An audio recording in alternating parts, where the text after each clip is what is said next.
Hello and welcome to this full course on data science by Intellipaat.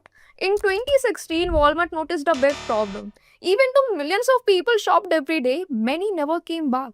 To understand the reason behind it, Walmart decided to study patterns in their data. They looked at what people bought, when they shopped, how they browsed online, and how they reacted to in store offers. This deep analysis uncovered small but important patterns in customer behavior. Using these insights, Walmart built smarter inventory system and personalized recommendation tools. As a result, customer satisfaction went up, cost went down, and more people returned to shop again. So basically, the biggest lesson here is that if you have the right data and you know how to analyze it, you can uncover patterns that would otherwise go completely unnoticed. And that is exactly the power of data is here. It helps companies to make smarter decisions, solve real problems, and grow faster. And the people who make this possible are data scientists. They combine programming, statistics, business understanding to turn raw data into useful insights. Today, data science is essential in every industry from manufacturing and finance to healthcare. The World Economic Forum even predicts data science and AI will be among the fastest growing careers this decade. This course by Intellipaat has been designed and structured by industry experts to give you real and practical learning. Throughout the program, you will explore Python, statistics, machine learning, and AI, everything explained through hands-on projects so you can actually apply what you learn. So without any further delay, let's begin. Are you someone who dreams of becoming a data scientist? Keep watching because today we are going to show you how data science works in the real world. Meet Alex. He's a data scientist. Let's take a quick look at what his day looks like as he works on a supply chain optimization project. The first step in solving any problem is understanding the problem itself. And for this, Alex gets in a meeting with the operation team. He asks questions, digs deeper, and figure out what exactly need to be solved. He creates actionable questions such as, is the goal to reduce cost, improve delivery time, or manage inventory better? He also checks if there are any current issue with the system. Once the business goal is clear, Alex moves to the next step, which is data acquisition. This means collecting the right data for machine to learn from and make smart suggestions. Think of it like cooking. Just as you need the right ingredient for cooking, similarly, you need the right data for a data science project. And this, the process of gathering useful information from different sources is called data acquisition. Alex collects data from inventory system, order management platform, warehouse logs, and third-party suppliers, APIs. And yes, finding the right data takes time, patience, and attention to detail. So once the data is collected, Alex moves to the next step, which is data preparation. Raw data in its natural form is very messy and unstructured. You can't jump into analysis or modeling until the data is structured. And once it is structured, the job is still not done. We still need to clean it, transform it, and organize it. Alex here needs to check the empty row, duplicate entries, missing delivery timestamps, and ensure that there are no inconsistency in the data set. This step is often the most time-consuming part of the entire process. Why? Because here you are making sure that you have the right information needed to solve the actual business problem. So once the data is clean and structured, Alex moves on to exploratory data analysis or EDA, a very critical step where he identifies the feature that really matter. But why is this important? So let's say you're trying to predict delivery time. Would features like product cost, payment mode, or ID help? Those are basically the order details. They have no influence on the delivery time. So keeping them in our data science process doesn't make any sense. If we include them, we might weaken the model or introduce unnecessary noise.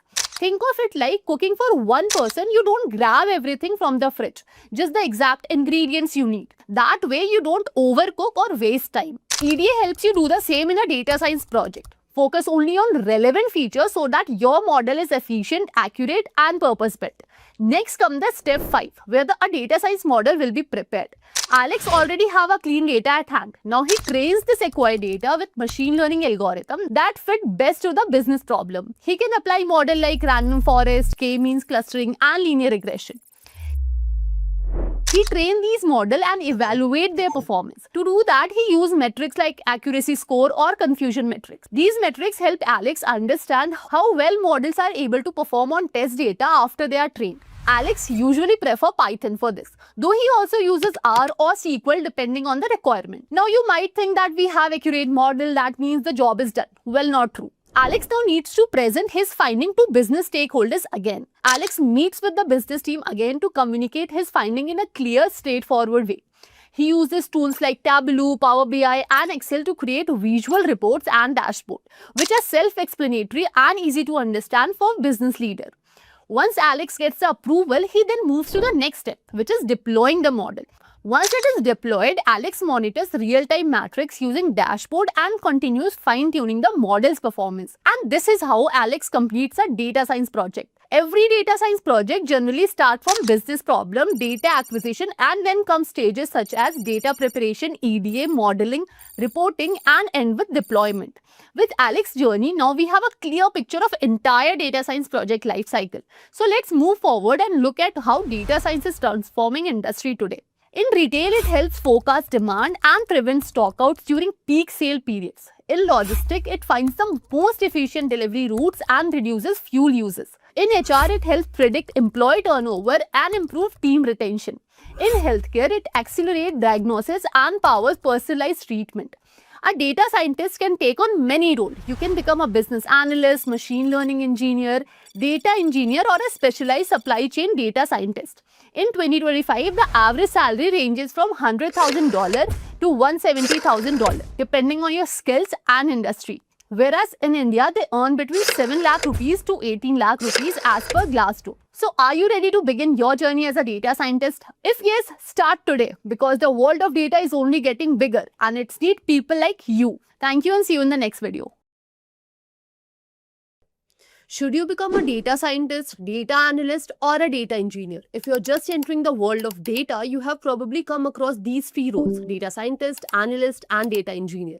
And yeah, I get it, they sound similar, and honestly, I was confused too when I first started.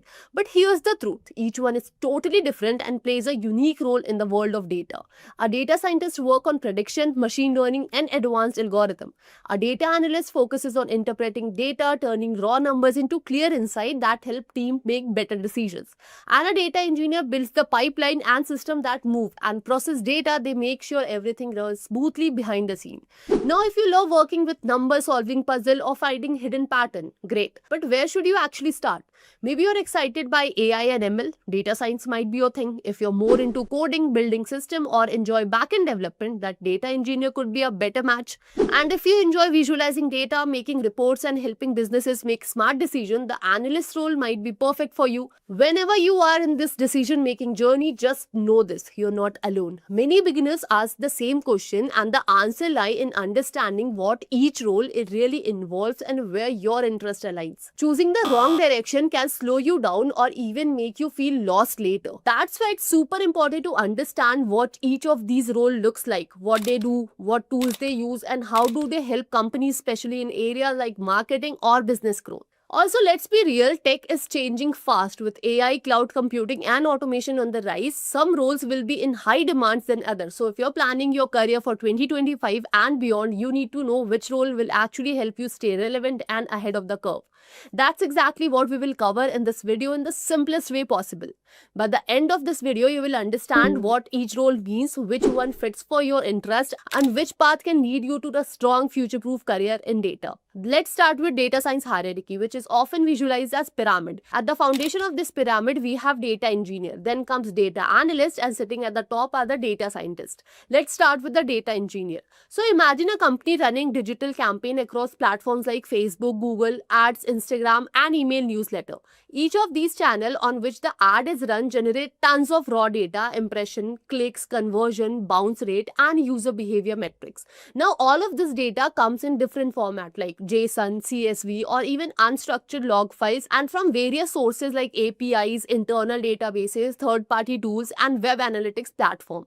Now, here comes the work of a data engineer who is responsible for gathering all this scattered, messy information and converting it into something structured and usable. Their job is to collect, clean, organize, and move raw data into a centralized location, which we call as databases like Google, BigQuery, Amazon Redshift, or Snowflake, making it easy for analysts and scientists to access and work with it. On a day-to-day basis, data engineers build and manage complex data pipeline using tools like Apache Airflow. They work with real-time live data streaming platforms like Apache Kafka to ensure that data flows in continuity. The programming language they use here is Python, SQL, or Scala. Perform robust data transformation to make raw input clean and structured.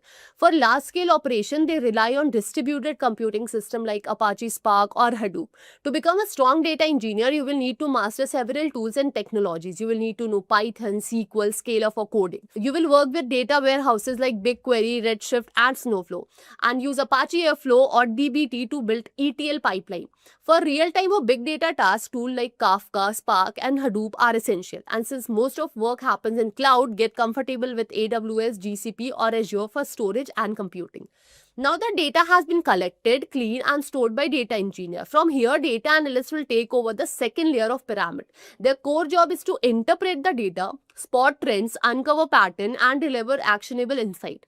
Continuing with our marketing example, once all the campaign data is centralized, the analyst steps in to answer important questions like which ad performed the best, which audience segment had the highest conversion rate, or what time of day got the most engagement. To do this, data analysts use tools like SQL for querying databases, Excel for organizing data, and visualization tools like Tableau or Power BI to create interactive dashboards and reports. They may also use Python libraries like Pandas for data manipulation and Matplotlib or Seaborn for plotting graph and visual trends. Their insights are crucial for marketing team, product manager, and executive to make data-driven decisions like where to increase ad spend, what type of content is resonating with user, or how to optimize landing pages. So we can say on a daily basis, data analysts write SQL queries to pull relevant data, clean and process data sets in Excel or Python, perform exploratory data analysis EDA, and build dashboard to track KPIs. They often meet with stakeholders to understand business questions and translate them into data queries.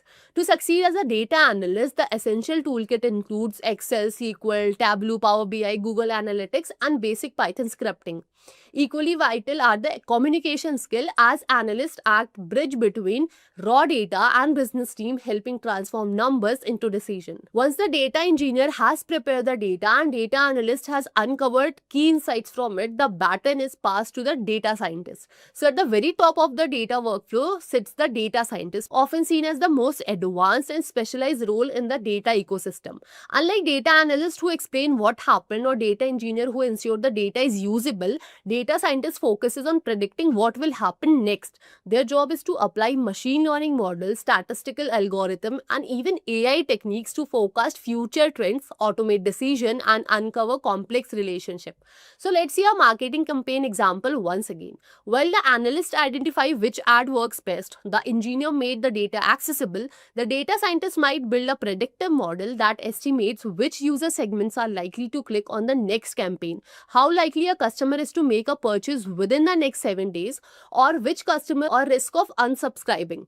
These insights allow companies to proactively target the right audience, reduce churn, and increase ROI. To achieve this, data scientists work extensively with tools like Python and R for data manipulation and modeling, and use powerful libraries like scikit-learn, TensorFlow, or PyTorch for building machine learning models.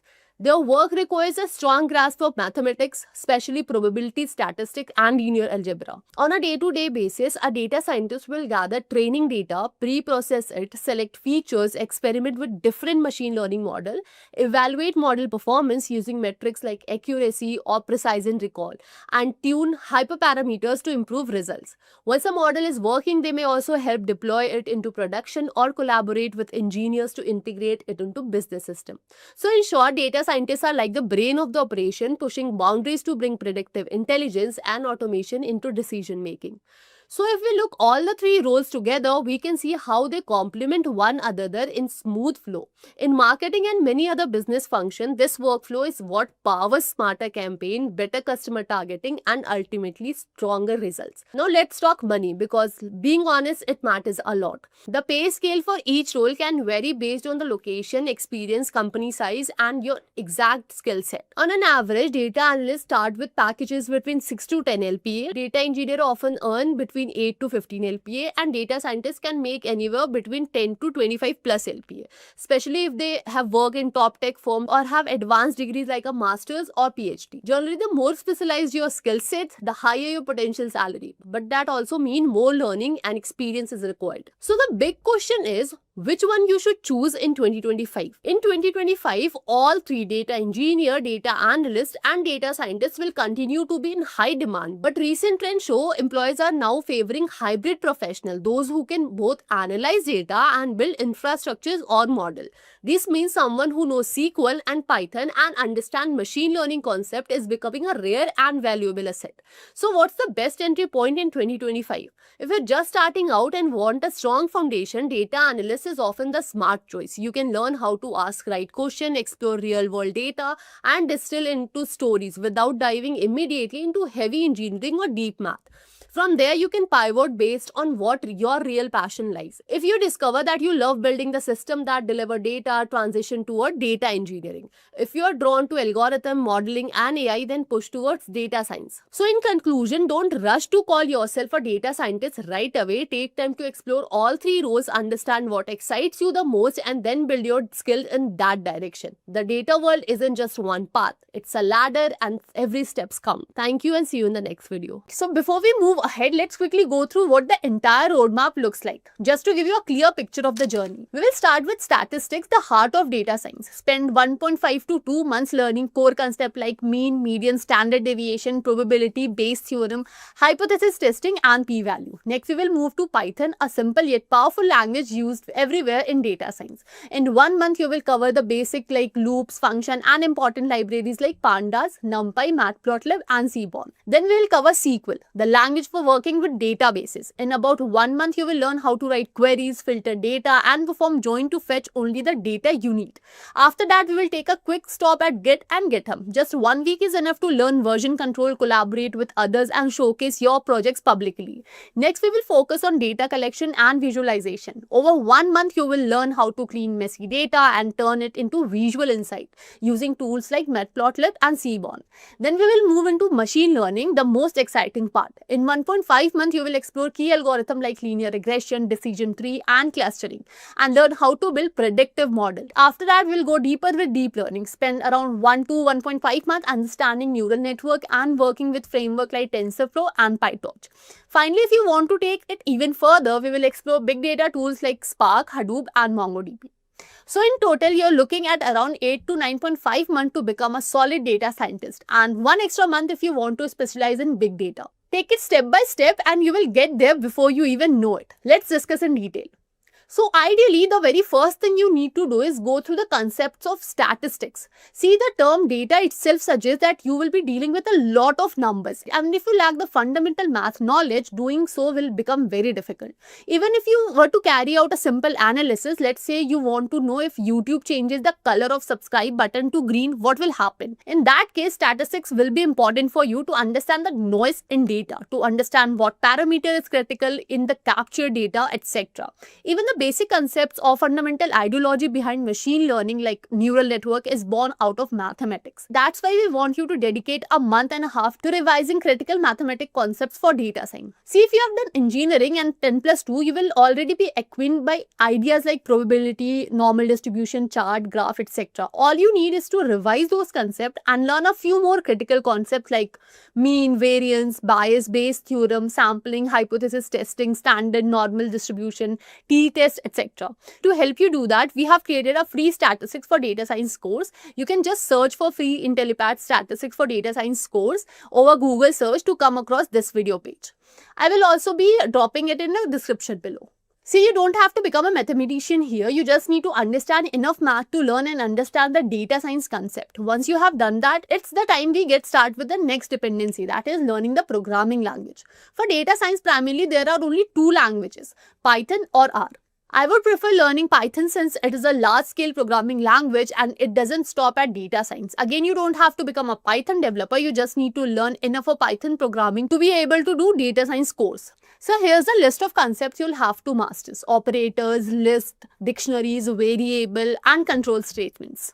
Getting familiar with programming language is not going to be as difficult as it might seem to you right now. Once you get started, you will realize that you have got it. Next up, you need to go through libraries such as NumPy, Pandas, Seaborn, and Matplotlib. Basically, you will be doing the exploratory data analysis as the first task in any data science process. Hence, exploring these very basic libraries is a must. Learn to create the data frames and NumPy arrays, how to carry out the mathematical operations on them, and learn about different Pandas and NumPy functions. Also explore the different charts available in Seaborn and Matplotlib. Understand what each chart basically resembles, basically comprehend the language of charts and graph. You can spend 15 days doing this particular activity. Next comes SQL, structured query language, the language that lets you talk to databases. Since almost all businesses store their data in relational databases, knowing how to write query is very essential.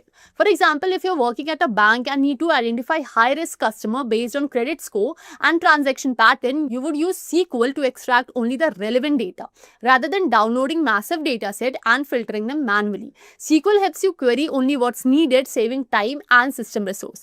I would recommend you guys to go over Kaggle, explore many notebook and figure out how people understand the data. Then try to analyze different sorts of data sets on your own. Doing this activity will give you a boost and confidence as well as help you understand why you did what you did till this point of time. Once you're working with data and code, collaboration becomes the key. That's why Git and GitHub are indispensable, which you can easily do in 1 week. These tools help you track changes in your code, revert to previous versions, and collaborate with team members seamlessly. Imagine you're working with a team on a machine learning project. One member tunes the model, another prepares the data, and another writes the test. In that case, collaboration becomes very easy. Moreover, GitHub acts your public portfolio where recruiters can see your code, collaborations, and problem-solving style.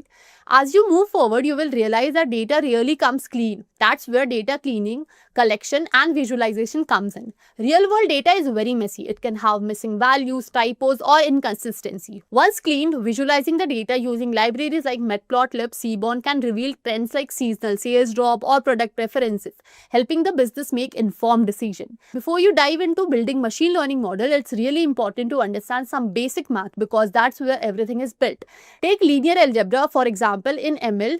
Data is often stored as vector and matrices. So if you have ever wondered how Netflix recommends movie, it's because it stores user preferences and movie details in giant table or matrices and uses math like multiplication to find pattern. Then comes calculus, especially when training a model. Let's say you are teaching your model to predict house prices. It doesn't get it right the first time.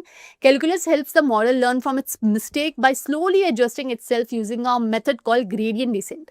It's like trial and error, but with math behind the scene making those adjustments smarter. Then comes the heart of data science, machine learning. ML allows system to learn from data and make prediction or decisions. Algorithms like linear regression, decision tree, and k-nearest neighbor are used widely in an industry. For example, at a telecom company, you might build a model to predict which customer are likely to leave. Using past customer data, machine learning can classify new customer at a risk, allowing the businesses to take action in advance. This is how business convert data into strategy. Let's say you understand a certain ML algorithm after watching a video on YouTube. Then you need to go onto the Kaggle and go through the sample exploratory notebooks based on the very same algorithm. Take pen and paper and note down what you understood about the exploration. Learn about features, selection techniques, and fine-tuning can be achieved. Keep on doing the Kaggle notebook exploration until you gain a knack for picking pattern in datasets. When machine learning alone isn't enough, especially with complex data like images or voice, deep learning becomes essential. It uses artificial neural network with multiple layers to detect intricate patterns. Think about building a voice assistant like Alexa. You would need recurrent neural networks, RNN, or transformer to understand speech and respond accurately. Similarly, deep learning powers facial recognition system in phones, automated driving in cars, and even disease diagnosis in healthcare. Finally, when data grows beyond what normal tool can handle, you will need to master big data tools like Hadoop, Spark, and Hive, which help process massive data sets distributed across many machines. Imagine analyzing all Uber rides in Bangalore city for an entire year, including location, data, wait time, driver feedback, and payment. Processing this in Excel or Panda would be impossible. Spark allows you to process such large-scale data in parallel, in minutes instead of hours, making it vital for enterprise-level network. By fulfilling the above step, you will acquire all the beginner level data science skill that can get you a job. Next, you need to work on building your portfolio as a data scientist. You need to have some good projects under your belt. You can get them by participating in Kaggle competition and showing off your skills to the world. Not only this will help you build some awesome projects, but it will also provide you with awards and employment opportunities. Mention the projects and competition you have participated in over to your LinkedIn profile. You can definitely master data science if you stay consistent. We know tracking progress can be tough, so we have prepared a slow-paced, year-long study plan. The link is in the description. Remember, learning takes time. There is no shortcut, and if someone promises instant result, don't fall for it. The complete roadmap is also given in the description below. If you're just getting started in data science, here's something important you need to know. You don't have to be a hardcore programmer. That might come as a surprise, but it's true. Data science is not about building complex apps or writing thousands of lines of code. It's about making sense of data, understanding patterns, finding insights, and solving real world problems using numbers. And to do all that, the tool you'll use the most is Python. When you first start learning Python, you might feel the urge to dive into data structures and algorithms. And while it's useful to know the basics, you don't have to spend months solving binary trees or linked lists. Yes, you do need some programming, just enough to be able to work with data, read it, clean it, transform it, and get results out of it. Before we dive into the main concepts, let me quickly give you an overview of some basic Python that you'll need along the way. Now, if you've worked with languages like C or Java before, you'll find Python a lot easier to pick up.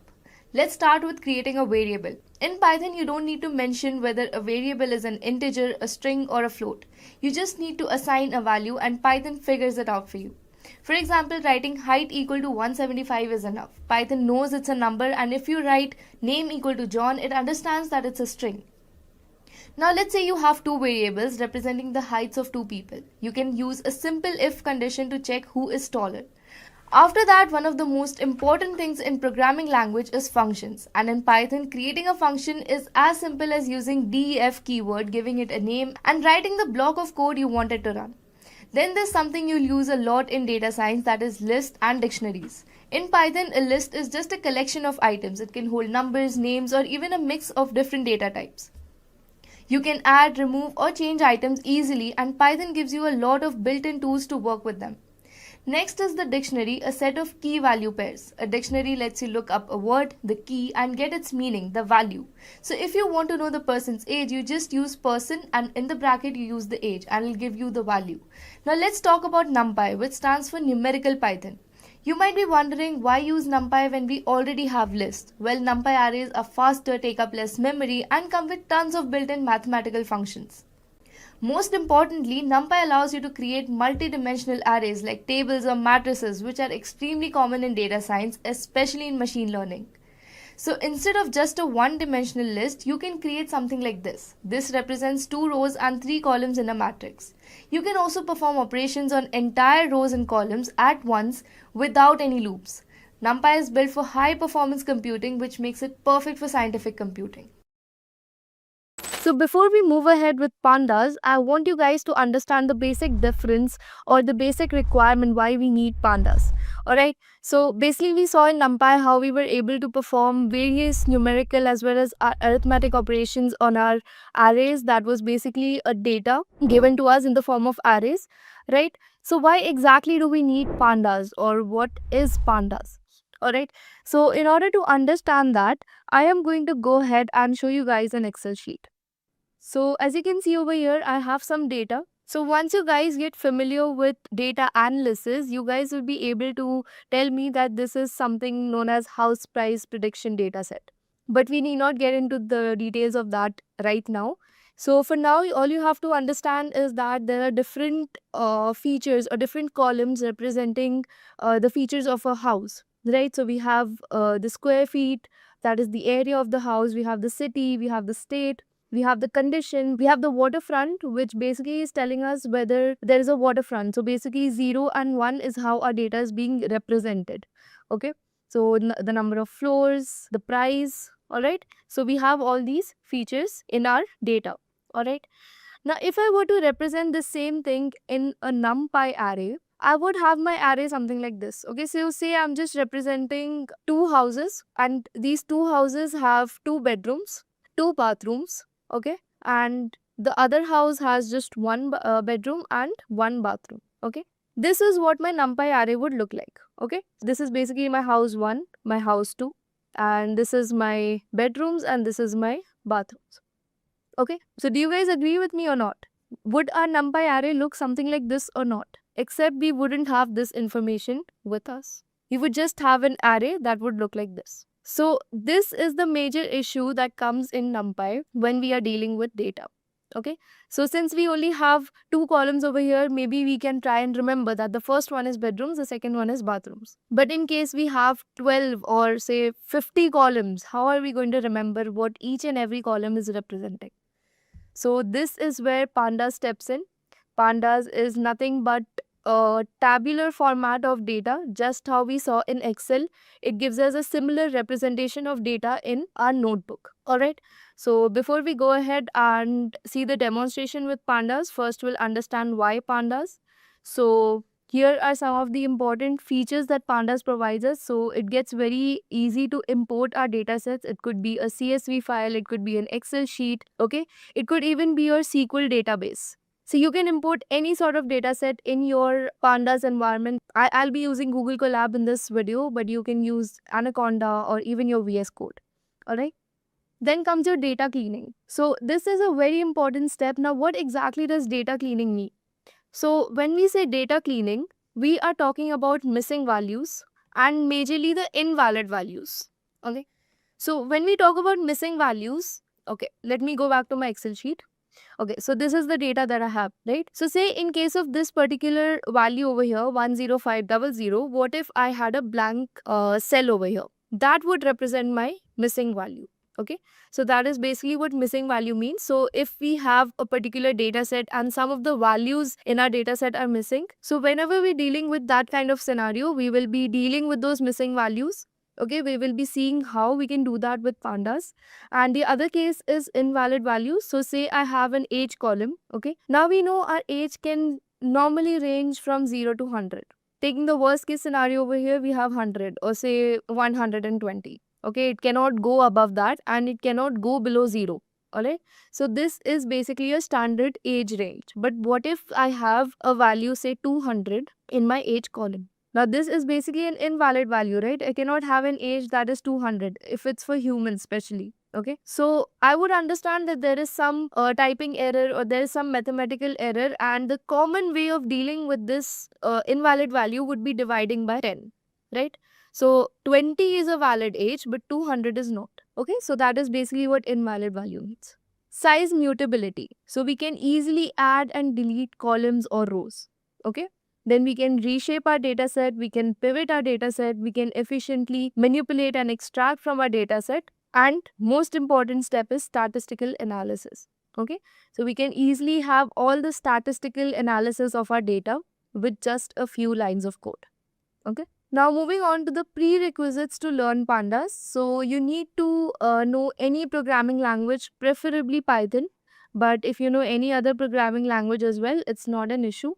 Okay, and the next one is maths. That is basically you need to know some stats or inferential statistics. You need to have a basic idea like what is standard deviation, what is variance, what is mean, median, mode. So basically you need to have a basic idea of all those terms. So moving on to Pandas, we have two primary data structures in Pandas. First is series, second is data frame. Okay, now what is data structure? Data structure is basically a collection of data types that provide the best way of organizing the items or the values in terms of memory usage. Okay, so series is going to be our one-dimensional data structure, whereas data frame is a two-dimensional data structure. Okay, now series basically represents only a single column from the entire data set, whereas a data frame is able to represent the entire data set. Okay, that's the basic difference.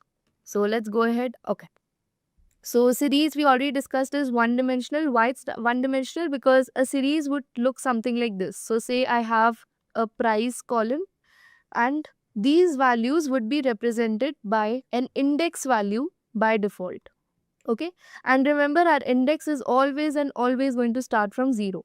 So this is our series. Okay, So over here, you cannot say this is a two-dimensional or it has two columns. This is the index and this is our one and only column. Okay. So this is why series is a one-dimensional data structure, because it can accommodate only one column and you can extend it to as many rows as you want. Okay. So it is a one-dimensional labeled homogeneous array. Homogeneous array means it can accommodate only either integers or string values. Now, it's not that if I were to add, say, a string ABC, I would get an error.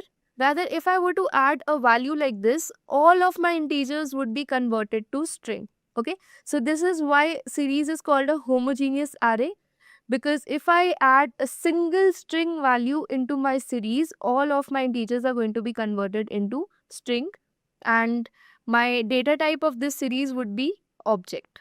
Okay. If I were to have only integers, my data type would be integers. Okay. So this is basically what it means. And very important property is it is size immutable. Now what this means is I cannot delete a particular row from here. I can only remove it, and when I perform the remove operation, basically I am going to be returned a new string. That is, my string originally is not going to get manipulated, rather I'm going to be returned a new string where my values would look something like this. Okay, so this is basically what size immutability means. And even if we try to append a new element, we would be again returning a new series rather than manipulating or rather than changing the original series itself. Okay. Now moving on to data frames. It is a two-dimensional data frame because we can have multiple columns. So we can have a price column, we can have number of bedrooms, number of bathrooms, and so on. Okay, we can have unlimited, or you can say n number of columns and n number of rows. So basically it can be extended in this direction as well as this direction, whereas series was able to extend itself only in this direction. Okay, and this is going to be a size mutable tabular structure, and it can be heterogeneous type. Heterogeneous means we can have, say, integers in this column and a string, all the string values in this column. Okay, so we can have multiple data types supported in data frames, and it is size mutable, means you're easily able to add and delete the rows and columns. Okay, so I hope the difference between series and data frame is clear. So let's go ahead and look at the implementation in our notebook. But before we do that, I hope you guys remember you are supposed to install Pandas using pip install command. Let me just show you guys quickly. So you can go to your terminal or any command prompt, and all you have to do is type pip install Pandas. When you run it, you're going to have a few lines of code run for you, and then finally you're going to get your requirement is satisfied, and then after that you can proceed with importing Pandas as PD. Okay, so again, this is an alias. Just like we used an alias for NumPy, we are going to use one for Pandas, which is PD. Okay, so I'm going to run it. And if you guys remember, I told you guys in the NumPy video that NumPy is going to be used throughout your data analysis process. So right now we are going to focus only on the Pandas features, but when we come to real data sets, which I'll be showing you, I'll be importing a real data set also using a CSV or an Excel file, and then I'm going to show you how NumPy and Pandas both are going to be used to perform various operations on that data set. Alright, but right now we are going to be only focusing on Pandas, understand the features and the implementation. Okay, so as you can see, I have successfully imported my Pandas, and the green tick over here basically represents that the operation was successful. Okay, so now what I'm going to do is I'm going to create a basic series using pd.series, and I'm going to do so using a list. Okay, now if I go ahead and print it, so you can see my data type is int64 because all of these are integers, and by default I got an index value of 0, 1, 2, 3 and 4.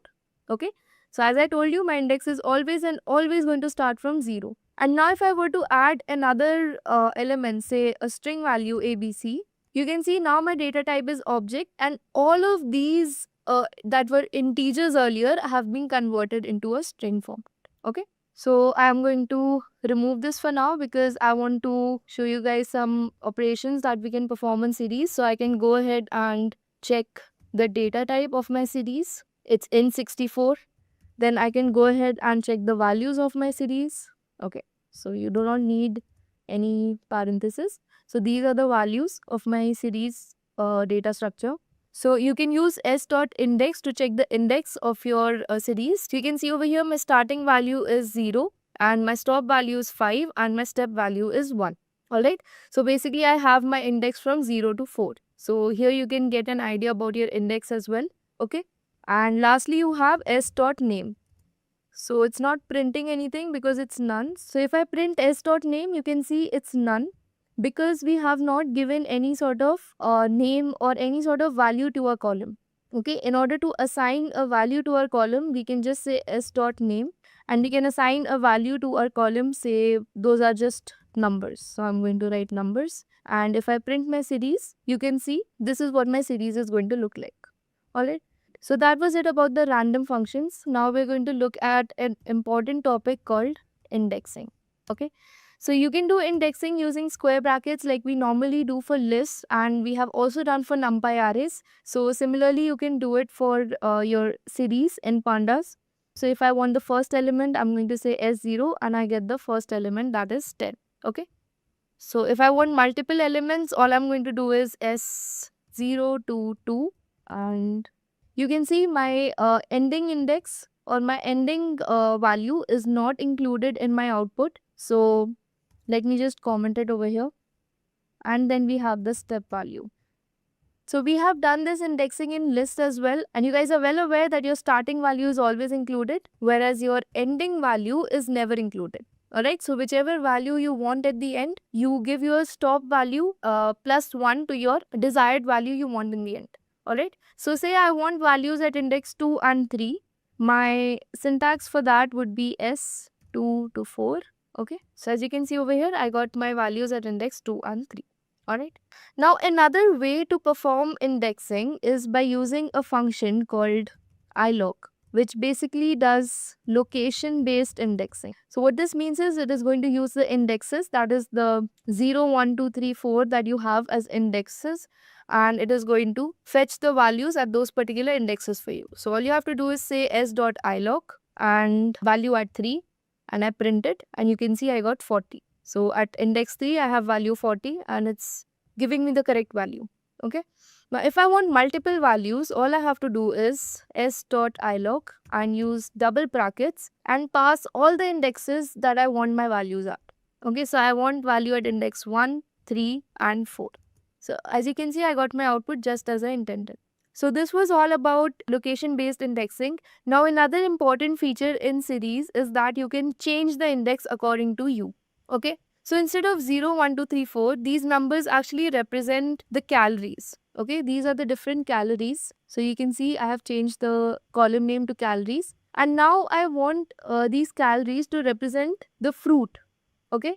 So I'm going to create a list of all the fruits that are present in my carries. So you can see I've created a random list of fruits and I've stored it in the variable index.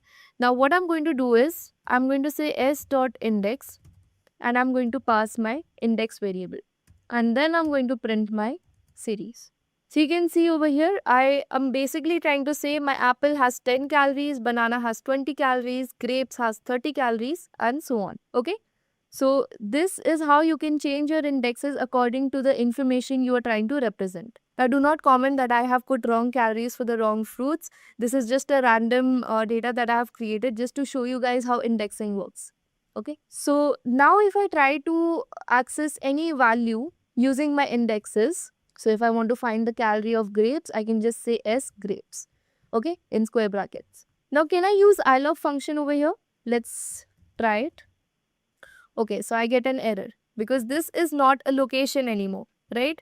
So when I had my numerical indexes, ilog was working absolutely fine. So I can still use ilog, but for my numerical indexes, right? The original indexes, that is, we have indexes in lists, we have indexes in NumPy, we similarly have indexes in series as well, okay? So we can do that by ilog, but again, how will we remember what is index 3, right? So that is why we have another function called log. This is label based indexing. Okay. So using log, we can go ahead and say, and you can see I get my value. Okay. Now another important thing you need to remember is in label based indexing, your start as well as stop value both are included in the output. Okay. Now, this is a very important thing that you need to remember, because unlike normal indexing or the indexing that we do in list, numpys and all, whenever we're using a normal list, our stop value is never included. Alright. Now, say I want my calories of banana, grapes and orange. Okay. So, what I'm going to do over here? So, you can see my banana, grapes and orange. So, all three of them, that is my starting value as well as my ending value, both have been included. I hope label based indexing and location based indexing, that is your normal indexing, the difference between both of them is clear. Difference between lock and ilock is clear. Okay. So let me give you guys a quick recap. We learned how to create a series using a list. Okay. We saw the default indexes. We saw the default name, which is none of the column. Then we saw how to check the data type of the series. We saw how to check the values and the indexes of the series. Then we saw how to rename our column or the series. Okay. And then we went ahead and looked at indexing. We saw normal indexing. We saw indexing using ilock. Okay. Then we went ahead and changed the index of our series. We gave a different set of indexes to our series using s.index equal to the new index. And then we went ahead and performed indexing on our labels. That is, we used the new indexes to index the values. And then we also looked at the label based indexing, that is using lock. Okay. Now, if I want to access multiple elements over here, multiple values, again, I have to give double brackets and I can say grapes and then I want apple and I can print it. So you can see I got my desired output. Okay. So that is all about indexing. Now, let's also see how we can create a series using a dictionary. Okay. So I have already created a dictionary for you guys, which is basically fruit protein. So our keys are the fruits and our values are the proteins or the grams of protein stored in that particular fruit. Okay. So this is our dictionary. Now, if I want to create a series out of this dictionary, all I have to do is say, I'm going to name it S2 because this is my second series, and I'm going to say pd.series fruit protein and I'm going to print it. Okay, so you can see, and by default, the name of our column over here that is representing the protein is 0. So I can go ahead and say name equal to protein. Let's run it. Now my series is giving us a complete information of what our data is representing. Okay, and you can see the data type over here is float. Okay. Again, you can go ahead and perform the similar kind of operations on this particular series. I will be sharing this notebook with you guys in the description below so you can download it and do the necessary operations that we saw in our earlier series, that is our series S. So all those operations can be performed on this particular series as well. So I want you guys to pause the video, download the notebook and perform these operations. And if you guys face any doubt, comment it in the chat box below. I will respond to you guys at the earliest possible. Okay. Alright, so I'm assuming now you guys are done with the earlier operations. Now we'll be looking at something important and something new, which is called conditional selection. Okay. Now what conditional selection basically means is, now I want to fetch all the fruits over here that have protein greater than 1. Okay. I want to find out all the proteins that are greater than 1. So what I'm going to do is, I'm going to say S2 greater than 1.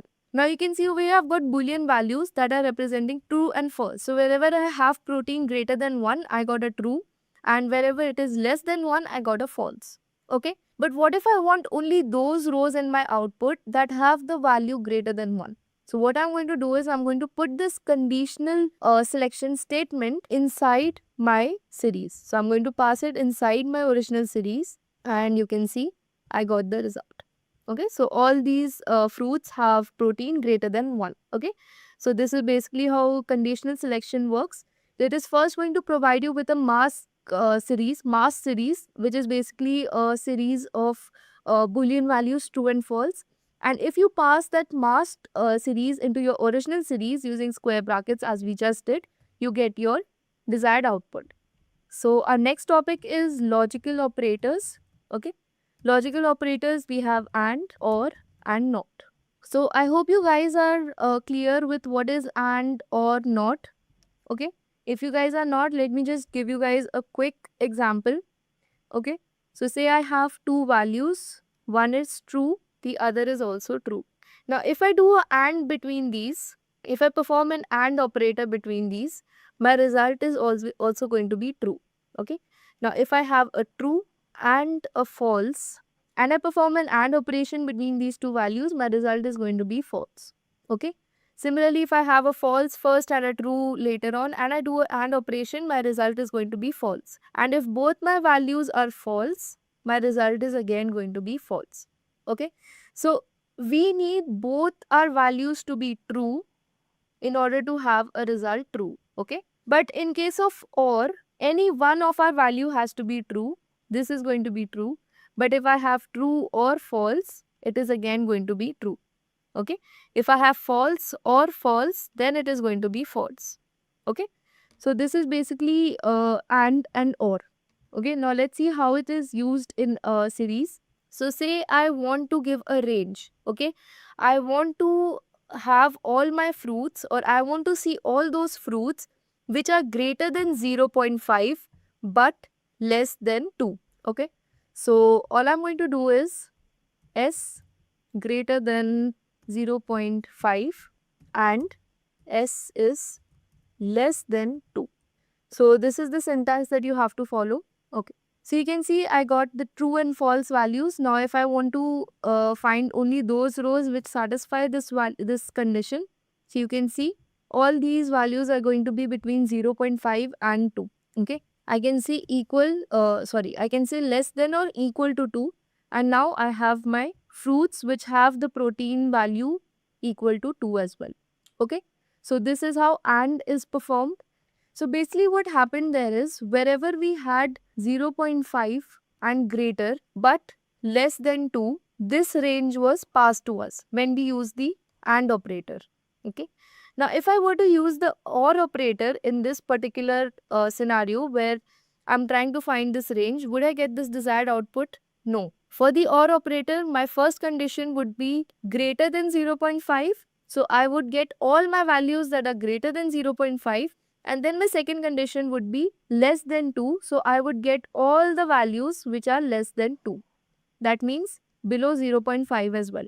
Alright, so as you can see over here, I have 0.3 and I have 2.6 as well in my output. So this is basically telling me that I have used an OR operation over here. Okay. So similarly, you can use AND and OR and you can also use your NOT operation.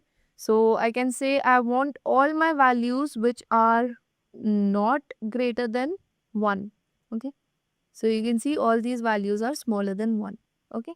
So this is how the logical operators like AND, OR and NOT are performed. And then finally we have a topic of modifying the series. Okay. So say instead of my calorie of mango to be 0.8, I want it to be 2.8. So what I'm going to do is, just like a normal list, I'm going to go ahead and say S mango and I'm going to say 2.8. Okay, so it's run successfully. Now if I print my series, you can see my mango protein has been changed to 2.8.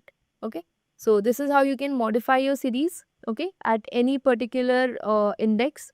You can change the value. You can also change the index, but you will have to pass your entire index again. Okay. So this was all about series. Now we are going to move ahead with data frames. So I hope series was clear. If you guys have any doubt, comment your doubts in the chat box below. I will respond to you guys as quickly as possible. And do make sure that you guys have this particular notebook downloaded in your systems and you guys are working with me side by side. So that's going to make the entire process more fun. Okay.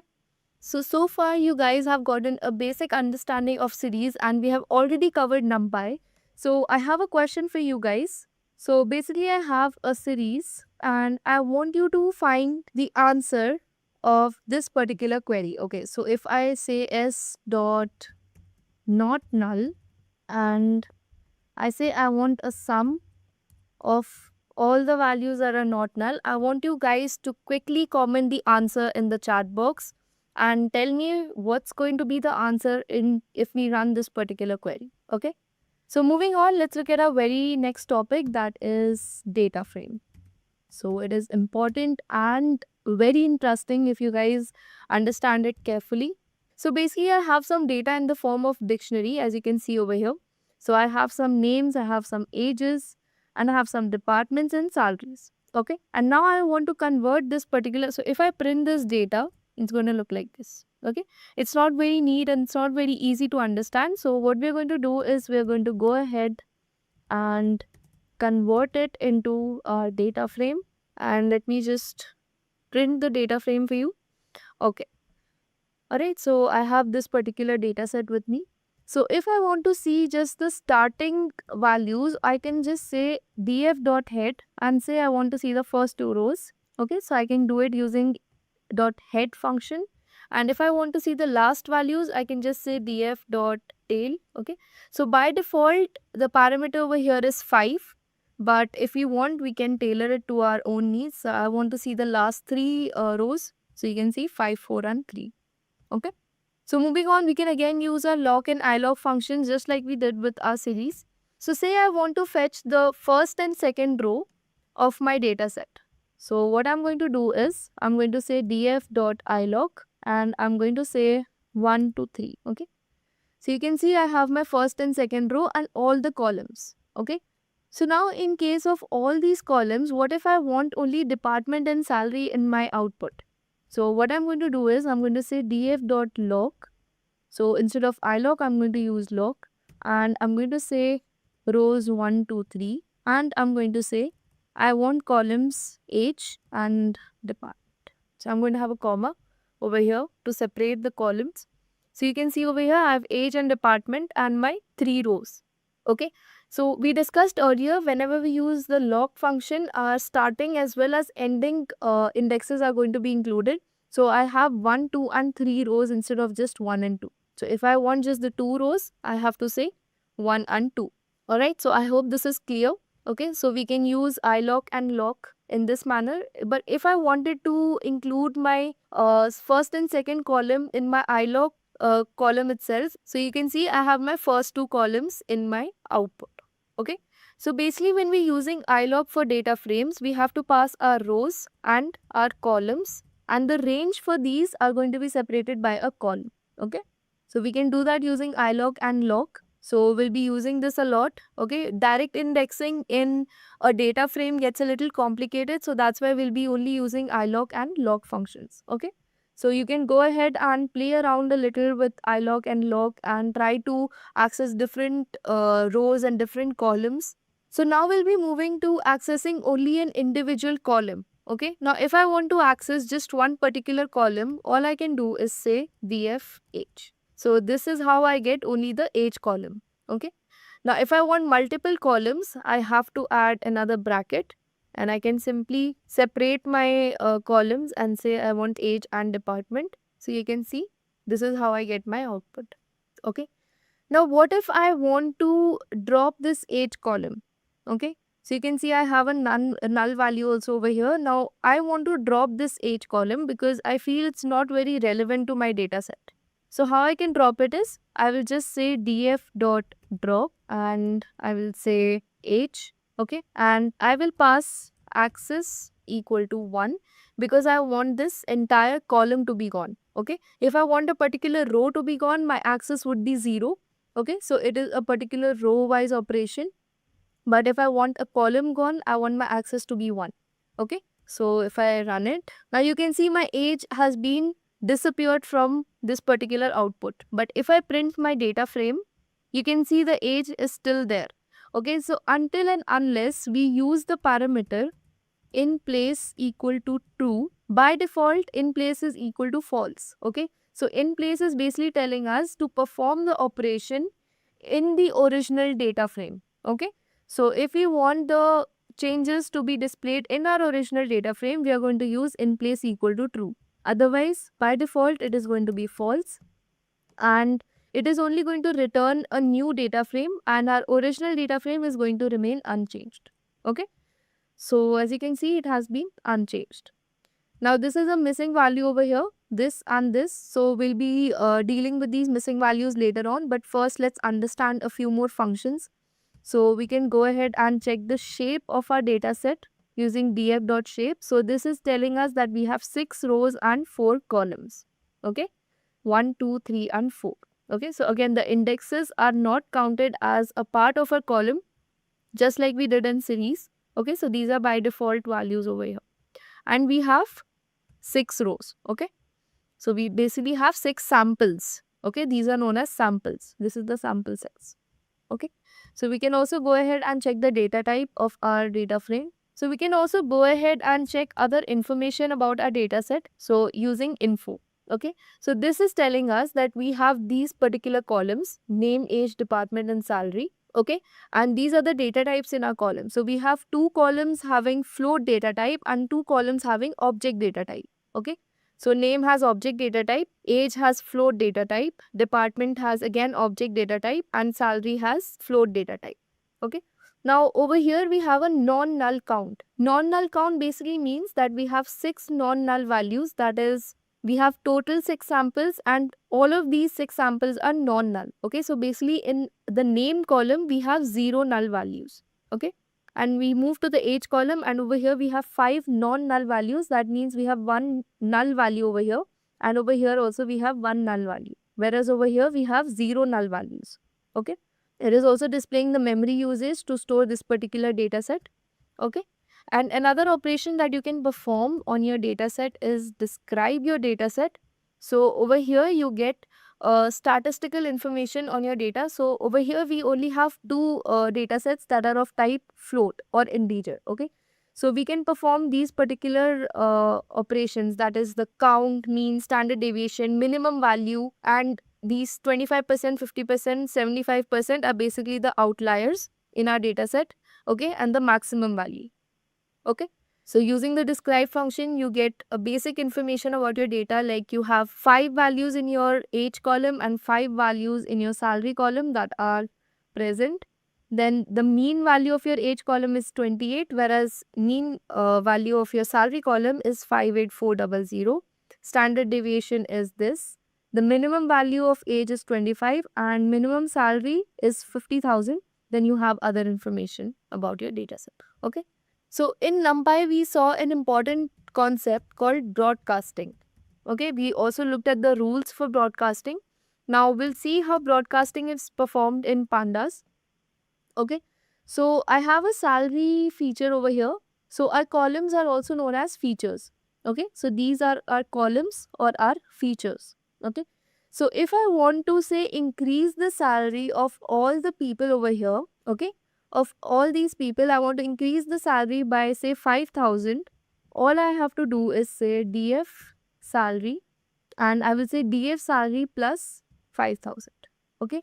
Now you guys must be wondering, this is a scalar digit or an integer, whereas this is a one-dimensional array, right? If I just print df.salary, let me go ahead and print df salary. If I print this, you can see this is a one-dimensional array, right? This is basically an array having 5 rows and 1 column, right? And this over here is just a scalar value. Now I want to increase all these values by 5,000. So do you think if I perform this particular operation, I will get an error or will it successfully perform? So if you guys said it will successfully perform, you guys have understood broadcasting really well. So if I go ahead and print my salary now, so you can see it has been increased by 5,000. Okay. So what's happening over here is instead of treating this as a scalar value, it has been broadcasted to match the shape and size of this particular column. Okay. And then the operation has been performed over here. Cool. So moving on to the next concept, we have renaming columns. That is, we can rename the columns in our data. Okay. So if I want to rename a column, all I have to do is call df.rename and pass my columns. Okay. So I want my department column to be displayed as DEPT. Okay, and I'm going to say in place equal to true because I want this operation to be performed in my original data set itself. Okay, so if I go ahead and print my data, so you can see my department has been changed to DEPT. Okay, so this is how you can go ahead and rename your columns using dot rename function. So you can also go ahead and check the unique values in your data for a particular column. So I want to see all the unique salaries in my data set. So you can see over here, these are the unique salaries in my data set. Okay. I can check it for another column. So I can check the unique departments. So again, these are case sensitive. So if I check the unique departments in my data set, so I have 3 unique departments, that is HR, IT and finance. Okay. Now, if I want to see how many employees are in which department, I can go ahead and do the value count of these departments. So I will say dpt dot value counts. Now, as you can see over here, HR department has 3 counts, IT has 2 counts and finance has 1 count. Okay, so basically it's telling us that there are 3 people in HR team, 2 people in IT team and 1 in finance team. Okay. So this is how you can check the distribution of one particular column across your data set using value counts. Now, what if I want to create a new column called promoted salary? That is, I want to check the salary of all the employees after the promotion. Okay. So say some of my employees have been promoted and I want to create a promoted salary column in my data set itself. So if I want to do that, all I have to do is say df original salary, and after the promotion their salary is going to be say multiplied by 10. Okay, so if I run this particular query and then print my data frame, so you can see the salaries have been increased in my promoted salary column. Okay, so they have been multiplied by 10. Again, this is a broadcasting rule again. Okay, so this is how you can go ahead and create a new column in your data set or your data frame. Alright, so now that we have learned how to create a new column, I think it's time to dive into data cleaning. So as you can see, we have a few null values in our data set. So I want to get rid of them because till I have those, I will not be able to perform some operations, plus it doesn't look very good. Okay, so first I'm going to check how many null values exactly I have. So all I did was I checked for my null values inside the entire data set and then I did a sum of all those values. So as you can see over here, my name column has 0 null values, my age column has 1 null value and my salary column also has 1 null value. And so does my promoted salary column. Okay. So I have a few options over here. I can either just get rid of all the rows that have these null values. Okay. So I can do that by using df.drop na. Na stands for null values. So I'm basically dropping all the null values. And if I just run this prompt, if I just run this without any sort of argument or without any sort of parameter, as you can see, I'm just left with 4 rows. Okay, so basically any row that had null value has been removed. And again, I have not used in place equal to true, so my original data set is still untouched.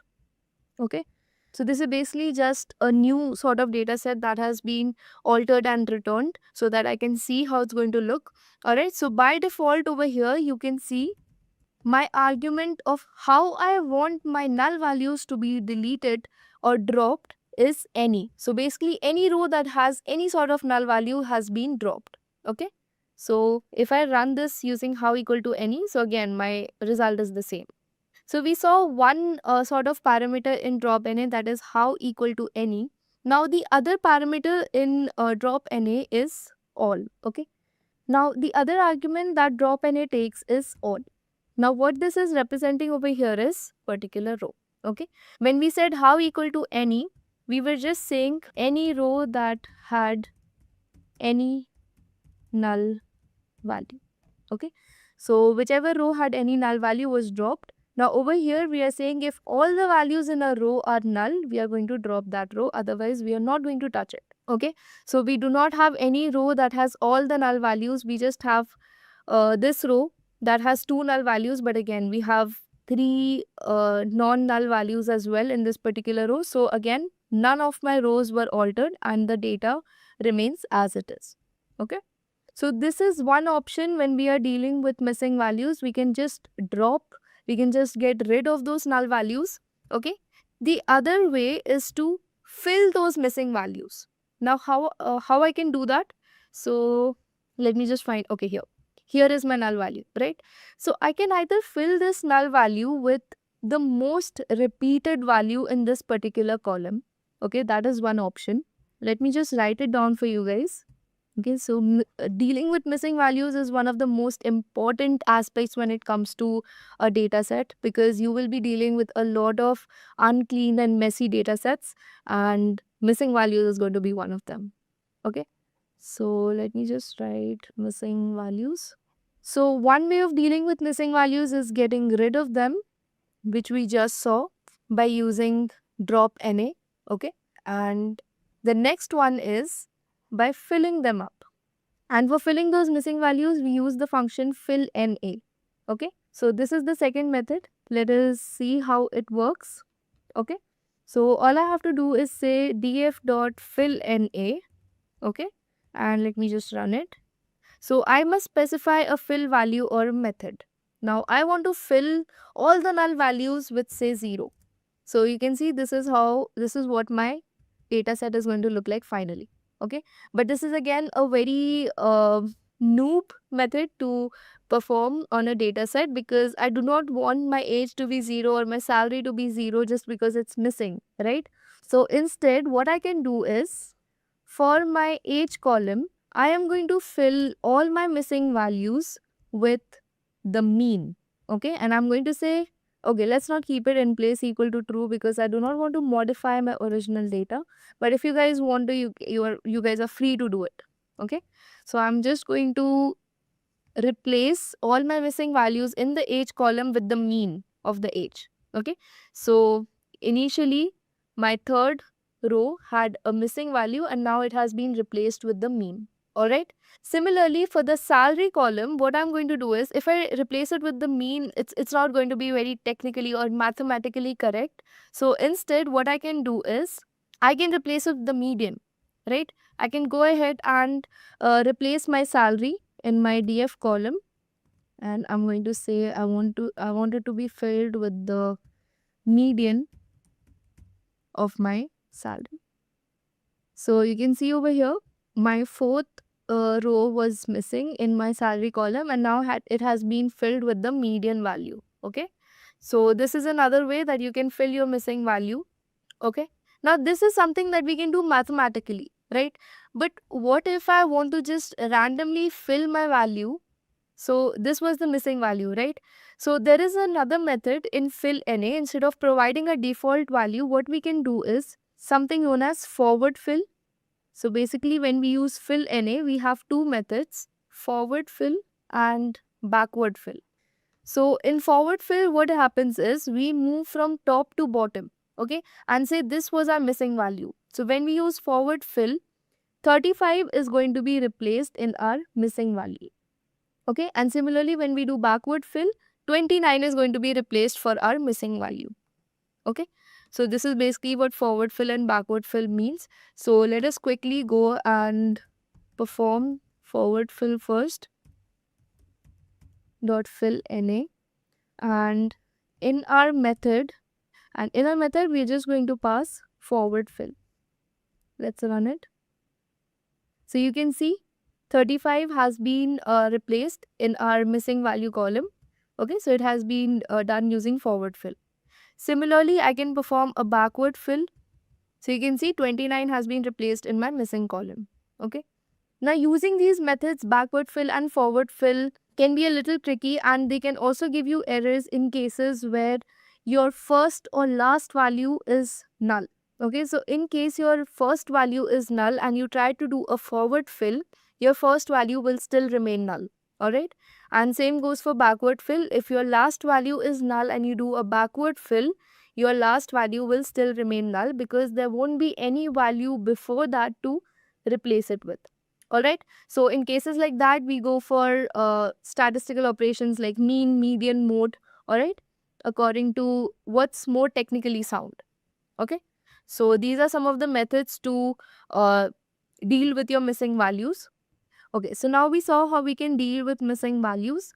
Now we'll look at another operation where we can say replace a particular value randomly. Okay, so say instead of Charlie over here, I want to replace this name with another name. So now, just because we did not use in place equal to true throughout our queries when we were dealing with our missing data, does not mean we have not already dealt with them. We have already dealt with our missing data, and currently we shouldn't have any sort of missing values in our data set. Okay, so moving on, I want to just randomly replace this particular name, say with Rose. Okay, so I want instead of Charlie, I want Rose in my name column. At I just have to say df dot replace, okay, df in the name column. Okay, I have to specify the name, sorry, I have to specify the column, and I have to say replace Charlie with Rose. Okay, so as you can see, my operation has been performed successfully. Okay, and again, if I wanted this change to be reflected in my original data set, I would have to say df name, and I would basically be storing the change in my original data set. And now I can go ahead and run it. So as you can see, I have changed the name from Charlie to Rose in my original data set as well. Okay, so this is how you can make your changes permanent. Okay, all right, so let's look at the next concept when we're cleaning our data, that is dealing with duplicate data. Okay, so we already saw how we deal with missing values. Now we will see how we deal with duplicate values. Okay, so as you can see in this particular data set that we have over here, we have the entry Alice twice. Okay, and as you can see, the age, department salary, and the promoted salary, they match for both these records. Correct? So how do we deal with duplicate values? So we already have an inbuilt duplicated function. So in order to check for all the duplicate values, all you have to do is say df got duplicated and pass it in the data frame variable. And when you run it, and your output will be your second repeated record in your data set. Right? So we are not going to consider this as duplicate. Rather, we're going to consider this as duplicate. So let's see how duplicated works. Okay, so say I have a record over here of different countries. Okay, so I have Italy, France, Greece, and then Italy again. Okay, so if I go for duplicated method, what happens is we work our way from the top itself to the bottom. Okay, so first I'm going to check for Italy. So Italy is not present, no problem. I'm going to simply add it to my list, or a list where basically I'm keeping a track whether an element is duplicate or not. Right? Then comes France, so it's not there, no problem. I add it to my list. Then we come across Greece, no problem. I add it to my list. Then I come across Italy, which is already present in my list. So therefore, this element is going to be marked as duplicate. Alright. So this is basically how the duplicated method works by default. Alright. So basically we can pass a parameter called keep, and we are going to say keep first. Okay. So let's see what happens now. So you can see our first element is not going to be marked as duplicate. So this is basically by default the parameter that duplicated takes. Okay, if I say last instead of first, you can see my first element is marked as duplicate. Okay, so when we say keep last, basically we are going to work our way from bottom to up. Okay, so that's why this element is going to be marked as duplicate. Alright, so I hope this is clear. So if we want to drop this duplicate value, all I have to do is, okay, so I'm not going to pass anything because I would prefer my second record to be deleted. So I'm just going to run it. So if I print my data set, you can see my duplicated record, that was the second record, has been removed or deleted from my data set. Alright. Okay. So I hope the data cleaning process is clear. We have learned how to deal with missing values as well as duplicate values. Okay. Alright. So let's see how we can deal with invalid values. Okay. So since I want to make the changes in my promoted salary column, I have simply written df and promoted salary in the brackets. And now in order to do these changes in the column of a particular data set, I will be introducing you guys to a very important topic or an important function called lambda. So you guys must have studied this in Python as well, right? So all we have to do is promoted salary, and I will say apply lambda x, and I'm going to say divide that x. X is nothing but the records of my column promoted salary. So this is my input variable x and this is my output variable x divided by 10. But I have a condition: if x is greater than 6,50,000, right? Else, if it is not greater than 6,50,000, I'm simply going to return x. Alright. So let me run it. Okay, so it has run successfully. I'm getting some sort of documentation, but I'm going to ignore it for now. Okay. So as you can see, the two records that I had that were greater than 6,50,000 have been divided by 10. Alright. So this is how you can deal with your invalid values using the lambda and apply function. Alright. So this is the syntax for that. So moving on, we'll also look at some string functions. So in this particular sample dataset that I have taken, we do not have any sort of explicit need to do these string functions. Okay, so maximum times whenever you have a string input, okay, so say the names. Over here, I just have the first name, but in case I had a name like Alice underscore, say, Fernandez, okay. So in order to deal with inputs like this, all I would have to do was df, and I would create two separate columns saying first name and last name, okay. And then all I would do was df, and I would split my name column. So basically right now I'm using name as this name instead of my column name because I do not have any sort of input like this which I want to demonstrate to you guys. Okay.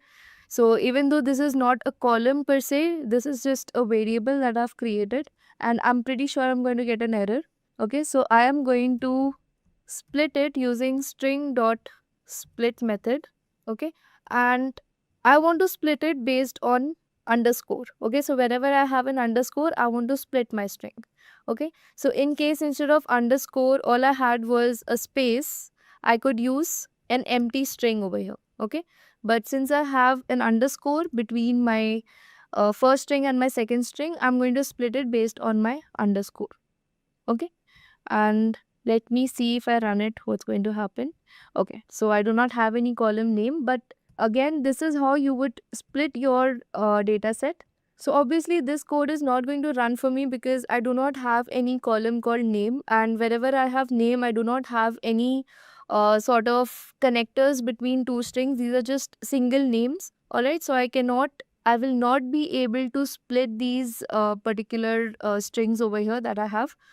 So this is just a demo for you guys, that in case you have a column like this is how you're supposed to deal with it using string.split method. Alright. So now that we are clear with data cleaning, I want to show you guys a few more examples of apply and lambda. Okay, so because there will be instances where these methods are going to be very useful because they let you change the single entries of a column or a row, right, based on particular conditions. All right, so let me create another scenario where I want to multiply the age. Okay, I want to multiply all the ages by 2. Okay, so all I'm going to do is age, and then I'm going to call my age function, age column over here, and then I'm going to say I want to apply. Now instead of passing lambda, what I can do is I can go ahead and create a function where I am multiplying my age. Okay, I'm going to have my input as x, and then I'm going to simply return x into 2. Okay, so instead of calling lambda over here, what I can do is I can say multiplying age and pass x. Okay, so it will not take any input. I'm sorry about that. So let me run it. Okay, so now if I print my data frame, you can see my values of age have been multiplied by 2. Okay, so let me bring back my ages to the original value. Now this time I will use lambda instead of creating a function by default. Okay, and I'm going to say apply, and I'm going to pass lambda, and I will say x, and I will say x divide by 2. Okay, now there are no conditions, there are no if else conditions. I want all of these entries in the age column to be divided by 2, so I'm not going to pass any if else like we did previously, right? So I'm going to run it, and if I print my data frame, my ages are back to the original values. Okay, so this is how lambda and apply functions are used, and you will be using them quite a lot. Okay, so moving on, I want to tell you guys about another very important concept, that is joins and merges. Okay, now in order to understand joins, let us go through a quick overview of what are joins. Okay, so consider this scenario where I have two data sets, A and B. Okay, now when you're dealing with large data sets, it's not necessarily that you're going to have all the columns in one particular data set. Okay, so if you guys remember, I showed you guys an Excel sheet of various columns or various features of a house, right? Number of balconies, number of bedrooms, the location, the state, and so on, right? Now I had all those columns in one particular sheet. But what if I had two sheets, A and B, where in one sheet I only had, say, the features of the house, that is, the number of bedrooms, the number of bathrooms, the balconies, and in another sheet I had the different features, say when the house was built, where it's located, what's there nearby, and stuff like that. Okay, so I had two separate sheets. Now I want to combine these sheets. All right, so there are different methods. So if we talk about joins, there is left join, right join, outer join, and inner join. Okay, these are the joins that exist. And another method is to merge. Okay, merge is similar to inner join. All right, so let's quickly see what left join would look like. So if we were to combine these two data sets on, say, a particular property, and we perform a left join, our left side of the data set, okay, whatever there is common between the two data sets is going to be ignored. Whatever exists in only data set B is going to be ignored. Rather, we are going to have something that is solely available with data set A, and this happens in left join. Okay, similarly in right join it happens the opposite way. We're going to have only the properties of B in our data set. Okay, and when we perform a full outer join, we're going to have everything of A and B. Okay, so each and everything that we have in A and B is going to be included in our outer data set, sorry, outer join. And when we perform an inner join, it basically happens over here. Okay, only the common properties between A and B. And when we merge two data sets, we merge them based on this particular common column, and whatever properties A and B have, both are visible in our merged data set. Okay, so let me say this is another data set. So let me just convert it into a data frame. So I'm going to call it df2, and I will say pd.data frame, and I will pass my department. Okay, so let me just print my other data frame. So as you can see, this is my second data set. So now if I want to combine the information from this data set and the data set that I had earlier, I have something known as concat.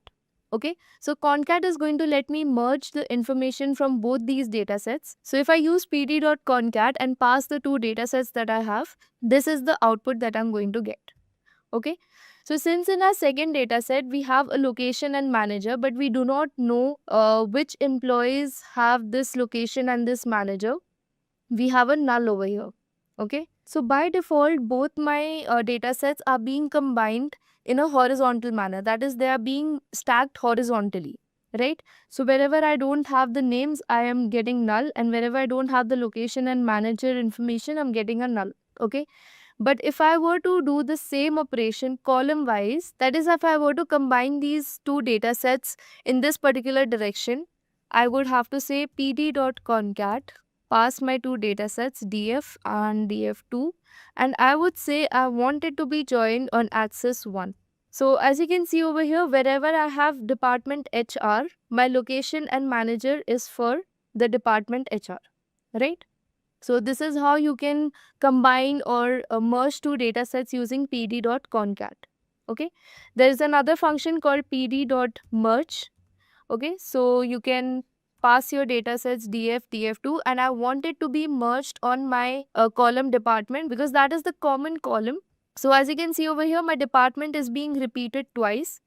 But if I do not want that to happen, I can use merge, and as you can see over here, my department column appears only once, and my data is managed accordingly. So wherever I have HR department, I'm going to have my location as New York and manager is going to be Laura. Okay, it is, you can see it over here as well, New York and Laura. All right, so this is also how you can merge or combine your two data sets into one. Okay.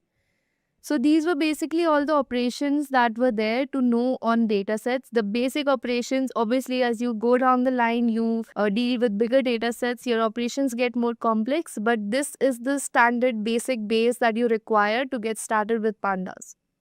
Alright, so now we're going to look at how we can import a complete data set file, that is an Excel or a CSV file, in our notebook. So since I'm using a Google Colab notebook, I cannot directly pass the entire path of my file or my CSV or Excel sheet. If you're using Anaconda or VS Code, you can do that. So if you're using those platforms, all you have to do is right click on your data set and click on copy as path and create a variable and just say pd.read underscore CSV, because this is a CSV file, and all you have to do is pass the path inside the parenthesis as an argument. Alright, but since this is a virtual environment and it is not going to be able to access my local environment, what I have to do is I have to upload my data on Google Colab. Okay, so I'm simply going to select it. So as you can see, it's uploaded over here. Okay, so now all I have to do is, in quotes, I have to say data.csv. So you can see it's run successfully, and now I can do data.head. That is, I'm trying to get the first 5 rows of my data set. So you can see this is the date, price, bedrooms, bathrooms. So I can easily access all the columns, and I can go ahead and perform the basic operations, like I can check the shape of my data set using data.shape. So I have 4,600 rows and 18 columns. All right. So accessing such information in an Excel sheet would have been a much more difficult task. So this is why we use Pandas, which helps us gather information like this in a much more efficient and easy manner. All right. So I can also go ahead and check the information of my data using data.info. So you can see I have 4,600 non-null values. That means I have 0 null values in my entire data set. I have 0 null values. Okay. So you can also check the data type of each and every column. Now you can see over here, this is an object data type, but date is supposed to be in a time format, right? You're supposed to be able to access the day, time, and year of a particular date in an efficient manner, but this is stored in an object manner. All right. So I'm just going to quickly show you guys how you can convert this date time from an object to a time. Okay, so this is the syntax that you have to follow. So I'm going to pass my date, and then I'm going to use pt.datetime to convert my date from object to, okay, so it is data. Okay, so as you can see, it has been executed successfully. Now if I go ahead and check my information of the data, you can see it is converted to date time format. All right, so this is how you can convert your date time features into the valid format using Pandas. All right, so this is again only a 1-line code, but you should be aware that it can be done, and this is how you bring your data to the correct format. All right, so this was it for this video. I think we have covered almost everything there is to know about Pandas, and I'm sure you guys got a basic understanding of how you guys can implement Pandas on even a large data set. And I am going to give you guys this notebook link in the description, so you can go ahead and download it and practice on this data set, or you can download data sets from Kaggle. Let me show you guys the website. So you can go ahead and type Kaggle and click on the first link that you get. Register on this website and you get hundreds and thousands of data sets for absolutely free. You can download them, and you can also go ahead and check out the discussions if you face any issues or doubt. right? In this video, I'm going to walk you through the basics of visualizing data using one of the most popular Python libraries out there, Matplotlib. And something important that I'll be discussing, which is often neglected while learning Matplotlib, is how to choose the right type of graph based on the kind of data you have. Not just that, we will also see how to read these plots and make sense out of them. But before we jump into it, let's take a moment to understand what data visualization actually means and why it matters. Data visualization is all about turning raw data into visuals using things like charts, graphs, or maps. These visuals help us quickly see patterns, spot anything unusual, and just get a better sense of what the data is telling us. Here's a quick example. Let's say you have a list of sales numbers for each month of the year. Sure, you could look at those numbers one by one, but if you plot them on a line chart, you'll instantly see how sales went up or down over time. That's the beauty of data visualization. It helps make data clear, simple, and easy to understand. Now coming back to Matplotlib, this is a Python library built specifically for creating visualizations. It's been around for a long time and is widely used in areas like data science, research engineering, statistics, and business management. What makes Matplotlib so powerful is its flexibility. You can create all kinds of plots like line charts, bar graphs, scatter plots, histograms, pie charts, and even 3D plots. And the best part is you can fully customize how your plots look, from colors and styles to labels, titles, and legends. When it comes to using Matplotlib, there are two main ways to make your plots. The first one is through something called the PyPlot API. This is the simpler and more commonly used method. You just import it using import matplotlib.pyplot as PLT and then use functions like plt.plot or plt.bar to make your charts. The second way is through the object-oriented API. This one gives you more control and is better suited for complex or customized visualizations, especially when you're building something that needs to be more advanced or integrated into an application. In this tutorial, we are going to explore both methods using easy examples. So go ahead and open your Jupyter Notebook or Google Colab and let's get started with Matplotlib and the world of data visualization. So before we get started with the implementation of Matplotlib, I want to quickly show you guys the anatomy of a Matplotlib figure. So a figure in Matplotlib is basically the entire window or page. It's basically the entire canvas that represents the various components like legends, your axes, the grids, your labels, everything, right? So all the components are contained inside a figure. So let us quickly go ahead and see what are these different components. So first we have the axis. So we have x-axis and the y-axis. And what these axes are representing is basically shown by the labels. So we have x-axis label and y-axis label. So say for example, I have the data of number of hours studied versus the marks scored. So I can represent my x-axis as the number of hours studied and I can label it as number of hours studied, and similarly I can do it for y-axis label as the marks scored. So I know what I am showing on my plot. Then there's something known as ticks. So we have major ticks and minor tick labels. So major tick labels are basically these marks that you can see on your axis. So 0, 1, 2, 3, 4 are basically your major tick labels, and your minor tick labels are the in-between marks like 0.25, 0.5 and so on. And then we have something known as a legend. So this basically represents what each color or mark is representing. Right, so over here we have a blue line and a red line. So whatever these blue lines and red lines are representing, that can be shown in a legend. Then you have your grids. So these are the dotted lines that help you figure out or read your plots in a more efficient manner. Then you can also label your entire figure. So you can give a title to your figure using the title component. So that is pretty much it about a figure. So these are basically the major components inside your figure.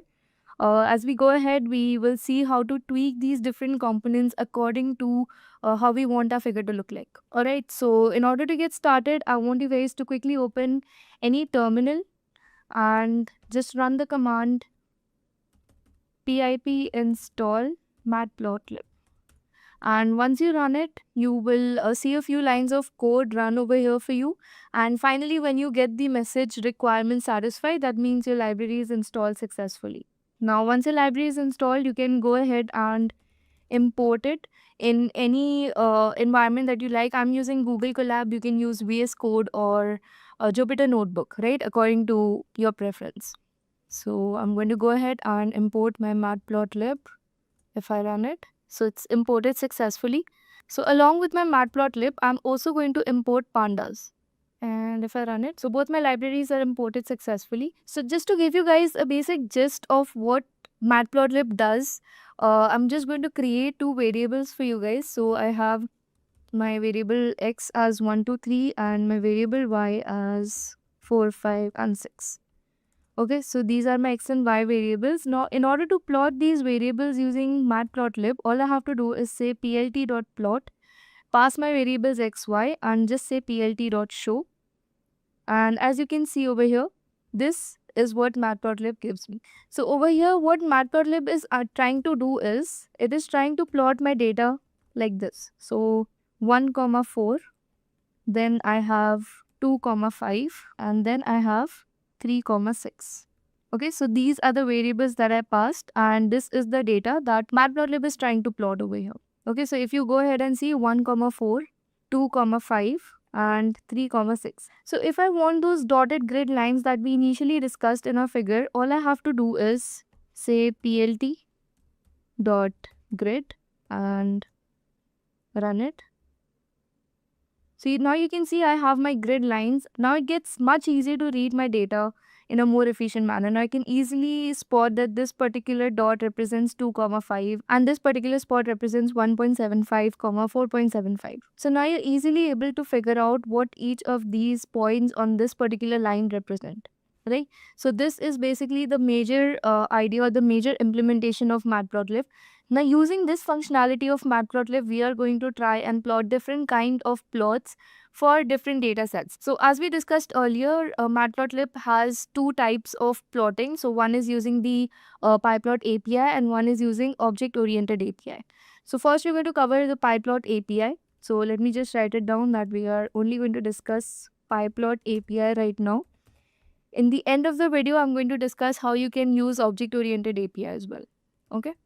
So in order to understand which particular plot is to be used for what kind of data, let me quickly introduce you guys to univariate analysis. So a univariate variable basically focuses on one variable at a time. It could be a height, weight, or a category like yes or no. Alright, so first we're going to cover the numerical column. So in order to understand, let me just create a data where I have a column, salary, and it looks something like this.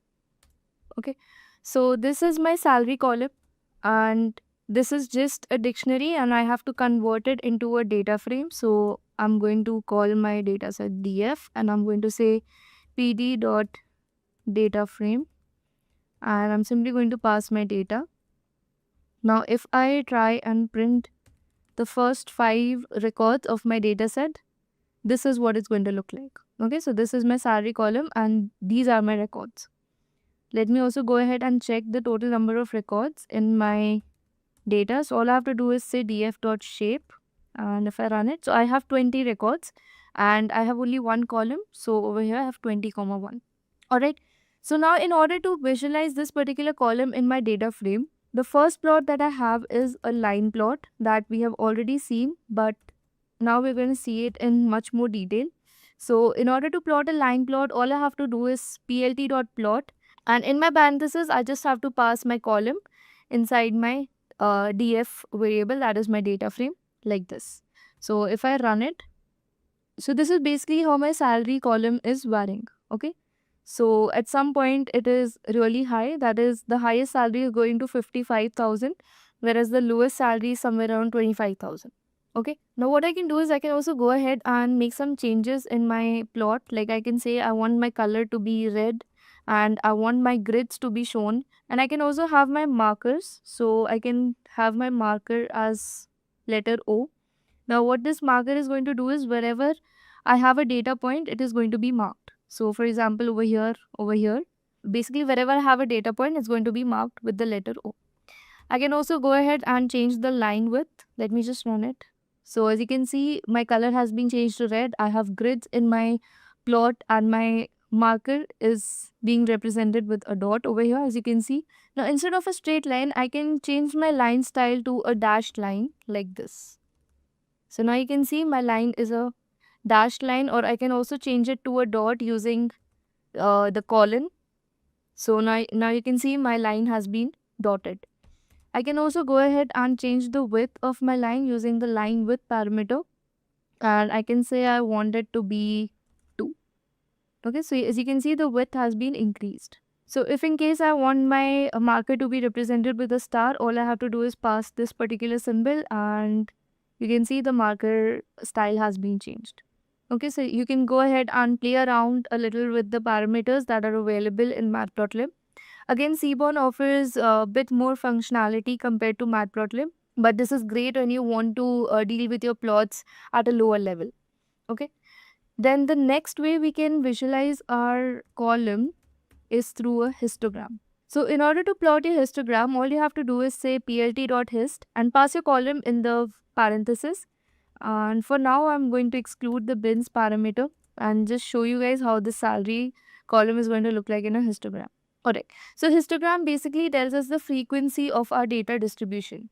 So what this graph is basically telling us is that there are around 3 people that have the salary in the range 25,000 to 30,000. Then 2 people have the salary in the range 30,000 to 35,000. And there are 3 people again in 35 to 40 range.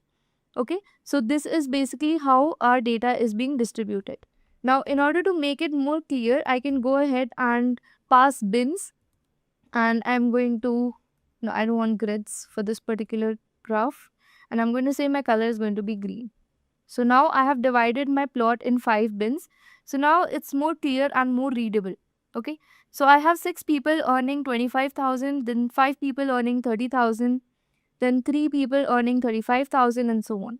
Okay, so this is how you can read your data through a histogram. Then the next plot that we have is a box plot. So in order to plot a box plot, all you have to do is say plt.boxplot and pass your column over here and simply say plt.show, and this is what your box plot is going to look like. Okay, so whoever is not clear with what a box plot is exactly, let us quickly understand it with the help of this image. So a box plot has 2 endpoints. One represents the minimum value and one represents the maximum value. Then there's a line that is connecting the minimum value to the lower quartile, and it's called the whisker. Now your lower quartile is known as Q1, which basically represents 25 percentile. So basically 25% of the data is below this particular point. Okay, then you have your mean value and your median.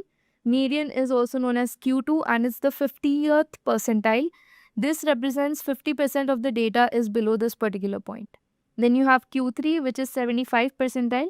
So 75% of the data is below this particular point, and then you have your maximum value. Okay, so Q1 to Q3 is known as your interquartile range. And then you have something known as outliers. Now, outliers are basically the extreme values that are either lower than the minimum value or greater than the maximum value. Okay, so these are basically the extreme values and they are plotted outside the box plot. So, box plot makes it very easier to identify whether there are any outliers in your data or not. Okay, so as we can see in this particular plot over here, there are no outliers currently. But if I were to add a salary, so at index 20, I'm basically adding a salary 0. Okay. Now, if I run it, now I go ahead and plot a box plot. You can see over here, I got an outlier value which is at 0. So this is the value I just inserted, as you can see over here, through df.loc. So we have already covered LOC and ilog in my previous video of Pandas full course. If you guys have not watched it or you guys do not understand how I have added a new record in my dataset, I suggest you guys to quickly go ahead and watch that video before you continue with this video, because we will be using Pandas somewhere or the other throughout this video. Alright.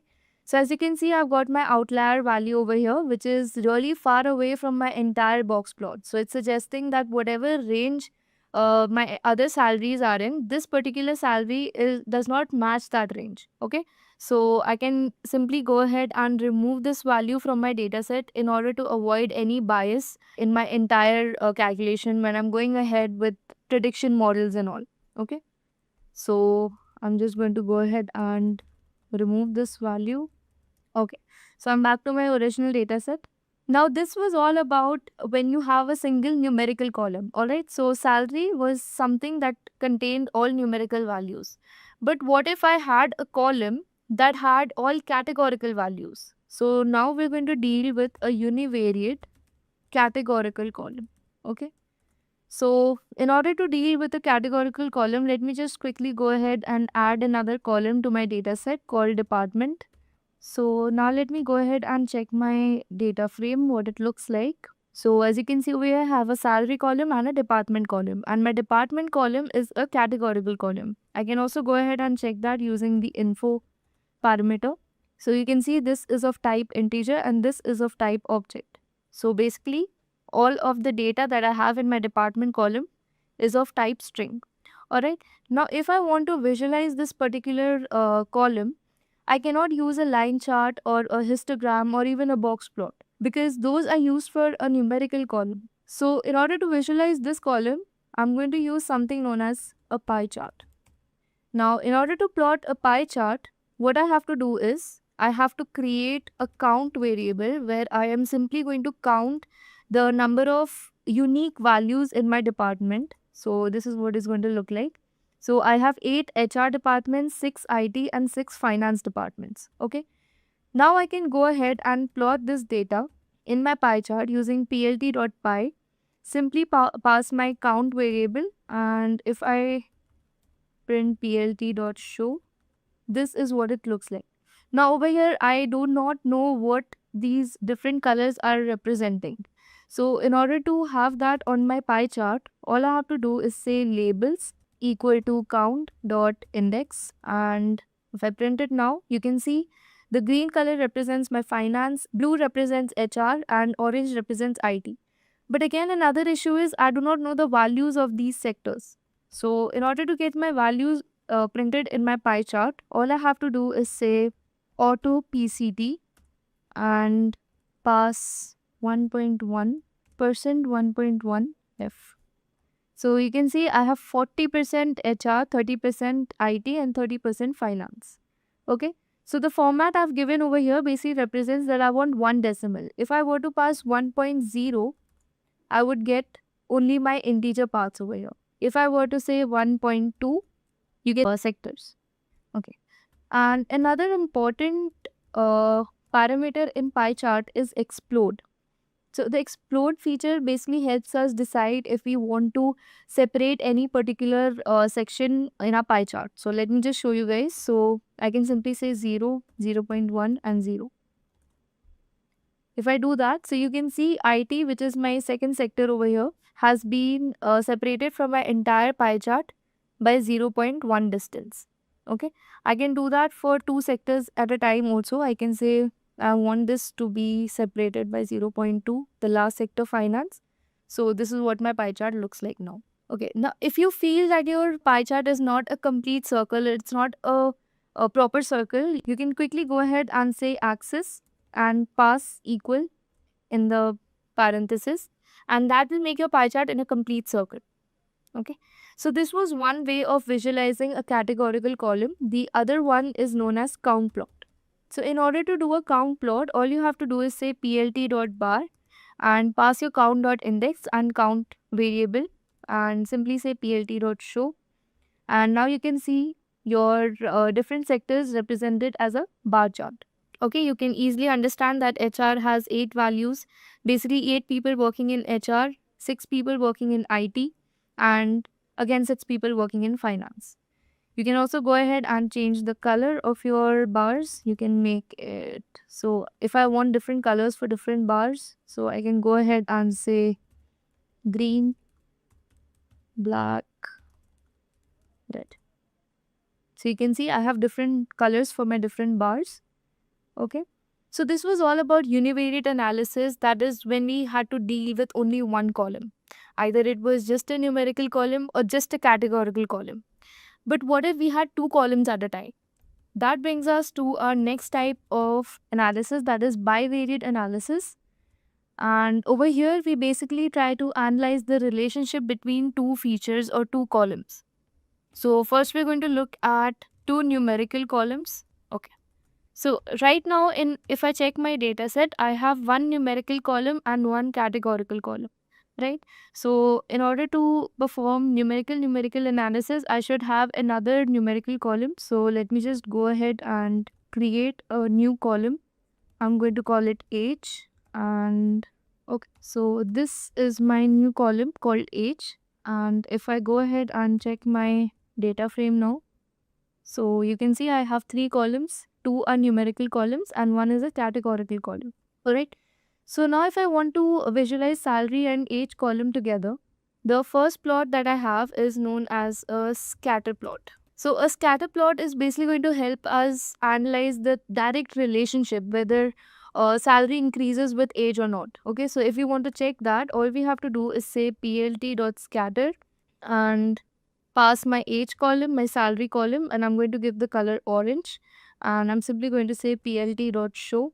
So as you can see over here, my age and salary are increasing together. Okay, so this is also known as a positive correlation.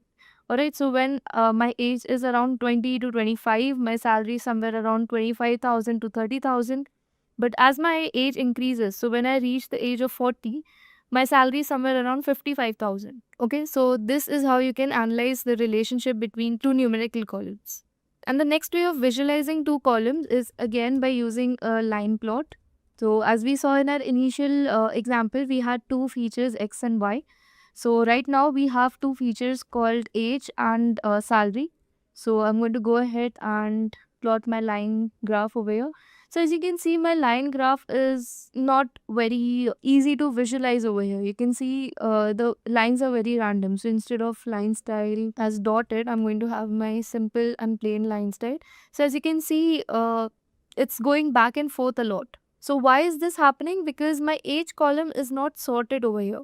So I have random age values and random salary values. So in order to have a better visualization, what I'm going to do is I'm going to sort my age feature. I'm going to create a variable called sort age, and I'm going to simply sort my values of age. Okay, and over here, instead of passing my age directly, I'm going to pass my sorted age. So as you can see over here, now my line chart is giving me a better visualization of the relationship between the age column and the salary column. Okay, so this is how you can plot a line chart between two numerical columns. Then the next visualization graph that we have is a bar chart. So in order to plot a bar chart, all you have to do is say plt.bar, pass your age. I'm going to pass my sorted age features and my salary column, and I'm going to say I want my color to be green for all the bars. And as you can see over here, it is giving you the visual representation in forms of bars.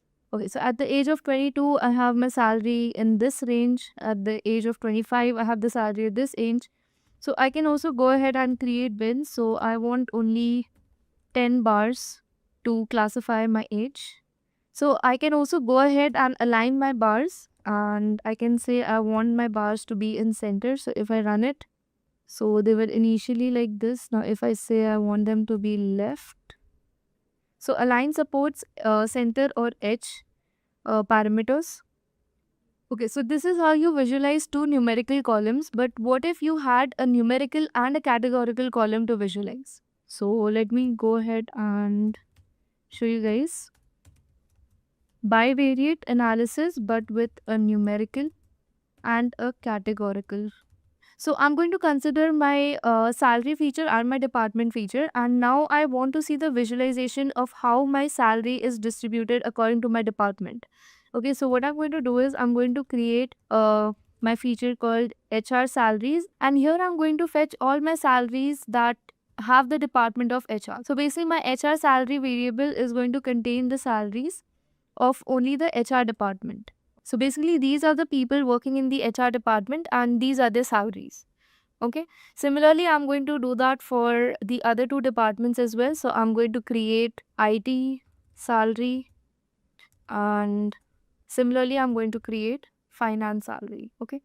So once I have my salaries for all the three departments separately, I can go ahead and plot them in a box plot. So I'm going to go ahead and create a box plot. So in order to do that, all I have to do is say plt.boxplot and pass all the three salaries that I have together. And you can see the distribution like this.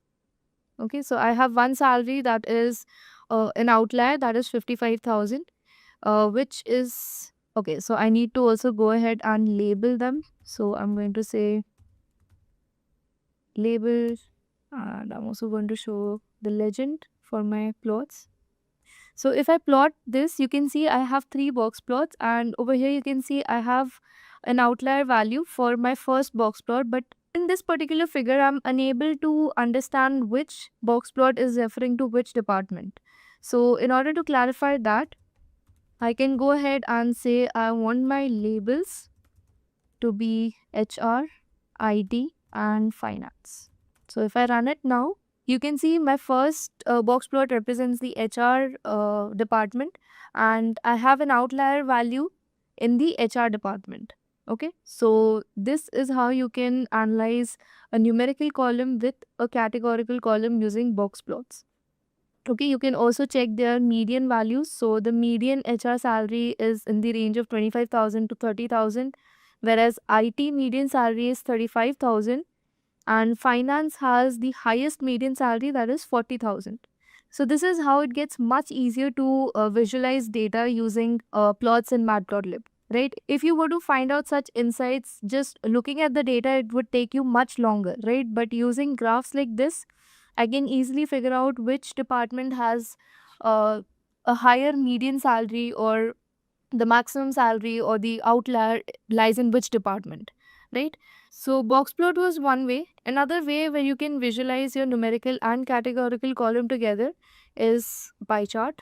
So in order to plot my pie chart, what I'm going to do is I'm going to sort, or I'm going to group my salary by department, and I'm going to say df dot group by department, and I want my salary to be grouped, and I'm going to use the sum instead of mean.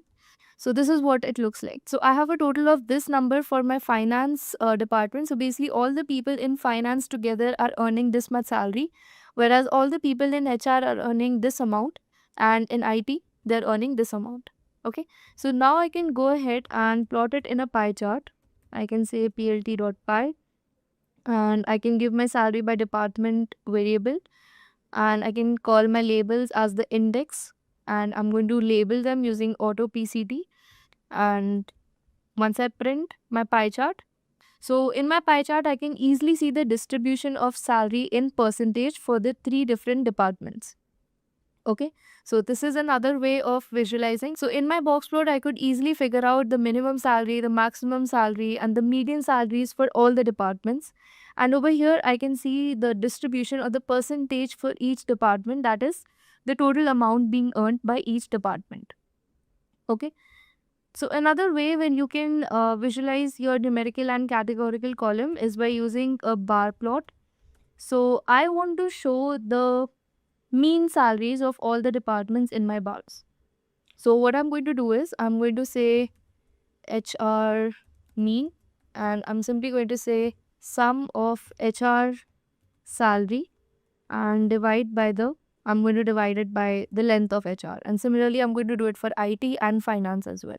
So once I run it, I can simply go ahead and plot my bar chart over here. I'm going to say plt.bar, and I'm going to pass my HR, IT and finance as labels.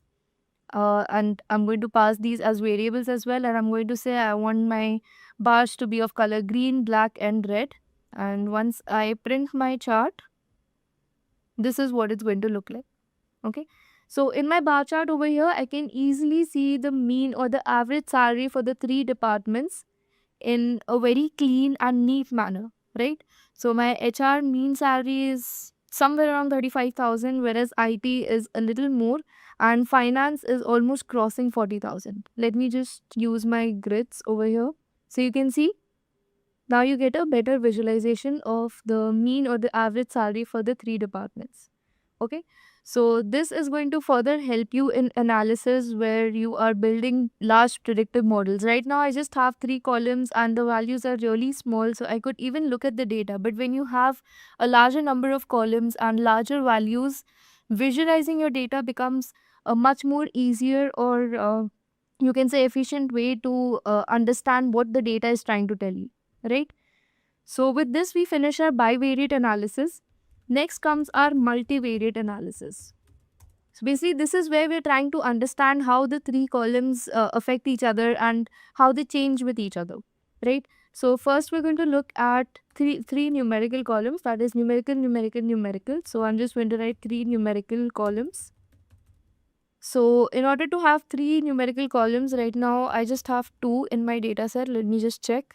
Yeah, so I have 2 numerical columns, that is salary and age. I need to add another numerical column in my data frame. So let me just say df and let me add experience. Okay, so you can see I have added another numerical column, that is experience. So basically, this column is telling us how many years of experience the person has. So over here, there's 1 year of experience. Here, over here, the person has 2 years of experience, and so on. Okay.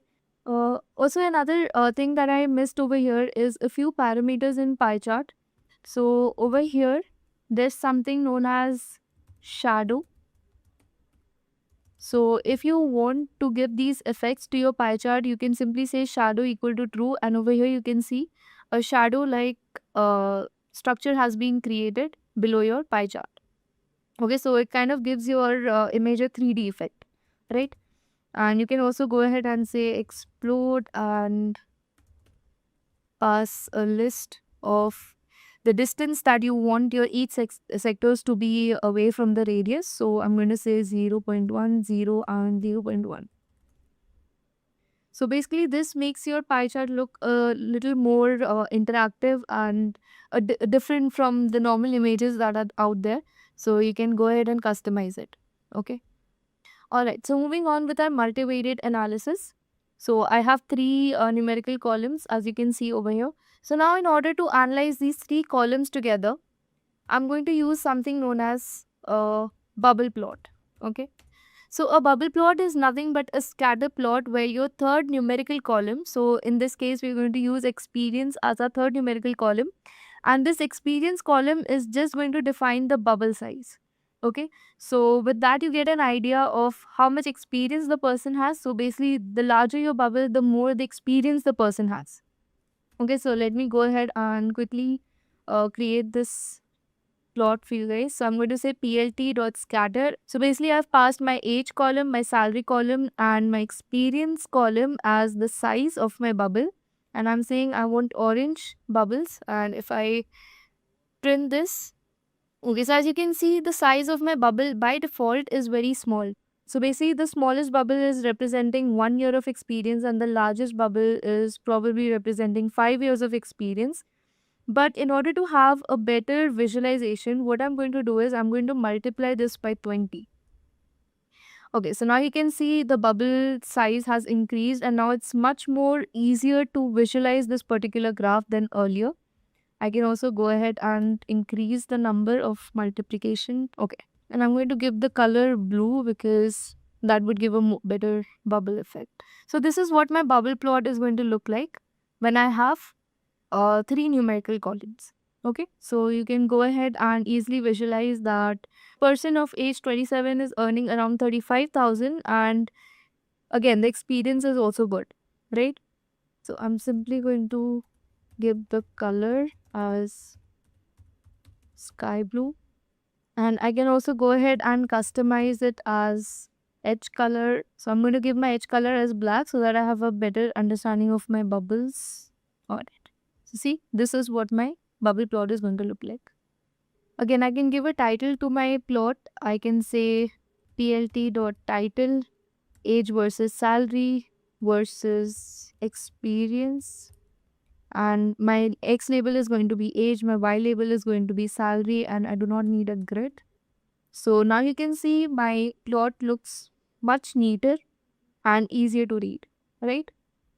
So this was when we had 3 numerical columns. But what if we had 2 numerical and 1 categorical column? So in this case, we are going to again use a scatter plot. So the 2 numerical columns are going to be our age and salary.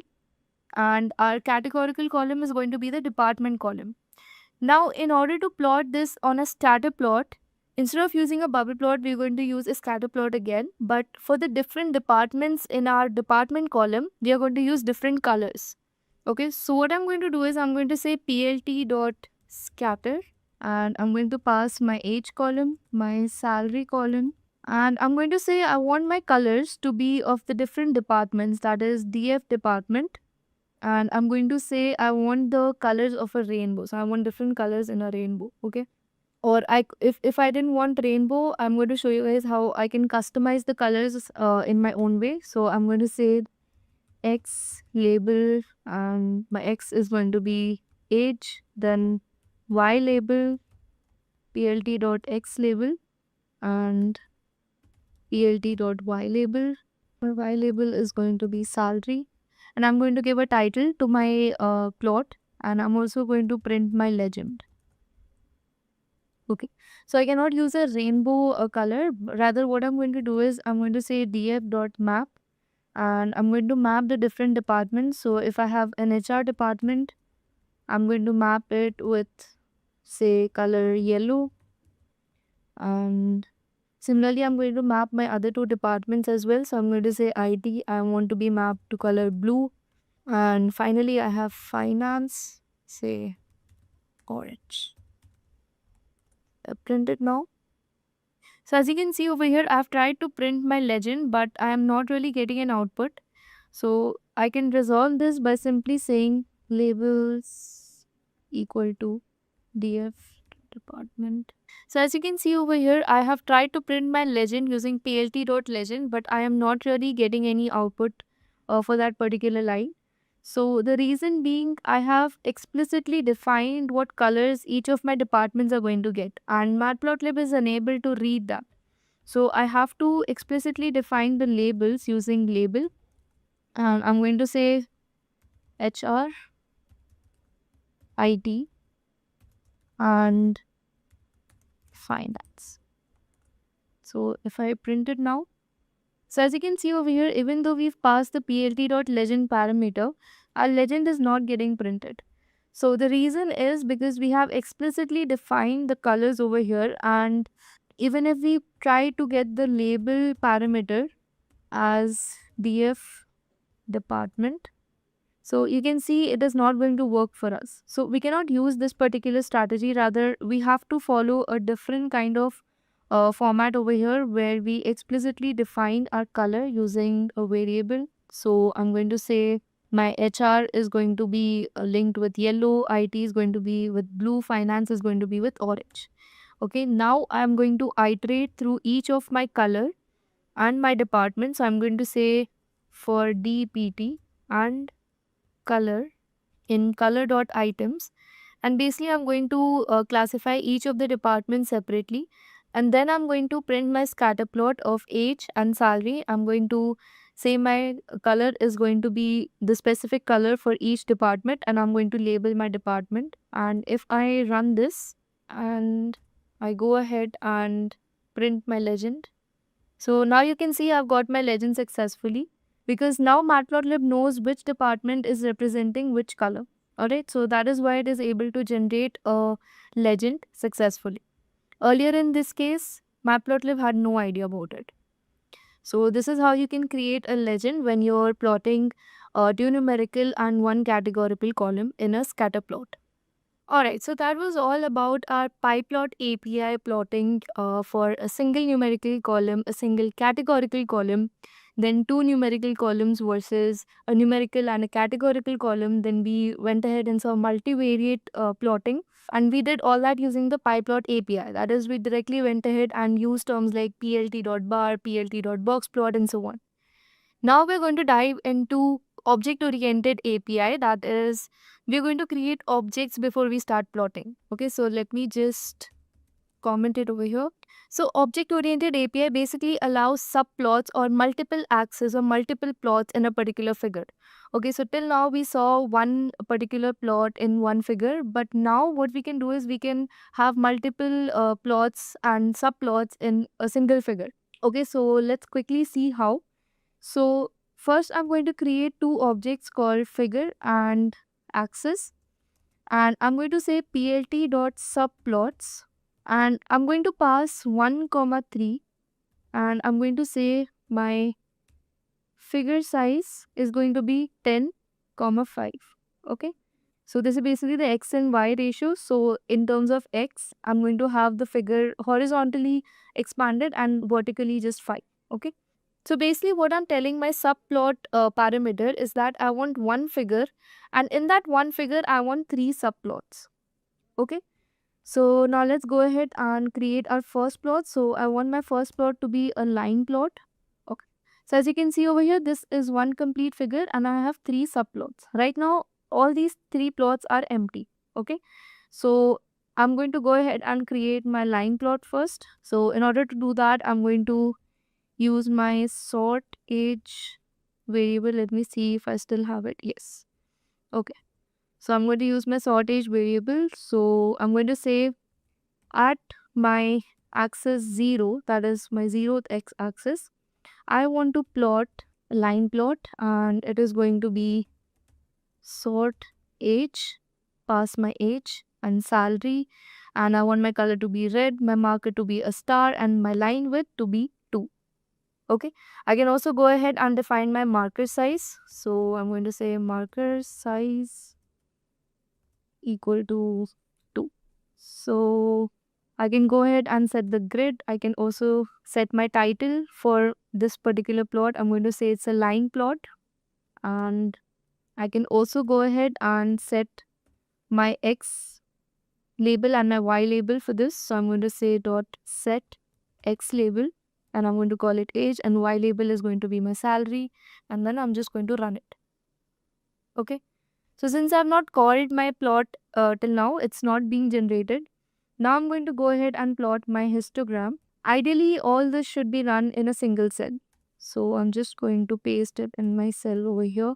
And then I'm going to plot my histogram. And over here, my axis is going to be 1 so that Matplotlib understands that this was my first plot. And I'm going to use axis 1 over here throughout histogram so that Matplotlib understands that this is the second figure, while the earlier where I use 0 for axis is going to be my first figure. Alright, so basically I'm referencing to my first figure and my second figure over here. So I've created a histogram for my salary and I'm going to give the color sky blue. And I'm going to set my title for histogram and I'm going to set my label salary, and Y label is going to be frequency. Then my third plot is going to be a box plot where I'm going to say axis 2, that means my third figure, and I'm going to plot my salary over here. I'm going to set my title as box plot and I'm setting my X label as salary again. And if I run plt.show, that is I print all my plots, this is what it's going to look like. So as you can see over here, my plot is sort of coinciding with my second plot.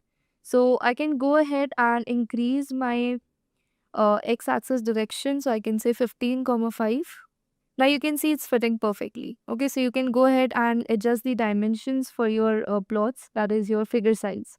Okay, so this is how you plot multiple plots together, okay, in using object-oriented API. Cool. Now, if I want to save this particular figure in my local environment, maybe I want to use it for some sort of presentation or any sort of document that I'm preparing, and I want to use this figure in that, how do I do that? Okay, so you can either just right click and go to copy image, but that's not the right way. So Matplotlib offers an inbuilt feature where you can save your image. So all you have to do is say plt.savefig and give a name to your image. So I'm just going to say multiple plots. And now you can use any particular extension. So I'm going to use PNG. You can use the JPG format or you can use the PDF format. Okay, any format that you want to download your image in, you can just use that particular extension in the end using the dot.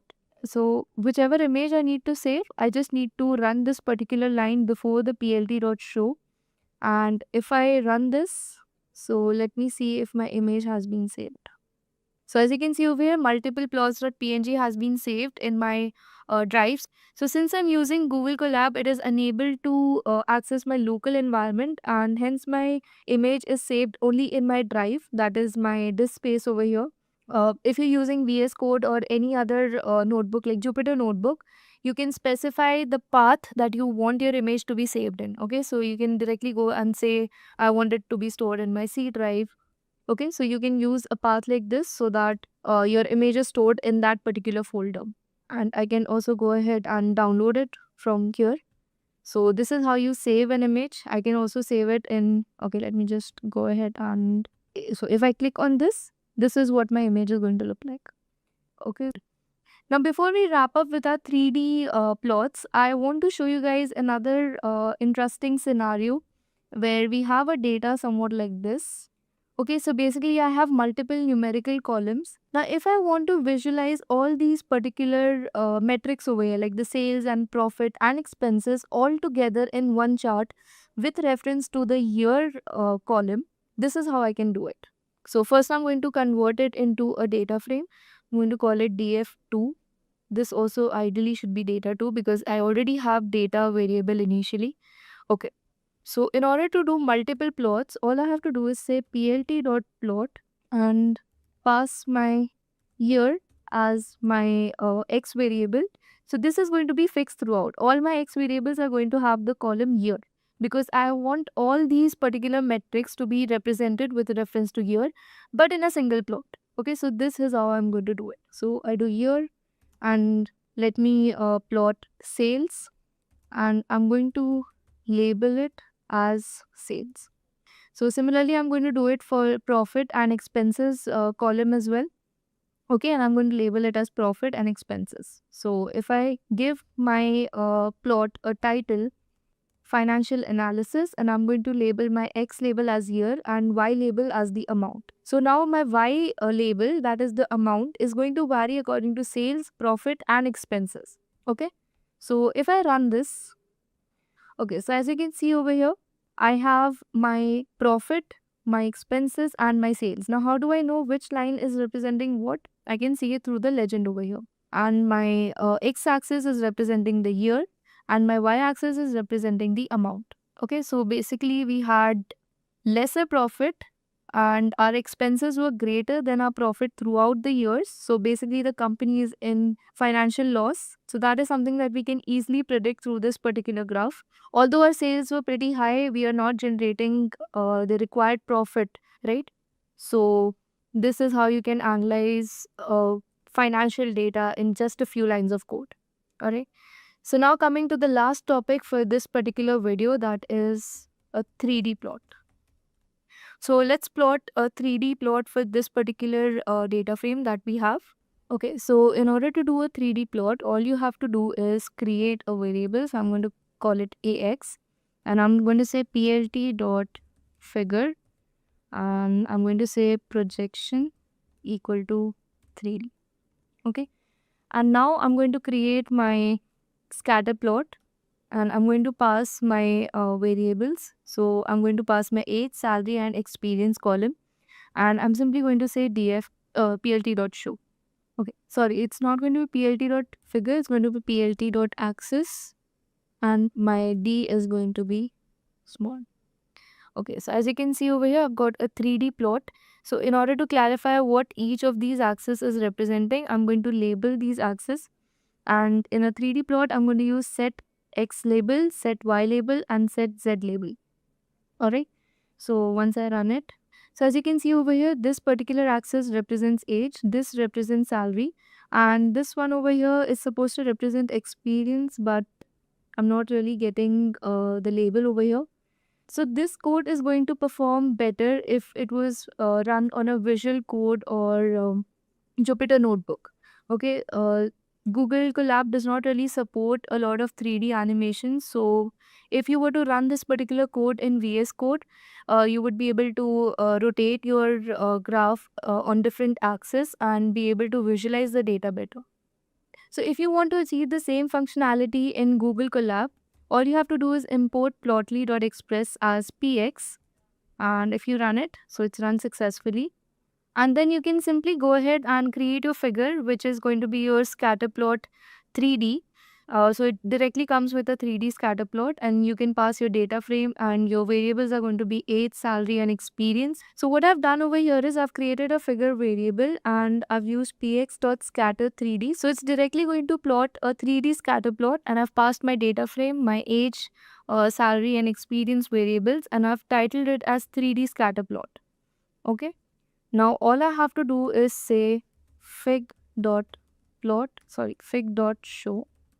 and if I run it. So as you can see over here, now I am able to rotate my graph. I can visualize the data on a 3D level. Okay, so this is how you can do it using Plotly library. Okay. Matplotlib also offers this particular option, this particular functionality, but just not in Google Colab. Okay, you can do it on Visual Code or Jupyter Notebook. So this was it for this video. I hope you guys were able to understand Matplotlib, the functionalities, and most importantly, which plot is supposed to be used for what kind of data set. So we've discussed univariate, bivariate, and multivariate analysis along with PyPlot API and object-oriented API. So what exactly is EDA? EDA or exploratory data analysis is an approach of exploring the data in a way where you are able to gather few insights from the data. These insights may include the pointers that best explain the distribution of the data points, peakness, and other necessary information like relationship between each of the variables in the data. You are able to identify the underlying patterns which you may not be able to identify just by looking at it. You are able to remove the redundancies like null values and outliers. The idea is to use the processes and tools available to us to make sure that no stone is unturned when it comes to exploring the data.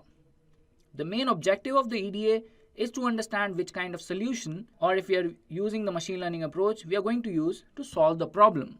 This practice gives us enough room to decide the outcomes based on findings while doing the EDA. Now that we have a vague idea about what exactly is exploratory data analysis, let's go ahead and look at why it is so important for any aspiring data scientist to be thorough with the concept of EDA.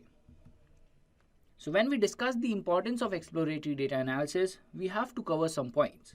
First of all, EDA helps us uncover underlying patterns and trends in the data that are not visible by just looking at the data.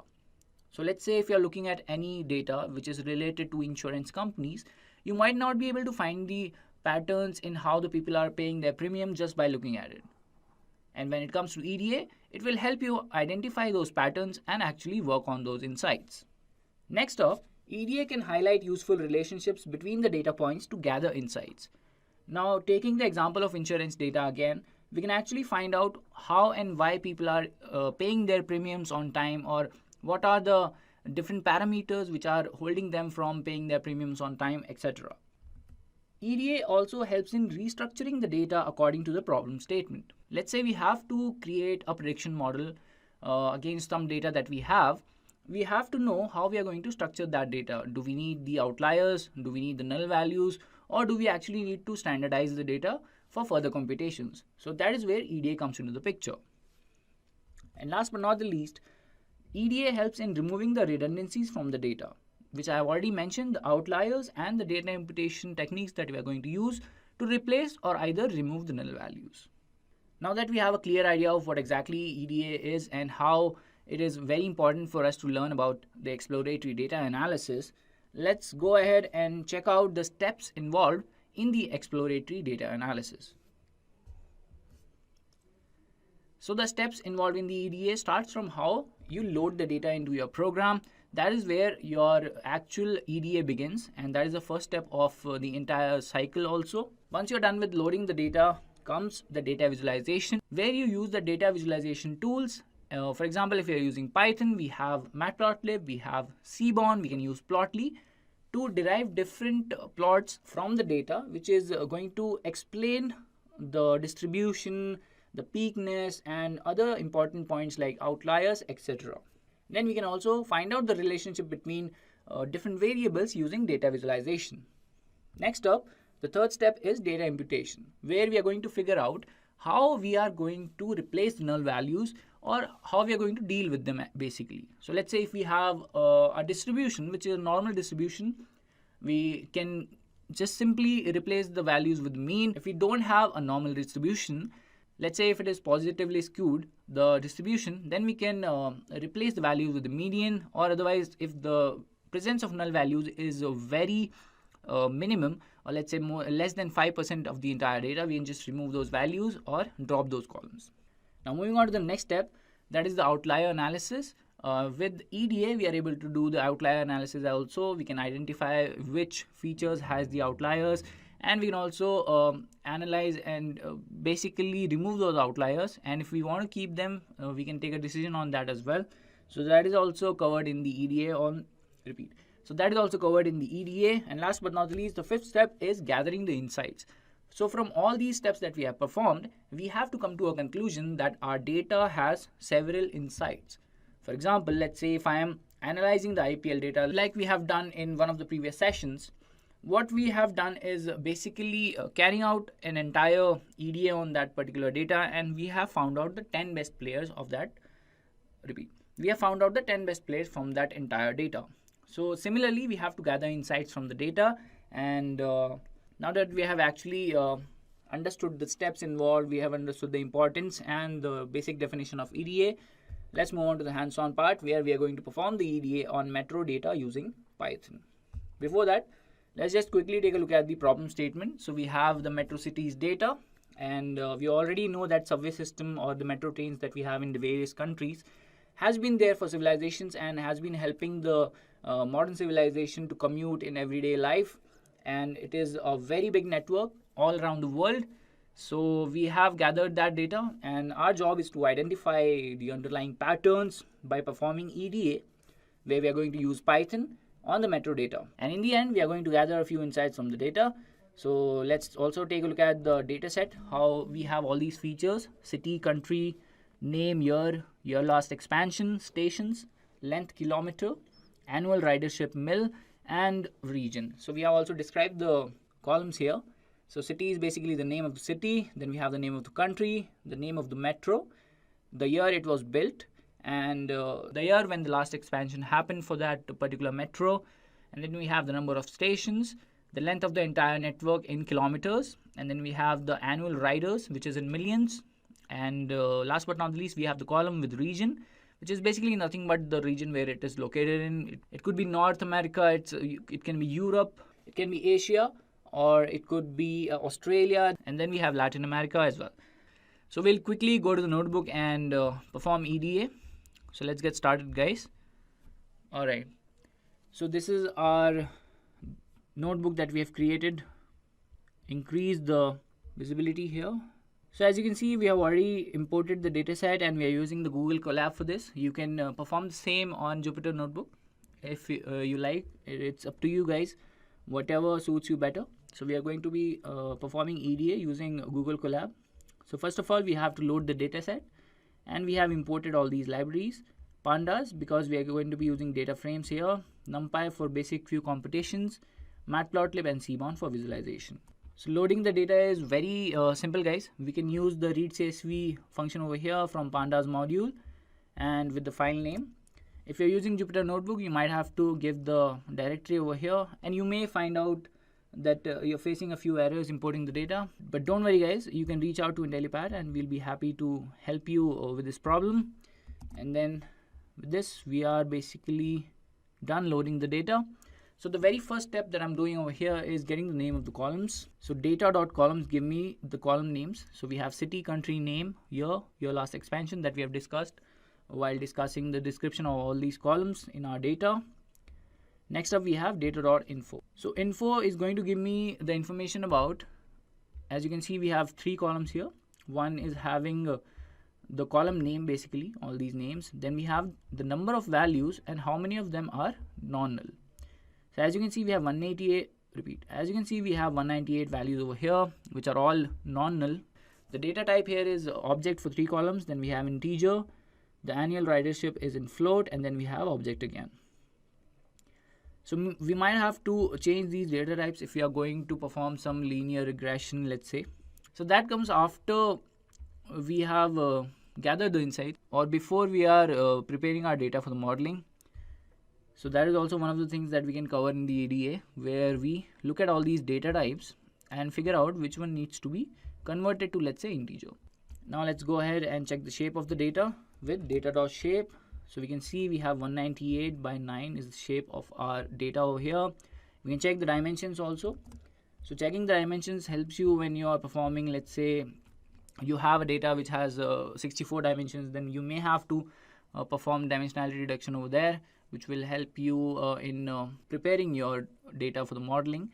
And that is why checking the dimensions is also one of the good practices when you are doing EDA. Alright, so this is the part where we describe our data.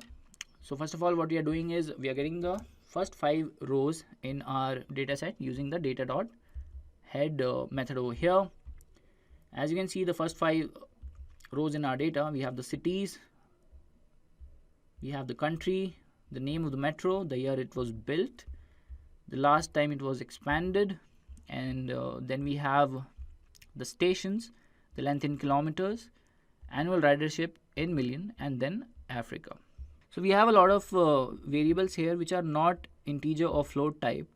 So what we are doing is we'll describe the data, but we are not going to get the values for those particular columns. Like if you can see over here, the describe method does not fetch us the count, mean, standard, minimum, 25 percentile, 50 percentile, 75 percentile, and maximum. For the columns, city, country, we don't have name over there. We won't be having region as well.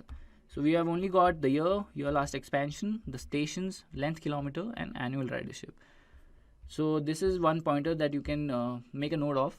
Whenever you're using the describe method, it is not going to get you the values which is not in the type numbers, basically, which is integer, float, it could be a complex also. But if it is a object or a string data type, it is not going to get you these values. So describe is actually one of the methods which is quite useful while doing the EDA. So I can, for example, let's take this column, stations. So we can know what the count is, we know what the mean is, we know the standard deviation, we know the minimum, and there's a 25th percentile, that is 50th percentile, then we get the 75th percentile as well, and the maximum also. So we know for sure the highest number of stations in the entire data is 424, the lowest is 6, and the mean value for all these metro stations is 68. Similarly, we can have the numbers on length, kilometer. So the highest is 49,039 kilometers, and the lowest is basically 12 kilometers. So the metro station with the lowest network, or the lowest range of network, is 12 kilometers only. And then again, we have the minimum of annual ridership. So there is a station which does not even cross 1 million commuters every year, and the highest is 2834 million. So that is quite a number. So this simple 5-point summary you can get from describe method. So this is very crucial when you are doing the EDA for any data. You get the basic idea of how your data is. And then again, what we are doing is getting the unique values for region. So let's say we have this column region over here. So we can get all the unique values using the unique function over here, and we are printing those.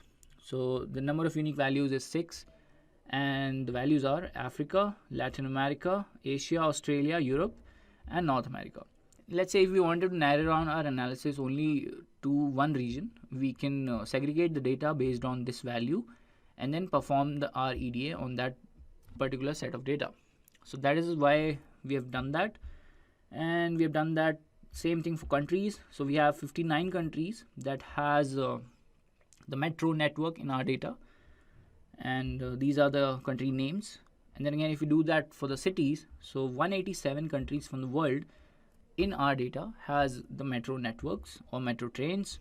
So this is a very simple finding from our data, which you can say in these 6 regions, 59 countries have metro stations, and out of these 59 countries, 187 cities are there. So that is our initial finding from the data.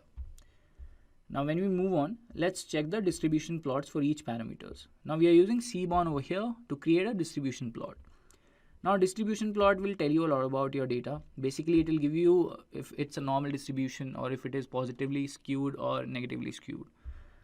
So if we take a look at this data, this is negatively skewed because we have a lot of values towards the end of the distribution, and that is how we can estimate or basically interpret this data. So most of the metros were built after 1975, we can assume that, and the first ones were built somewhere around 1900s or before that in very less numbers. When we take a look at the next plot, which is about the stations, this is also a skewed data, not a normal distribution. So most of the metro stations are in numbers 0 to 100, and only a very few metros have stations more than 200. So these are the findings we get from visualization. That is why data visualization is a very important aspect of performing EDA on any data. Now visualization can be it can be of any sort. You can find out the distribution, you can find out the relationship between the variables, you can find the outliers. So these are three basic things that we'll be covering in this session. But visualization is not just limited to finding out the distribution or the relationship. You can actually get beautiful insights or create dashboards using Plotly, or you can create a beautiful dashboards using Power BI and other tools available to you in the market. But we are only going to be using Matplotlib and Seaborn for this session. There's a surprise in the end where we'll be covering something interesting using Plotly. So hang on there if you are waiting to learn something new today. And moving on, there's another distribution plot where we are checking the distribution for the annual ridership.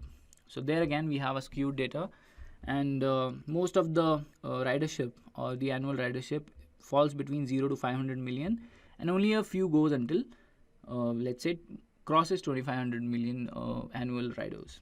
And then we go on to check the distribution of last year expansion. This is also skewed, and we can clearly see that most of the expansions happened after 2000. So that is how you easily find out the distributions here and make quick assumptions about the data using these values. So from these few plots, I know that most of the stations or the most of the metros that are located in these cities, countries have has less than 200 stations, were built after 1975, and the annual ridership is less than 500 million, and were probably expanded after 2000. So these are the insights I have gathered so far. Moving further, I check the distribution for the length of kilometers, and this is where it gets interesting. So mostly all of the data falls under 10,000 kilometers. So that is where our distribution is not very helpful. So we'll be taking a look at this particular parameter while checking the box plot, so that we get a clear idea about how the data is distributed. Now we do the outlier analysis with box plots. Now box plots is not just about finding out the outliers, which is basically whatever values we're getting outside this particular line over here. These are the outliers, but we can get the median values, we can get the percentiles over here, which is the IQR range, minimum and max, and these are the whiskers. So these are the values, and we can clearly see that year is negatively skewed.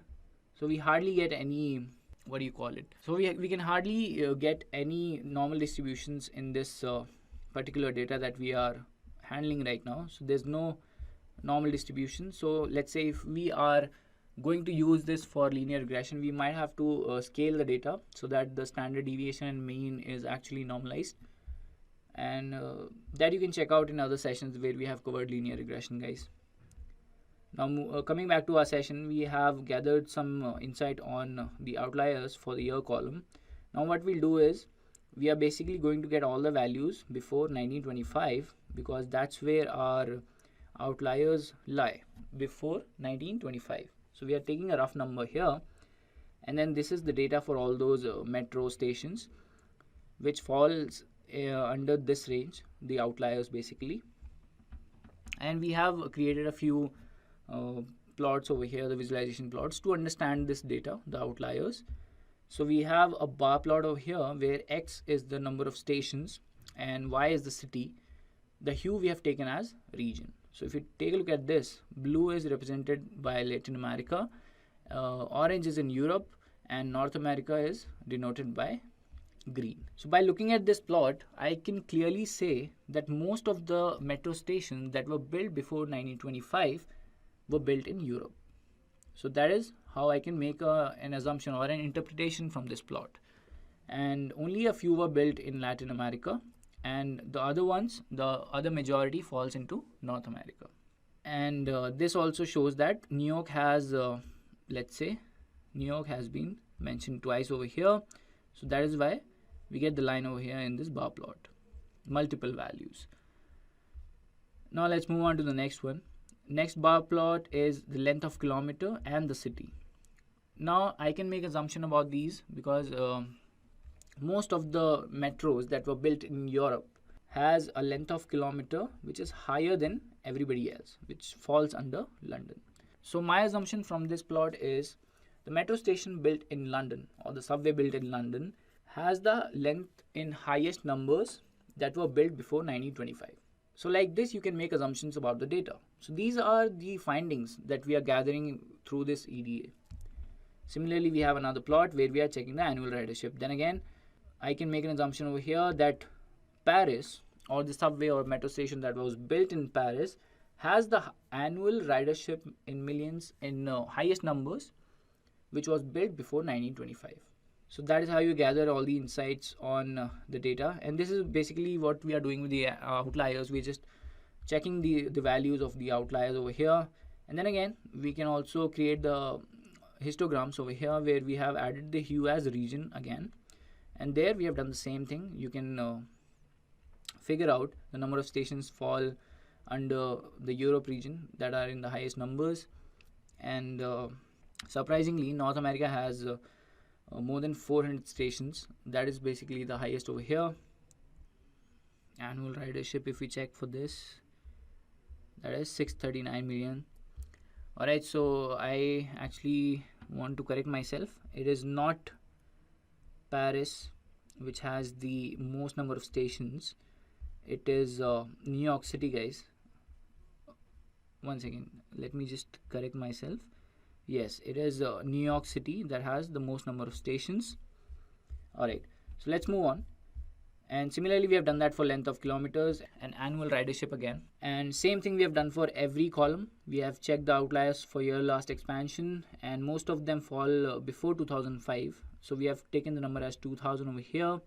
Anything built before 2000 we have over here. And we do the same thing. We check the annual ridership. We check the number of stations. We check the length of kilometer, and then we provide some histograms to get the better idea of how the number of stations looks like. There we have Asia again in this, and so we can also make a conclusion that most of the metro stations that were built in Asia started after 1925. So that is one assumption. We can get a clear number on that when we check the very first metro that was built in Asia. And this is how we can gather a few insights on the outliers. Now moving on, we have done the same for length in kilometers also. So anything after 2000, let's say, or 2300 we have taken over here, is falling outside the range, which is the outliers, and we have all these metro stations. Most of these falls under China, guys. If you want to make a career in data science, then Intellipaat has IIT Madras Advanced Data Science and AI Certification Program. This course is of very high quality and cost effective, as it is taught by IIT professors and industry experts. And we have done the same thing. We have created the histograms for annual ridership. So annual ridership falls majorly in 0 to 500 million, and then we have the number of stations, which also falls majorly in 0 to 50, let's say 0 to 70 stations. And the histogram shows for length in kilometers according to region. So we have most for Asia because most of the stations are in China. That is why it all looks blue, guys. And if you take a look at Europe over here, we only have two cities, Madrid and London, which shows the length in kilometer. And this basically is where we can conclude that so the largest network of trains exist in Asia. So this is the conclusion from our analysis over here. And then again, we can check the annual ridership and all these things. So we have done the same thing for stations also. We have taken all the stations more than 200 are going to be in the outlier section. So we have all these cities over here. We have done the same thing again, plotted a few bar plots to get the clear idea on length on kilometers. So I think Delhi tops the chart over here. And then we have the number of stations. I'm sorry guys, this is the length in kilometers that we're talking about for Delhi. So that is the highest for any city that has more than 200 stations. And if we check that for number of stations, the most comes with Beijing and Shanghai. There is Paris from Europe, Madrid, London and New York City. So I think New York City is the highest. Then on the second place we might be having Shanghai, and then we have Beijing also. Then we check for annual ridership. The hue is region over here again. So we have Asia, Europe and North America. Surprisingly, we do not have Latin America in this. So probably Latin America does not have the metro network which has more than 200 stations. So that we can conclude. And similarly, we have created a few histograms over here, and it is dominated by the Asian region for annual ridership, for stations, for length in kilometers. Number of stations actually is shared by North America, where New York City tops the chart. And then again, we have a box plot for annual ridership, where everything after 500 million is an outlier. So we have segregated the data based on this, which is greater than 600 million. That's going to be in our outliers list. So that is how we can analyze this data, check the annual ridership, which is highest in Shanghai. Similarly, Tokyo also has a few concerns over here, and then we have Beijing, then we have Delhi also, Moscow, Mexico City from Latin America is also there, and then North America we have New York City. So majorly all the regions are here. Only the Australian region is not present over here, but let's carry on. And then when we check for stations, then again Beijing, Shanghai, Seoul, and then we have Mexico City from the Latin American region, and New York City, of course, it's topping the chart again here, which we already have concluded. When we check for length in kilometers, first of all we have Delhi, then there is Xi'an, Moscow, Mexico City again, and Sao Paulo is also there from Brazil. And alright, so when we check the histograms, there we can see the Asian region dominating the charts over here. So this is why we have used the visualizations to get beautiful insights from the data, which we might not be able to get just by looking at the data or just by inspecting it. Like if I just take a look at the 5 rows or the entire rows of the data over here, I might not be able to fix or gather a few insights related to this data, but through visualization I was able to do that. Now moving further, let's talk about how we fix the outliers. So I'll quickly give you a preview of what we have to do for that. So handling outliers is not a very big task. Like most of the times we can leave the outliers in the data because they might help in reaching a conclusion, because they are very useful information, the outliers also. Like for our metro data again, we might not want to do this because the information that we get from outliers is extreme but is important because those are facts. So this is just an example of how you can get your data fixed or remove the outliers. You get the IQR range, which is the 75th percentile minus the 25th percentile, and these are all the IQR range for every column. For year it is 36.75, for year last expansion is 7, stations is 69.75, length kilometers, and annual ridership. So what you can do is basically replace the values with this particular thing where anything above or beyond the range, the IQR range, we are going to replace it with that. So we are going to skip this part because we want to keep the outliers so that we understand the data better. And let's also check the number of null values. Since we do not have any null values in this particular data, what I'm going to tell you is how you can replace them. The first option is always to drop the null values. Then again, you can fill the null values with 0 or with mean or with median if you don't want bias in your columns, because if the distribution is not normal, you can replace the column values or the null values with the median. And then again, if it's object data type, you can replace the values with the mode, and that is how you can treat your data for data imputation, basically replacing the null values. Moving further, to understand the relationship between the columns, what you can do is basically plot a few scatter plots, and you will get the idea of how your relationship in between the columns is. So let's say if I wanted to quickly summarize or use this entire data to decide the annual ridership, what I'll do is check the relationship with all these values or all these columns with annual ridership, so that I get a clear idea if length in kilometer is going to affect the annual ridership, if number of stations is going to affect this, if the region is affecting this particular value, or if the last expansion that happened has affected the annual ridership. That I can find out by using the scatter plots. So scatter plot between the stations and length kilometers is showing a considerable amount of increase, but not that great. So we can't really say it has a linear relationship. But for stations and annual ridership, it clearly shows a linear relationship, not exactly that strong, but it just shows that there is a relationship between these two variables. Then again, if we check for length in kilometers and annual ridership, it's not exactly that strong, but we can say it's gradually increasing. So there is a clear sign of increase, but not that strong. When we check for year and year last expansion, it's not really great. We have taken the limit from 2000 to 2022 because most of the expansions happened in that time. Similarly, for X limit also we have taken that for length in kilometers. And when we check for year and stations, this also does not show a considerable amount of relationship. So this does not actually show a very good relationship between the two. For year and length kilometers also, there we can't find any considerable amount of relationship. And then again, if we plot all these subplots, these are the subplots that you can get: annual ridership with respect to built year, annual ridership with respect to stations, annual ridership with respect to expansion, and length. So length shows somewhat linear relationship, and the number of stations also show.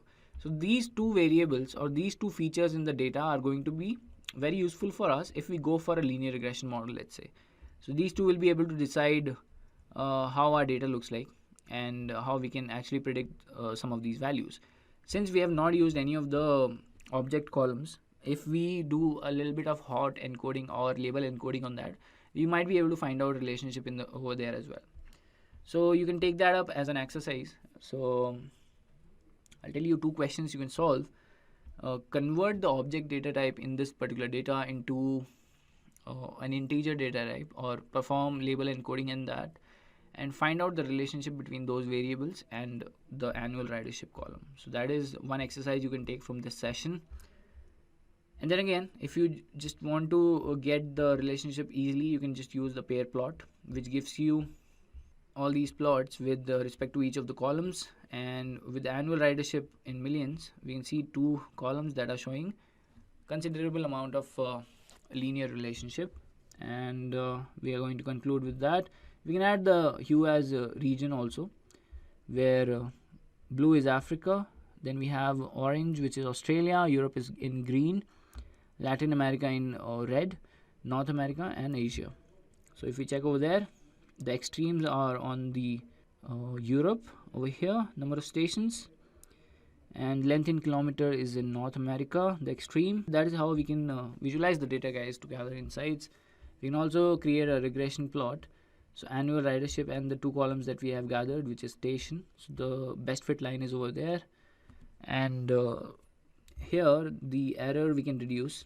And same again, if we plot this for annual ridership in million with length in kilometers, so that is how we plot the regression line also. Now to sum up this session, let's also do a little bit of region wise analysis, and also a little surprise for you where we have used a few pie plots using Plotly. So that is something that looks interesting and gives you a better picture of the entire data. Alright, so we get the unique values, which is all these 6 regions. We segregate the data based on all these regions. We're using the data.loc or loc, where the region is equal to Africa, Latin America, Asia, Australia, Europe and North America. Now what we're doing is we're using Plotly for sunburst, which looks like a pie plot, but it actually opens up when you click on these. Alright, so just to quickly give you a review on this, we'll go to the Asian and let's check for Latin America first. So this is sunburst, which is going to give us the clear picture of the entire data or the entire metro network in the Latin America. What we have is all these countries. So these are countries, let's say. Alright, I'm sorry guys, these are not the countries. So we have only used the region, the city name and stations. We have not used the countries. I'm sorry guys, these are not the countries. So if I click on Caracas, we have the Caracas Metro, and which has 52 stations and the and the annual ridership in million is 358. Let's go back. Let's check for Medellin, and we have the Medellin Metro, which has 27 stations and the ridership in million is 115. So I can check that for every city that we have in Latin America or in Africa. For in Africa we have only one city, which is Algiers Metro, which has 19 stations and 45.3 million annual ridership. So this quickly summarized all the data based on regions. So that is how I have segregated the data. If we take a look at Rio de Janeiro, we have the Rio de Janeiro Metro, which has 41 stations and the annual ridership is 118.7. Now when we have a lot of cities, we have a lot of these columns. So what we can do is we just check for the number of stations over here. Let's say we go to Seoul. Seoul has 2 metros. We have the Korail metro lines, which has 86 stations and 426.4 ridership in millions.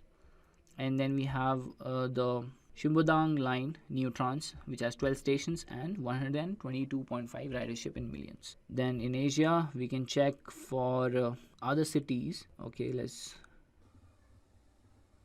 go to Istanbul. So we have the Istanbul Metro, 107 stations. There might be there's Manila over there, which has the Manila Light Train System.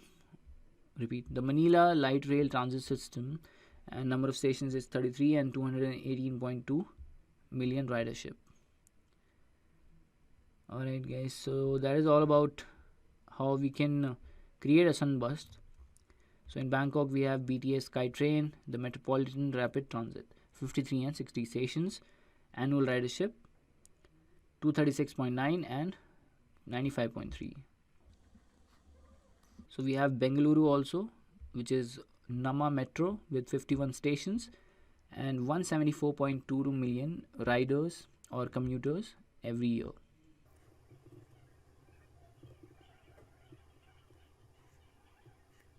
We have Hyderabad Metro also, which has 56 stations, and these are all the summary of all the cities that has metro in the Asian region. St. Petersburg is also there, the St. Petersburg's Metro, 64 stations and 495 million. So that basically gives me a summary. Then we have for Australia with Sydney Metro, has 13 stations and 12.9 million users.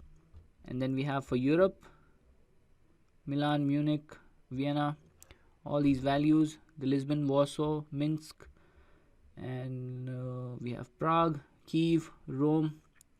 So for Kiev we have the Kiev Metro, which has 52 stations and 279.5 million riders every year. We have for Lisbon, the Lisbon Metro, 56 stations and 184.6 million riders every year.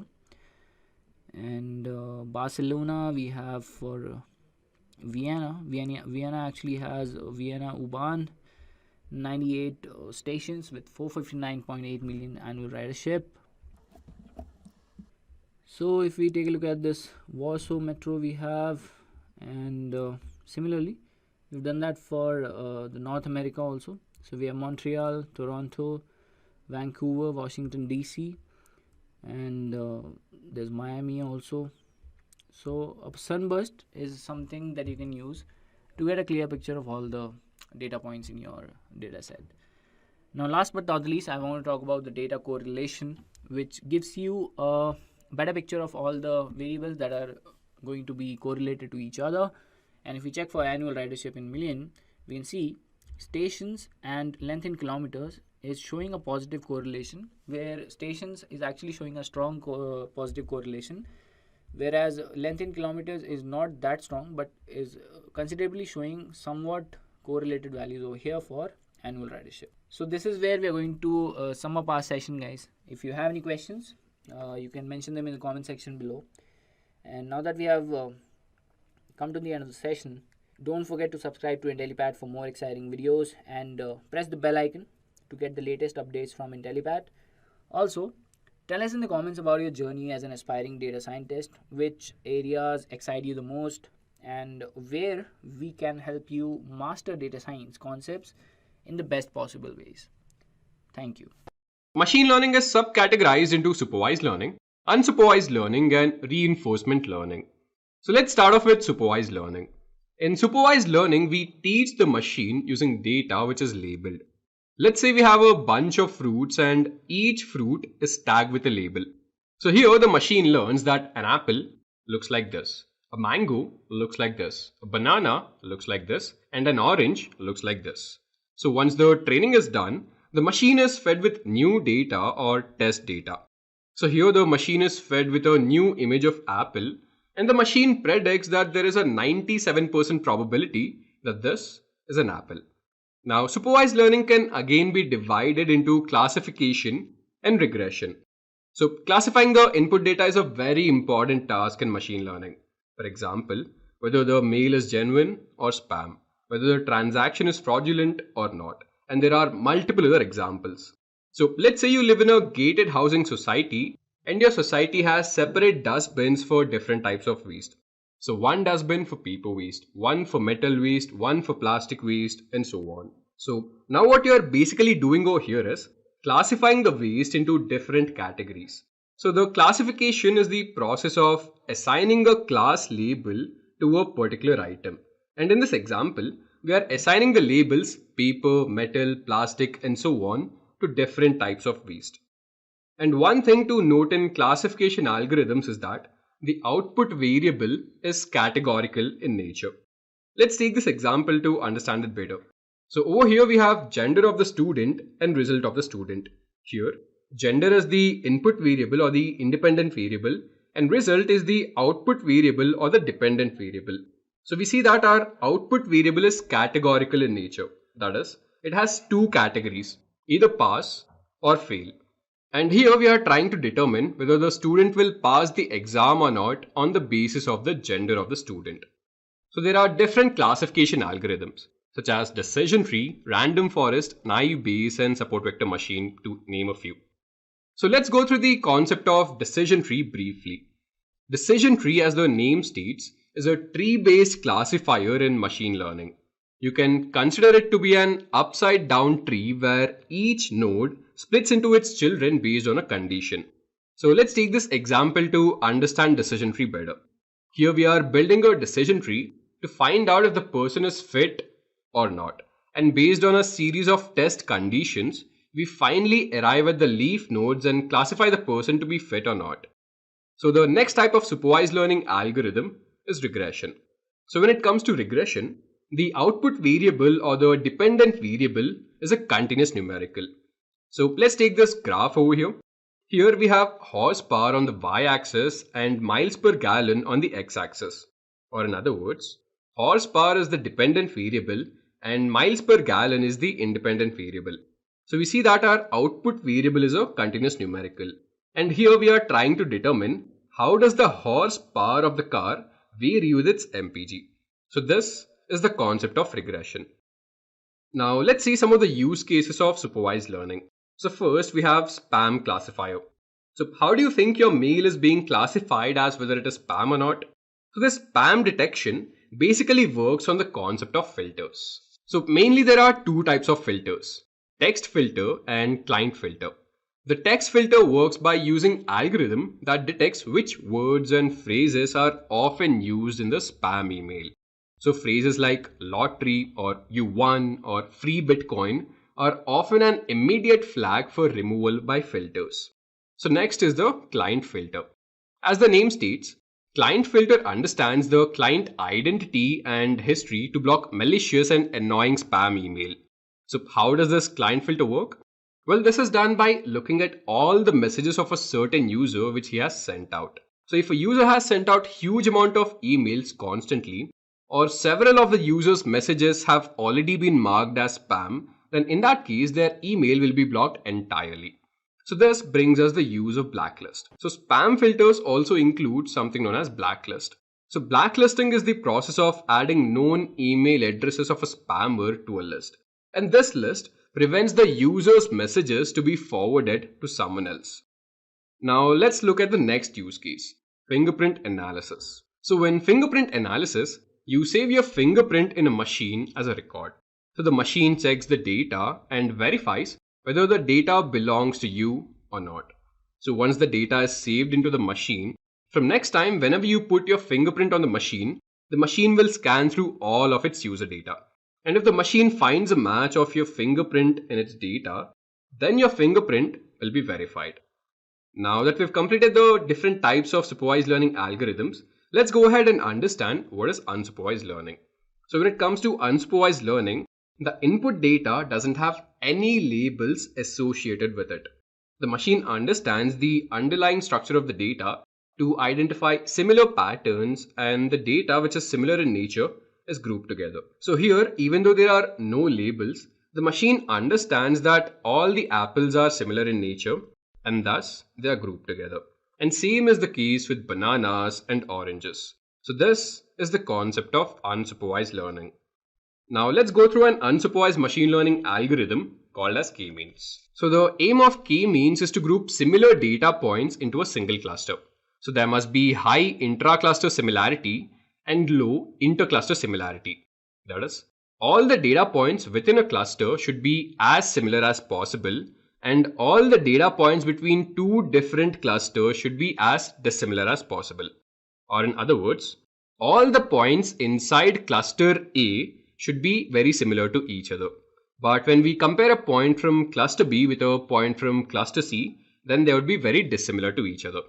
And in k-means clustering, k denotes the number of clusters to be formed. So in this picture over here, the value of k is 3 and hence 3 clusters are formed. Now let's go through a use case of unsupervised learning. So Netflix recommendation is a perfect use case of unsupervised learning. So more than 80% of the TV shows that you watch on Netflix are discovered through the platform's recommendation system. It means the majority of what you watch on Netflix is the result of decisions made by a mysterious black box of an algorithm. So let me just give you a brief of how it works. Well, Netflix uses machine learning algorithm to recommend you a list of movies and shows that you might not have initially chosen. To do this, it looks through a thread within the content rather than relying on broad genres to make a prediction. This explains how 1 in 8 people who watch Marvel shows are completely new to comic book based stuff on Netflix. And finally, there's reinforcement learning. So in reinforcement learning, the algorithm learns through a system of rewards and punishment. And the goal here is to maximize the total reward. Let's take this example to understand reinforcement learning. So here we have a self-driving car which is supposed to reach its destination without hitting any barricades. So here, the self-driving car is the agent and the road is the environment. Here the car takes an action and goes straight. But when it goes straight, it directly hits the barricade. Now since the car has taken a wrong action, it will be punished. So the car realizes that going straight is wrong and it has to go right. So when it goes right, it will be given a reward. So this process continues and the car learns how to drive by itself without hitting any barricades. So the obvious application of reinforcement learning is a self-driving car. A recent study has shown that over 90% of road accidents are caused by human error. So to err is human, but behind the wheel, mistakes are often more catastrophic. Accidents have led to a massive amount of unnecessary deaths. So this is where self-driving cars come into the picture. So trust me, the autonomous car or the self-driving car is much safer than a human-driven car. They are unaffected by factors like human fatigue or illness, and this makes them very safe. And self-driving cars are always attentive, observing their environment and scanning multiple directions. It would be difficult to make a move that the car is not anticipating. So how does a self-driving car work? Well, self-driving cars mainly rely on 3 technologies: IoT sensors, IoT connectivity, and software algorithm. There are many types of sensors available for a self-driving car. For example, sensors for blind spot monitoring, forward collision warning, radar, and so on. So all of these IoT sensors work together to help in navigation of the self-driving car. Next is the IoT connectivity. Self-driving cars use cloud computing to act upon traffic data, weather, maps, adjacent cars, and so on. This helps the car to monitor its surroundings better and make informed decisions. And next is the software algorithm. All the data which the car collects needs to be analyzed to determine the best course of action. And this is the main function or the control algorithm. And this is where reinforcement learning comes into the picture. This is the most complex part of the self-driving cars since it has to make decisions flawlessly. So in today's world, the most famous self-driving cars are those from Tesla and Google. So Tesla cars work by analyzing their environment by using a software system known as autopilot. So autopilot uses high-tech cameras to view and collect data from their environment.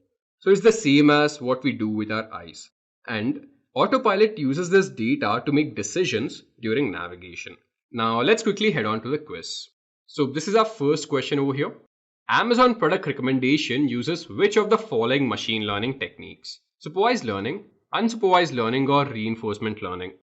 So guys, what do you think is the answer? So whatever you think is right, do put down in the comment box. Just a quick info, guys. Intellipaat offers a data science course in collaboration with iHub IIT Roorkee, which will help you master concepts like Python, SQL, machine learning, AI, Power BI, and more. With this course, we have already helped thousands of professionals in successful career transition. You can check out their testimonials on our Achievers channel, whose link is given in the description below. Without a doubt, this course can set your career to new heights. So visit the course page link given below in the description and take the first step towards career growth with the data science course. Alright, so now I believe you are clear with what exactly the different types of learnings in machine learning are. You are clear with unsupervised and supervised learning through hands-on examples like, let's say, linear regression, logistic regression, support vector machine, decision tree, as well as clustering. Now that you are clear with all of these algorithms, the next step is to work on hands-on project. Project is very important when you're getting prepared for data science jobs.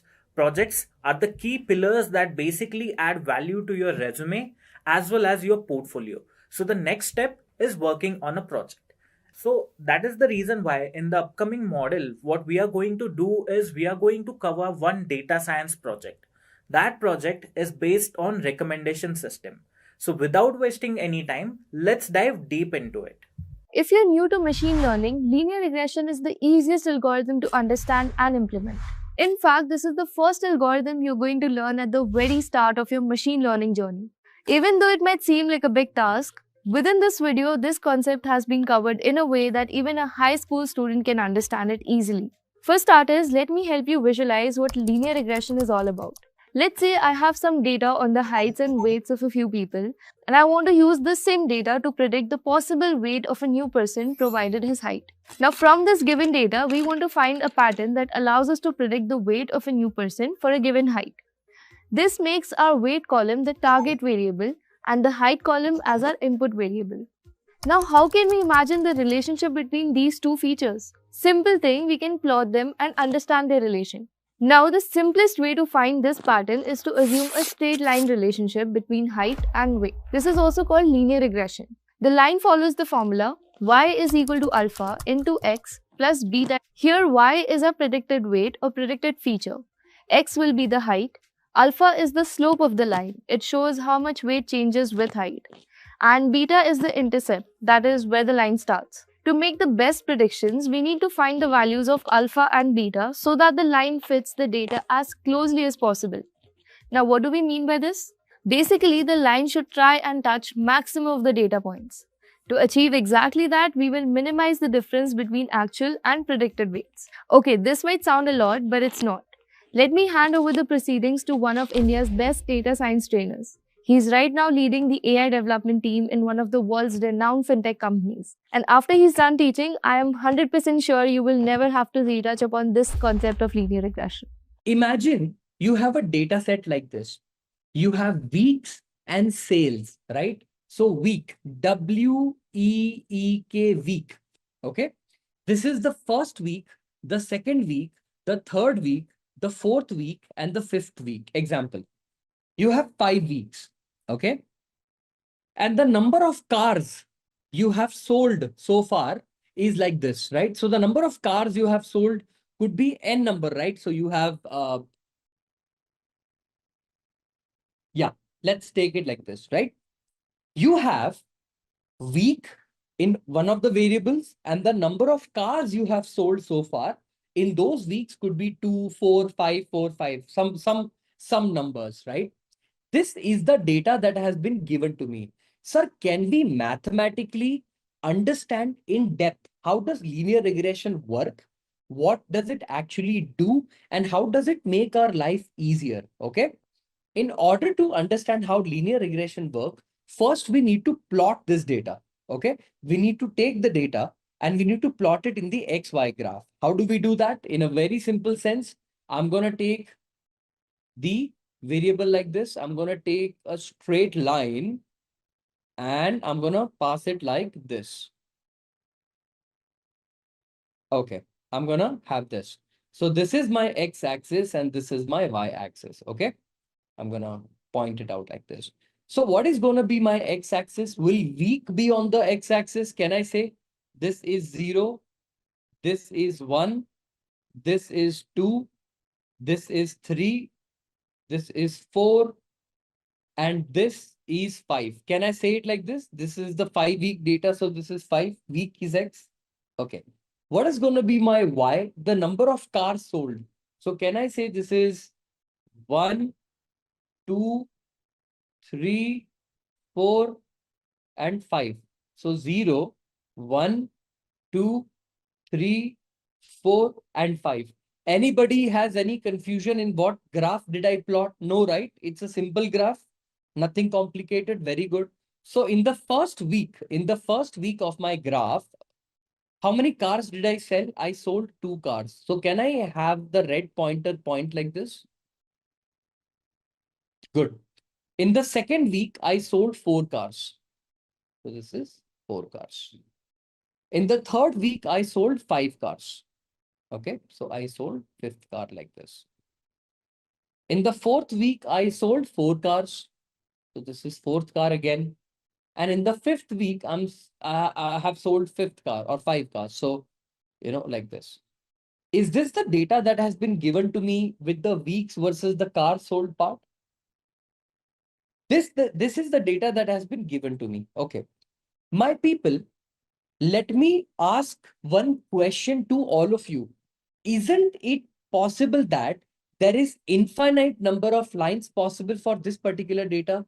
Meaning a line like this is also possible, this is also possible, this is also possible, this is also possible, this is also possible, meaning to solve this problem, infinite number of lines are possible that will pass through the data point. Agree or disagree? I want to identify which line is the best line. Which line represents the best line for this particular data? In the previous example, I said line will pass, but what line? Which line? How do we identify that? We don't know anything. So in order to solve this problem logically, isn't it best to first understand where the line would pass from? Meaning, I'll give you guys an example. Listen to me. Suppose I have a point like this, a single point in a 3-dimensional space. Is this line possible in a 3D space? Is this line possible? Is this line possible? Is this line possible? Is this? Basically, infinite number of lines are possible through one single point. Yes or no? Okay. But will the point move if I fix the point? Meaning, if I tell you this is the fixed point, the point won't move, correct? Only the lines are possible through that point. Agree? Yes or no? Okay. So listen to me. Can I not do one thing that is a guaranteed good point? I mean, the point that I'm recommending right now is a good point. What do you mean? In your x-axis, what is the mean of your x-axis? Can somebody tell me what is the mean of x-axis? Basically, the mean x bar of mean and x bar or y bar of this. What is the mean of x-axis? Is it going to be 3, the number 3? And what is y bar? What is the mean of y bar? 4. Agree, disagree? The minute you plot the data, the first thing you should do is take the mean and take the mean of x and take the mean of y. So can I say that the mean of x is 3? So it is going to pass here. I'm going to take a different color. Give me 1 second. I'll choose purple. I'll choose peach. Yeah, peach is good. Okay. So Control C. Give me 1 second. Is this the mean of x-axis? This peachy line that you see? Very good. What is the mean of y? Is this the mean of y? The minute you took the mean of X and mean of Y, did you get a point for reference where the line should pass from? The minute you took the mean of X and the mean of Y, you kind of got a reference via which a line could pass. Agree, disagree? But in this scenario also, listen to me. In this scenario also, isn't this line possible? Isn't this line possible? Isn't this line possible? Oh, it's complicated. So many lines are possible, but it's okay. We'll solve a problem one step at a time. Is this step clear to everybody? Take the mean of X and the mean of Y. Step number 1. Take the mean of X and take the mean of Y. Okay. Now, what you need to do is this. Okay. Your weak data, I'm going to take it as X. So what is the X data that has been given to me? 1, 2, 3, 4, and 5. Everybody agrees this is my X-axis data? Very good. What is the Y data? It is 2, 4, 5, 4, and 5. Okay. This is my X-axis data and this is my Y-axis data. Okay. What you need to do right now, the minute you calculate this part, X and Y, so can we take first data point and try align with connect points? You will calculate something called X minus X bar. Hey, what is X minus X bar? Is this data point called X? This particular data point called 1 minus 3. From the perspective of 3, I want you to understand from the perspective of the number 3. Is this number 1 called X value and this is the X bar? This point is called X bar and this point is called Y bar, yes or no? So basically, aren't you calculating that 1 is deviating from 3 by how much? 2 is deviating from 3 by how much? 4 is deviating from 3 and 5 is deviating from 3 by how much? Are you calculating this exactly? Yes or no? So tell me, X minus X bar meaning 1 minus 3. What is 1 minus 3? What is 1 minus 3? Minus 2. Very good. What is 2 minus 3? Minus 1. What is 3 minus 3? 0. What is 4 minus 3? 1. What is 5 minus 3? 2. So tell me, from the mean value, is this 1 point not in the negative 2 direction? Isn't from the mean this point 2 in the negative 1 direction? From mean, the mean itself is at 0 distance, meaning it is within calculation of itself. Then this number at 4 is 1 positive distance and this number to 5 is a 2 positive distance. Did it not give me the spread? The information, not exactly spread, but did it not give me the information of the deviation I have in the data? Minus 2, minus 1, 0, 1, and 2 with the number format. Is everyone clear? We kind of got the idea of how much is this part. Okay, because you did this with X, don't you need to do this with Y also? So you need to calculate something called Y minus Y bar. Y minus Y bar. So tell me, what is 2 minus 4? What is 2 minus 4? Minus 2. What is 4 minus 4? Is it 0? What is 5 minus 4? Is it 1? What is 4 minus 4? Is it 0? And what is 5 minus 4? It is 1. Is everybody clear what we did here with the calculation of X minus X bar and Y minus Y bar? What did we do with this? Why did we do it? To understand how far off my data lies from the actual mean value. Are we clear? Are we clear until here? Okay, good. The next thing that we do, okay, is there any reason to take X equals to 3? What you have to do next is X minus X bar, the whole square.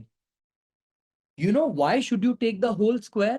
Because isn't minus 2 and plus 2 cancelling each other out? If I want to add them together, Will I be able to add them together?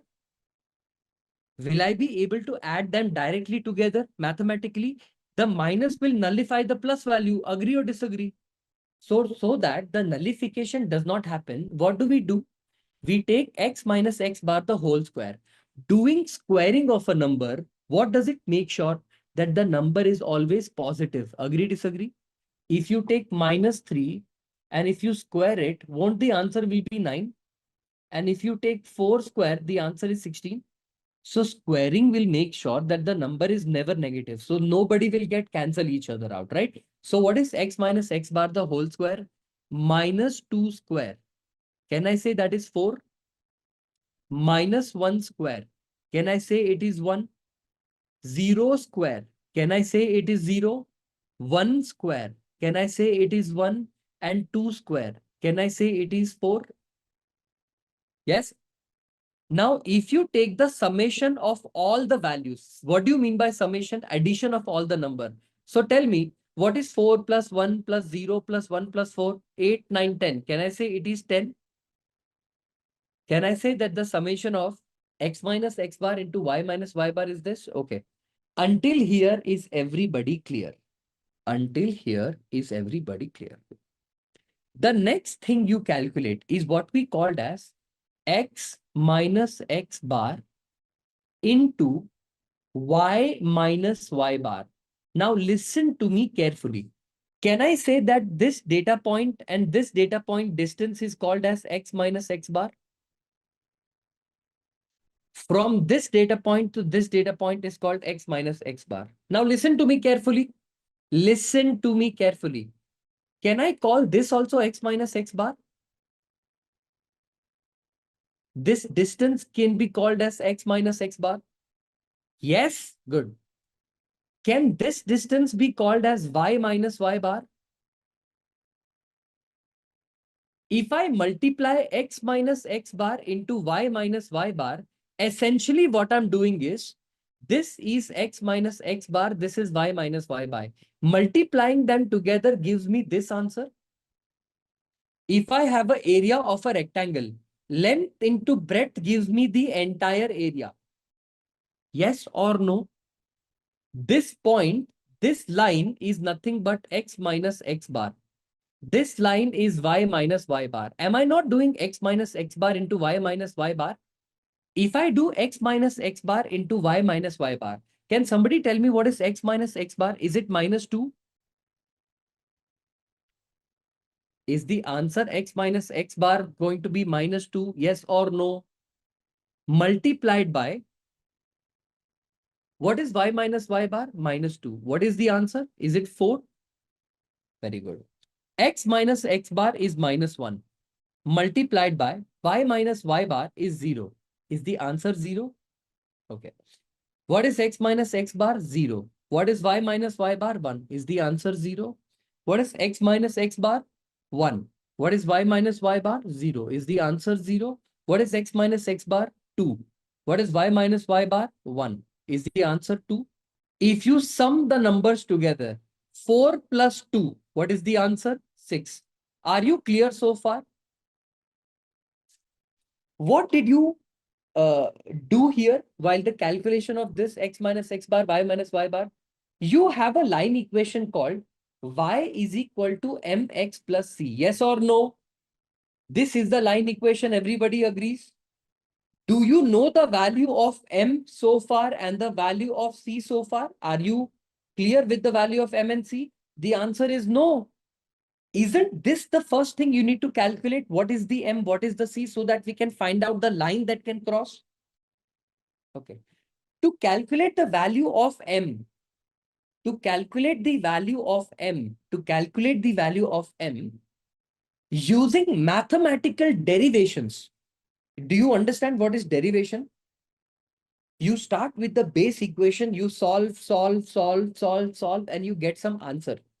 So, mathematically speaking, to get the value of y-intercept, or sorry, to get the value of slope, the formula is summation of x minus x bar into y minus y bar divided by summation of x minus x bar the whole square.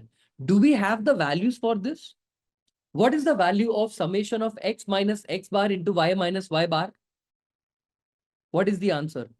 Is it 6 divided by summation of x minus x bar the whole square? Can I say it is 10? So the answer is 0.6. Did you just get the value of m, the slope of your line? We just calculated the slope of the line. Now listen to me carefully. Sir, how did we get this formula? Did someone calculate it? Yes. Somebody has already calculated this using mathematical derivation. If you want, so first of all, I don't think you should learn derivations because somebody has taken enough effort to solve the derivation. Me teaching you the derivation is only going to take time, but it is not going to be important for you to know. What's important for you to know is to remember the formula. I can teach you derivation also. It's not a very complicated thing. It's a simple mathematical process. But the problem is that derivation will have no importance to you. Am I making sense? What formula it is, you need to understand that clearly. How you arrived at it can always be learned eventually over a period of time.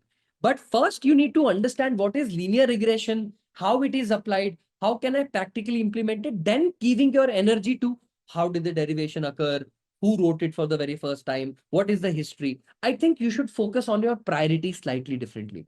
So did you understand why I wrote down the formula straight up for you so that you don't get confused? It is arrived using a derivation. This mathematical derivation is slightly complicated, slightly simple, but we have the formula, okay? Here we are squaring the number and denominator. Yeah, I mean, this is the summation value. We are not squaring anything. It's summation of x minus x bar into y minus y bar by the summation of x minus x bar, the whole square.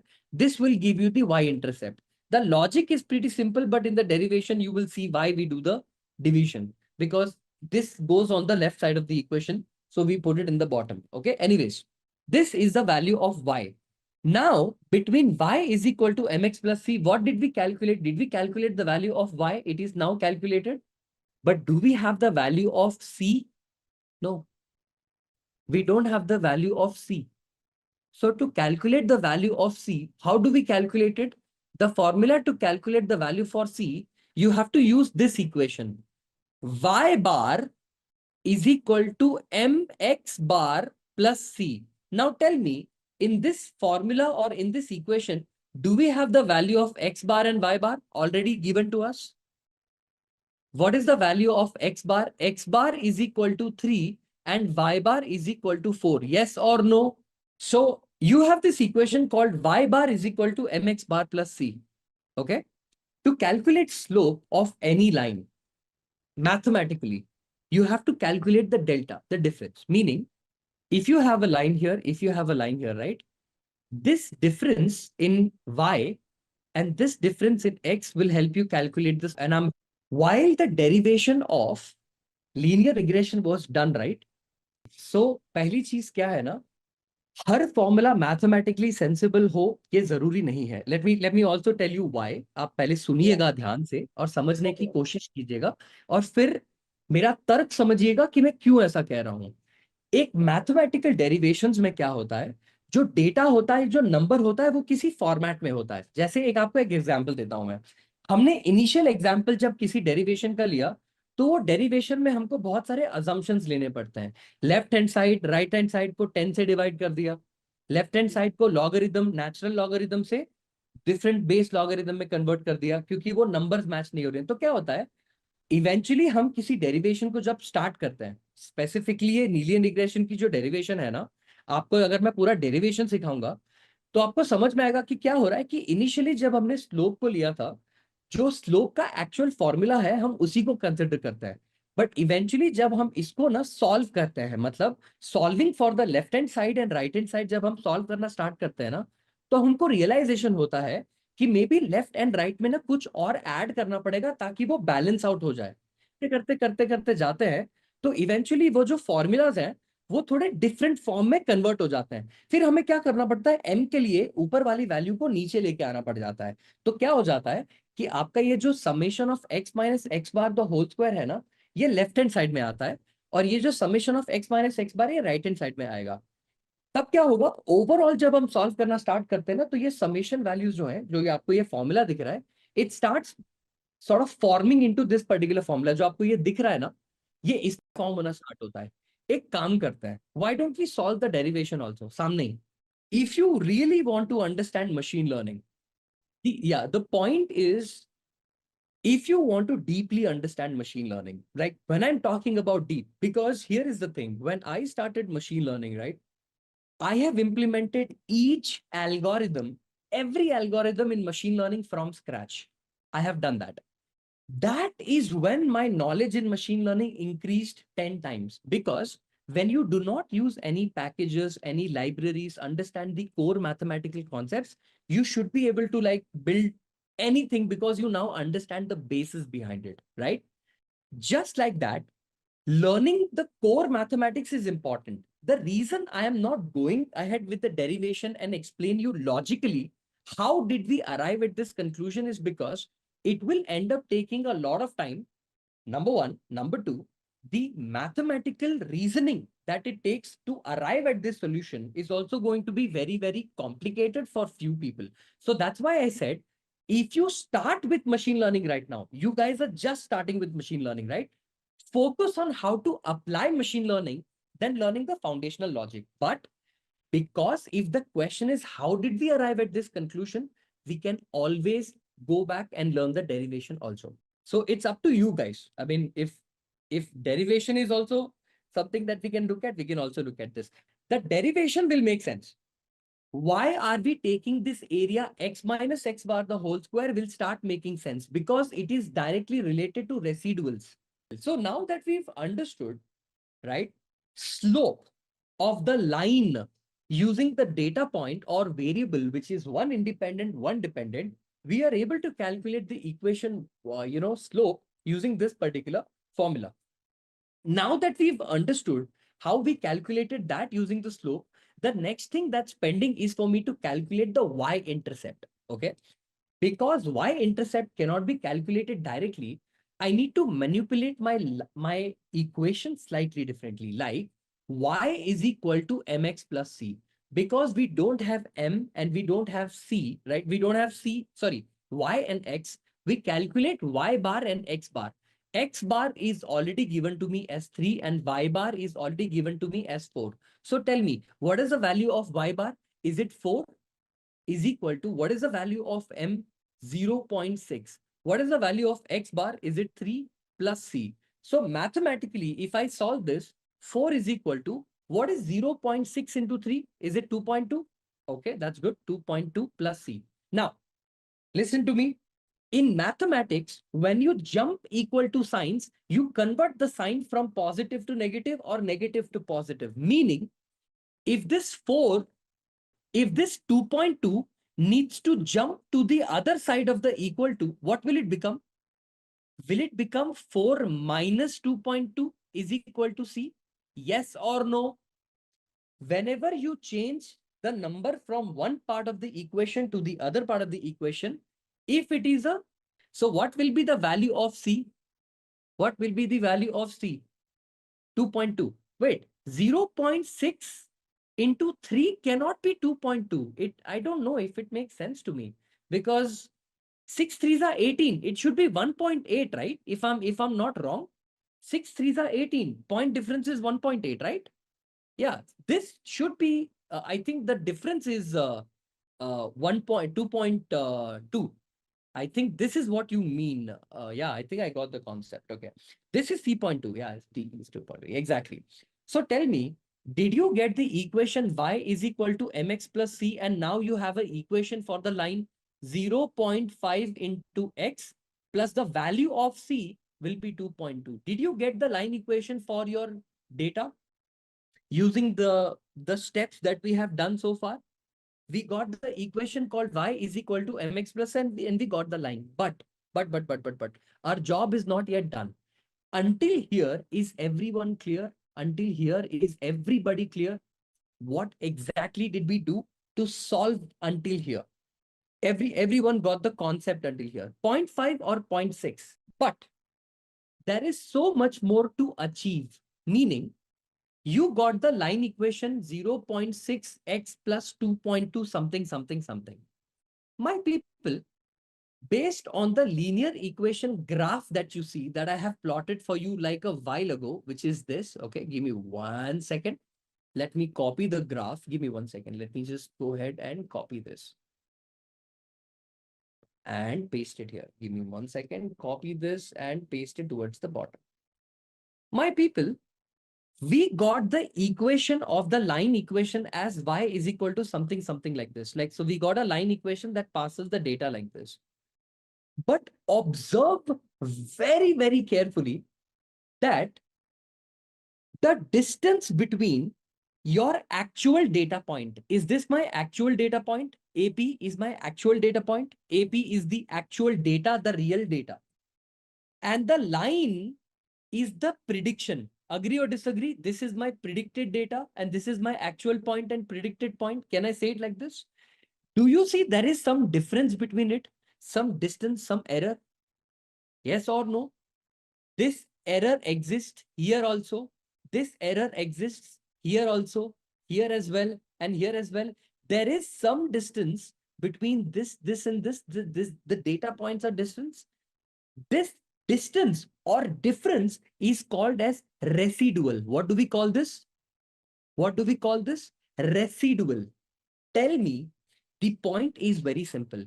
When you make linear regression line happen, or when the linear regression line has been calculated, do you want the distance between data point and the actual point to be the least as possible or to be the maximum as possible? What should your intention be? Your intention should be to minimize, right? Your intention should be to minimize the residual, but your life and your job is not that simple. Let me explain why. Let me explain why this is not simple. Listen to me carefully. I'm going to erase these data point, okay? The line point, and I'm going to show you guys an example. Mathematically, also sensibly, it should make sense to you. Okay, give me 1 second. Let me copy this graph and paste it so that I don't ruin the graph. Give me 1 second. Why am I not able to copy? Okay, this is the copy, is it? Okay, fine. Yeah. So listen to me carefully. I'm going to erase the middle line for a second so that you guys don't get confused, okay? X bar, Y bar, I'm going to remove. My people, now we have a line that passes through the data like this, okay? It is passing through the data point like this. Listen to me carefully. And it is passing through the line like this. Like this is the line that we have calculated, okay? This is the distance between the predicted data point. This is the predicted data point, and this is the actual data point, okay? So tell me, isn't this data point the data point which is predicted versus this is the actual data point? This is the data point which is actual, that is, this is predicted, that is actual, this is predicted, that is actual, this is predicted, that is actual. So listen to me carefully. This is the error, also called error number 1. Can I call this difference as error 1 E1? Yeah, can I call this error as E1? Okay. Can I call this error as E2? Can I call this error as E3, this error as E4, and this error as E5? Can I call this E1, E2, E3, E4? So the best possible line for me to claim that the line that I have has the best fit. It's fitting the data points in the best possible way. So shouldn't that be possible that E1 plus E2 plus E3 plus E4 plus E5, this number should be the most minimum number as possible? Yes or no? The number E1 plus E2 plus E3 plus E4 plus E5 should be the most smallest number possible. But the problem here is some data points are following in the positive direction, meaning in the bottom, and some number are at the top. So isn't it possible that E1 and E2 will also cancel each other out because the directions are different? Does that make sense? See, from this data point to this red data point, it is in the negative direction, but E2 is in the positive direction. So if I don't square them, won't they also cancel each other out? And the actual answer will be terribly wrong. So rather than combining E1, E2, E3, E4, E5, do we not take E1 square plus E2 square plus E3 square plus E4 square plus E5 square? Agree, disagree? Now listen to me carefully. Listen to me carefully in a most simplistic sense. Okay. If I take this line and rotate it a little bit more, the line that we have calculated it just for practical purposes, just to test something. Can I rotate it a little to the left and a little to the right? And when I rotate it 2 times to the left, one left, one right, I got the value of error, ERROR, TOTAL, total error as 1.6, 1.2, 1.9, and 2.3. When I rotated the line, which line gave me the least amount of error? In this 4 rotation that I did, 2 to the left, 2 to the right, did this give me the least amount of error? That line is your best fit line. Did that logically make sense? Did that logically make sense? Okay. Can I show you an example? Can I show you an example practically to show you how in reality in linear regression, how it works? You guys want to have a look? Have a look at this, okay? Linear regression, best fit line, okay? Fit line. Look at this, my people. This is my linear regression data. Can you see what's happening to the line? Did you see what happened? Did you see what happened? See, I'm going to rotate the line, okay? I'm rotating the line. Is the error increasing and decreasing?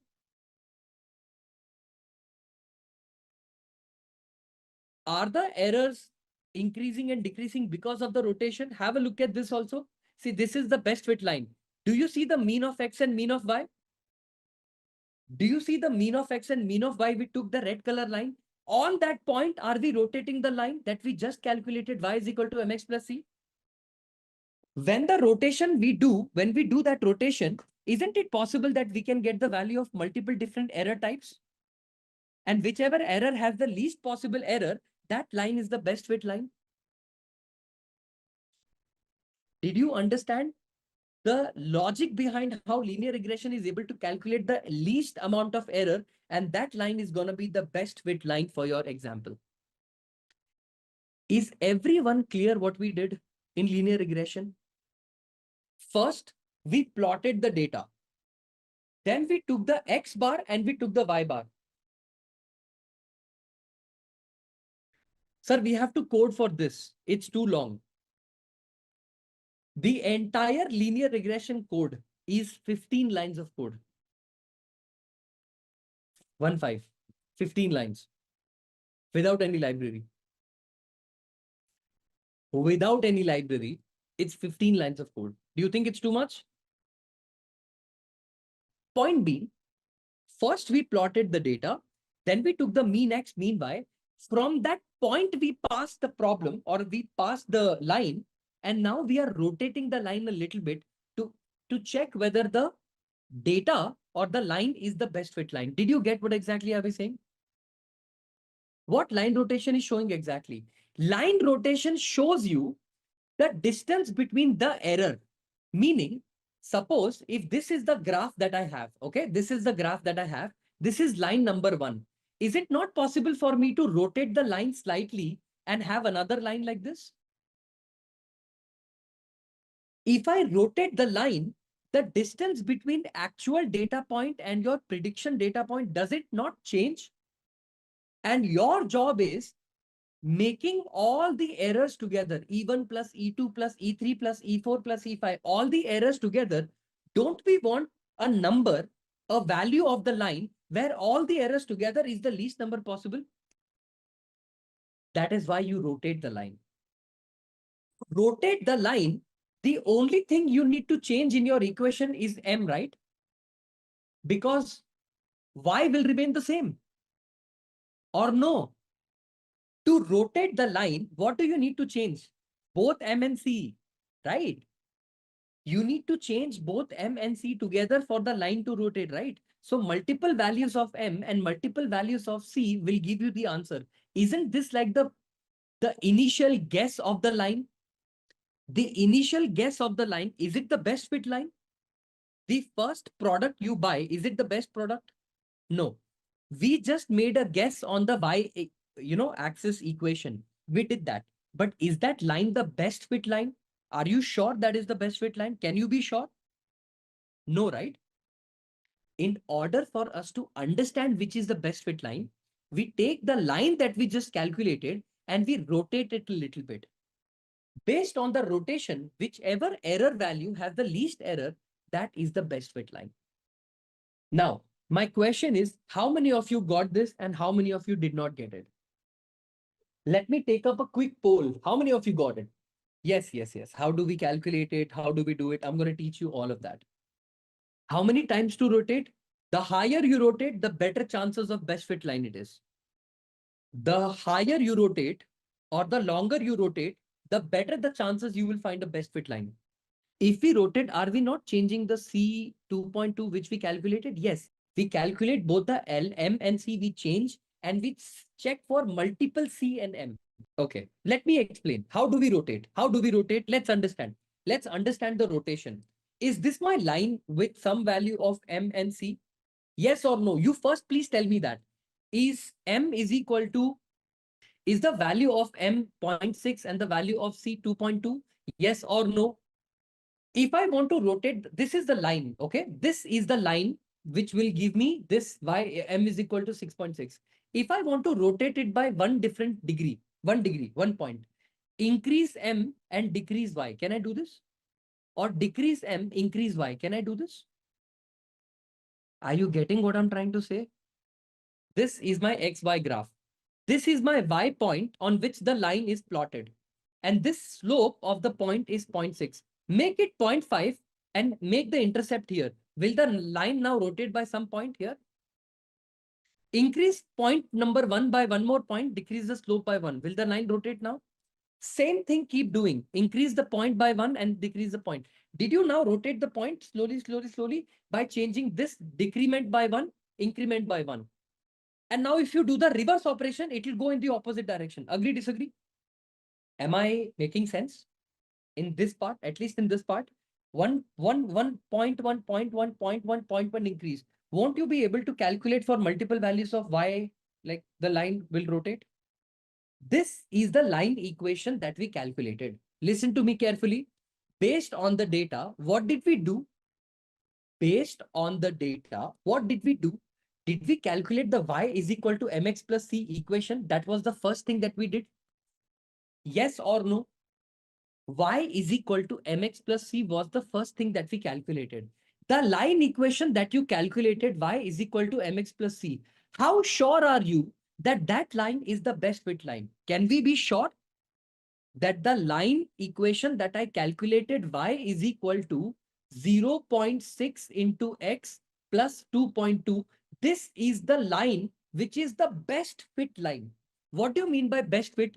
The line passes through all the data point in the most perfect way. Are you sure that this is true? Should you not validate that? We are not sure. Should we validate? The answer is yes. You need to validate. In order to validate, how do we validate if something is good or not? Mathematically, we need to have some foundation for it, right?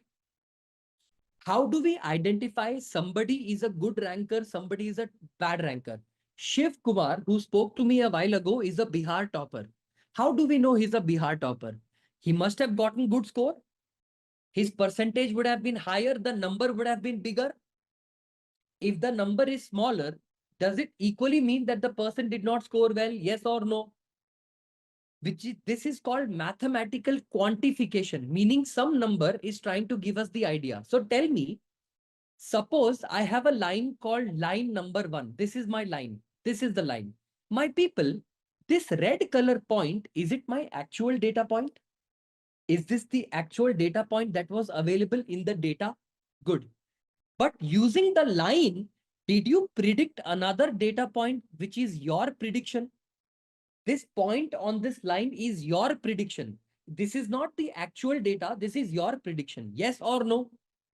Can I say the distance between the prediction versus the actual value is -2? Example. For example, it is -2. Can I say this? Good. The distance between this data point, the red actual data point, and this data point is +2. The distance between the red data point and this data point is +3. The distance between this data point and this data point is -3. And the distance between actual data point versus this predicted data points is -2. Example. So far, the total error in the program is nothing but the difference, right? Difference between the actual and the predicted is what the error will be, right? So -2 plus 2 plus 3. Okay, so -2 plus 2. Let me expand it and write this, okay?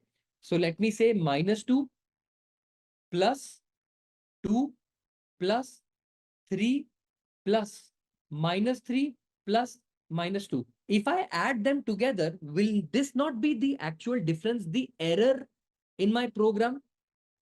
Isn't this going to be my error? But -2 will cancel 2, plus 3 will cancel 3, and the answer is -2. Is the answer actually -2? No. Even if they are not equal, even if the numbers are not equal, okay? The problem here is mathematically, if this number was -2 and this was -2.1, won't the answer be 0.1, which is also not correct?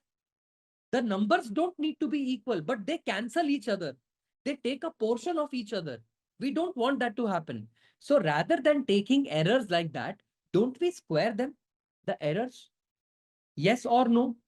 So rather than taking the answer like this, if I want to quantify the number, can I not take -2 square plus 2 square plus 3 square plus -3 square plus -2 square? The answer will be 4 plus 4 plus 9 plus 9 plus 4. Can I say now this will be some number that represents the error? Are we clear until here? Dipankar, even if it's not equal, it does not matter, my dear, mathematically. It won't make difference also. If one direction it's -2, other direction it is unequal number, errors will still get added together, right? At the end of the day, you're adding the errors together. It does not matter if you have 10 rupees, 15 rupees, 19 rupees. It does not matter what number you have. The errors at the end of the day are getting added together, but you're trying to nullify them. I am not nullifying them. I am taking the difference between the actual data point and the predicted data point and square them. I am saying that you should square it. I am not saying nullifying it. I am saying square it so that nullification does not happen. I know positive and negative predictions. That's why I'm saying squaring them will convert it into a positive number, and all the positive numbers you can add together. You got, this is a very simple thing, my dear, not a very complicated thing. -2 and +2, if you square, -2 square is 4, +2 square is 4. If you add them together, did you get the value 8? 8? Agree, disagree? Yeah, okay. Even if you have 15 points, 1500 points, whatever points you have, the distance between the actual versus predicted data point, you need to square them in order to get the error. So tell me, what is 18 plus 12? What is 18 and 12? So 8, 9, 10. This is going to be 30. So did we get the error? The total error using the line is 30. Yes or no? We are not nullifying anything. We are trying to get some number. Okay. Now tell me, I'm asking a very simple question. Very simple question. Are you sure this is the best possible line in the entire data that you have? No. If I rotate the line slightly to the bottom, isn't it possible that that total error now will be 29? Slight rotation gave me the error as 29. And we want the error to be as minimum as possible. So will you choose line number 1 or will you choose line number 2 as the best fit line? If this is my line, okay.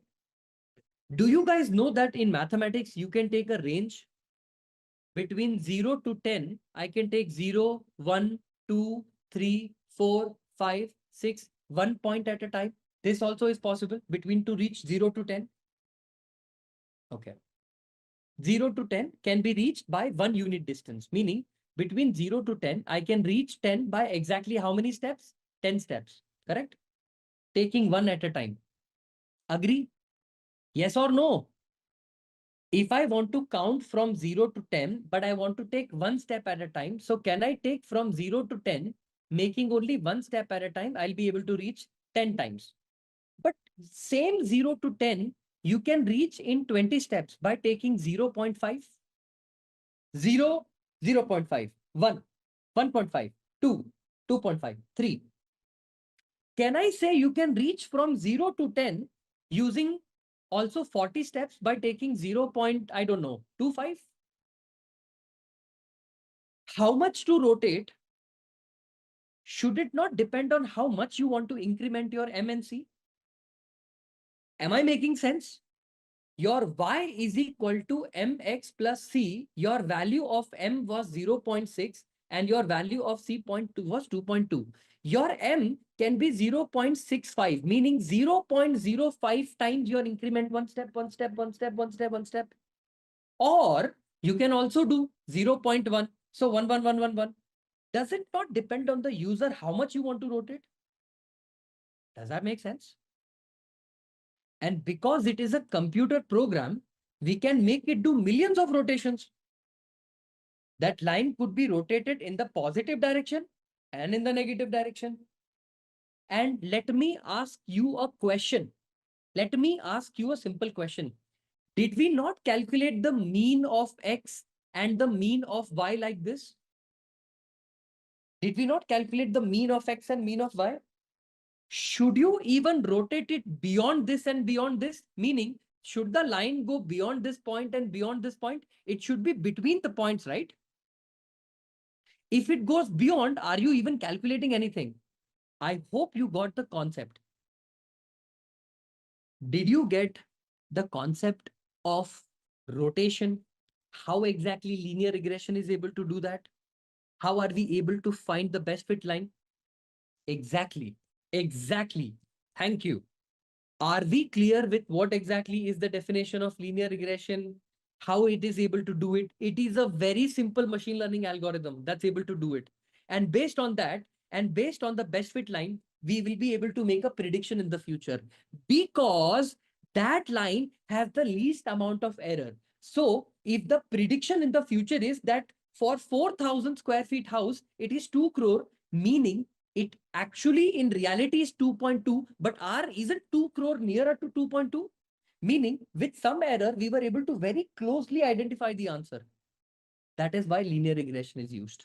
Concept of what is R square. Okay, my people, in linear regression, R square represents a very simple information, and that information is R square tells us how well the line predicts or fits the actual point, or how well the line predicts the actual point. This is technically more correct. So R square tells us, okay, R square tells us how well, how WELL, the line predicts, okay, predicts the actual points, POINTS, okay. R square is a way to tell yourself that your model is doing a good job or your model is doing a bad job or your model could do better. Okay.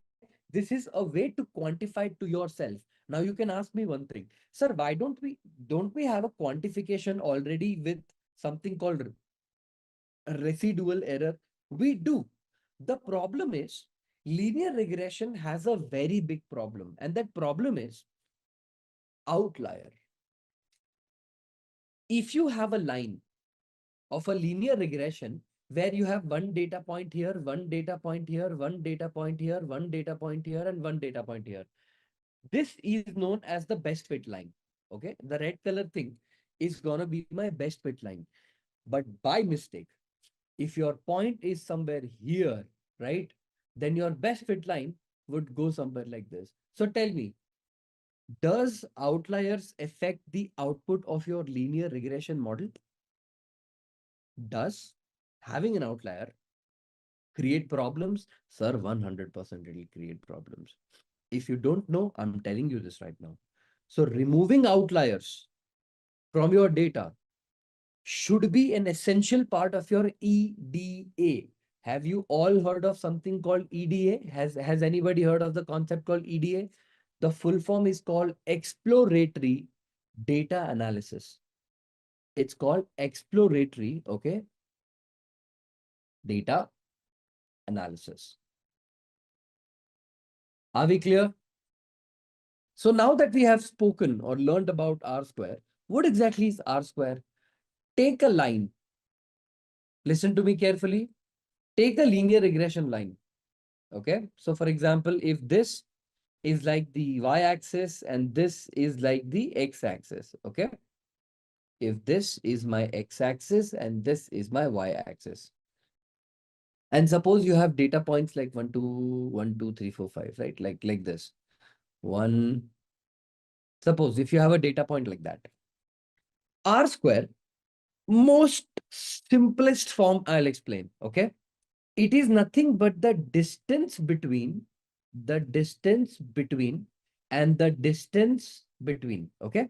There are two distances we will calculate. The actual value minus mean value, the estimated value minus mean value.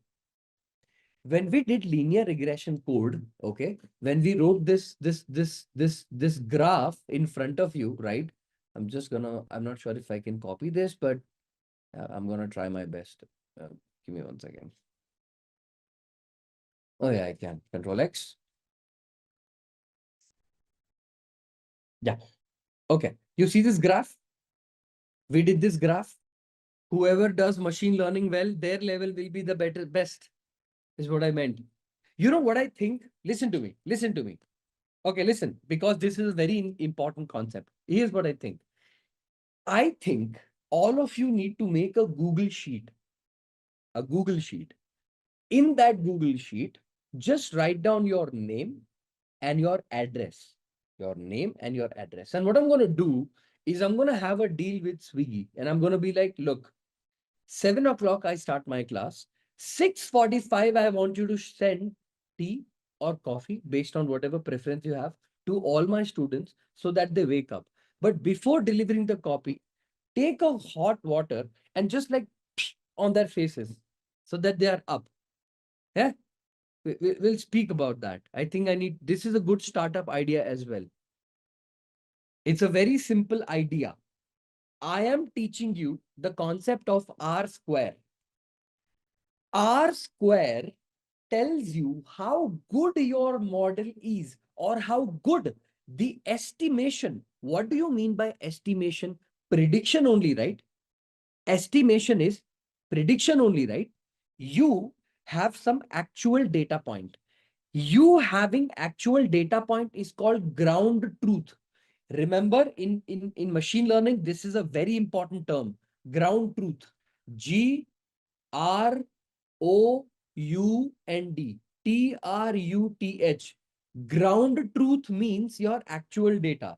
It is a very important technical term. Just like how in marriage, I am sorry works every time. It's an important keyword. Ground truth is an important keyword. It represents all your actual data point. Okay. So now your ground truths are your actual data points and your line is the estimated data points, basically the one that you have estimated, right? So tell me, do you have something called the Y bar? This thing is called as the Y bar, the mean of the Y, the Y mean, okay? On this particular plane, what two things do you see? One is the Y bar and the other is the actual data point, correct or not? There are two things on the graph right now. One is the Y bar and the actual data point. Can I plot a line, a regression line like this? So now what do you see? you also see the predicted line. Now there are three things on this particular graph. Make sense? Now there are three things in the graph. The distance between actual data point and mean. Listen to me. The distance between actual data point and the mean value. Is this the actual data point? The red dot? The distance between actual data point and mean. So can I say this is the distance between actual data point and mean? This is the actual distance between data point and mean, and rest is on the same tribe. So this distance is what we are calculating first, the actual distance between data point and mean. Yes or no? Good. Then the next difference we calculate is estimated minus mean. Meaning, can I say these is the actual data point, the red one, and the yellow one is the estimated data point. This is the estimated data point. This is the estimated data point. And this is the estimated data point. The next thing you do is you calculate the distance between estimated minus mean, estimated minus mean, estimated minus mean, which is this much. Okay. Estimated minus mean and estimated minus mean. Did you get what I'm trying to say? The distance between actual data point minus mean data point and estimated minus mean. And when you want to do their comparison, this comparison is what we call as R square. Are we clear? It's not a very complicated topic. Everyone got the concept, right? You got the concept very, very well. So tell me, can I expand your knowledge now on how to do this mathematically? Again, I am not showing you how the formula has come up into picture, but like we have to take y-axis mean only because y is enough base for comparison. You got what I'm trying to say? Y is also an axis, which is a mean value. X is also a mean value. Taking from y makes more sense because you are doing y prediction. I hope you got what I'm trying to say. Your equation is y is equal to mx plus c, right? So y becomes a solid base. Okay. R square is the distance between the actual data point minus the mean data point. You compare against the estimated data point minus the mean data point. No confusion here, right? It's a comparison, simple comparison. It does nothing else. I'm going to show you mathematically what it does. Okay, good. I am going to take the X and the Y from the code. Give me 1 second. The X and the Y. Copy. Is this the value of X and Y that we have?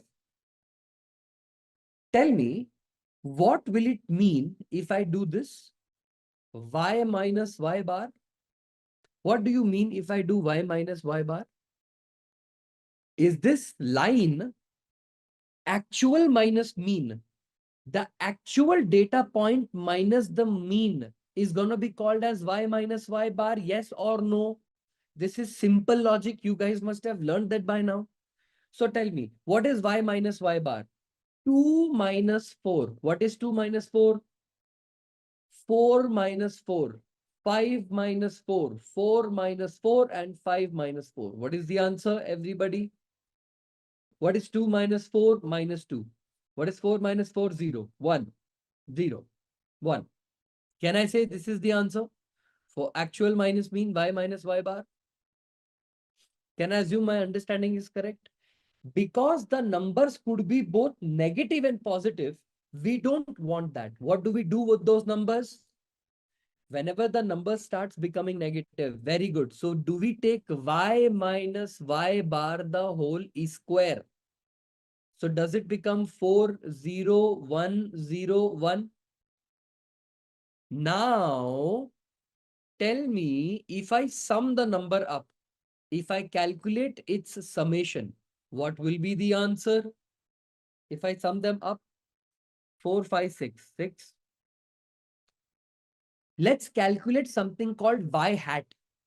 Y hat is nothing but, what was the equation that you got? What was the value of m that you got here? 0.6 and 2.2. 0.6 and 2.2. 0.6 into x. What is the value of x? 1 plus 2.2. Can somebody tell me what is the answer? 0.6 into x is 2 plus 2.2. 0.63 plus 2.2. 0.6 into 4 plus 2.2. 0.6 into 5 plus 2.2. Am I predicting the estimated data point here using the y hat? Yes or no? This would be 2.8. 1.2, 2.2. What? This should be 3.4, right? If I'm not wrong. Right? 4. 4.6. Yeah, that's true. And that would be 5.2, right? 4.6 and 5.2. I'm assuming this is correct because it is at a very standard difference. Is it correct? Is my y hat prediction correct? 2.8, 3.4, 4, 4.6, and 12, 5.2. Correct? Okay, good. Did you all understand what is y hat? Y hat is the estimated data point. Using the equation only we calculated the estimated, right? Using the equation only we will calculate estimated, correct? So tell me, my people, I have actually taken something called actual data point, actual point minus mean I have taken. What am I remaining with? What is remaining? What is missing here? Which point is remaining? Estimated minus mean, correct? See, actual data point minus mean is taken. Estimated minus mean is not taken. What is your estimated value? Y hat. What is the mean value? Y bar. So what is the estimated value, my people? 2.8 minus what is the y bar? Is it 4? What is y bar answer? Negative 1.2. 2.8 minus 4 will be negative 1.2, correct? You know what? You do the hard work. 3.4 minus 4. 4 minus 4. I will write the answer. It is easy. Minus 4 and 5.2 minus 4. Come on, give me the answer for all of these. What should be the answer? Negative 1.2, negative 0.6, 0.6, and 5.2 minus 4 is going to be 1.2 because similar answers. Aren't these answers in plus and minus? Do we like answers in plus and minus? Do we like the answers in plus and minus? No. So what do we do? Y hat minus y bar the whole e square. What is whole e square? Everybody, what is 1.2 the whole square? It becomes 1.44. What is 0.6? 6 twos are. Nah, it's not done like that. It's going to be 0.36. Yes or no? 0. 0.36 and 1.44. Now what do we do? If I sum the number, what answer do I get? What is the answer? If you sum them together, 3 point. Is it correct? Is the summation going to be 3.6, everybody? That's good. That's good. Once you have calculated this, your R square formula is very, very simple. Your R square formula is summation of y hat minus y bar the whole square divided by summation of, what are you comparing it against? Estimated minus mean is compared against actual minus mean. What is the actual minus mean? The actual minus mean the whole square. So tell me, what is the number that we got? Is it 3.6 divided by 6? What is the answer? What is 3.6 divided by 6? What would be the answer? About 0.6. Remember one thing. R square is a number between 0 and 1. What is the number R square? R square is a number between 0 and 1. If your R square is closer to 1, the fit is good. If your R square is closer to 0, the fit is bad. What R square did we get? What R square did we get? Closer to 1. So what does it recommend? Is it recommend or is it recommending something that my fit is good? But R square has a problem. You know what is the problem? I'm going to show you what is the problem. R square formula. You are going to be very much confused when I show this formula, right? Have I taught you the formula like this? Okay. Did I teach you the formula like this? Y minus y hat the whole square, y minus y bar the whole square. Is my formula different from this formula in what way? Copy image and paste it here. Okay. What's the difference in my formula and this formula? Please, somebody tell me fast. Nope. Look at the numerator and look at the denominator. Y minus y hat. And here I have y hat minus y versus y minus y bar. Okay. Actual minus predicted and estimated minus mean. Okay. Two things. I'm also going to show you guys one more formula. Okay. I'm going to show you guys it like this. Okay. Give me 1 second. Copy image and paste it here. Is this visible to all of you? Is this image right there visible in front of you? Listen to me carefully. Do you see this thing called SSRes? SSRes. The full form of this is sum squared residuals. Residuals. And the third is SS tot. Sum squared total error. Okay. TOTAL. Now, I don't want you to get very much confused with this concept that, oh my God, what is this new thing? It's nothing. It's nothing. Literally nothing. Okay. The formula that I gave you. Okay. The formula that I have given you, which is this formula. Here, R square is nothing but sum of squared residuals divided by sum of squared total. Sum of square residual divided by sum of squared total. You have to think of it like this. In R square, okay, while calculation of R square can be expanded in multiple different forms, like sum of square residuals by sum of square residuals plus sum of square error. Okay, that becomes sum of square total. When you rearrange the terms, you get an answer like this. 1 minus, okay, summation of y minus y hat, which is the actual minus estimated, actual minus, actual minus predicted, which is y hat, and actual minus mean. When you say you're comparing, you're basically dividing one comparison with another comparison, and you're taking something called as a ratio. Now, I am going to ask you guys a very simple thing. Do you know what is the meaning of the word ratio in mathematics? Let me give you guys a very simple example. Very simple example. Tell me, if you had 4 chocolates and 2 people to share it with, per person will get how many chocolates? 2. Reverse the situation. You have 2 chocolates, but 4 people. How many will each person get? About 0.5. Agree, disagree? Okay.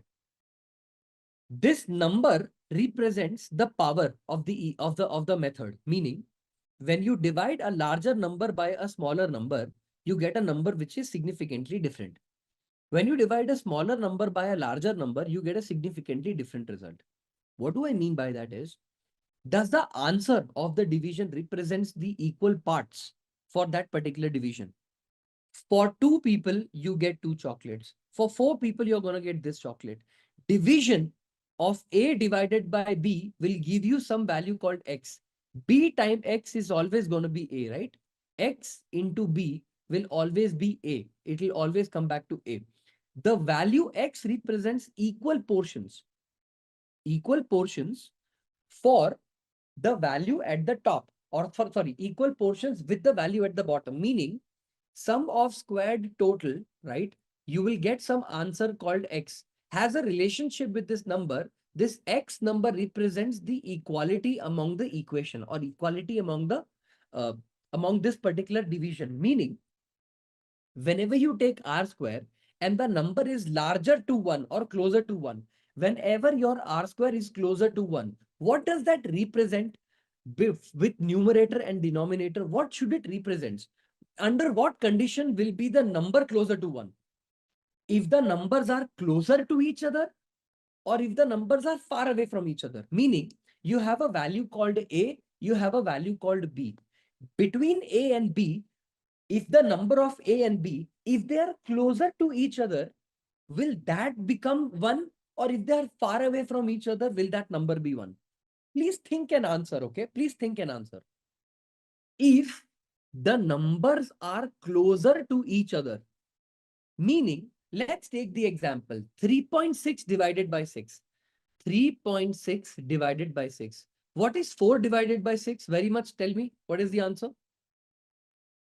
What is 4 divided by 6? This is not a very hard calculation. What is 4 divided by 6? 2 2s are 4, 2 3s are 6. What is 2 divided by 3? 0.67 approximately. What is 5 divided by 6? What is 5 divided by 6? 0.83. What is 5.5 divided by 6? 0.92. Let me ask you guys a simple question. When your sum of squared residual error, which is sum of square residuals divided by sum of square total, when both the errors are very close to each other, is your R square saying that the model is a good fit? Listen to me. But what does that mean in the graphical format?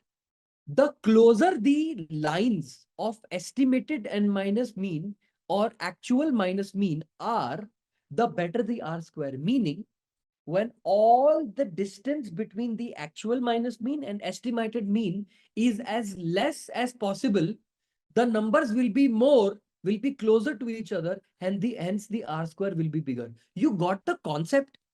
If the distance between the actual minus mean and the estimated minus mean is as closer to each other, the numbers will be as closer to each other, and the R square will be equal to or closer to 1. And that will represent a good fit in the model. Did you guys get the logic behind it? You got the concept behind it, right? Why R square is preferred for the choosing or for the recommendation that my model is good or not. Are we clear? Is everyone clear until here? You guys got the concept? Okay. Now listen to me. Do you see this formula? Do you see this formula right in front of you called adjusted R square is equal to 1 minus R square into n minus 1 by n minus p minus 1? You see this formula a lot? Okay. So just listen to me, okay? Just listen to me. If you do anything wrong in your house, do we get punished? I'm not sure if the kids nowadays or the parents nowadays even hit their kids, but yeah, I mean, I was the champion at my time, right? Like anybody used to just, but you do anything wrong, you get punished, right? In machine learning, this technique is called penalization. What do we call this? What do we call this technique as? Penalization. I have a very simple question I want to ask you.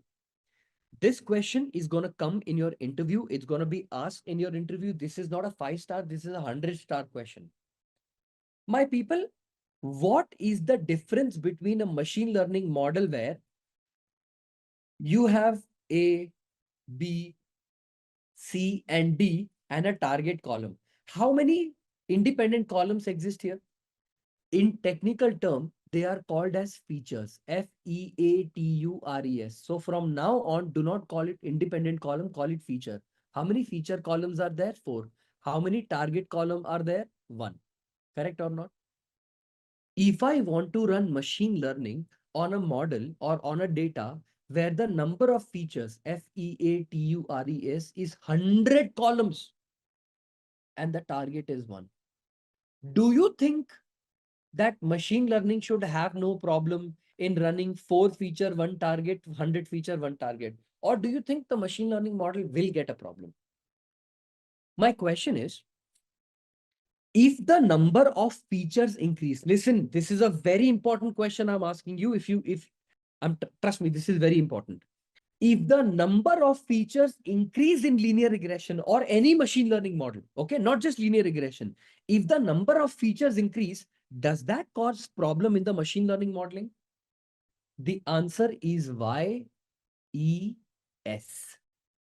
The answer is 100% yes. I'll tell you why. Listen to me why.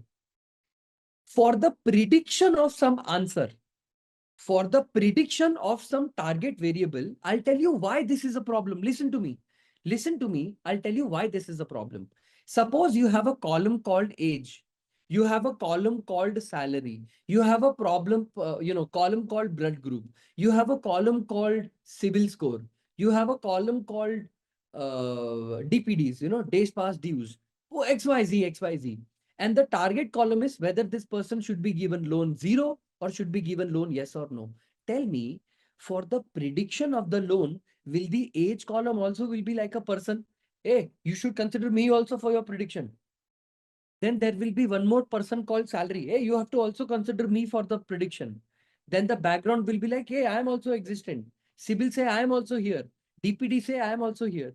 More the column, won't there be more chaos because so many people are saying prediction should be 0, prediction should be 1, and the machine learning model will be confused. More the columns, more the people are talking.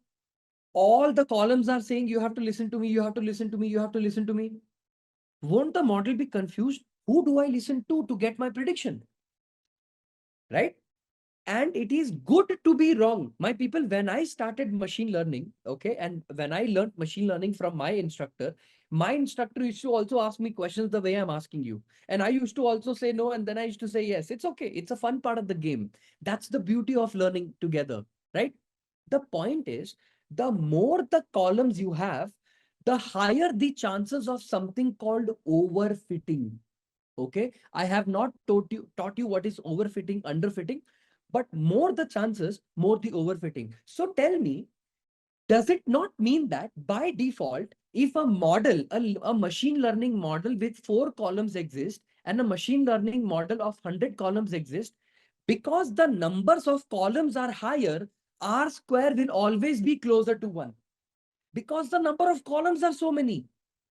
So don't we want a true measure of R square? Even if the columns are 2000 tomorrow or 100 or 4, you give me the proper value of R square. Yes or no? You got what I'm trying to say? If the numbers of column increase for a linear regression model, higher the columns, R square will always be pointing to 1. But is the real value of R square 1? No, sir. It's because more the columns, more the representation. So don't we need to adjust our formula in such a way that even if the number of columns are higher, it will give us the right value of R square. That formula is called adjusted R square because the R square formula that I taught you, is it adjusted? No, it is not adjusted. It is not fixed. This is the formula that is fixed. So what is the formula of adjusted R square? Is R square nothing but your sample R square that you normally calculate the way I calculated? Yes, absolutely correct. But you divide the equation by total sample size. Can you see I'm dividing this by total sample size n? The sample that I have taken for the consideration of R square, that sample. At the same time, can you see number of independent variable here? This is nothing but the number of features. If your data is working with 100 features, am I not dividing and subtracting it with n? So I am penalizing the model saying that if you take more number of features, your division also will be larger. You got what I'm trying to say? If your column is 100, suppose if your feature set is 100, I will divide you by 100. So the number also will be that much smaller. But if your column is 10, I will only divide by 10. So be careful. Don't get overconfident and take too many columns. You got what I'm trying to say? That's the logic behind the R square formula. If the number of features are higher, R square is likely to be near 1. Of course, 100%. If the number of features that you have taken are very, very large, what happens in your R square? Because each individual column will start saying that you have to listen to me, you have to listen to me, you have to listen to me. What happens in that situation? What will happen in that situation? I mean, think about it. More the number of dimension, more the number of models complexity increase. What will happen with that? If the model's complexity increase, what happens to the model? Will it get confused? So closer to 1. That is your answer. It'll basically overfit itself. It gets so overconfident on the training data. On test, it basically performs nothing. Is everyone clear until here? This is the formula for adjusted R square, meaning you penalize it more. If you want to take more columns or features, I will divide you by that number of size and you will be equally reduced in your R square. For more number of data or less number of probability of getting a good fit is high. See, let me answer this in this way. Sometimes when you do machine learning, listen to me, I'm asking you a simple question. Sometimes when you do machine learning, do you want more and more columns, more and more features?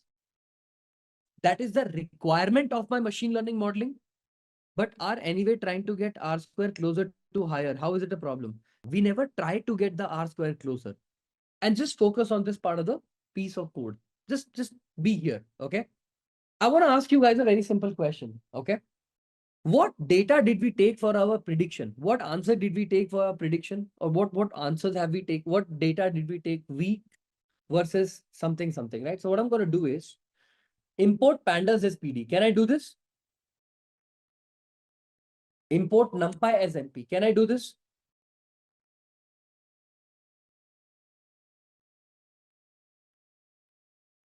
Import matplotlib.pyplot as PLT.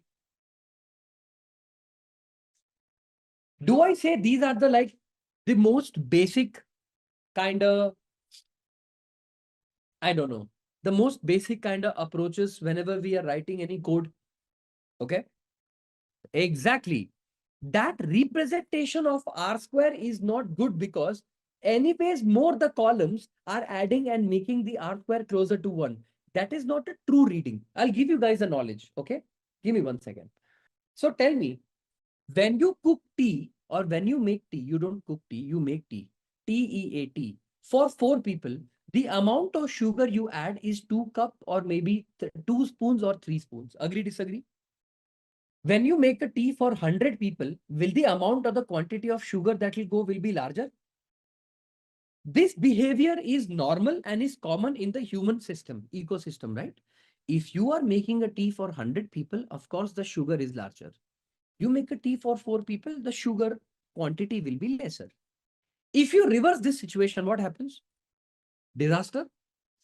For people, you want to make 4 cups of tea, adding 100 cups of sugar. And for people, 100 cups of tea, you make 2 cups of sugar. Is it disaster? Okay. So according to the size and the quantity of the data, should you adjust the sugar size? Larger the feature set, do I need to penalize it, control it, maintain it, so that the R square value that I get is not a number closer to 1 by default?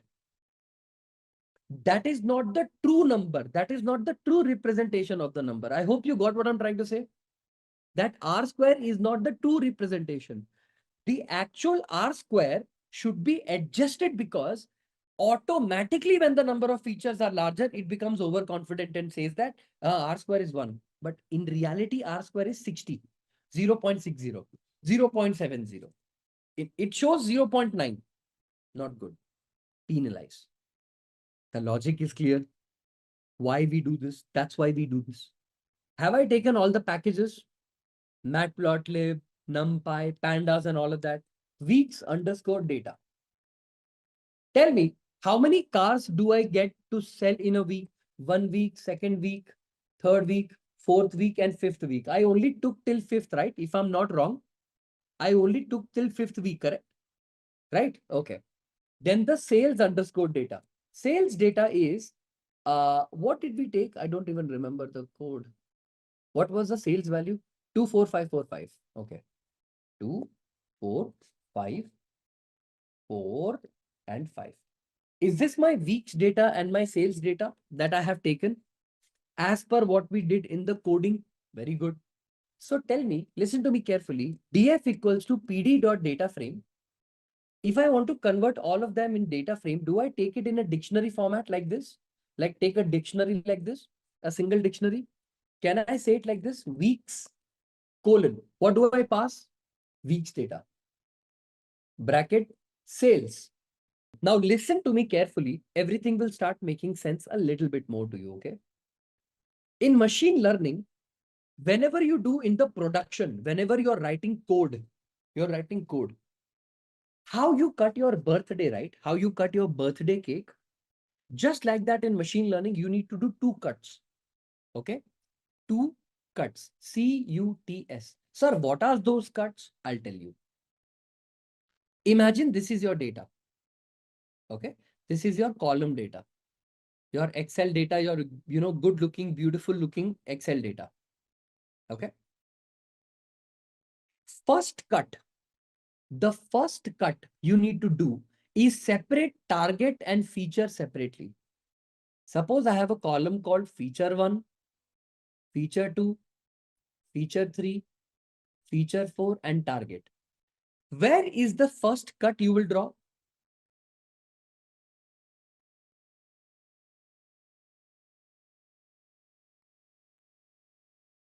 Okay. Where is the first cut you're going to do? You are going to separate your target and your feature separately. Am I making sense? Your first cut should be to separate your target and your feature separately. Usually in machine learning, target is taken as X and the feature or your actual feature, sorry, your feature is taken as X. Okay. Your feature is taken as a variable called X and your target is taken as Y. Did it become clear? Your features will be separate, your target will become separate. So tell me here, can I take something called X equals to df of, specifically df at weeks? Can I say all the values of the weeks will be converted to X? So if I print X, all the 1, 2, 3, 4, 5 value of the weeks are separated in X. Yes. And your Y value will be, your value of Y will be df of sales dot values. So what did you do? Did you take your X and Y separately? Did you take your X value and your Y value differently, your variable separately? So you have done that.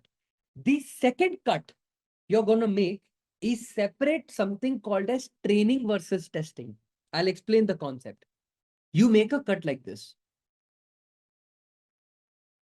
Okay. This much data is training data and this much data is testing data. Okay. I'm going to explain this concept a little later to you. I'm going to keep this graph in the next.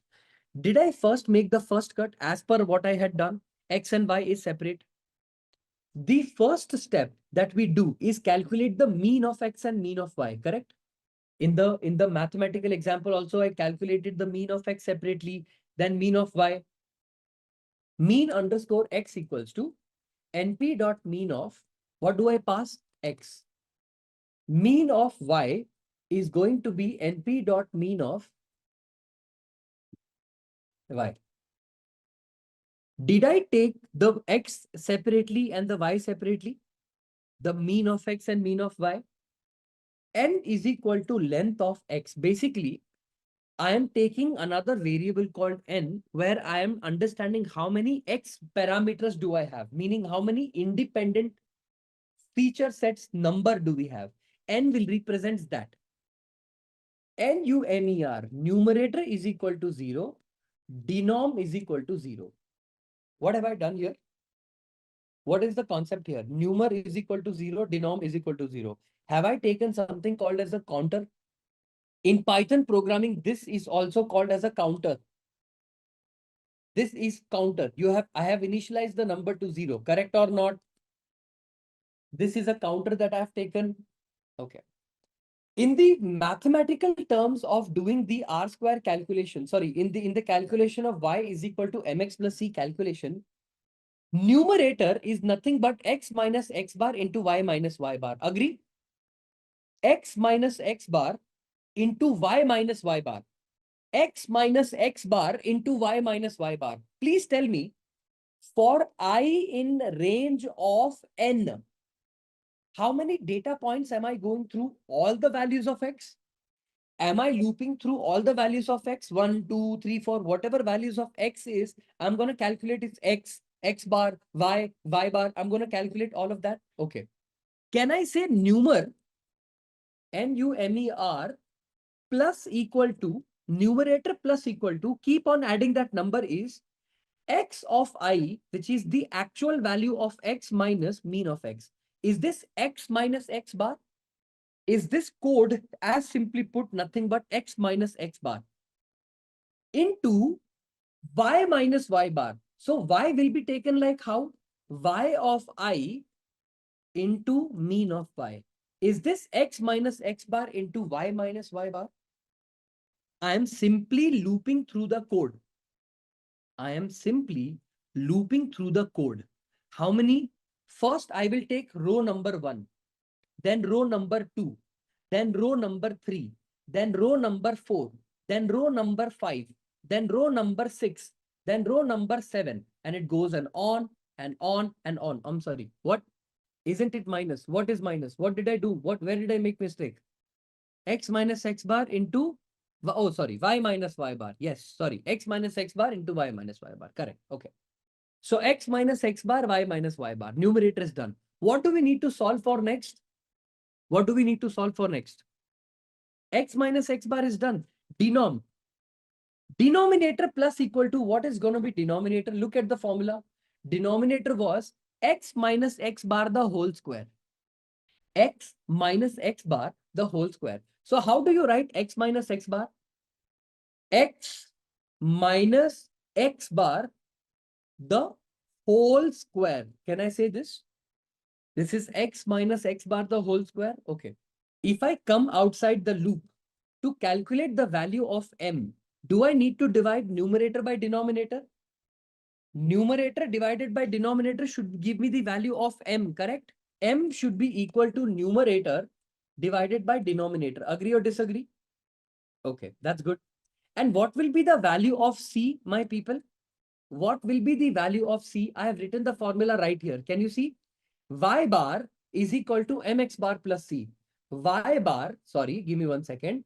Y bar is equal to mx bar plus C. So can I say C is nothing but mx bar, sorry, y mx bar plus C. So if I move y bar minus mx bar, can I say it like this? Can I say this is going to be y minus mx bar? So if I write it like this, mean of y minus m, whatever value of m I have calculated from top into mean of x. Can I say it like this? If I print f double quotes of m is this.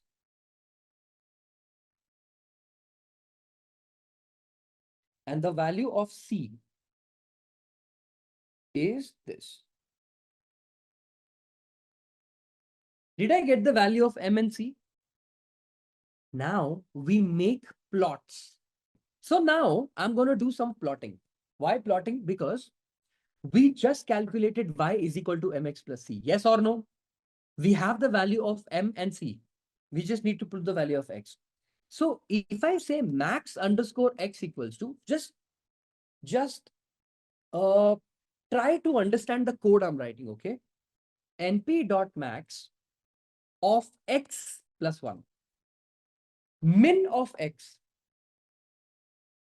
np.max, np.min of x.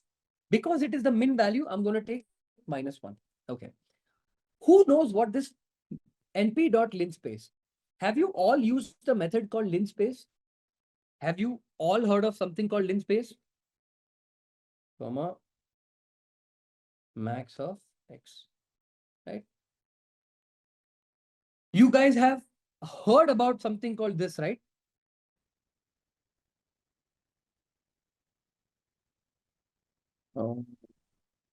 Mx plus c, correct. That would be 1, 2, 3, 4, 5, 6, 4 and 4, and then mx plus c, right? That should be fine. That's my equation, correct? From min to max, which is correct. Okay, fine. See, I'm very sure you must have studied something called linspace you guys did do something called NumPy, right? You guys have studied something called NumPy, correct? I'm assuming that NumPy is done. Okay.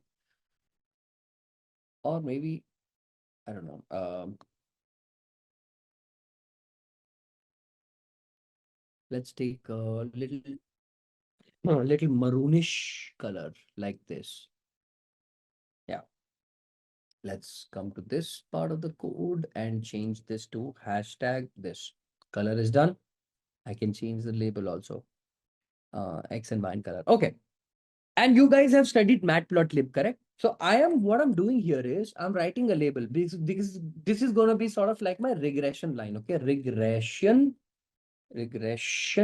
line that we have just calculated from that particular thing. Okay. Line style will be, I'm going to keep it actually dashed so that you guys understand dash. That's more than enough. I will take no alpha if you guys don't want it. Plot dot scatter. Okay. Inside the scatter plot, I want to plot the original values. So I'm going to take X comma Y, the one that I had originally. Okay. So the color is equal to, let's take sky blue. And the label I want to add, because I want to add a legend, later on. Label is equal to the actual scatter point or the actual data point. You can call whatever you want. POINT, right? Actual data point. And actually, I can make them bigger or smaller. I think I can make them bigger. How do you make the points bigger? Actually, there is something called width. Yeah, I think I have to check it. So plot is done, plot dot scatter is done. I have taken two specific plots. Okay, so plot dot X label. So let me first take an X label. On the X label, I will say the number of weeks that have elapsed. Okay, weeks. And plot dot Y label will be, the actual sales of the cars that have been done. So I will say sales. And plot dot title. I'm going to take the title of the plot to be, demo of linear regression or whatever it is. Linear regression demo. Okay, demo. And then we are going to do plot dot grid. Let's make it true because we want it to look good. And we will say plot dot legend, and the location will be equal to best, right? So the lock will be equal to best. Upper left, upper right, depends on how you do it, right? Okay. Let's not make it sky blue. Let's make it black. Yeah. Okay. Not even black. It's not looking good. How do I make it lighter yet darker? Oh, I think this is darker color. This is like a good looking dark color. So I'm going to take this copy. I'm going to come to this code. We've got to go to hash and paste. Let's make the grid a little less lighter. Alpha ALPHA alpha equals to, let's make it 0.5. Now let's make it little 0.3. Let's also make it line style is equal to, let's make it dashed, right? Let's make it like this.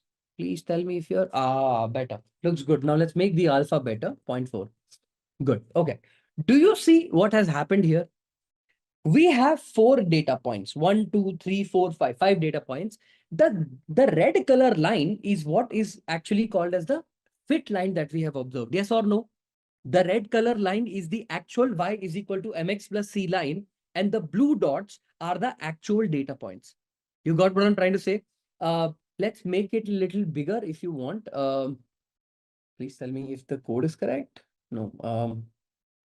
Is it capital S? I'm not sure. S is equal to 40. Oh, I think I'll get an error.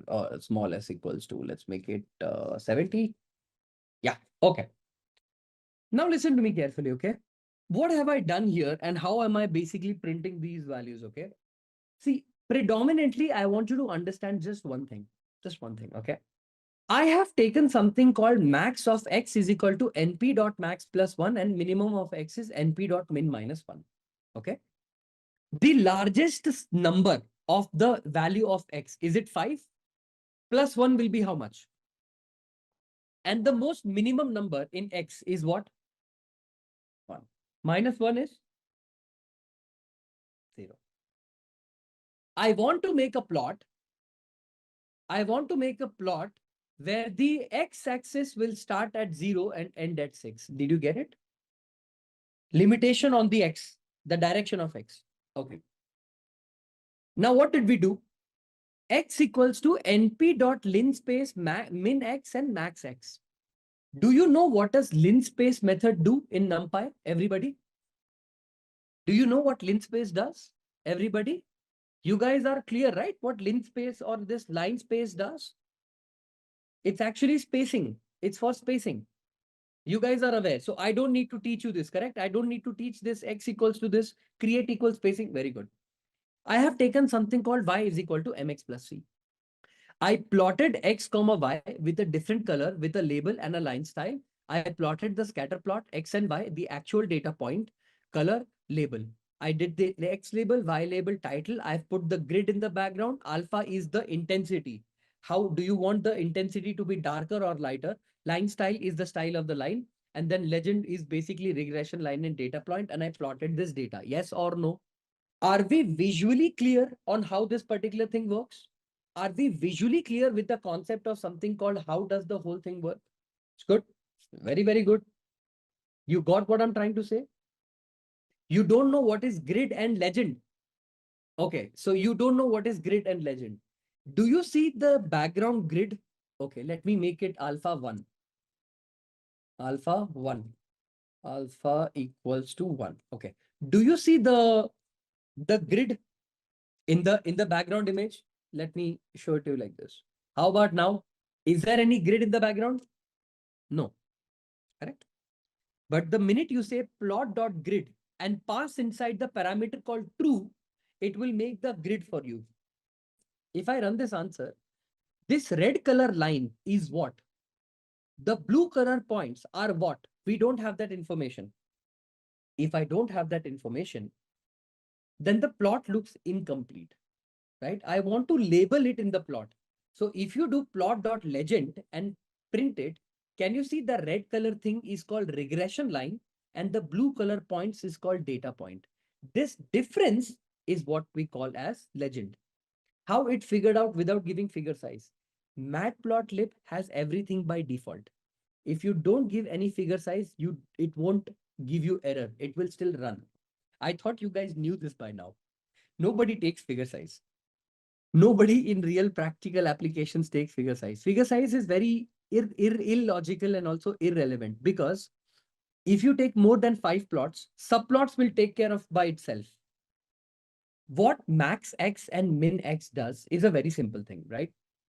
When you plot any graph, you want to know how long do you want your X axis to go and where do you want to start your X from? You want your starting point for the X axis to start at some value. Now it so happens that not every time the X and Y graph will start at 0, 0 only. Sometimes a graph can also start like this, right? A graph can start -3, -2, -1, 0, 1, 2, 3. Sometimes graph can start like this also, right? Not necessary that every time they start from 0 to 0. So what I did is I took the X column, which is this weeks column, and I calculated what is 5 plus 1 because the maximum of weeks is 5. Plus 1 will be 6. So it will plot a graph where the ending point will end at 6. And the starting point will be minimum value, which is np.min. The most minimum value of X is 1. 1 minus 1 is 0. So it will start at 0, go all the way till 6. And then I can plot whatever Y value I want. So to restrict the columns, the values on X, I did that. So now tell me, let me ask you guys one more question. Sir, if I do it like this, 100%, let's take -10 plus 10 and run this. What is your axis value? What is your axis value here? -15 to 15. You got what I'm trying to say, right? Plus 10 and -10 were added to your data. So your actual data point got shifted below. Can you see the points are now closer to each other? Let me copy paste this sorry, not copy paste, and move this. And do you see the answer called 2.2734, 2.34, 2.42, 2.49? Okay. Y is equal to mx plus c. You will be like, there are so many values in this, right? There are so many values. Is that the question that you have? That y has so many values? Tell me, okay, print length of y. Okay. Length of y. Tell me, what is the length of y? 50. Okay. How many data points does y need if I calculate y is equal to mx plus c? In actual y predicted value, what answers am I supposed to get just for the prediction of y hat? Y is equal to mx plus c is supposed to give me 5. Okay. Tell me one thing, right?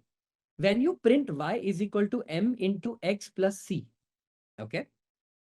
Did I break my actual x into multiple different data points here? This is not the actual x, the capital X. It is the small x. You didn't understand. Okay.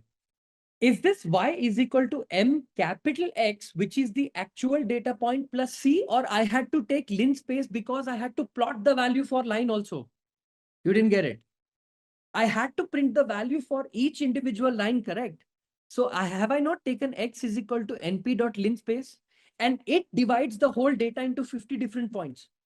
And that's how I got a straight line. You got what I'm trying to say, or is there confusion? Did everybody get the concept or no? Okay. How many data points do we have in weeks? Okay, listen. How many data points do I have in week? 5. The name of the variable, is it capital X or small x? Is it capital X or small x? It is capital X, not small x. When I did y is equal to mx plus c, is it small x or capital X? When I wanted to plot the point, I wanted to show the line for the entire data point, right? For all the 0 to 6. For all the values of 0 to small value, I wanted to show. So tell me, if I did x equals to np dot linspace, if I print x, how many values of x did I get? Equal portion. 0 to this is one portion. This to this is one portion. This to this is one portion. This to this is one portion. Haven't I divided my value also into multiple small points? Meaning your x-axis also got divided into so many smaller points, equal spaced value. Yes or no? Now, don't I need to do a line equation for all small points? So that is why I have not taken capital X, I have taken small x. That's why the line will go from the 0 all the way till 6. Longer line. Why are we doing it? If you don't do it, will you be able to plot a line? If I don't do it like this, will I be able to plot a graph like this? Like the line going all the way from here to here. That line, that red line going from left to the bottom, will it go? No. Line will start here, it will end here. Correct or not? The regression line will be so small, it won't be visible. That's why we are doing it. If you don't do that, you're pretty much done. You will not be able to plot. Then you will be having only y is equal to mx plus c. That's it. Like you will have 5 different answers. You will get this answer. Y predicted is equal to this, but you will not be able to plot it. This value, y hat. 2.8, 3.4, 4, 4.6, 5.2, and you're done. So what it did is it created some values and then connected the dots to create a line. Yes, that is what it is doing. If I take the values to be more and more, the line will always be visible. The line will not become shorter and longer. It will always be visible. The regression line will always be visible. That's why we did it. I hope you got the concept. In reality, it's only calculating 5. That's it. That's all it does. It's not a very complicated thing. So what if we have only 7 data points and not 50? Still, we will be able to plot. You can do it, Piyush. It's not a very complicated thing. If you want to plot only is equal to y mx plus c, write a loop, write x of I, and you'll be able to calculate it. Shouldn't be a problem.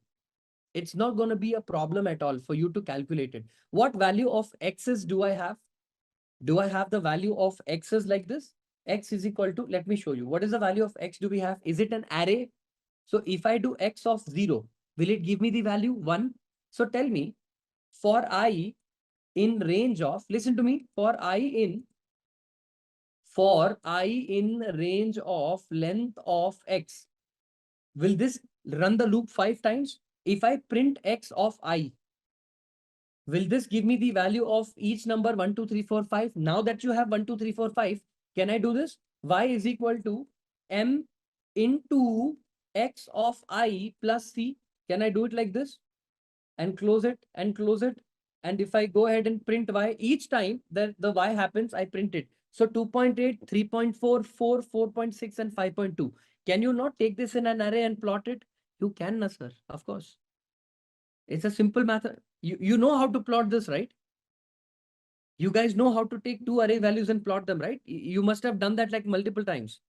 If you take another array, ar underscore new is equal to an empty array, and take this ar underscore new dot append.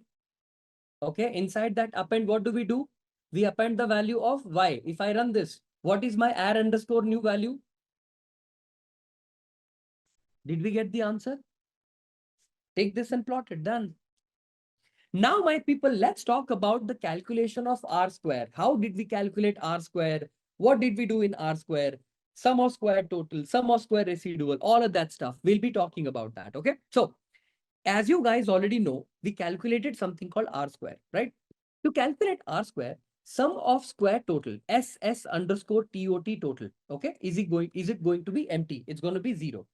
Sum of square residual is going to be 0. Okay. I have taken two separate counters, sum of square total, sum of square residual. Listen to me. For I in the range of how much do I need to run the model? How many times do I need to iterate? N times, because I've already taken the value of n on the top. Y underscore pred. For calculation of R square, I want the value of Y predicted values. Yes or no?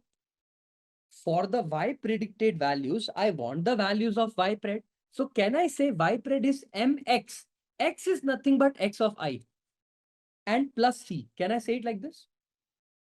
So sum of square total plus equal to, based on the formula that we wrote, y minus y bar the whole square. Listen to this. Y minus y bar the whole square. The whole equation is reversed. That's why we do 1 minus. I'll show you. Y minus y bar the whole square. So can I say the equation will be written like this? Y of I minus mean y the whole square. Y minus y bar the whole square. This is my sum of square total.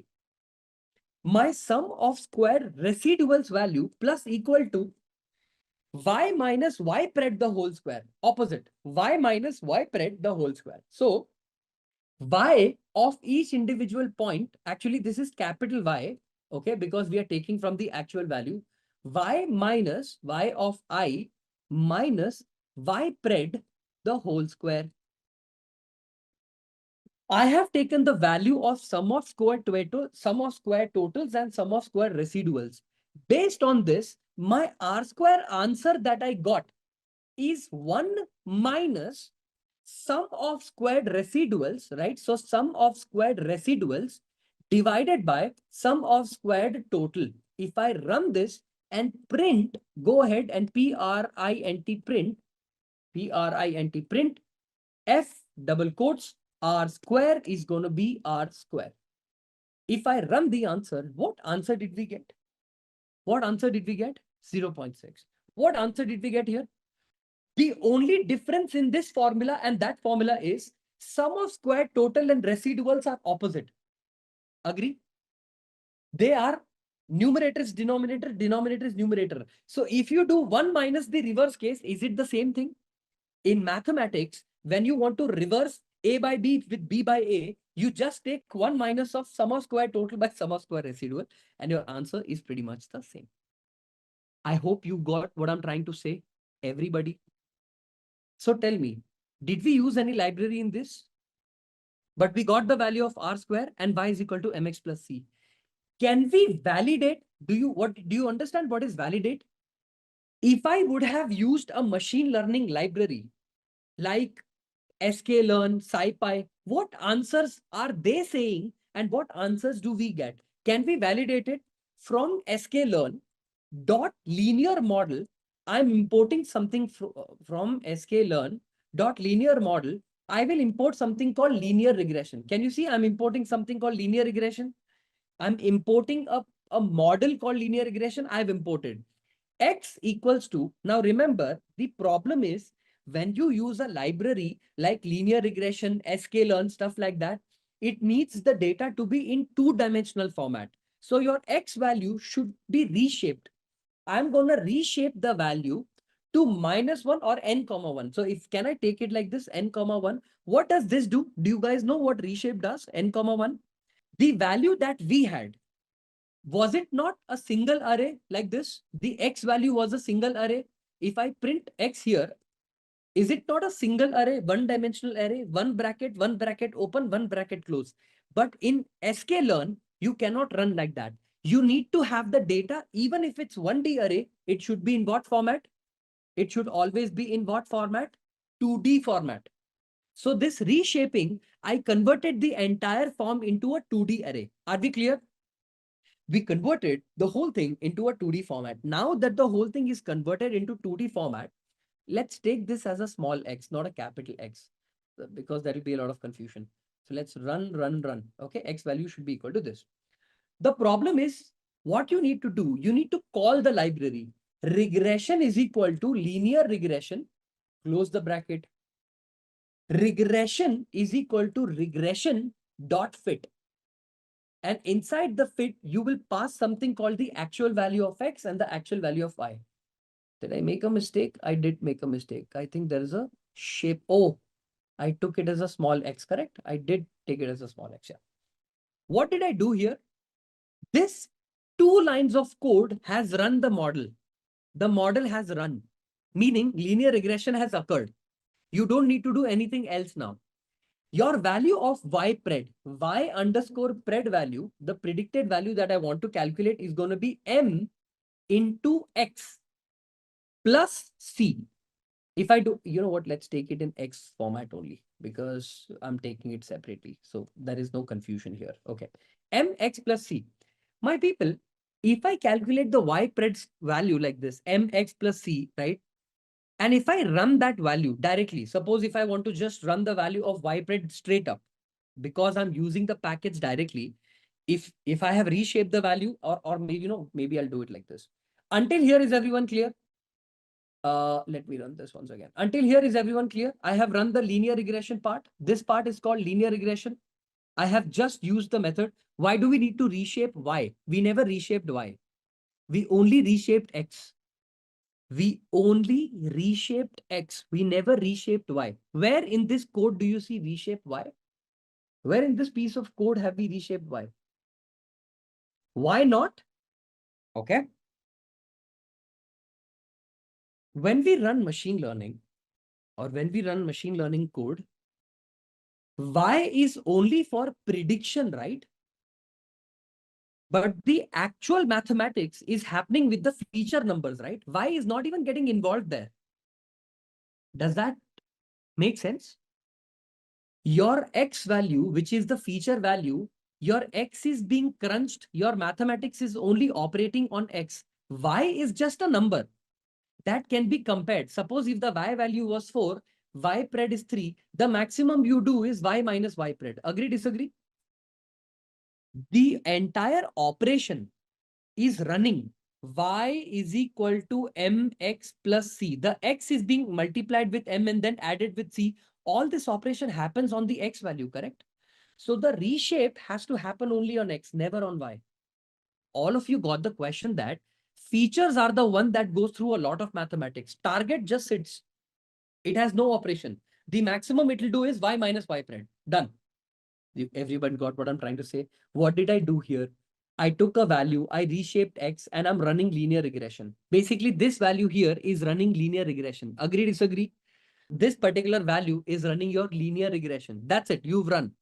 Now, if I say y pred value, whatever is your y pred value that you want to score or you want to calculate. So if I want to calculate the value of, say, r square, you want to calculate the value of r square. If I say r square is equal to, just r square is equal to reg, because I have taken everything in the small reg. Reg dot score, score, pass x comma y directly. And if I print r square like this, what answer did we get? What answer did we get? 0.59999. Is it 0.6? What answer did we get for R square? We got an error of 0 point or 10 to the power of minus 12 with least significant digit of 10 to the power of minus 12.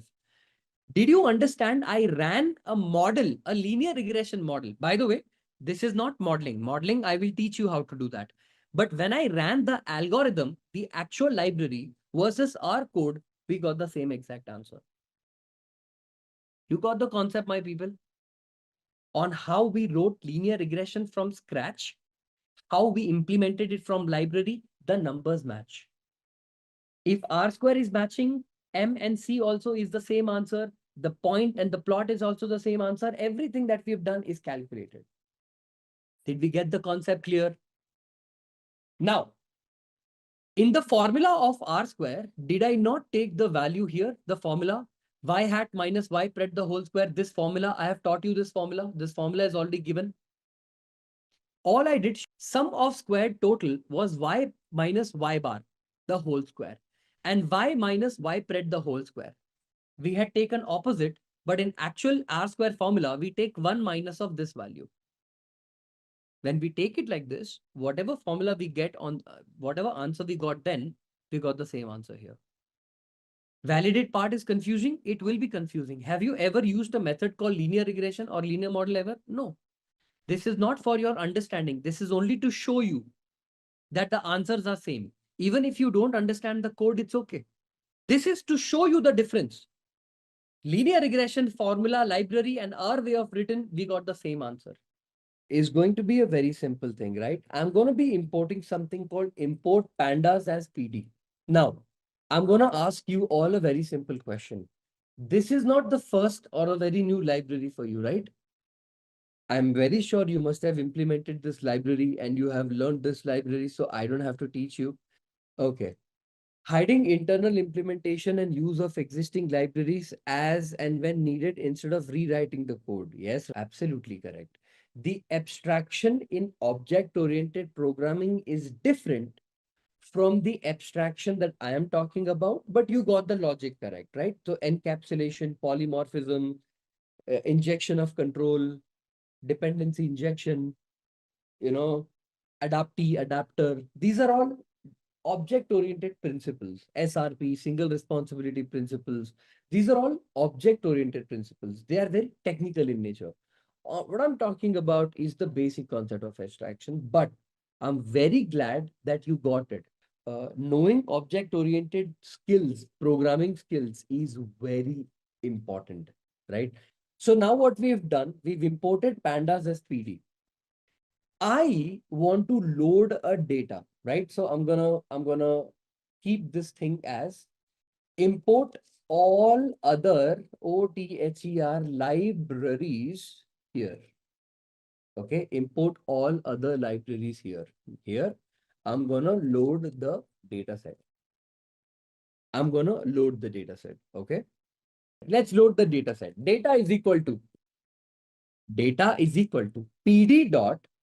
Now, I already have an API or a method which is given to me using which I can load the data set, right? So pd.read CSV. And my people, I'm going to give you guys certain tricks. I'm not sure if you know them or not, but I'm going to do it. See, in Pandas, you have a trick of loading the file directly, right? So if I want to load it directly, I have this. See, now my data is loaded. Okay. So I have loaded pandas and I have loaded the data set. Now, let me tell you the trick I use to load a certain file faster. Okay. Every computer has a structure called folder. Yes or no? You create your own folder. You can create your own folder. Inside that folder, listen to me carefully. Inside that folder, how many files are there?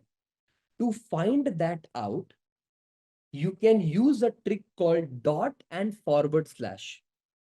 A dot and a forward slash. When you use dot and a forward slash and press on tab, you can see all the files. So you see this headbrain.csv.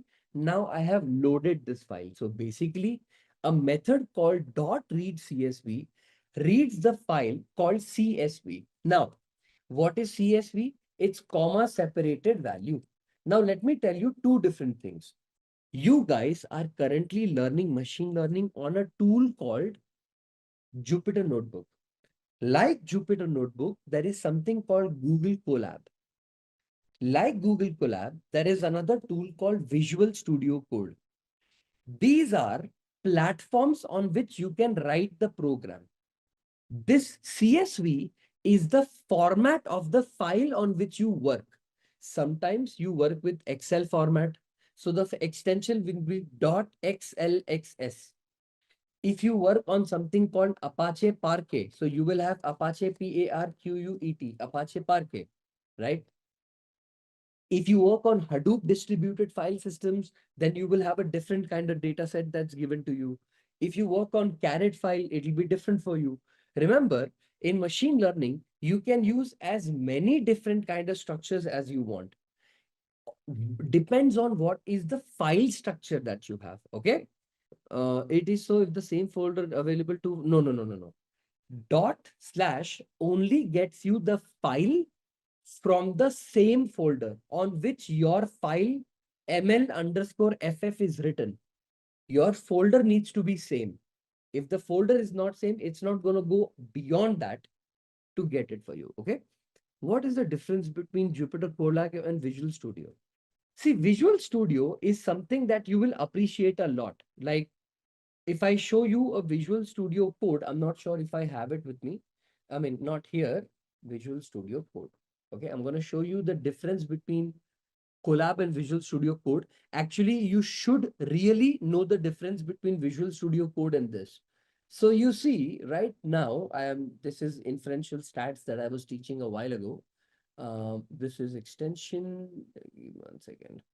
Let me go ahead, and I think I had a folder somewhere. I'm going to open it up for you guys. Give me 1 second. Desktop. And I have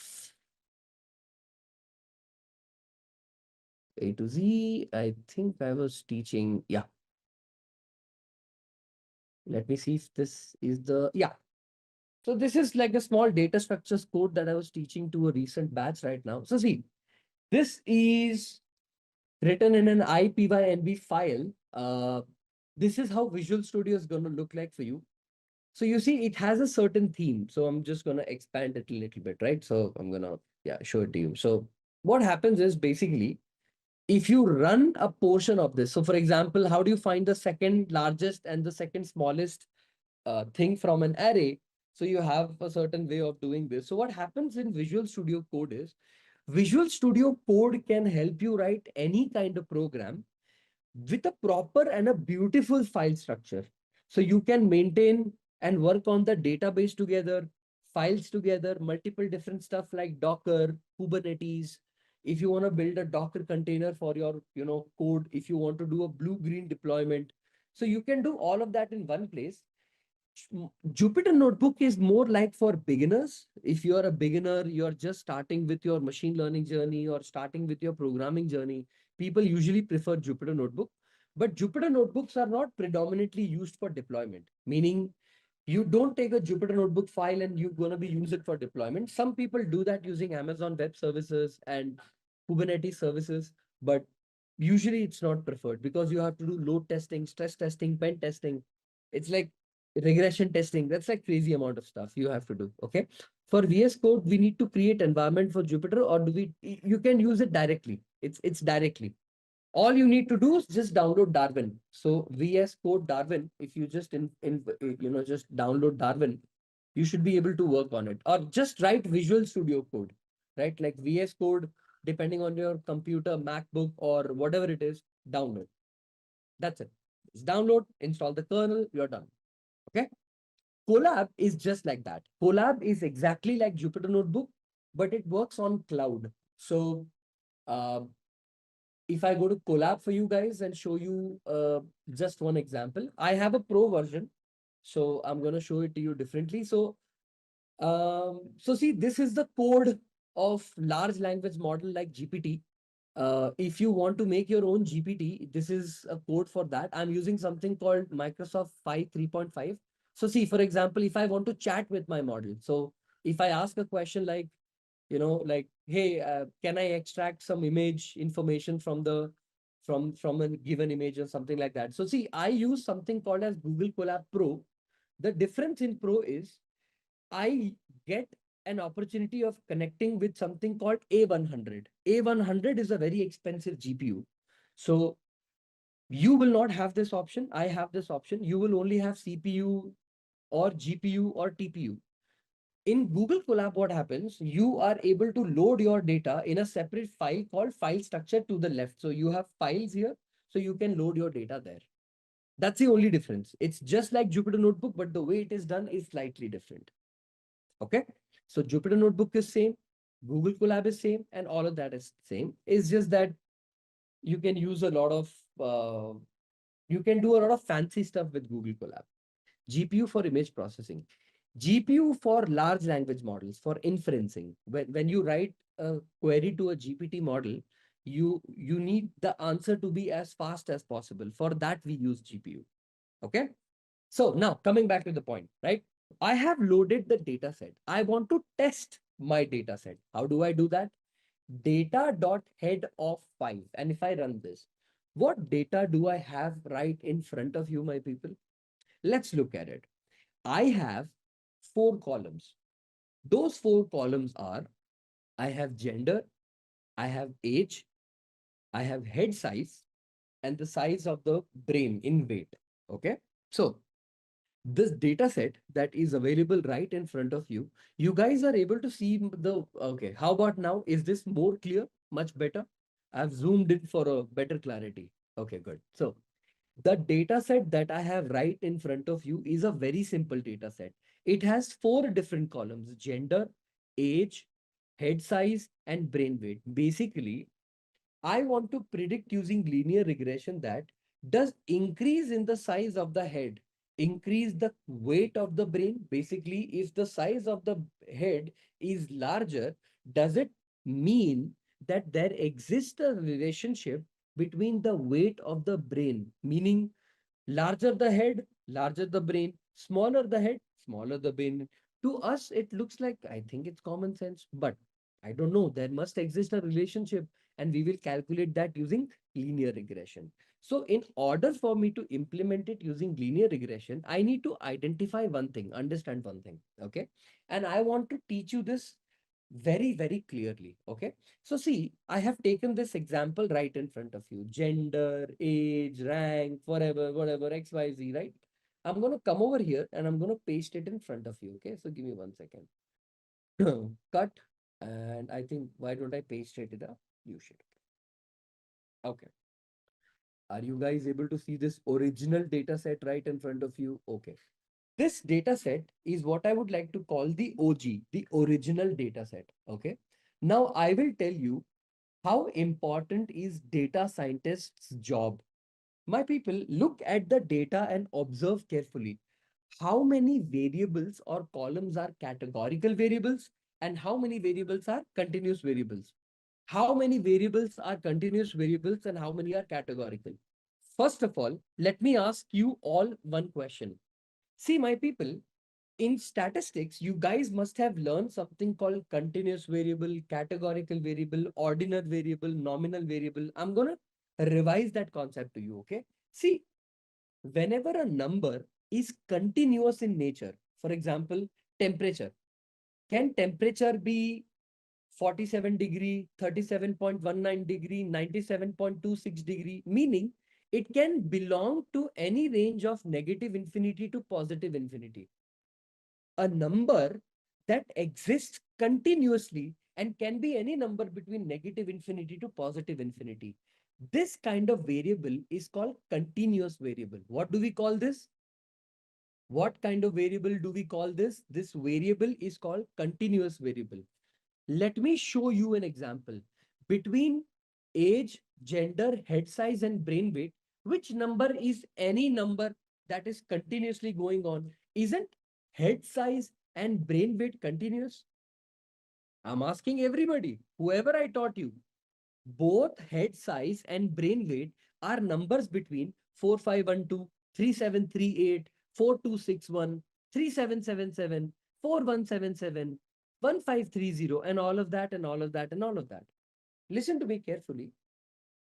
Data of just gender. If I just take gender, dot value counts. Okay. Dot value counts and run this. The gender column has only two kind of people. If you are one, it means you are a male.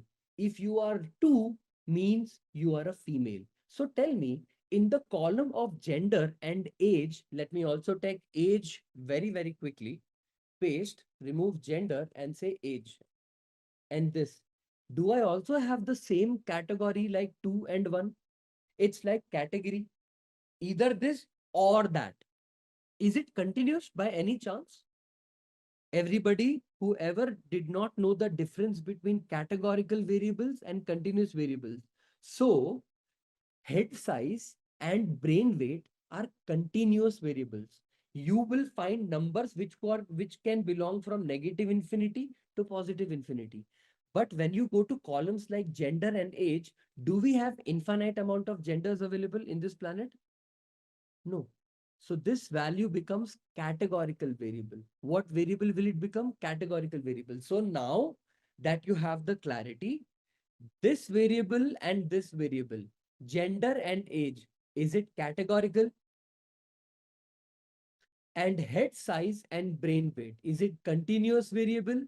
And the answer and the distinction is clear. Am I making sense to everybody? What is the difference between a continuous variable and a categorical variable? Did you guys get the clear, your differences clear, everybody? In the most simplistic sense, I hope everyone is clear. Is there yet anybody again who has confusion? I don't believe there should be, but I am asking. No. Okay. The answer is clear. Okay. For implementation of linear regression, we have no use of gender and we have no use of age rank or range. We don't need them. It's not needed for my analysis. They are not helpful in any perspective. So I need to remove them from my original data. Now, here is what I want you to know and listen to me carefully. Sir, does that mean whenever I implement linear regression, I should never take categorical variables? I should only take continuous variable? The answer is no. If you want to implement linear regression, listen to me carefully. I'm telling you, this is very important. If you want to implement linear regression, your target variable should be continuous in nature. What should be, what variable it should be? Your target variable, whatever you're trying to predict, should be continuous. Your features could be a combination of continuous, categorical. That's okay. Did that make sense?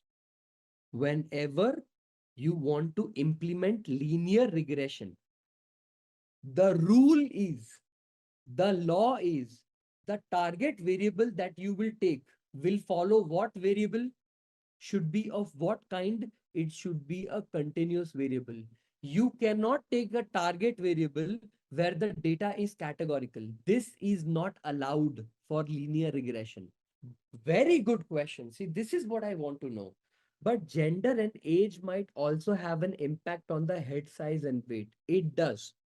But the problem is, in machine learning, can I say that your gender, age, and head size is going to be my feature data set and the brain is my target? Can I split my data set like this? Can I do this? Okay. Meaning, using head size, I can predict the brain weight. Okay. Given the size of the head, I can predict the size of the brain. Okay. In machine learning, you can do something called feature engineering. What do you mean by feature engineering? Is gender important for my calculation of brain weight? Is age important for the calculation of brain weight? Or head size is important for the calculation of brain weight? And then the machine learning will only tell you, don't give me gender, don't give me age. They are not adding any value.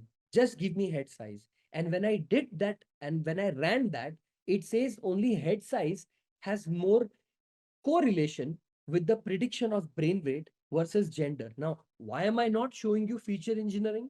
because that code is very, very large and you haven't yet come to the concept of feature engineering. So now did everybody understand why am I asking you to drop gender and age? Because these are not adding any value to the final prediction.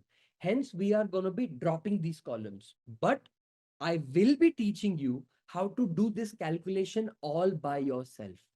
How to take a feature set of multiple different columns and identify which columns are important and which are not. In specifically linear regression, what variable cannot exist for target? Tell me, if you are implementing something called linear regression, your target variable should be not of this type. What is that not? Categorical. What it should be? What it should be? It should be continuous. Number one. So tell me, what do we do? What do we do here? First of all, I took something called gender. I took something called age. I got something called head size. I will be only using the data set from the original data set. What I'll do, I will take my original data set, okay, which is this, and I am going to, I'm gonna duplicate, okay, come to the bottom. And what I'm going to do is I am going to remove these two columns, age and gender. And now I will be left with this two columns. So originally, what did I do? I had this data, but what did I do in between? I dropped dropped, dropped some columns, and I got the answer called, I got the data set as head size and brain weight. Agree, disagree? This is my original data. Now, this was my original data, but this is my data now because I no longer have needs of these two columns. Taught you the concept of something called as in machine learning. Okay, just listen to me carefully and everything will make sense. Just like how we humans need to be shown some things for us to understand, machine learning also requires training. When I say training, it needs to go through something multiple times for it to get the idea. So tell me, my question is very simple to you. If I teach you 4 plus 5 is equal to, that's correct. 3 plus 2 is, reinforcement is different, Kalpesh, right? Reinforcement will be a different thing. But yeah, reinforcement also is like you have to train the model and get the idea. It's absolutely correct, right? So it's also going to be, it's also going to be same. You will get the concept. Okay. So imagine you have you have been taught how to do addition. 4 plus 5 equals to 9, 3 plus 2 equals to 5, 1 plus 2 equals to 3, and 2 plus 2 equals to 4. I taught you this. I taught you mathematics, okay, addition, where 4 plus 5 is 9, 3 plus 2 is 5, 1 plus 2 is 3, and 2 plus 2 is 4. I taught you this. If I now want to test, have you learned mathematics or not? Or have you learned how to do addition or not? What two numbers will I take? You didn't understand. Let me explain. I taught you how to add two numbers, 4 plus 5, 3 plus 2, 1 plus 2, and 2 plus 2. I taught you how to add using these numbers. Okay, good. If I want to test your mathematics skills, if I want to test your mathematics skills, should the numbers be different from what I taught you? Because if I give you the same number 4 plus 5, 3 plus 2, 1 plus 2, you can also cheat. You can also cheat, right? You can also memorize. My question was very simple. I said that when I taught you mathematics, I taught you using four numbers, 4 plus 5, 3 plus 2, 1 plus 2, and 2 plus 2. If I give you a number called 2 plus 2, wouldn't that be cheating? Because you can always memorize what was 2 plus 2, 4 and write it down here, but you did not really understood math, correct? You can cheat like this. So what if I, for testing, give a number like this, 3 plus 6 equals to whatever this answer is, right? I think it'll be 9. Yeah. You understood what I'm trying to say? And then if you're able to answer 9, then I know you have learned math, correct or not? Agree or disagree? Machine learning works exactly like this. I'll tell you why. Imagine you have an entire data set of all these numbers. 4 plus 5 equals to 9, right? 3 plus 2 is 5. 1 plus 2 equals to 3. 2 plus 2 equals to 4. and 3 plus 6 equal to 9. This is my entire data set. Okay. This is my entire data set.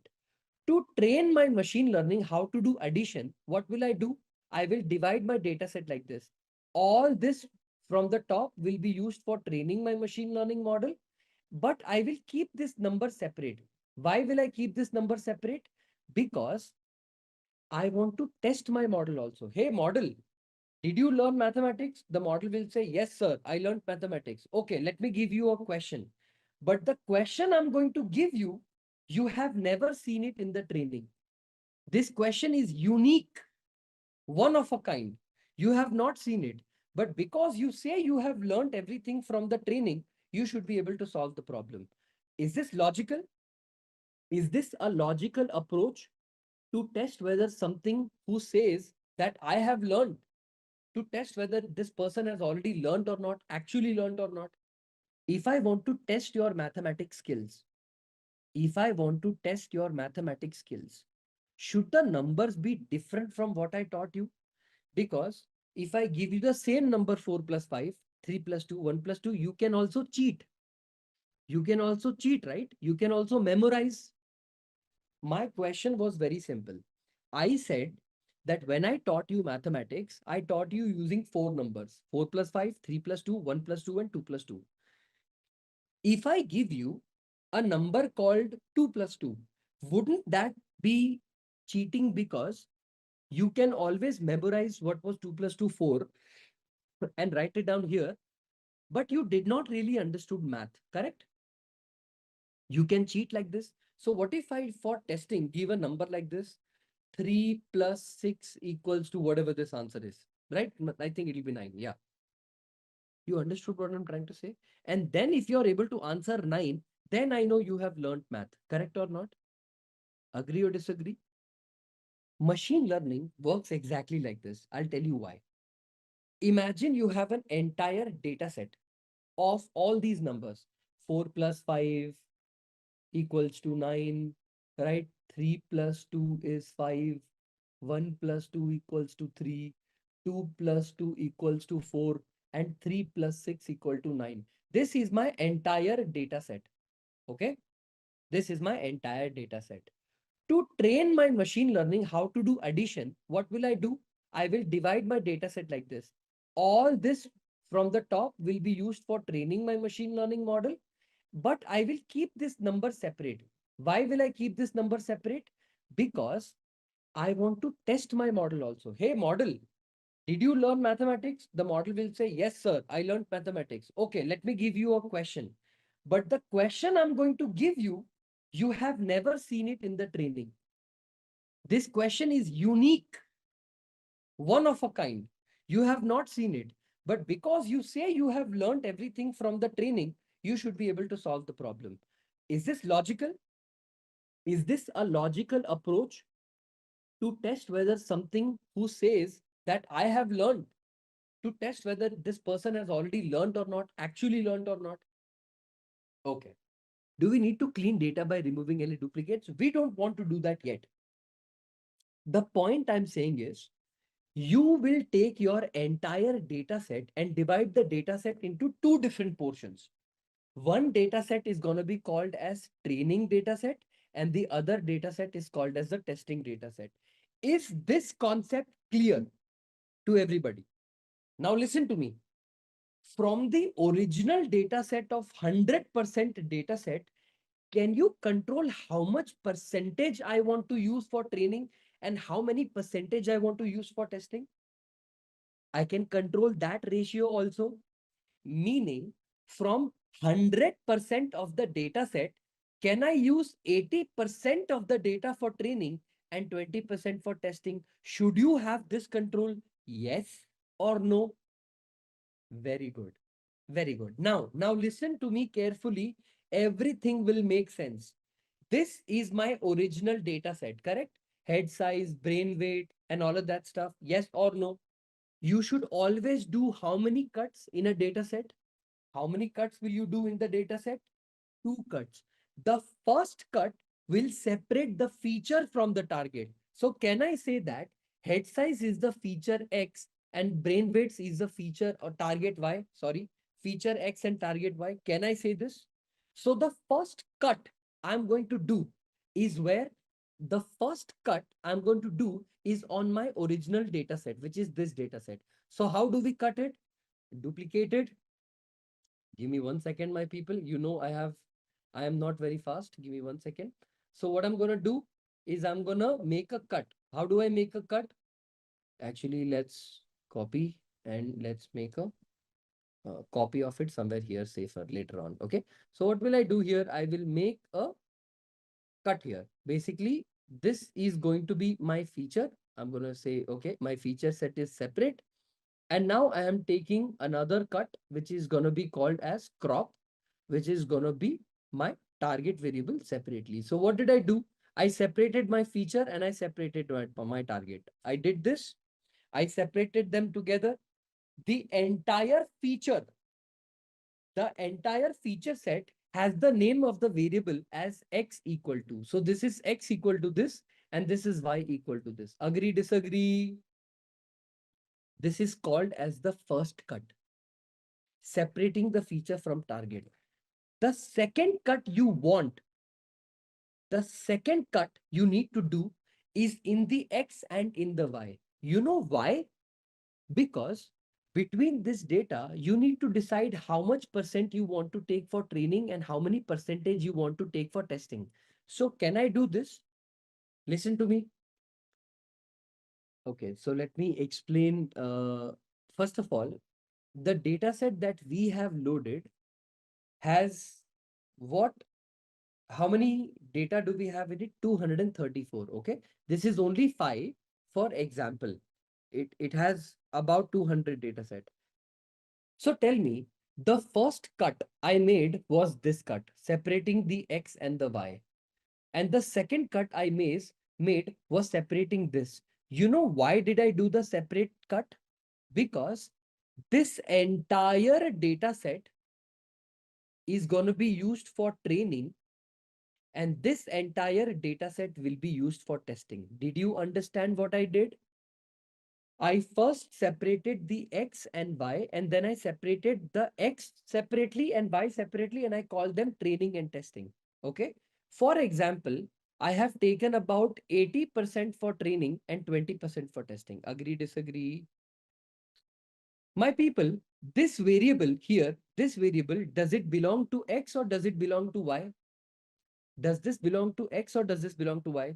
This belongs to x. Underscore. Does this belong to training or does it belong to testing? So this variable is going to be passed in machine learning model as which variable? X train. This part of the data 4512, 3718 and 426 will be going to the machine learning model as X train. Now tell me, is this Y or X? Is this Y or X? Y. Y. Underscore. Is it training or testing? Training. So this will become my Y train. What is this? This is X. Is this training or testing? This is testing. So this is X test. What is this? This is Y. This is Y test. Did you understand? What did you do? You divided your data into 4 separate parts. X train, X test, Y train, Y test. Is everybody clear? We will be doing this in the example. But is the concept clear? Why do we do this? Is everybody following with me? You need to do this. You cannot escape this in your life of deep learning, generative AI, machine learning, statistics. You have to do this. So did you just divide your data set into 4 parts?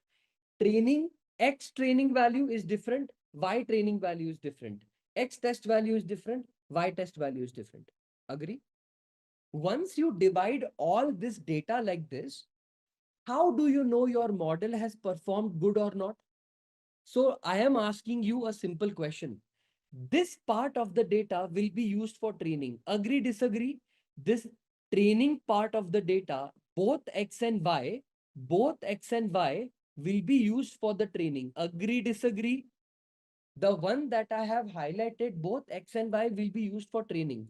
Whatever model has learned, machine learning model has learned, should I not create another folder or another column called y underscore predicted column? Meaning, using the training example, if I give it the test example 37774177, it will predict some number like 12001500. This is the actual value 1282 and 1590. This is the actual value and this is the predicted value, yes or no. And comparing the difference between these two columns, I will be able to say that, oh, okay, I am off by 2%, 3%. This is your entire machine learning. Is this concept clear to everybody? If the concept is clear, remember one thing. I am coming over to my data set right now. Is this my original data set with which I'm working on? This data set called data.head of say 10. This is the data that I have. My people, your machine learning model has done a good job or bad job. How do we know this? How do we know if the machine learning model has done a good job or bad job? By seeing the results, correct? But to see the result, you need to be able to compare it with something, right? Let me give you guys an example. When we were young, our parents used to tell us how good the neighbor's son is, because neighbor's son got 90% and you got 80%. Example, I'm giving you an example. They had a comparison to do it with, right? Like you had somebody to compare it against. If you have nobody to compare against, can you do comparison? And by the way, I am Sharma. So, you know, Sharma ji ka ladka. So you get the concept. You have something to compare it against. So tell me, in the entire data set, how many data set did we take for testing? How many data set are we taken or have we taken for testing? 2 points. 80% is training, 20% is testing. Agree? 80% of my data will go into learning the module, meaning for training the machine learning model. For training the machine learning model. The machine learning model will learn from the training data. But now I want to test my module. I want to test my module. Okay. I want to test my answer. To test my answer, don't I need to give it the value of X for it to give me the prediction of Y? If I give it the value of X, it will give it, the machine learning model will give me some prediction. Oh, I think it will be this much. Correct or not? If I give the value of X test, it will give me some Y value, no? That Y value is called Y predicted value because this prediction is actually from the machine learning model. But the prediction is 1200 grams, 1500 grams. This is the prediction of the model. But don't we have the real value, the actual value that the model, the actual value in the data set, which is the Y test value? So won't you compare Y test with Y pred? You are comparing the Y test value with the Y pred value to compare and see, oh, okay. My algorithm is off by 80 points in this data point and 30 points in this data point. This will let us know how the algorithm is performing. Did you get it now? How you got Y test value? It's good, dear. Y test value comes from the original data, my dear. This is my original data set. I split the data into 4 different parts. So can you see what I did? The Y test value came from this part. I took the value of Y, I took the value of X, I split Y into 4 parts. Part 1, part 2, part 3, part 4. The 4th part is the Y test value. We need Y. Why do we need Y predicted value is, for example, Anaga, you work in a very big bank. Example, bank, PDFC bank. You want to build an algorithm by yourself there so that any customer can come to your bank's website and can ask and add the details like what is that person's age, what is that person's salary, what is that person's CIBIL, and you will give the prediction. Your machine learning model will give the prediction that, hey, come over to the bank, we'll give you up to 5 lakh rupee loan. Example. To build this model, you must have used 10,000 data points to train the model. Model needs to do prediction for millions of customers for the future use of also from the same data set, the model, how well did it learn?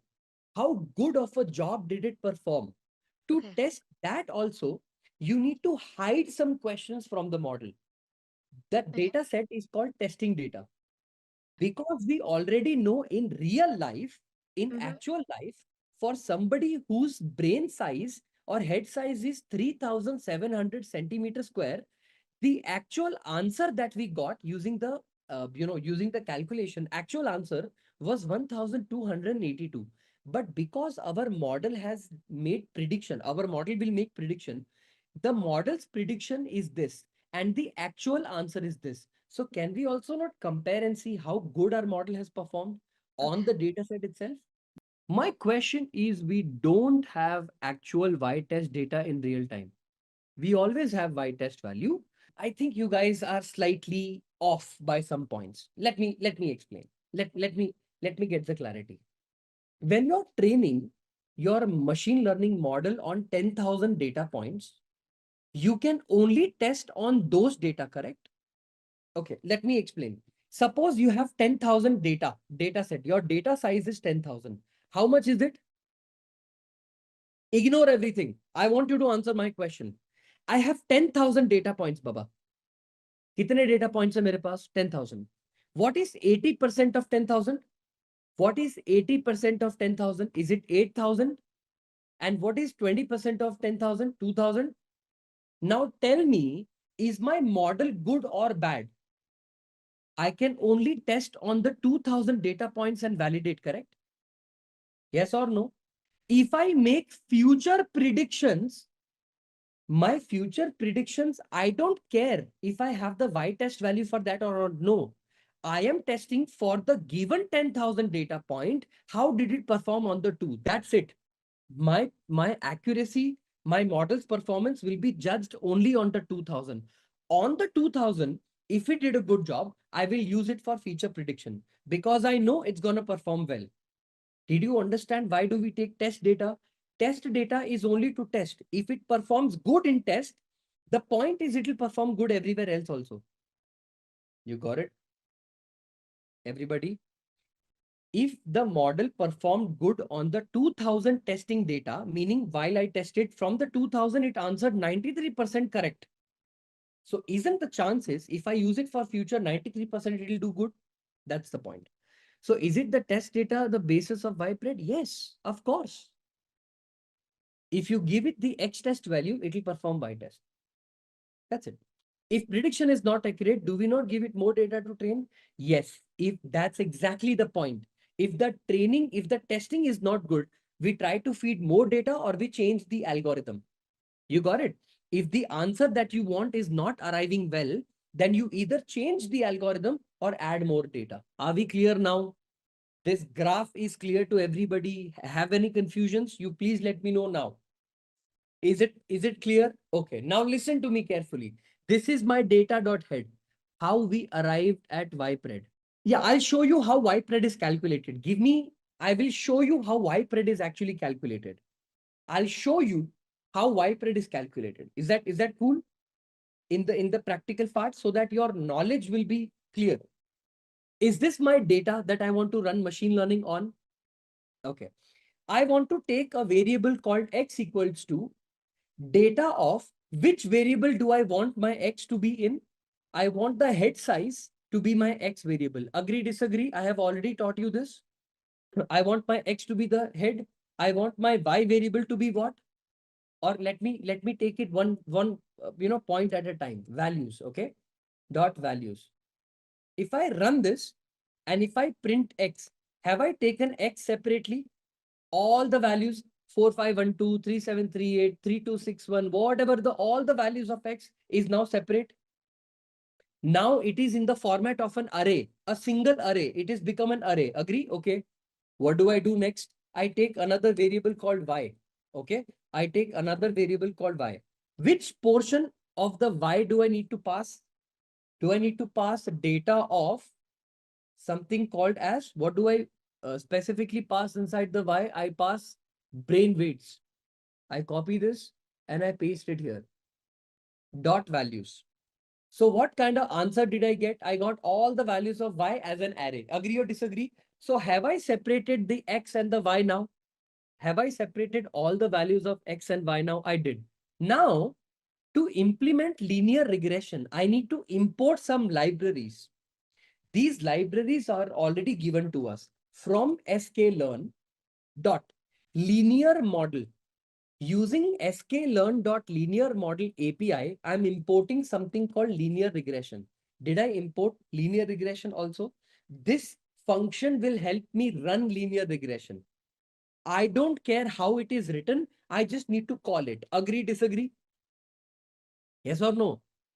From sklearn dot model selection, import train test split. Have I done this?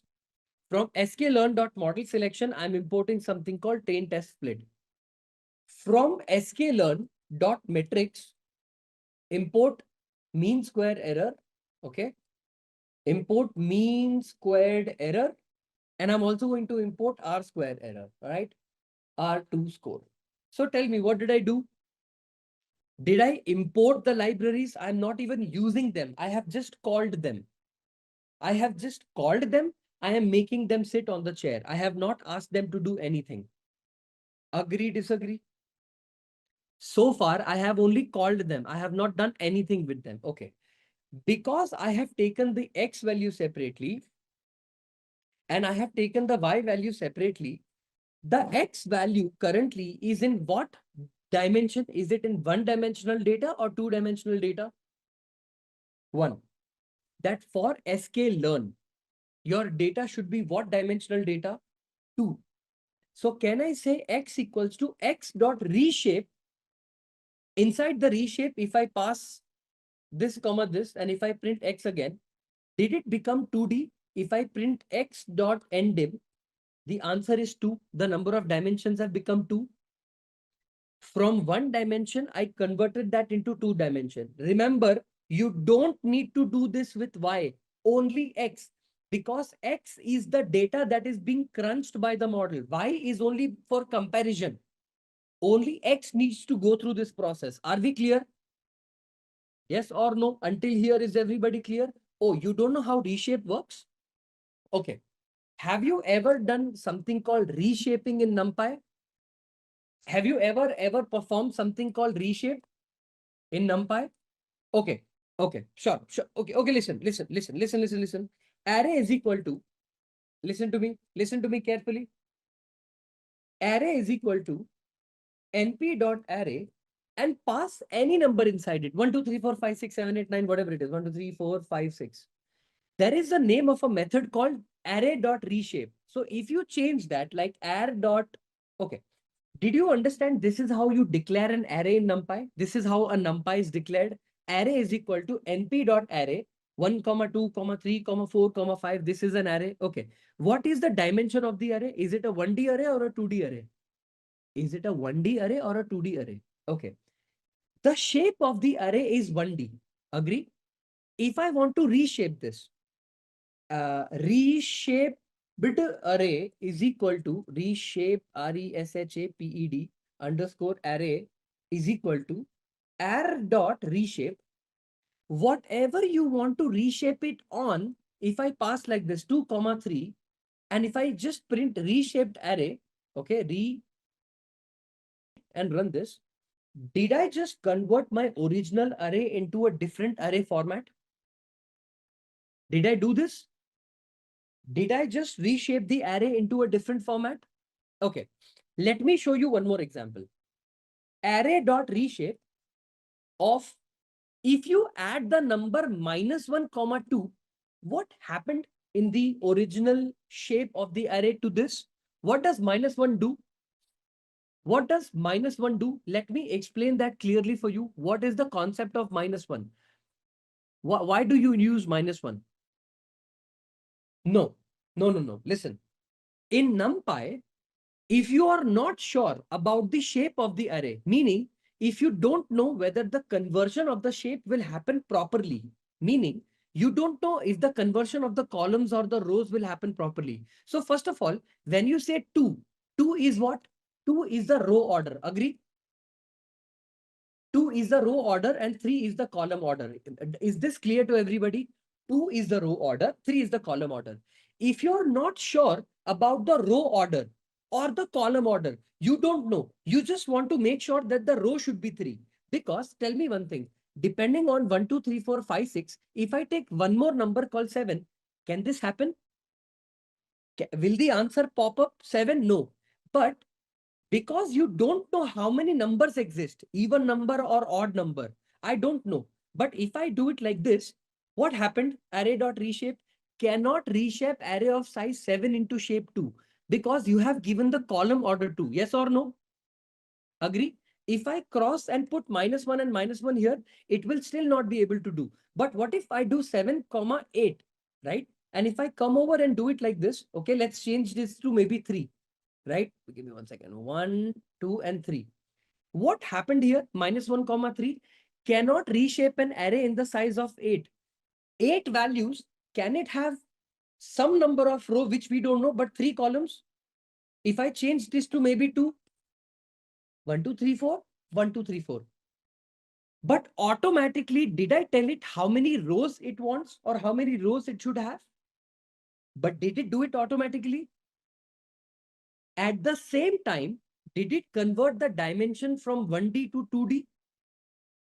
Just like that, how many number of data point does X have? Do we always know? Will we always know the size of the X? No, because we don't know. And also we want no errors and we want to convert it in 2D, always put -1, 1. So have I put only one column and one row, which automatically it gives, but in 2D format. So this is reshaping the whole array. So what did we do now, right now? Did we reshape the array? What if we have more than one feature? So do we have to make all the feature into 2 dimension? Always. Does not matter you have 100, 200, 300, 800 features. It will always be 2D. It should be nested array. It will be nested array. Does not matter. It has to be 2D. Otherwise, sklearn does not consume this. Are we clear until here? Are we clear until here? Now that we have reshaped the array, if I take it like this, x underscore train, comma, x underscore test, comma, y underscore train, comma, y underscore test. Call this method called train test split. And inside this, pass the value of x and y. Okay, so the values of x and y, you can pass inside it directly. At the same time, I can say test size is equal to 0.20. What happened here is, did I import a method, a function called train test split here using the library called sklearn.model_selection? Am I using the library's method called train test split? I am. I have just called that particular function here called train test split, and I'm passing the original value called x and y. And I'm taking the 100% of the data, but for testing, how many percentage will I use?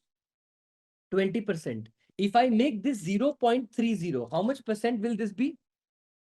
So training will be how much percent? Training will be how much percent? 70%. Testing will be 30%. Tell me, how much will be the training percent now? Did you get it? What happened? It automatically, this function called train test split automatically calculated the value of x train, x test, y train, y test in the data and gave the test data set to be 25%. Are we clear? I'm going to keep it only 20% and split the data. Also split the data. So did we get the value of x train, x test, y train and y test? Just what I taught you a while ago. Run this code. Your answer is done. That's it. That's all you had to do. The concept I had to take was so long, but it happened in one single line. Done. Now you want to implement logistic regression. Okay, some random and nums. Okay. Return nums. Okay. Okay. Some random of 1, 2, 1 minute रुक जा हाँ just give me 1 second 1, 2, 3, 4, 5, 6. Okay. Or I can do this. Okay, I can do this. Some random function of a, b. Okay. Return A plus B and return A minus B, return A into B and return A divided by B. Okay. मैंने एक function लिखा है. I wrote a function called some random function. ठीक है? In front of you. If I call this function called some random function and if I pass in the number 4, 5, is it giving me 4 different answers? Can I say that addition is this, subtraction is this, addition is this, subtraction is this, multiplication is this, and division is this is equal to some random functions, and I will pass the value of 4, 5. If I write the addition, 4 plus 5 is how much? 9. Subtraction kitna hua? -1. Multiplication 20 and division in Python. Yeah, good. No, you got what I'm trying to say. And write functions that can return 4, 5, 6, whatever values. This function called train test split is returning x train value separately, x test value separately, y separately, y test. So when I wrote all the variables, each variable got its own answer. So did we take the x train value, x test value, and all of that stuff? Okay. So I'm going to take linear regression is equal to linear regression. Did you all implement something called classes and functions in Python? I am using something called object, a variable LR is equal to linear regression, and I'm calling a class called linear regression. I will use or I will tell the Python program that, hey, I'm using a variable called LR. It is nothing but my model. Your model, your machine learning model is called what? What is the name of the model? LR. But what have I called the variable name? What have I called the variable name? LR. So I will tell the model that take the model, dot fit it. What do you mean by dot fit? Run the model. But will it run now? No. Because did I pass the train data? No. Did I pass the Y train data? No. Now it will run. Now I have passed the data, it will run. Do you see this blue color box in front of you? This blue color thing? This shows that the model has run. Your model has run, and the name of the model is called what? What is the name of the model? LR. You can give it whatever you want. I have named it as LR, and your model has run. Are we clear? Your linear regression has run. Now, I want to know how my model performed on the testing data. So I will take another variable called ypred equals to, don't you want to make prediction on the test data to compare? What is the name of your model? LR dot predict. LR dot predict. This dot predict comes from sklearn only. You don't have to program it. It comes predict. So will I give it all the values of y test? Because all the y test value will tell me what is the y predicted value. No, you can't do that, because y test is for comparison. You need to give it the value of x test for it to give you the value of y test, which is y pred value.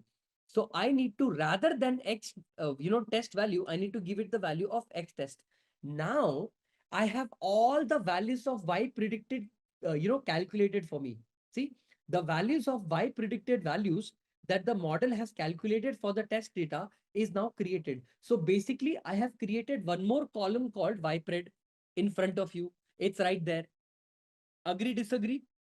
Now I want to know whether my model did a good job or a bad job. So can I say R2, R square is equal to R2 score of what do you pass inside it to compare whether your model did good or not? Won't you pass ypred and y test because you want to compare them together? Y test and ypred will be passed to see how good they are, how close they are to each other. Yes. So tell me, in the R2 square, will I say y underscore test comma y underscore pred, and we will get some answer R2 is equal to 0.71? Is the model closer to 1 or farther away from 1? Closer. So did our model do a good job in prediction? Is our model doing a good job in prediction? 100% it is doing a good job. I will show you how it is doing a good job. Plot. Inside this, I will pass X test, comma, Y test value. Just the X test value and the Y test value, comma, you can take whatever color you want. So let me take color is equal to black. Okay, BLACK. And the label that you can give this is the actual data. Okay, the actual data point. Plot, because you want to also print your X test value with the Y pred value. I'll tell you why. Okay, I'll tell you why. X test value with your Y pred value. What will this give me? X test comma Y test will tell me the actual data point. X test with Y pred will tell me the predicted data point. So I will say color is equal to, I don't know, you can take red, black, whatever you want. I have taken red. Label is equal to predicted value, right? Predicted value. I have taken two different plots and I'm going to run this. Okay. I'm also going to give you, give me 1 second. Did I make a, tell me before plotting, what should you make sure for? Your X test and Y test value are scatter plot, not an actual plot value, correct? Yeah, this makes sense because this is the data point that I wanted to plot. This data point, the black color line that you see, the black color dots that you see, that is your what data point? So if I plot.legend, okay, plot.legend legend. Okay, if I do this, what are the black dots? Oh, you can also do grid. You can also do grid. Plot.grid. And inside this, pass the parameter bool called true. Yeah, plot.grid. Let me make the alpha as 0.3. Yeah. The black points are the actual data point and the red line is the predicted line. Yes or no? Do you see that the fit is good? Are we able to see that the fit is good? Please listen to me carefully. Listen to me carefully. The machine learning model has learned from so many different data sets that if your head size is 3,777 centimeter cube, how much is the weight of the brain? 1,282 grams, meaning 1.2 grams, 1.2 kg. Agree, disagree? Yes or no? Sir, I want to give my number. I want to give weird number. I want to know if my machine learning model is able to predict my number or not. If you want to do that, use only one function, lr.predict. Now, you know that machine learning model like sklearn can only take a two-dimensional data. So give me a number like this, like if the head size is 4,177 centimeter cube, the answer is 1590. Give me a number like that. I will make the prediction in front of you. 6,000. 6, 1, 2, 3. What answer did I get? If your head size is 6,000 centimeter cube, what will be the weight of the brain? According to the linear regression model, it will be 1,883 grams. If you want me to give 4123, what answer did it give? If your weight is 1,406, it is 4,123, it's 1,004. We did take that. Did we not take all the values of X test here and we calculated Y pred? This is how we took, right? Did we not take all the X test value and created Y pred value and then compared Y test with X test? Now you got the concept. We took the values from the model itself and we tested how good it performed from the original data. And that's why the answer of R square came up to be 0.71. Can we try 377? Oh yeah, 100%. See, 3777. What is the answer? 1282, correct? 1282 is the answer. See, look at this. 1318. Is it closer to 1282? You got what I'm trying to say? For the answer 37777, see, look at this answer. 3982. What is the answer? 1375. Okay? 1375 is the answer. 1375 is the answer. The prediction is 1370. You understood what happened?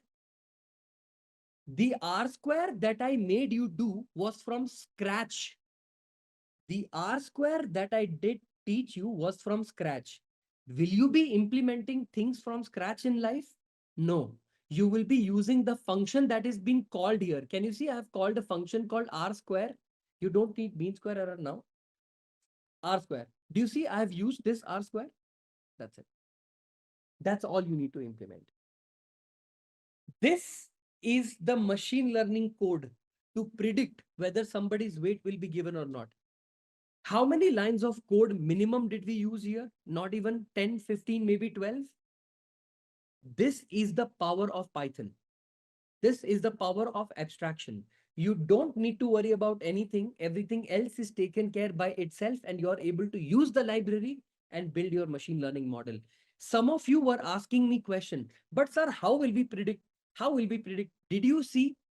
Call the model and call the method called dot predict, and you will be able to get the answer. Are we clear?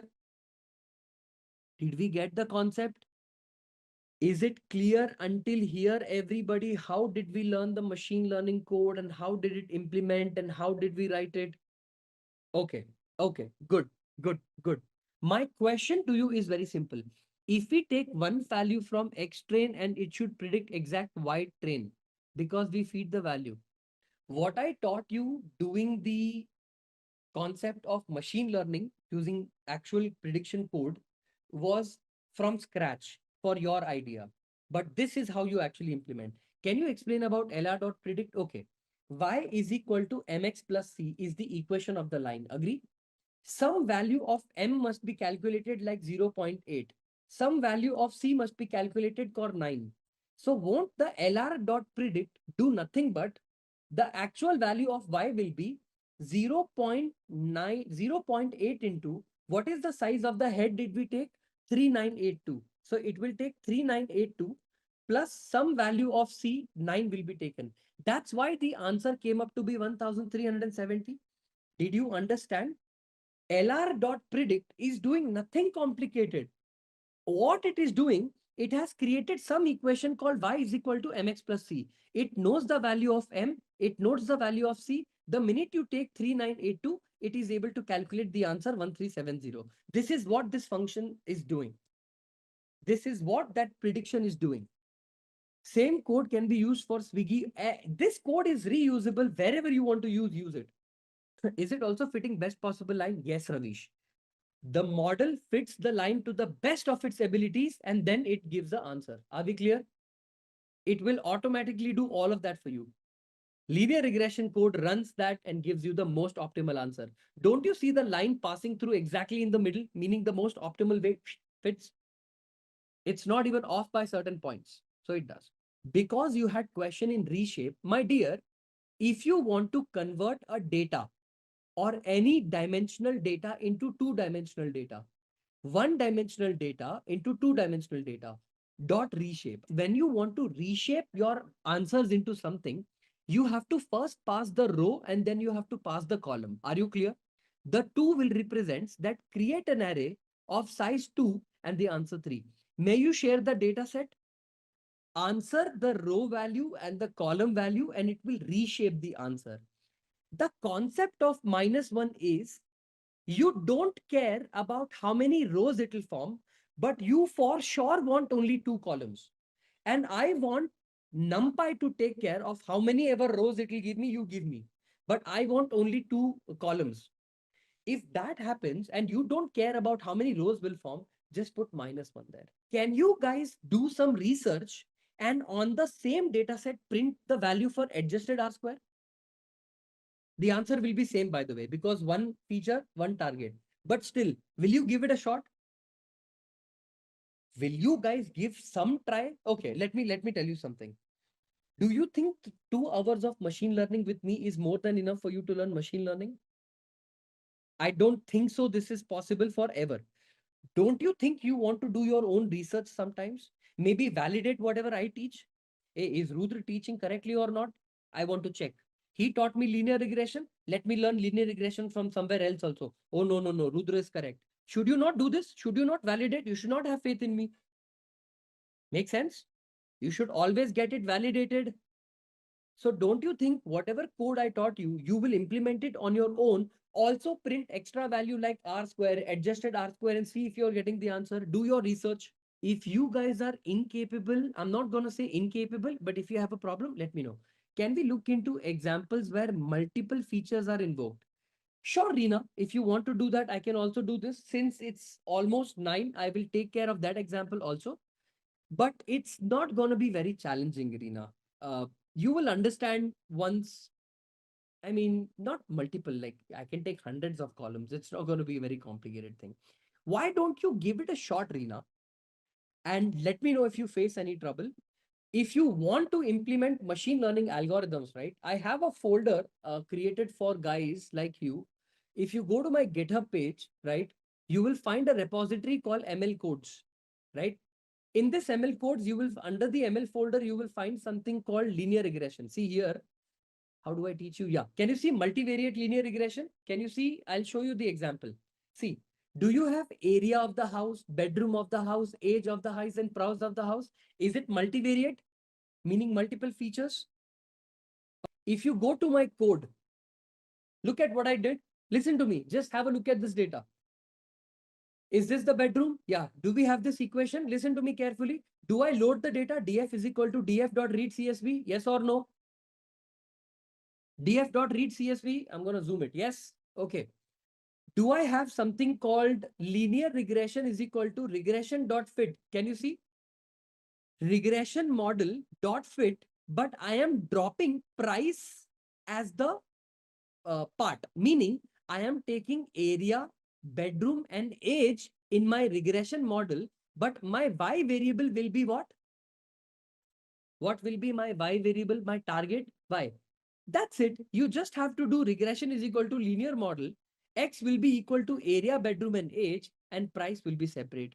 Now, what did I do? I run the coefficient. See, I'm doing regression.predict. If my house is 3000 square feet, what is the next thing? 3 bedrooms and 40 is my age. What will be the price? 4,98,408 rupees or dollars. Did you get the idea? See, I'm able to predict also now. Did you get what I'm trying to say? Here, what I did is I have just dropped y variable because I don't need y variable. In X, I have taken both area, bedroom, and age. Doesn't need to be in caps. It just, you can do it in small also. Can I confirm my understanding? There are R2 here, test train, and they indicate the line is best fit or not. But none of them tell us that we have selected all the right features or not. No, that isn't feature selection. Kishle Sinha, that's different. That is using chi-square and different techniques to validate that. That is not taught by R-square. R-square tells you how good the fit is. But data can have null values as we are working on data before data cleaning. Will the ML give issues? Yes. If your data has null values, your answers will be wrong. Fortunately, whatever data I'm teaching you today with has been cleaned with any null and none values. So you don't have to worry about it having null or non issues, right? So you see, gender has no null value, age has no null value, head has no null value, and brain weight has no null value. So basically, if you run this method called data.isNA.isNull anything.sum, it tells you the null values. It has 0 because I cleaned it before for you. Because I'm thinking first you guys should learn how an algorithm works. Then slowly we'll go to EDA, make the data, clean the data, fix the data, mend it, and then we will do implementation of that. Everything happens step. Let me just give you a quick recap at the linear regression concept as we would be needing them in logistic regression. So let's start off linear regression recap with this example.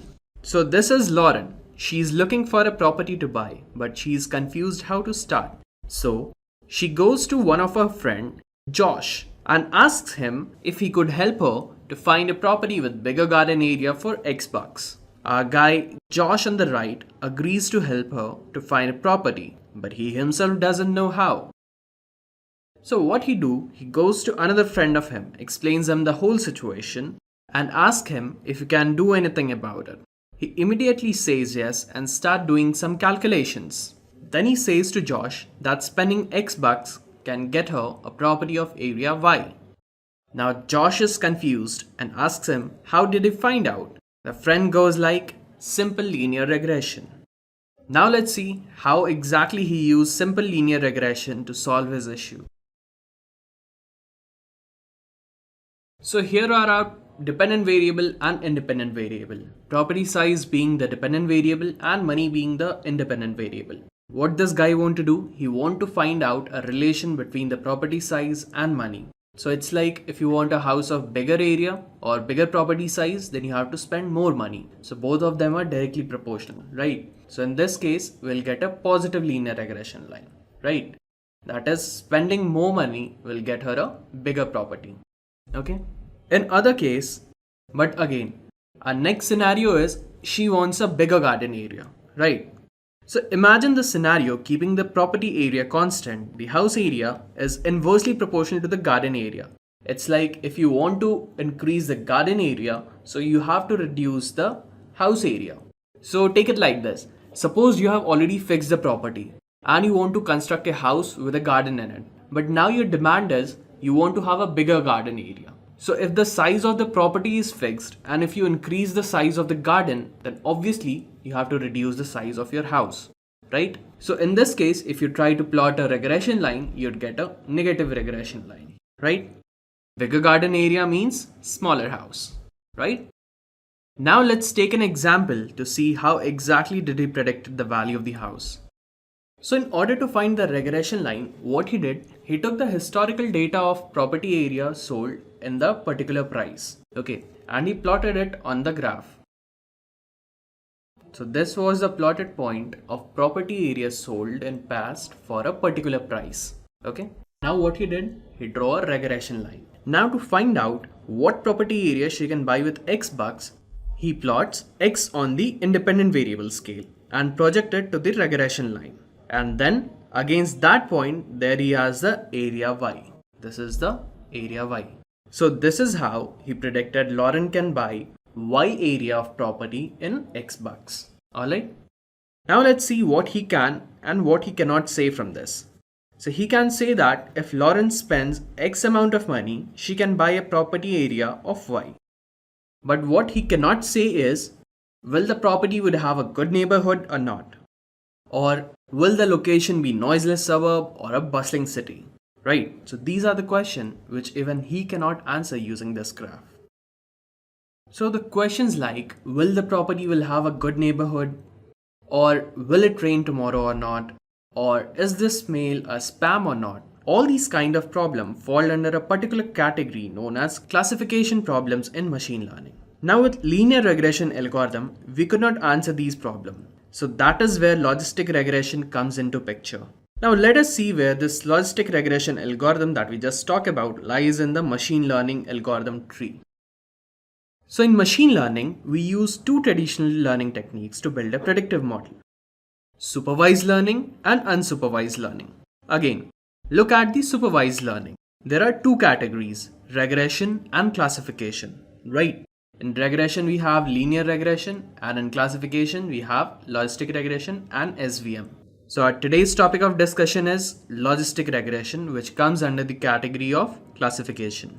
Okay. So now that we have got a little bit idea about logistic regression, let's go a little bit deeper and discuss about what exactly is logistic regression and why do we use it.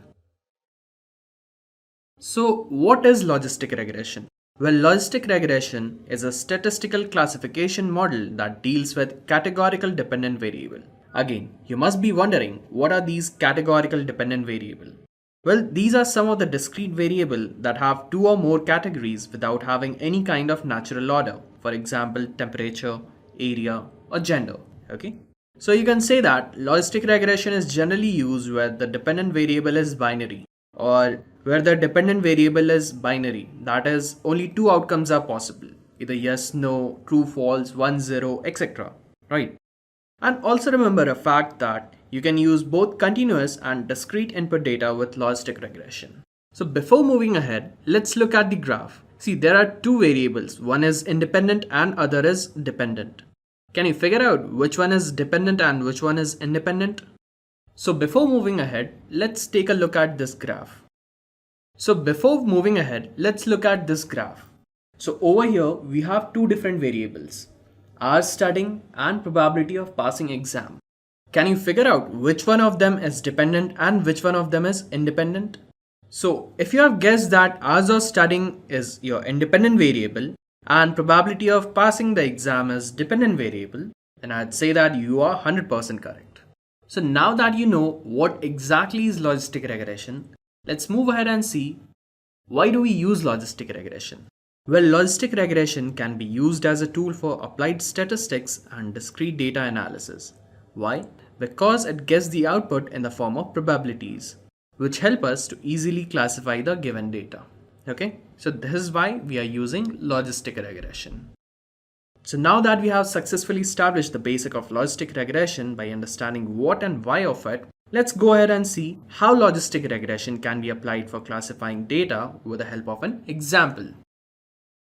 So here we are using an example of spam email classifier. We need to build a predictive model that would classify whether a mail is spam or not.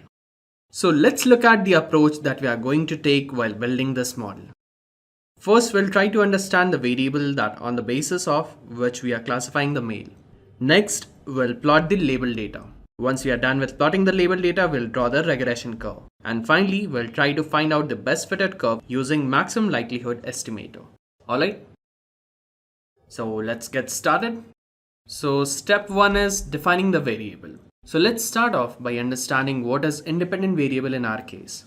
So in our case, the independent variable is count of spam words. Well, here are some examples of commonly used spam words. Word like buy, get paid, guarantee, winner, unlimited, etc. Okay, so these are the kind of words which when found in the mail is treated as spam. If the number of these kinds of words are more in a mail, then that mail would definitely be a spam mail.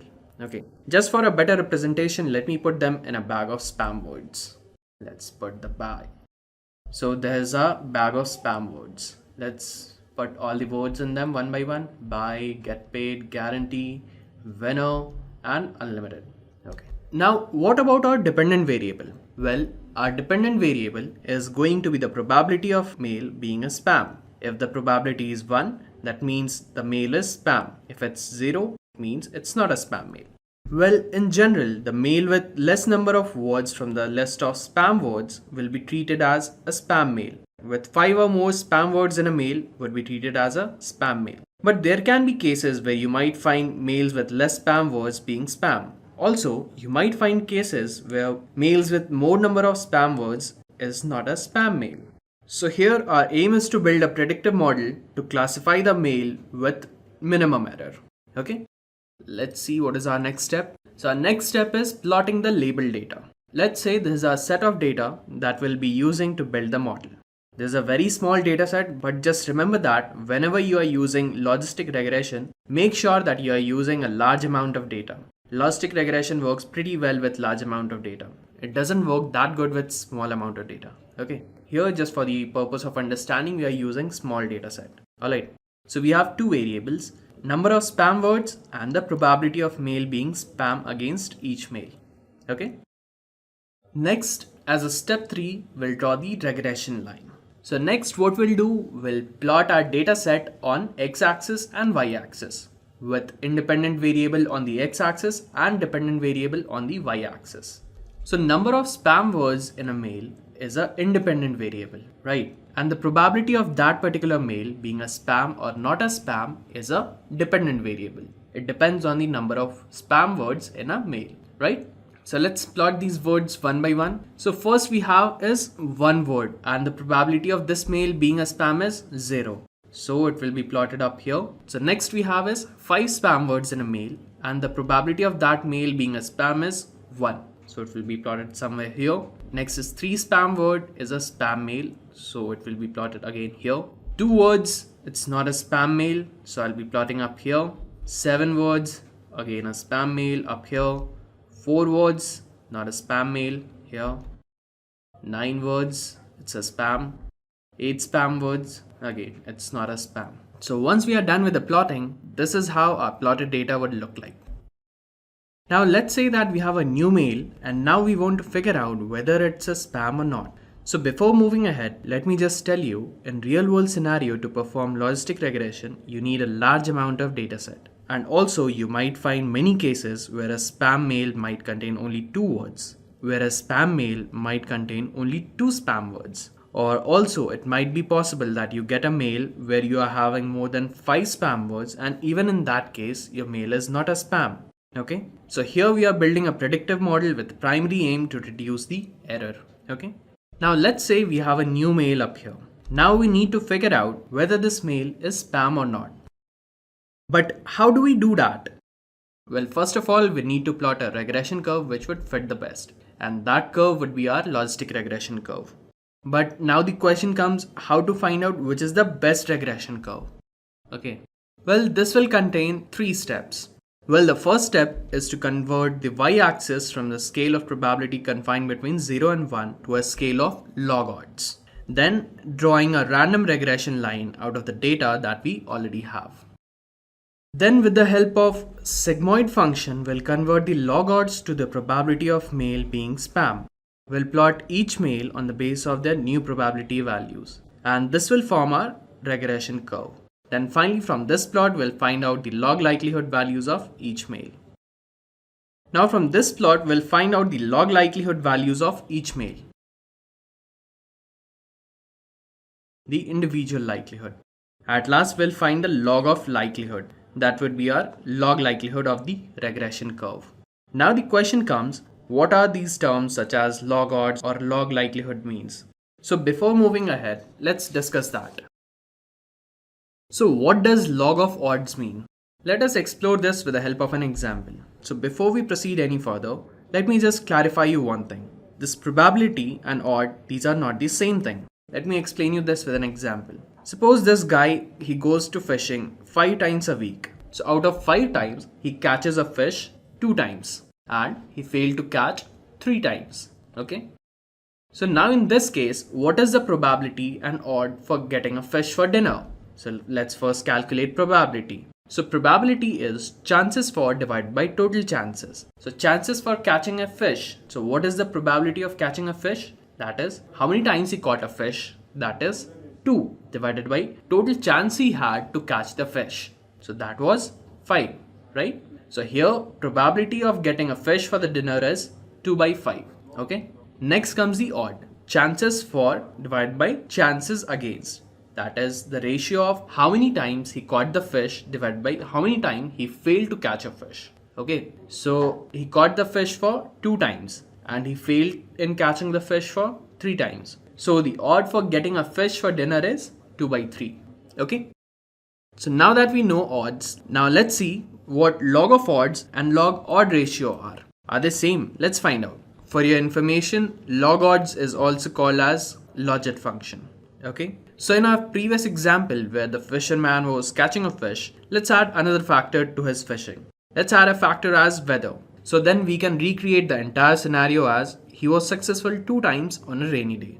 But on a sunny day, he was successful for 3 times. Now the odds of catching fish on a sunny day is how much? It's 2 by 3, right? And the odds of catching on a rainy day is 3 by 2, right? As it's already mentioned that on a sunny day, he catches 3 times. So he is successful for 3 times and he failed for 2 times. So let's see, he was successful 3 times on a rainy day and 2 times on a sunny day. So odds for catching a fish on a sunny day is 2 by 3. That is, he's successful 2 times on a sunny day and he failed for 3 times in a week. So odd for catching fish on a sunny day is 2 by 3. Similarly, odd for catching fish on a rainy day is 3 by 2. And now log of odds of catching a fish on a sunny day is just log value of 2 by 3. And similarly, log of odds of rainy day is log of 3 by 2. Now log of odds ratio is nothing but the log of odds on a rainy day divided by odds on a sunny day. Okay. Next is log of odds ratio. So log odds ratio is nothing but the ratio of log of the odds on a sunny day to log of the odds on a rainy day. That is log of 2 by 3 by 3 by 2, which is nothing but log of 0.44. So here we can say that odds and odd ratio are both different things. Now let us go back to this step. So now that we have understanding of log odds, so we are ready to perform this step. Okay. So let's see how we converted the 0, 1 axis to minus infinity to plus infinity axis. So here we'll be converting the probability scale to scale of log odds. Okay, so for the log odds, we have a formula as log of probability of spam divided by 1 minus probability of spam. So here the probability of a mail being a spam is 1. Okay, so we get the value of log odds as log of 1 divided by 1 minus 1, that is log of 1 by 0.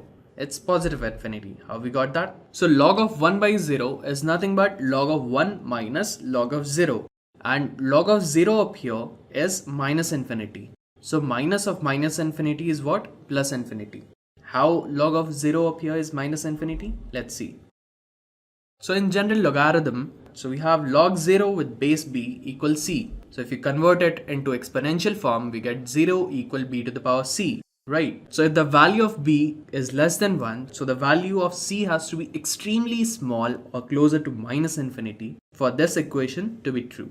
Okay. And we'll get a positive infinity in the case where b is greater than 1 or our base is greater than 1. Okay. So coming back up here. So here log of 1 by 0 is nothing but log of 1 minus log of 0. And we got the result as positive infinity. As log of 0 up here is minus of infinity, and minus of minus infinity is what? Plus infinity. How we got the value of plus infinity? Let's see. So log 0 with base b equals c. If we convert this into exponential form, we get something like this. 0 equal b to the power c, right? So for the equation 1 to be true, if the value of b or the base is less than 1, then in that case the value of c will be positive infinity. Okay. For example, 0.1 to the power 1000 would be smaller than 0.1 to the power 100, right? So more the value of c up here, more closer will the number get to 0, right? And in next case, if the value of b is greater than 1, so for this we have to make the value of c closest to minus infinity. Why? For example, we have 10 to the power minus 1, okay? Or 10 to the power minus 10, which is more smaller. 10 to the power minus 10, right? So which is much smaller or closer to 0? 10 to the power minus 10, right? So that's why we have to keep the value of c as less as we can. So here, if the value of b is greater than 1, the value of c would have to be close to minus infinity in order to make the equation true. So in this case, log of 1 by 0, by default we have base as 10. Okay, so that's why we took the value of c as minus infinity. So minus and minus of infinity is plus of infinity. So that's why we got the plus infinity up here. I hope this thing is clear to you. How we got the value of log odds as plus infinity. So we'll plot this up as plus infinity log odds. Now next, let's find the log odds of non-spam mail. So here we have the formula as log of probability of a mail not being a spam divided by 1 minus probability of mail not being a spam. So log of 0 divided by 1 minus 0. So we have log of 0 by 1, which is log 0 minus log 1, which tends to minus infinity. Okay, similar concept. Now we have our data up here. So first we'll assume one regression line. So now we have our data up here. So first we'll assume one regression line. Then we'll project our data onto the regression line. Okay. Now let's just go back to the step where with the help of sigmoid function, we'll convert the log odds to the probability of mail being spam. Okay. But what does this sigmoid function mean? So sigmoid function is the standard logistic function. The logistic function is defined as L multiplied by e to the power k times of k minus k dot upon 1 plus e to the power k times of x minus x naught.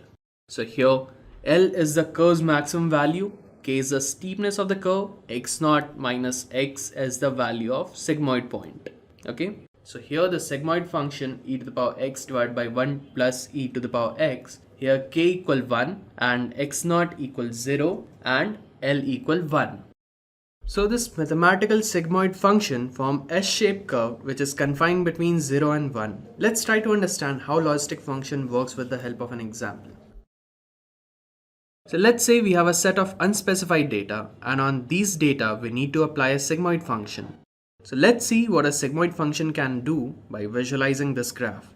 So let's say we have a unspecified data and on these data we need to apply a sigmoid function. So plot this data and find out the respective y for these points. Okay, So what a sigmoid function is doing, it can be visualized from this graph, right? So you are giving some values on your x-axis, and using sigmoid function you can predict its probability on the y-axis, right? So this is the reason why sigmoid function is very useful while solving the classification problem. It takes any real valued number and maps onto a value between 0 and 1. Okay. Well, now that we have an idea of how sigmoid function works, let us move ahead with our spam email classifier. So we are ready to perform this step. That is converting the log odds graph into a sigmoid function graph. Now we have to find out the best MLE. Okay. Our best maximum likelihood estimator. So we are going to replace the log odd value of each mail to get the probability of each mail being a spam. So we have the formula up here, probability equal e to the power log odds divided by 1 plus e to the power log odds. So 1 by 1 will place the log odds of each mail into this formula and calculate the probability for each mail. Okay. For example, I have this mail which after projecting into the regression line gives us log odd value of minus of 3.2. Okay. So what we'll do up here, we'll calculate the probability using the value of minus 3.2. We'll place the value minus 3.2 in our formula, e to the power log of minus of 3.2 divided by 1 plus e to the power log of minus of 3.2. So from here, we'll get the probability as 0.03. So plot it accordingly onto the new graph between probability of mail being spam versus spam word count. So on the basis of probability, our mail would lie somewhere near to 0. So according to the prediction, this mail is not a spam mail. Again, for another mail which is projecting on a regression line, this gives us a log odd value of 5.6. So when we put the value of 5.6 in the formula, we get the probability as 0.99. So the probability of this mail being a spam is 0.99. So again, we put this into this graph.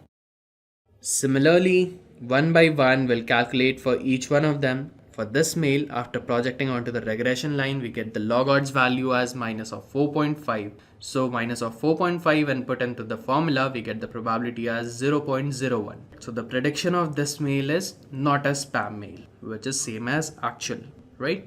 So again, we plot this mail onto a graph, alright? So similarly, you can repeat this step for the rest of the email as well. And finally, we got the S curve up here. So this is our regression curve. But you must be wondering, is this the best fitted curve? Or how do we find out whether it's best or not? Well, this is when the concept of maximum likelihood comes into picture. So now that we have regression curve, let's find out the likelihood of this curve. So first find out the individual likelihood of each mail. Again, you must be thinking, how do we get the likelihood value? Well, likelihood of each mail is nothing but the probability value of each mail being spam. So likelihood of first mail being spam is 0.01. Likelihood of second mail being spam, again 0.01. Similarly, third 0.03, fourth 0.05, and so on till 8th mail being 0.99. Okay. So once you get the individual likelihood of each mail, multiply them to find out the likelihood of the entire curve. Okay. Then calculate the log of likelihood. For calculating the log of likelihood, you can just take the log of the previous result. Okay. You can just take the log of previous multiplied result. Here we are adding all the logs because log of A multiplied by B equal log of A plus log of B. Okay. So we got the value of log likelihood of this curve as minus of 0.084. Now let us rotate this line to find out the best fitted regression line. So we got the log likelihood of this curve as minus of 0.084. Now let us rotate this line to find out the best fitted regression line. Again, we calculate the individual log likelihood of each mail. For this one, let's say we got log likelihood which is shown on your screen. So final value we got up as minus of 0.207. So we got the value as minus of 0.207. So now if we compare the log likelihood values for these two regression lines, we'll see that line A has bigger value of log likelihood than line B, right? As line A has log likelihood value of minus of 0.084. So the log likelihood value for line A is minus of 0.084. whereas for line B is minus of 0.207. So minus of 0.084 is bigger than 0.207, right? So therefore we can say that line A has better likelihood value than line B. Now again we'll rotate the line. We'll keep on rotating the line until we get the maximum value of log likelihood. And then finally we'll choose a line which is having the maximum log likelihood, and that line would be the best fitted regression line. So I hope the concept of logistic regression is clear to you guys. So for now, this was all about the theoretical and mathematical concept of logistic regression. So the confusion matrix shows the ways in which your classification model is confused when it makes predictions. It is basically a summary of prediction result on a classification problem. The main key to a confusion matrix is summarize the count value of correct and incorrect prediction. So the image shown on your screen represents a confusion matrix. Let's see what exactly does it mean. But before that, let me just tell you how to create a confusion matrix. This would make things more clear for you. So let's see how. So for creating a confusion matrix, you would be needing a test dataset or a validation dataset with expected outcome values. Then make a prediction for each row in your test dataset. Then from the expected outcome and prediction, count the number of correct prediction for each class and the number of incorrect prediction for each class, organized by that class that was predicted. Okay, let's see what exactly does it mean. So here's an example. We have some expected output and a predicted output for that. So from here you can see that all the red color results are the incorrect predicted values and the green ones are the correct ones. So in total we have 7 correct prediction out of 10. Okay, so from here you can say that the accuracy of your model is 70%. Now here men classified as men are 3, 1, 2 and 3, and women classified as women are 4, 1, 2, 3 and 4. And now men classified as women, men as women 1 and men as women 2. Okay, so 2, and women classified as men 1. Now if you create a confusion matrix out of it, you will get something like this. Men classified as men 3, men classified as women 1, women classified as men 2 and women classified as women is 4. So from here you can say that total actual men 3 plus 2 is 5, total actual women 1 plus 4 again 5, and total correct values men classified as men and women classified as women, that is 3 plus 4, it's 7. So from here you can say that there are more errors while predicting men as women rather than predicting women as men. Okay, so this was about how you can calculate a confusion matrix. Now let's come back and see how to interpret a given confusion matrix. This is the sample of a confusion matrix. So here we have created a confusion matrix for a fire alarm. So this represents an actual alarm, this represents no actual alarm. Here predicted fire positive and here predicted fire as negative. So if the alarm goes on in case of fire, so it's a true positive event. The alarm goes on and there is no fire, so it's a false negative event. There is no alarm in case of fire, so it's a false negative event. And there is no alarm and there is no fire, then that means it's a true negative event. Okay, so let me just explain you this example. This should make things more clear to you. So actual alarm and predicted fire. So total true positive events we have 40 and total false negative event we have 10. So from here you can say that total number of times the alarm rang was 40 plus 10, that is 50. Okay, here we have false positive event as 5 and true negative event as 95. So the total number of times the alarm did not ring was 5 plus 95, that is 100. And this one is the predicted fire or not. So true positive plus false positive, that is 40 plus 5. How many times the machine positively predicted the fire? So that is 40 plus 5, 45. And how many times the machine was not able to predict the fire? That is 10 plus 95, that is 105. And total number of events, that is 50 plus 100 or 45 plus 105 is 150. So we have mentioned n equal 150 up here. That is total number of events. Okay, so this is how you interpret a confusion matrix. So let's move ahead. So now let me just show you in my Jupyter notebook how you can create a confusion matrix. Let me just open my Jupyter notebook. So this is my Jupyter notebook, and what you're gonna do is create a confusion matrix in Python. So the very first thing that I'll be doing up here is importing the required libraries. So from sklearn.metrics, so I'll be importing confusion matrix. Next, let's create some expected value. Let's say expected equal So let's add some values in, like 1, 1, 0, 1, 0, 0, 1, 0, 0, and 0. Now this is my expected value. Now let's create some predicted values for that. So predicted equals, first it's predicting correct. Next, let's say 0, 0, 1, 0, 0, 1, 0, 1. So this is a predicted value.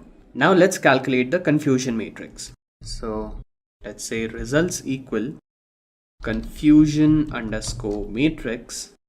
Inside this, we'll pass our expected and predicted value. Expected, comma, predicted, and print the result. That's it. Let's execute it. So here you got the result as 4, 2 and 1, 3. So what does it mean? So first we have is 4. So 0 predicted as 0 is 4 times. 1, 2, 3 and 4. So 0 predicted as 1 is 2 times. 0 predicted as 1, 1. 0 predicted as 1, 2. Okay. Next is 1 predicted as 0. So 1 predicted as 0 is just once here.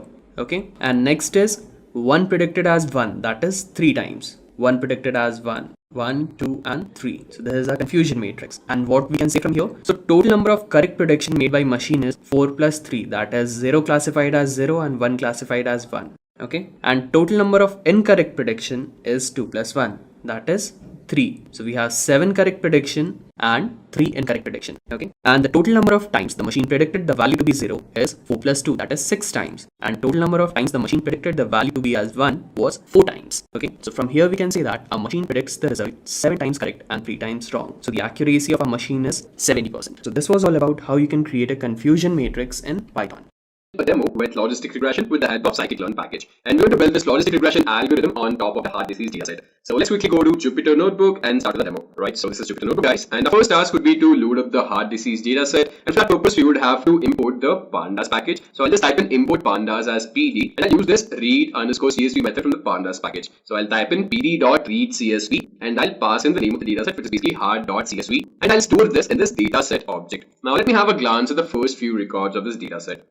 So this is a dataset which comprises of all of these columns, and we're going to build the logistic regression algorithm on top of this column over here, which is basically target. So target would be a dependent variable and the rest of the columns would be the independent variables, right? And this target basically means that, so you have 1 and 0 values over here. The 1 value means that the person or the patient has the heart disease, and 0 basically means that the patient does not have heart disease, right? Now let me also have a glance at the shape of this dataset. So I'll just type in print dataset.shape. And this gives me a value of 303 and 13. So 303 means that there are 303 records in this data set and 13 columns. Now let me actually have a glance at the value counts of this target column. So this value counts basically tells me the frequency of these two values. So I have these two values in this column, which is basically 1 and 0.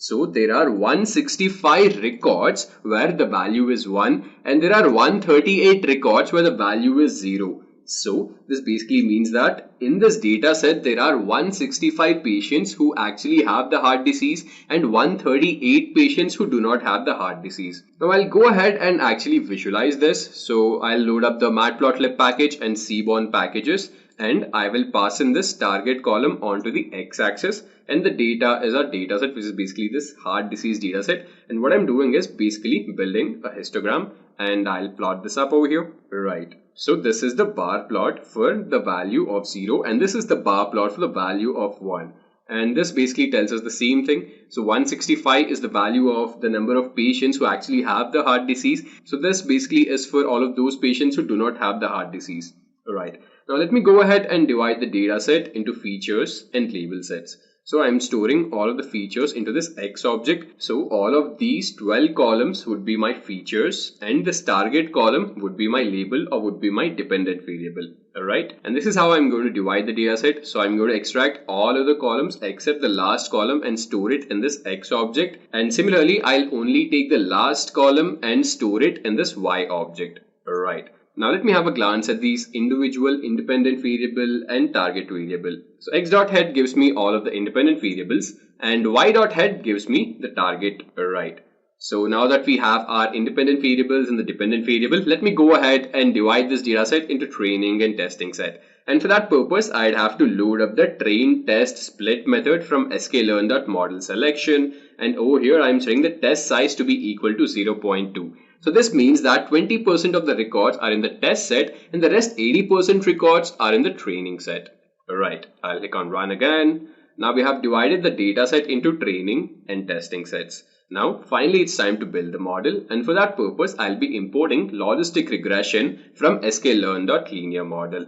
And I'm going to create an instance of this. So I'll just use this method Logistic Regression and I'll name that instance to be log model. And I'm going to fit this model on top of the train set. So I'm basically passing x train and y train as the parameters. Right, I'll click on run. Right, so we have successfully built the model on top of the train set. Now we're going to go ahead and predict the values on top of the test set. So I'll type in log model.predict and I'll pass in xtest as the parameter and I'll store the result in ypred.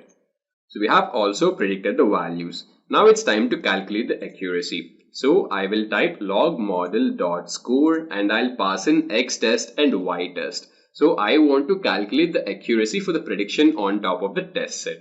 Right. So the accuracy comes out to be 73%, which is actually not that bad.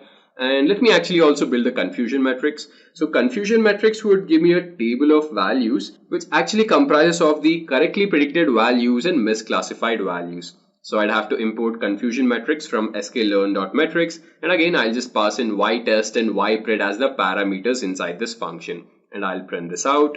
Right. So this left diagonal which you see, this left diagonal actually represents all of those values which have been correctly classified, and this right diagonal represents all of those values which have been misclassified. And if you want to get the accuracy, all you have to do is add up 20 plus 25 and divide it with all of the values and you'll get the same accuracy. So let me actually add up a new cell over here and calculate the accuracy from this confusion matrix. So I have to divide this left diagonal with all of the values. So that would be 20 plus 25 divided by 20 plus 25 plus 10 plus 6. And this gives me a value of 73.77, which is the same as I got over here. So the accuracy is 73%, right? So we have built the confusion matrix. Now I'll also go ahead and build the ROC curve. So the ROC curve, it sort of gives me the right trade-off between the true positive rate and the false positive rate. So let me go ahead and plot this, and this is what we get over here. So on the y-axis we have the true positive rate, and on the x-axis we have the false positive rate. And basically you can understand this plot this way. So the closer this curve is to this top right corner over here, the better the model. That is, this curve needs to cover greater area. And this, what you see, red line, so this basically represents a classifier which would give you around 50% accuracy, and your model would be as better as it is far away from this red line. That is, this blue line has to be towards the top left corner, right? And this is how we can implement logistic regression model with the help of sklearn. Just a quick info guys, Intellipaat offers a data science course in collaboration with iHub IIT Roorkee, which will help you master concepts like Python, SQL, machine learning, AI, Power BI, and more. With this course, we have already helped thousands of professionals in successful career transition. You can check out their testimonials on our Achievers channel, whose link is given in the description below. Without a doubt, this course can set your career to new heights. So visit the course page link given below in the description and take the first step towards career growth with the data science course. Now, the next fundamental algorithm that you will learn in your machine learning journey is SVM. It might seem tricky at first, but by the end of this tutorial, you will see how simple and effective it really is. To make things easy, let's start with an example. Let's say there's a basketball coach handling a bunch of players and he wants to categorize these players as tall or short based on their height. Here's the data he collected. Now, your goal is to help this coach draw a line or a boundary that best separates the tall players from the short players. This is exactly where the SVM algorithm comes in the picture. It finds the best possible boundary, also called a hyperplane, that separates different categories in your data. So we know that SVM finds the optimal boundary for categorizing data, but how does it exactly do so? It works by maximizing the gap between the two categories. Think of it like placing a fence between two groups so that the fence is as far as possible from both sides.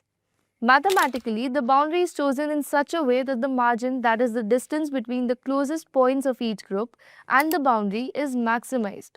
The points closest to the boundary are called the support vectors. These are the most important data points that define the boundary. But what if the data is not perfectly separable? That is, real world data is often messy and we can't draw a straight line to separate the groups. In such cases, SVM uses something known as a kernel trick to transform the data into a higher dimension where it becomes separable. This allows SVM to handle even complex data sets. It might sound like an advanced concept, but in reality, it's just about drawing the best possible boundary between different groups in your data. So far, we've explored linear regression, logistic regression, and SVM. Now let's dive into another powerful algorithm, decision trees. So let's break it down with a simple example. Let's say there's a restaurant owner and he wants to predict whether a customer will order dessert or not. He has collected some data based on the past orders. Now your goal is to build a model that can predict whether a new customer will order dessert based on their age and whether they ordered a main course. Now your first instinct would be to use logistic regression because it's used for classification problems like predicting yes or no. But here's why it's not the best fit for this case.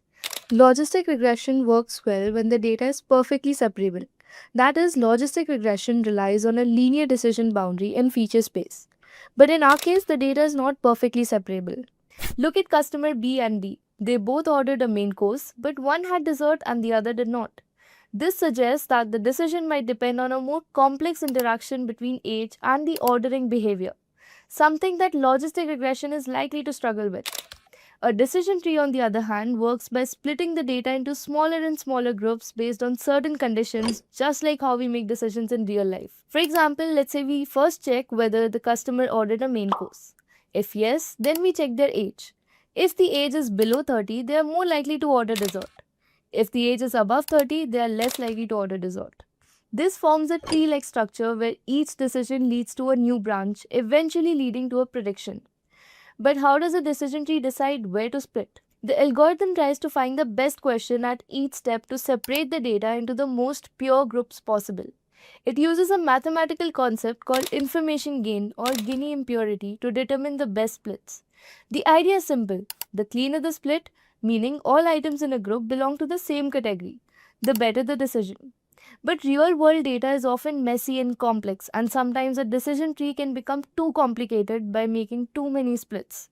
This is called overfitting, meaning the tree learns the training data too well but struggles with new data. To avoid this, we prune or cut down unnecessary branches, keeping the tree simple and effective. I hope this explanation made things clear. Since these topics are also important parts of machine learning, we've covered all of them in separate detailed videos. You can find the links to those in the description below as well as in the eye icon on the top right corner of your screen. Alright, now let's dive in clustering algorithms and see how it helps us group and understand data in a whole new way. Going to start the unsupervised learning, which is known as k-means clustering. What is k-means clustering? Before I get into k-means, I hope you recall what is unsupervised. So far we were doing only supervised learning, but if I may ask, what is unsupervised? Use of unlabeled data, right?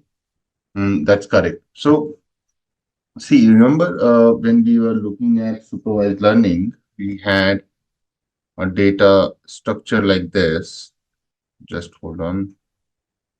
So let's say you used to see a table and used to have different variables, right? Right?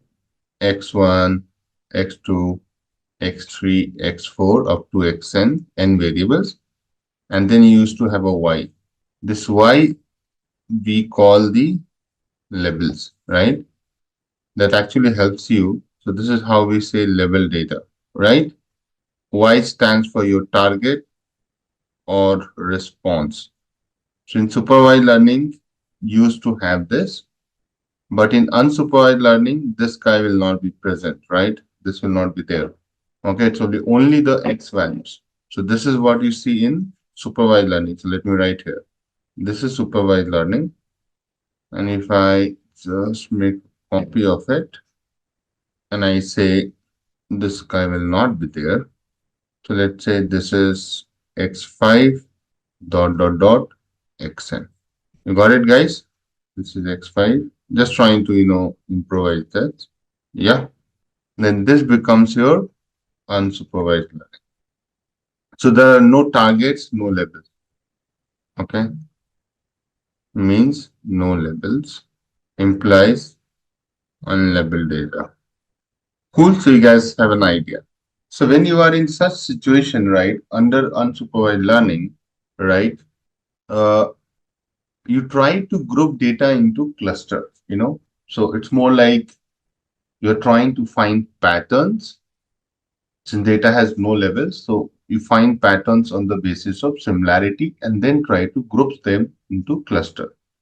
So maybe I can also write it down. So in unsupervised learning, there is no output variable to guide the learning process.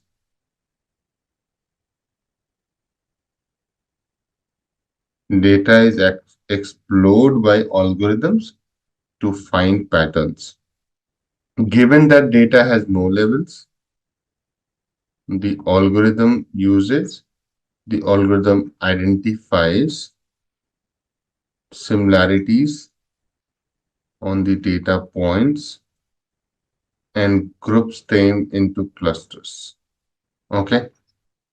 So let's try to understand within that there's a concept of k-means clustering. Okay. So k-means clustering, K stands for number of cluster and means stand for averaging the data point position to find the center of the cluster, right? That's your mean. So k-means clustering means you're trying to divide the data, right? Basis the similarity into groups. So let me take a very simple example of demographic data. So demographic data, when you go and visit a mall and you go to a store like Zara or something like, some similar kind of stores, they take some of the data points from you, right? They can collect the customer data and try to divide the customer into different segments.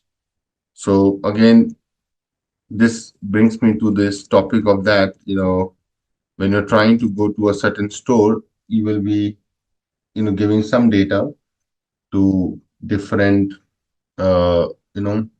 different stores. They will be taking your, name, age, gender. They might ask you some personal questions also, like how much your salary and all those things, and then try to, come up with down the line, you will get a mail on a mail, some marketing campaign is happening and you are getting informed, right? So that's what we say customer segmentation on the basis of similar trade. Okay.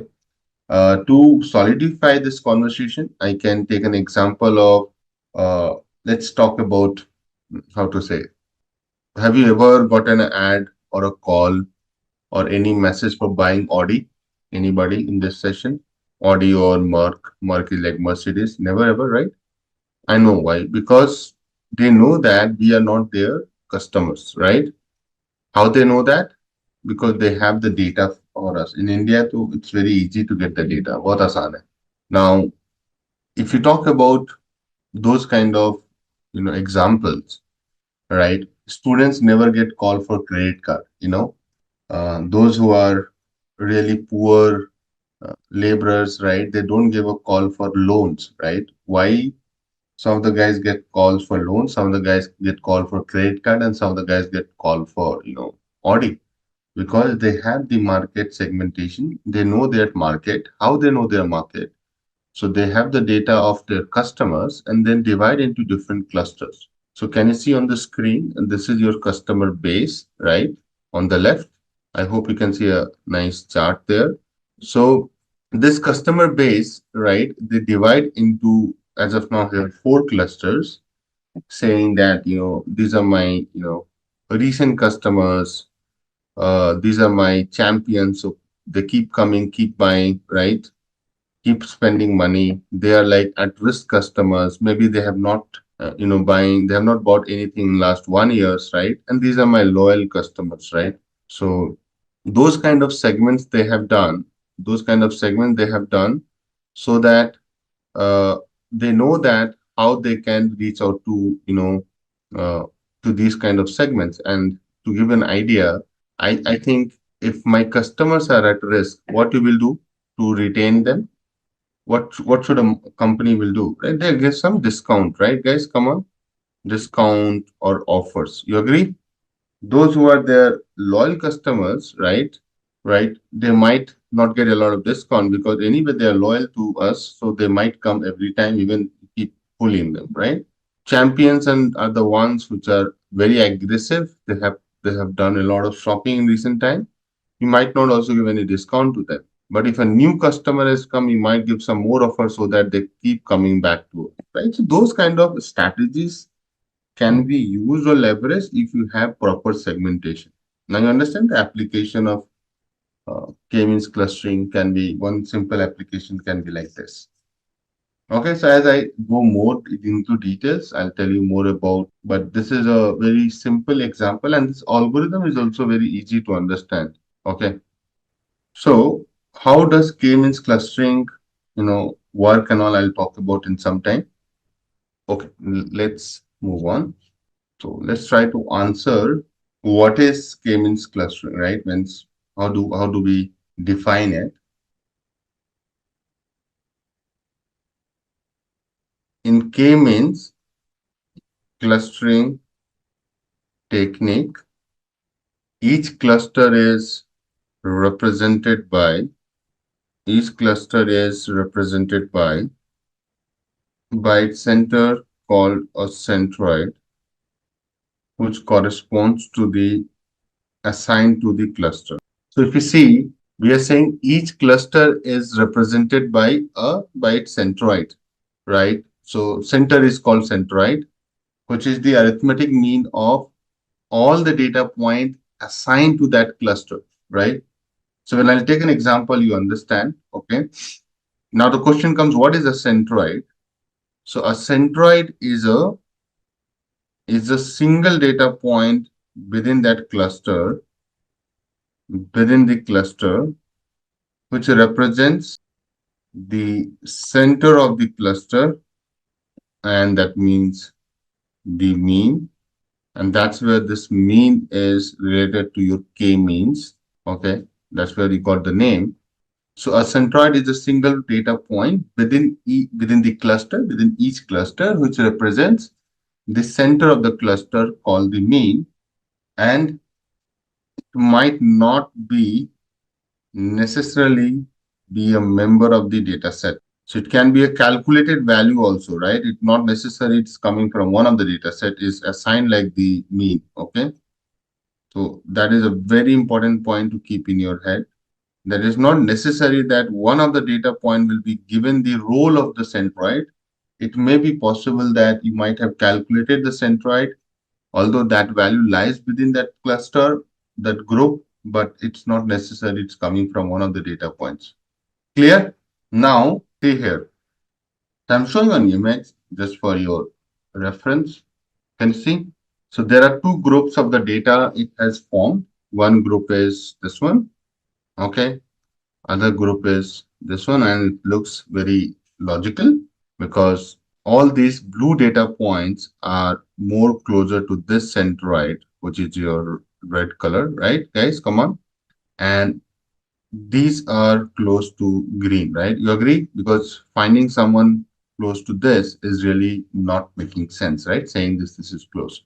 So here you have two clusters. This is cluster 1 and this is cluster 2. If you try to see cluster 1 and cluster 2, they are having centroids, right? So this is your centroid of cluster 1 or for cluster 1. This is your centroid for cluster 2. Clear? So that's how you get to the centroid.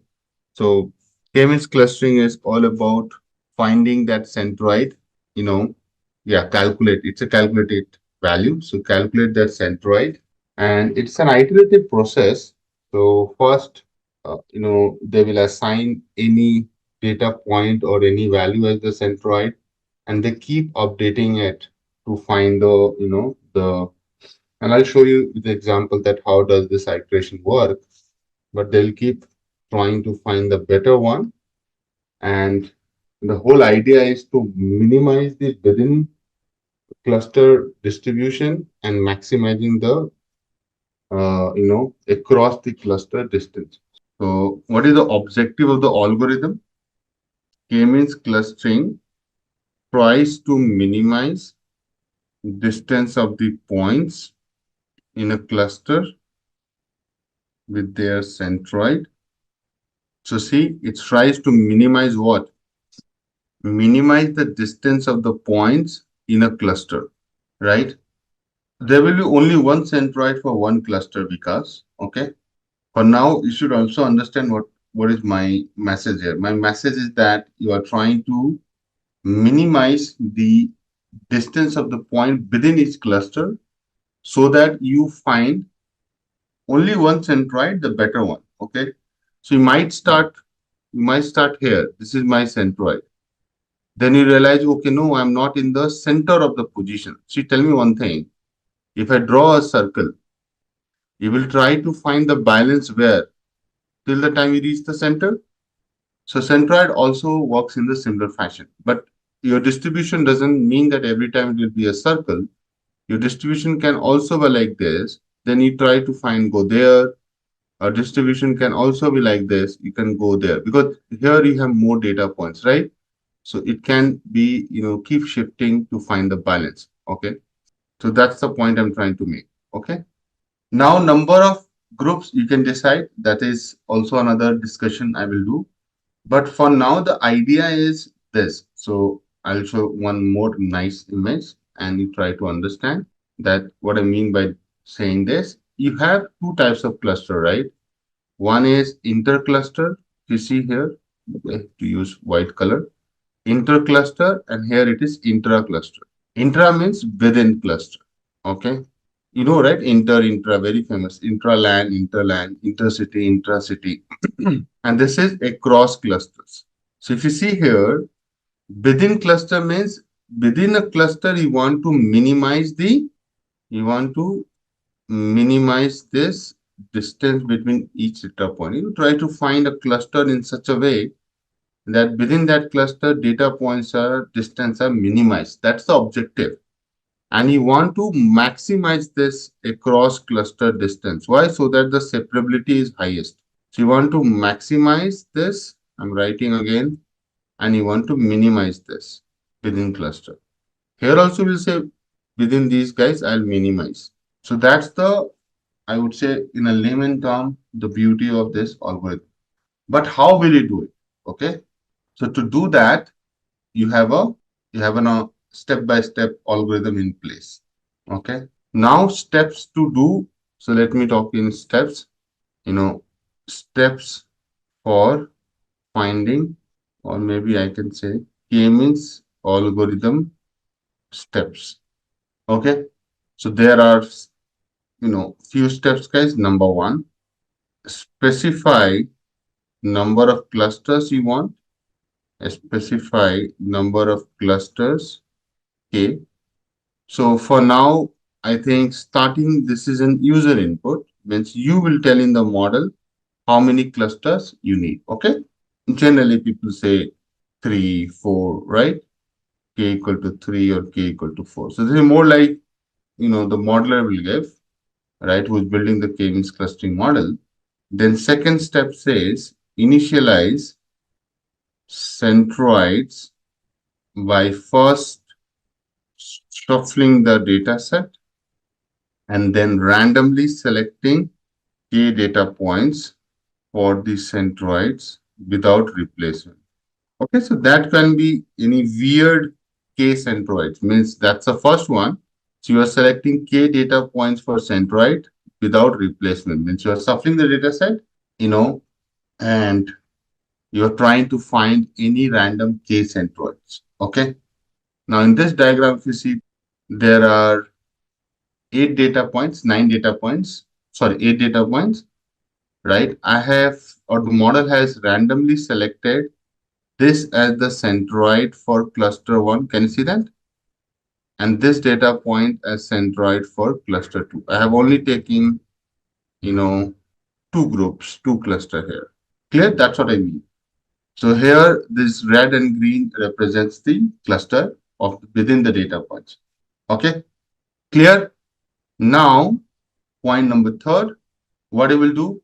Now you will assign all the points to the closest centroid. So as of now, all the data points are like, okay, so you will tell me here that, okay, you tell me who is my boss. So how will you find the boss?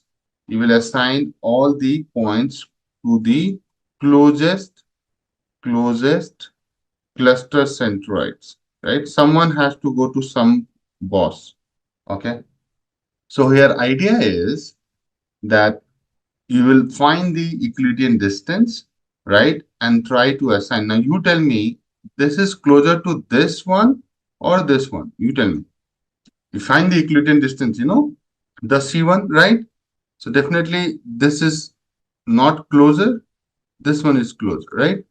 So that's why you assign the centroid to the closest point, assign all the points to the closest cluster centroid, and then you realize that you have another image coming as, right? Can you see that? Now, I think everybody will be okay with this coming to this guy, right? Except one, I know you might be thinking what's going on there. So this is closer to this. You also know that these guys are closer to this, but we have a doubt that whether this is closer to this or this, right? You can clearly see that it looks closer to this.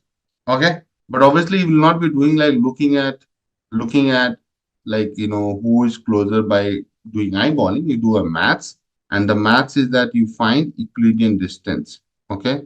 So it's not like you are doing just looking at it.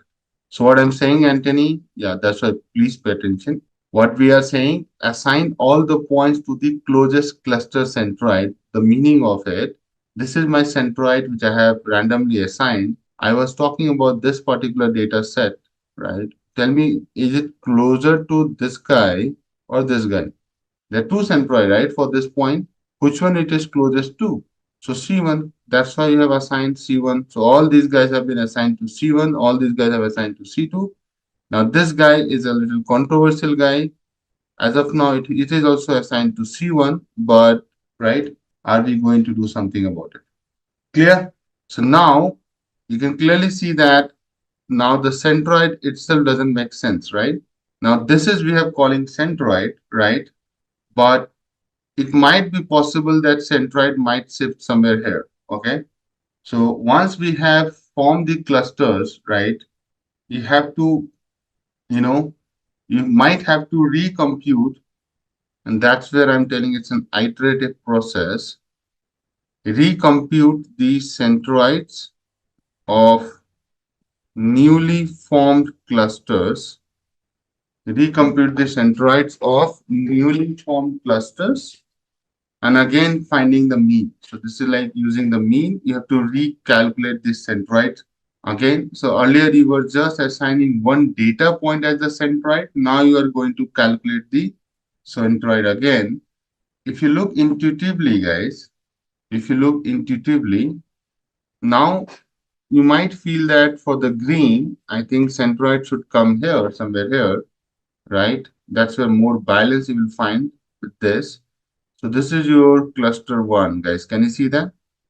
So centroid might look little bit here and here, right? Depends on how we are getting, and I'll show the image. And for the green one, please pay attention. Green one definitely centroid C2 doesn't make sense. It should come somewhere in the middle, guys. You agree? Everyone here? So if you try looking at, and the algorithm gives you a new centroid, and I was trying to do a more like a by gut feeling, but see, more or less, I was right? So this is the recomputed centroids. It will never come like this when you recomputed centroids. Initial centroids were selected randomly by the algorithm itself. See, read this point. Initialize centroid by first shuffling the data set and then randomly. So it's being random. We are not selecting it. Randomly, algorithm picks something. It's written in the first, second point. Okay. Then what will happen, guys? Once you have recalculated the centroid, okay, then again, right? Then again, they're going to repeat it. Means they'll keep moving it around. So they'll keep connecting, again, calculating the distance, where it should be, right? If every data point within the cluster is same or not. So that's the exercise it does, okay? That's the exercise it does. It doesn't stop here. It will repeat its step to fine tune the cluster till the time it doesn't find a better cluster. So that's where it will stop doing, okay? So let me show you one more nice diagram and you will love it, I guess. Now this is how the step looks like, right? So if you don't look at the final one, if you just look at the first one step, right, you will realize that they are first trying to find the clusters. Like this is my, one group. Can you see the blue dots? Hello? So first they thought they will divide like using this plane, right? So two clusters. Everybody please pay attention.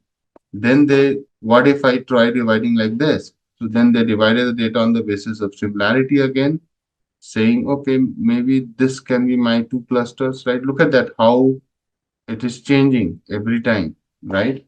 And then it fine tunes, see? So earlier, if you see the cluster points were like this, then the cluster has moved. If you are paying attention, don't look at every steps. Please follow me here. The cluster has moved somewhere here, see? And the blue has moved here. So I think earlier it was here and then it has come here. Guys, can you see that? Somewhere here. Then they realize that what if I move this guy to this completely, right? All these guys are more closer to this. Listen to me. All these guys are more closer to red. So that's why it becomes all red. So the cluster definition has changed. Now what they're doing, they're fine tuning a bit. Can you see that? So now this cluster has to go somewhere center. So that happens in the next. See? So cluster is coming in more center. Then again, this has also come little more in the center. Then they are, trying to do more fine tuning little bit. And then finally becomes your cluster. So one becomes this, right? See, there are only two clusters, but look at the beauty. You might have thought the grouping is being done, right? But see how they evolve to find you the two fine-tuned clusters. So that's why they start randomly. They find the distance, then they update the cluster groups, right? As you can see here, to fine-tune, fine-tune, and fine-tune. But the steps remain the same.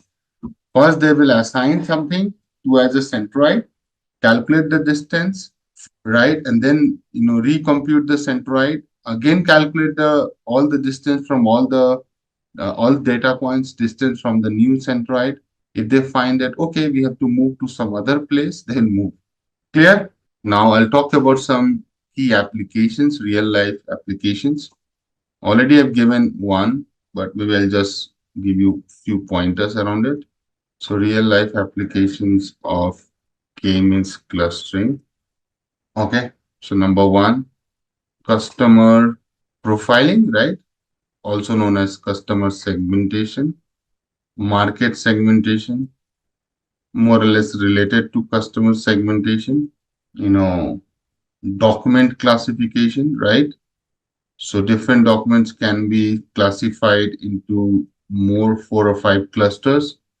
So document classification, so there they use OCR, which is optical character recognition, to understand the document's nature. And then on the basis of similarity, they group into clusters. Okay. I think there are a few more like geostatistics, understanding the similarity of geologies, or finding astronomy, right? Astronomy is also about finding patterns So yeah, astronomy is another big area. So where they do all those kind of understanding the planetary positions, and making some conclusions based on the similarity and patterns, right? Although they also try to predict why, and why can be anything that you can change anytime. Yeah, that's all from my side on this. Maybe I'll talk a little bit more about how to also decide number of clusters, because sometimes people think clusters is like I can always get. It's not like this. What are the cool things about K-means clustering is that you can actually stop uh, going intuitively that how many clusters you need. You can also go by using machine learning concept. You can also find the value of K. So let me give the heading. I'll come back to run if I can put the heading. Finding the value of K. You can also find that by using the concept of elbow curve. So let me explain that. So using machine learning only, you find the how many K I should pick. So you can plot the elbow chart. So if you have seen an elbow, right? So this is your hand, but can you see this is known as elbow? Okay. So this elbow chart is just similar, right? Okay. So when you are trying to see that what is your, sum of squared errors, right? And using that, you can see that if you take two clusters or three or four, right? Till the time it keeps adding value to it, you're trying to minimize the error, right? So you will go with more number of clusters. Ideally, you have to find an elbow here in this chart, to be honest. So if you try to fit an elbow here, right, you will realize that wherever the curve for the elbow comes, right, that will be your number of clusters. But how do we decide that? So if you have a sharp decrease, more like a very fast decline in the value of this y, which is WCSS, right? That is mostly your sum of squared errors driven, right? Sum of square error. If it decreases the error drastically, you will keep increasing the number of clusters. The moment it starts getting into a flat line kind of concept, just like this becomes like a flat line, you stop adding more. Because even if you take, tell me one thing, if I take, let's say this is 5 clusters, and if I take 8 clusters, do you see any much difference in the error? Guys, come on. So why do you want to add more clusters to your data? Hello? Does it make sense when I say this, guys? There's no point, right? But if you see, if you take 3 clusters and you take 5 and if you draw a line, can you see that how much error you have reduced, guys? Are you feeling it?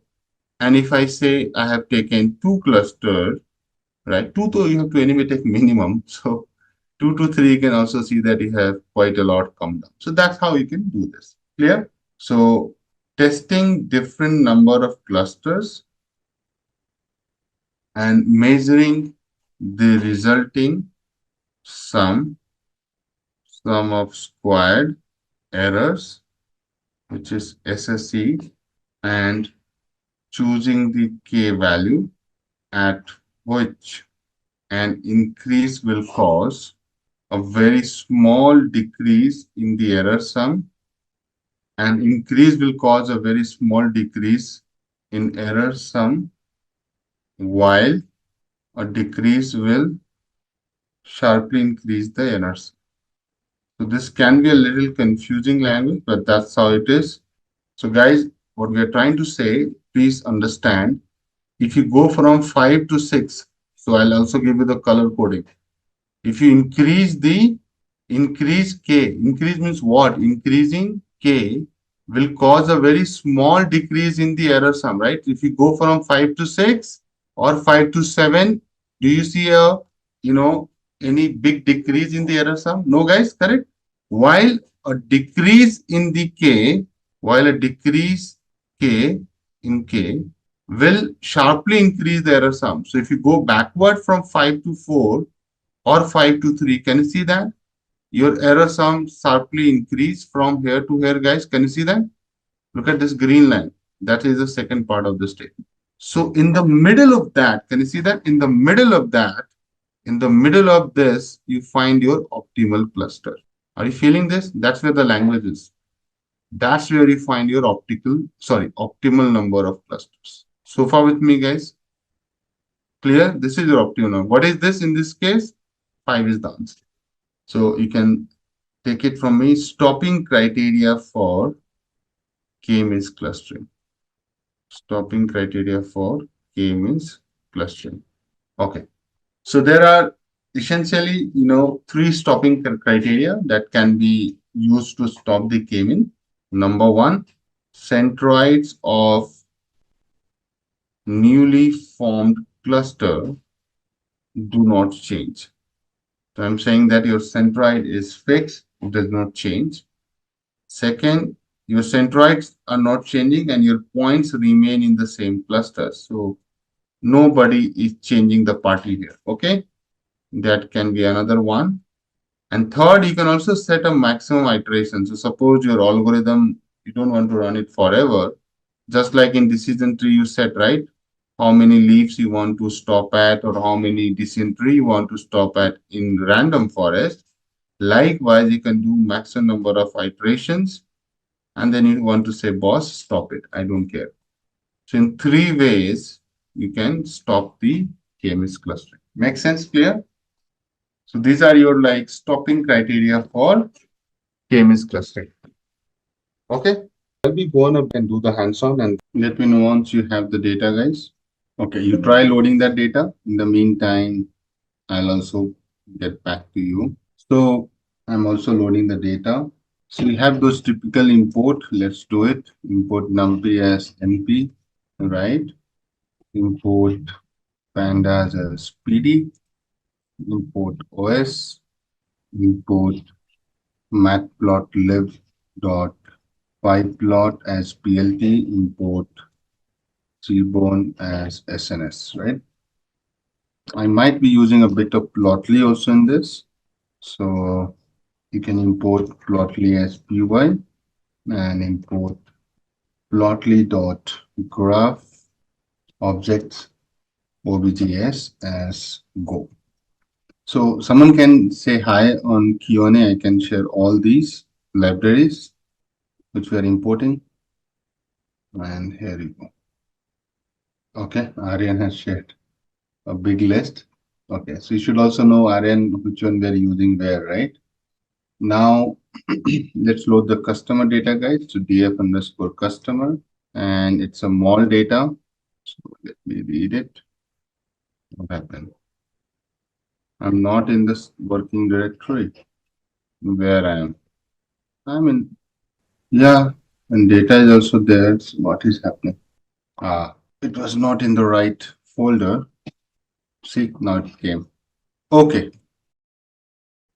This is the data, guys. Can you see that? So you have gender, age, annual income in $1,000, and what is your spending score? Look like more like a customer profile, right, guys? Agreed? Now to plot scikit-learn we need. So one more you need to build the cluster, and that is import k-means, right? So this is something we should also get it, and then we're good.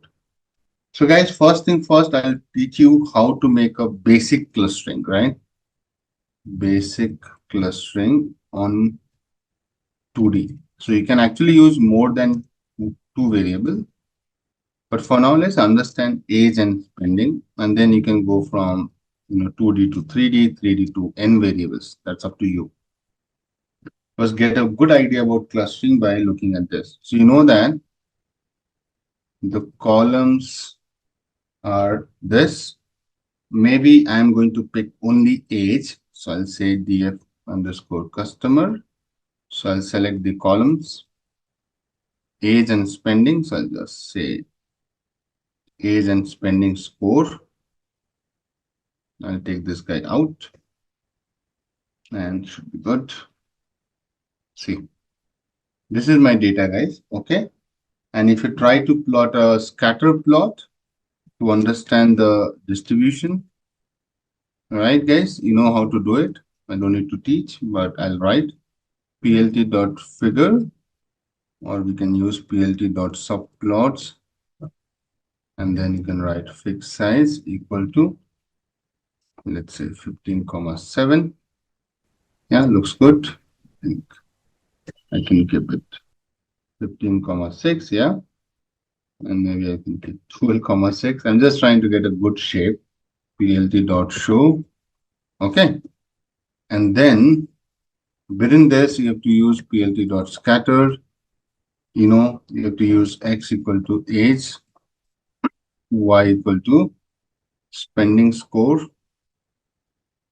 Data you already know, you have df, and size of the scatter can be 100, right? Age, spending score. Okay, cool guys. It's really bold. Now better, everyone.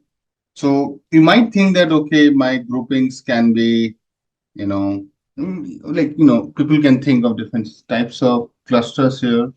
If you are talking about two clusters, you might be thinking, I'll assign this to one, assign these guys to be two, right? Can you think like that, right? Someone can say, okay, Akash, can I do something like this? So how do you do that, right? Means clustering is all about that, right? So I think the first thing first, we need to decide the k value, right? And give some levels to the chart. So first, let me give the levels. So title is, age versus spending score, distribution, plt.x level, and it can be age, plt.y level, and can be spending score. Yeah, see. Now we have to decide the k value. Why we are deciding the k value? So that, we can assign how many clusters we need. For that, I will use the elbow chart. Right, guys? Remember? So remember, elbow chart technique plots the different cost error function. As k increases, average distortion and variance will decrease, right? Cool. And this is some funda, right? The same thing. Now, guys, first need to create the data for elbow. So we'll call elbow df underscore customer, and then I'll pick only two column, which is age, and I'll check spending score, right? This one. Perfect. And now, guys, I want to get only the values. So I'll take, all of it, only the values. This helps you to get the 2D array out of it. Okay. And trust me, you can get the array in multiple ways. See, this is a 2D array. It's the same data. If you see 19, 39, 21, 81, 26. Let me come down and show you. It's the same data, guys. The only thing here is that you are getting a two-dimensional array. Remember, I taught you, so you cannot say no. It's starting with 2 square braces, ending with 2 square braces. So it's a 2D array. Are we clear, guys? See, ending with two square braces. It's a 2D array. That's a requirement for the plotting. Then I want to keep an empty list called inertia. So this is an empty list. And now I'm going to go one by one. So I'll say for n in range, I want to go in a range of 1 to 11 so that I can plot as high as 10 clusters. I'll use the algorithm to calculate the elbow, and I'll say k means, and I'll use n underscore cluster that is coming from scikit-learn. I'll put n here, and I'll say init. This is to initialize. K means init means initialize. Remember that oops, might have heard a little bit on oops. Init means initialize. So that's your initialization of the k means. And you want to go till 11. So last is 11. Max iteration, I think, right? I'm putting 300 iterations, which is quite enough. Tolerance is more like how much accuracy you want to maintain, like till where you want to go. 0.001 delta is fine. Random state is 45, again, to set the randomness of the sample. Algorithm is EK, Euclidean, so EK-LAN, right?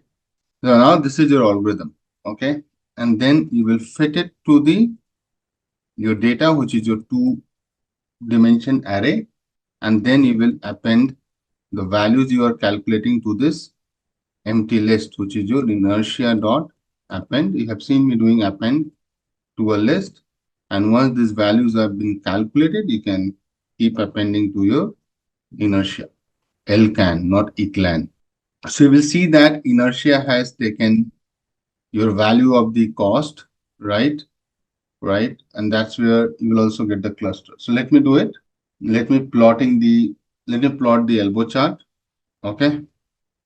So again, I will use the same concept of it, plt dot subplots. Maybe why don't we use that, right? Why to waste time?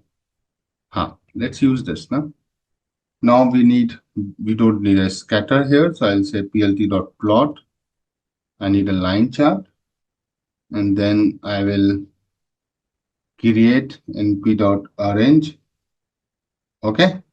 1 to 11 inertia and line marker will be O. Okay. This is to just align with the number of clusters. Okay. So this np.arrange, guys, what it does, it creates a value from 1 to 10. Okay. And see, so it gives you like, the value of those data points, right? 1715135, right? Can you see that? 1715135. So are you feeling that you are getting an idea about, hold on, right? You are going to put some kind of this, right?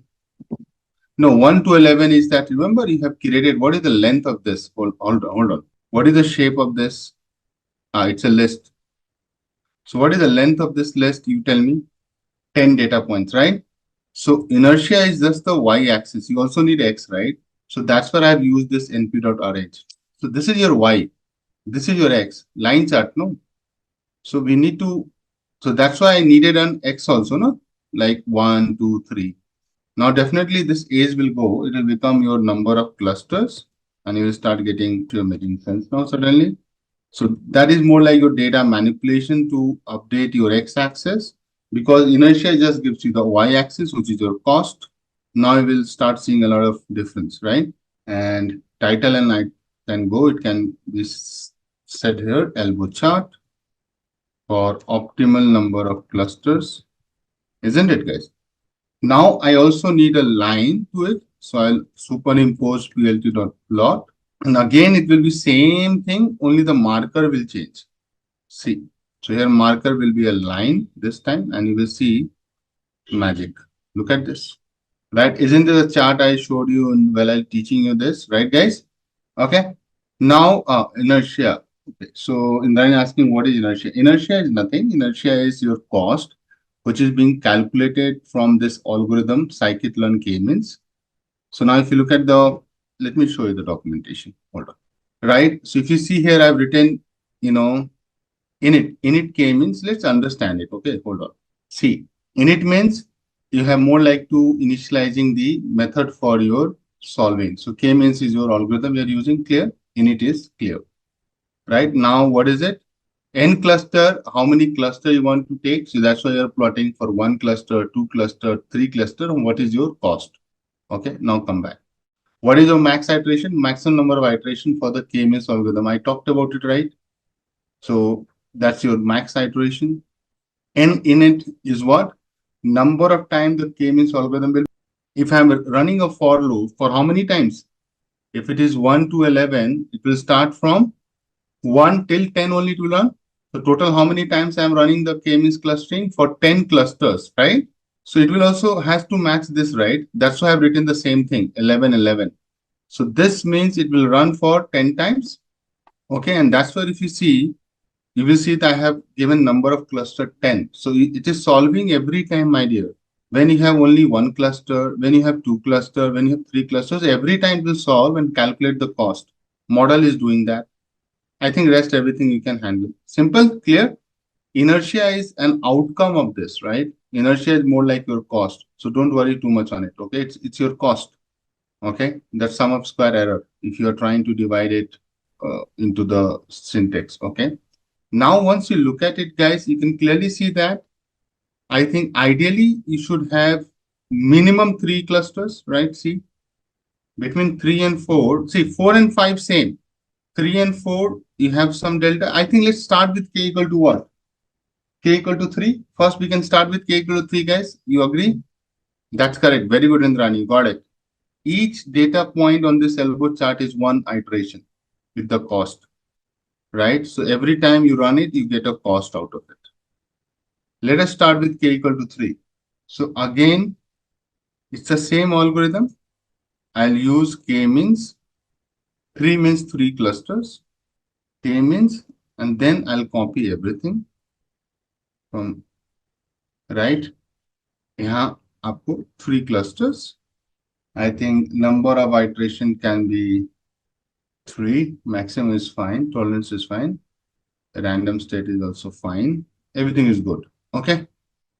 Now you will say algo3 dot fit on your data, which is your elbow, which is your array. Sorry, this is your whatever it is data frame. I think elbow was your array, right? Let me print and see. Yeah, it's an array. And then you can find, so this is your done, model is ready. Labels, one you can say algo3 dot labels underscore and centroids. See, centroid will be cluster centers. So guys, you can see that labels will get that, first data point goes to cluster 1, 0 means 1, 1 means 2, and cluster 2 means 3. So there are 3 clusters, that's why it starts from 0, 1, 2. And if you look at the centroids, you will see 3 values. Can you see that? The value of centroid 1, value of centroid 2, and the value of centroid 3. Yes, cool. You have everything to plot the clusters. So I'm going to, guys, now plotting the clusters with centroids. Okay. So again, plt dot subplots fixed size equal to 15,7. Maybe I'll keep it 12,6. The same plt dot scattered. So you already have the data elbow, 0, elbow, everything, and 1. C can be your color, can be your labels, 1, and C map can be bodies, viridius, right? And then I also need to plot the centroids. So I'll use centroids :0, centroids 1, and you can give the marker like X. Yeah, good observation, Prava. And color equal to red, 200, and bingo, done. See, interesting, guys. Can you see this? Remember the data distribution was looking like this. So this is what you had, and when you try to look at it, guys, can you see it has created a centroid, cluster like this. Another one is little different, something like this it has done. It's a real data, so you can expect clusters like this. And the other one is this. And the centroid makes a lot of sense, guys. As you can see, center, center, and center. Because of the, outliers on this side, it has shifted to us little with this. Else it could have been here, right, guys? Agreed? Same story with this one. But see, this is a real data, and you have 3 groups of people basis your age and the spending score. So how it is dividing, guys? Those who are spending between 60 to 100 and those whose age is less than, hold on. So the demarcation is like this. Anybody whose age is less than 40 and spending score is 60 is one cluster. And you are saying that I don't care about the age. I only care about the spending score. So anybody who is having 40 to 60, roughly, you have one cluster, right? Another line coming, guys, correct? Hello? You agree? So another line is this one, 40 to 60, and anybody who's spending score is 0 to 30 is another cluster. See, so beautifully it has classified. That is with 3 clusters, right? But if you want more finer cluster, I think you can go with, so I can just see, you have to be very smart. You have to just copy this whole thing and I'll paste it. And now what I'll do, I will say let's go with 4 clusters. So you have to do nothing. You have to just change here 4, make this guy equal to 4, make this 4 so that you don't overwrite. Let the model solve for 4, create the level for 4 by calling it 2. See, I'm just repeating the step. You could have written a for loop to do that. Trust me on that. Okay. So let me run it. Ta-da. See, now you can see there are 4 cluster points. You can just use same data, but you have to use labels as 2, centroids as 2, 2, right? I don't want to. See, now it makes a little more sense that now you have divided this part. Then again, so see, I thought so. Can you see that? So now it has divided like this: 1, 2, 3, and this whole thing is like a 4 cluster. Interesting, guys? And it seems intuitive also, right? So you know that who will be part of your which cluster and how you can target that. That's all from my side, guys. So nothing else on this. You can try to get more in details of it, but I think I'm done from my side on the K-means side. Segments are already there, no? So if you see, you have to just join the data. So you have this data set, right? You have an array here, right? So what you have to do? You have to use label 2 and assign it to the elbow data, right? So maybe let me do it. So you have your elbow data, correct? And you have an array. So you can convert these two into a pandas frame and just, concatenate, right? That to by axis 1, right? So you already have this guy. You know how to convert an array to a pandas data frame, right? So what you can say, df levels for 4 clusters, right? And you can say pd.data frame and your levels 2 column equal to cluster.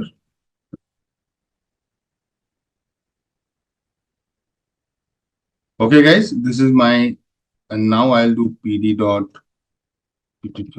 concat, and I'll say, remember I have taught you these things, and you have the data df underscore customer, and you also have this guy df levels 4 axis 1, and that will be your combined thing, right? df customer with clusters, right? Correct, Indrani? So you have to do a little bit of data preparation, which I expect you guys to do it.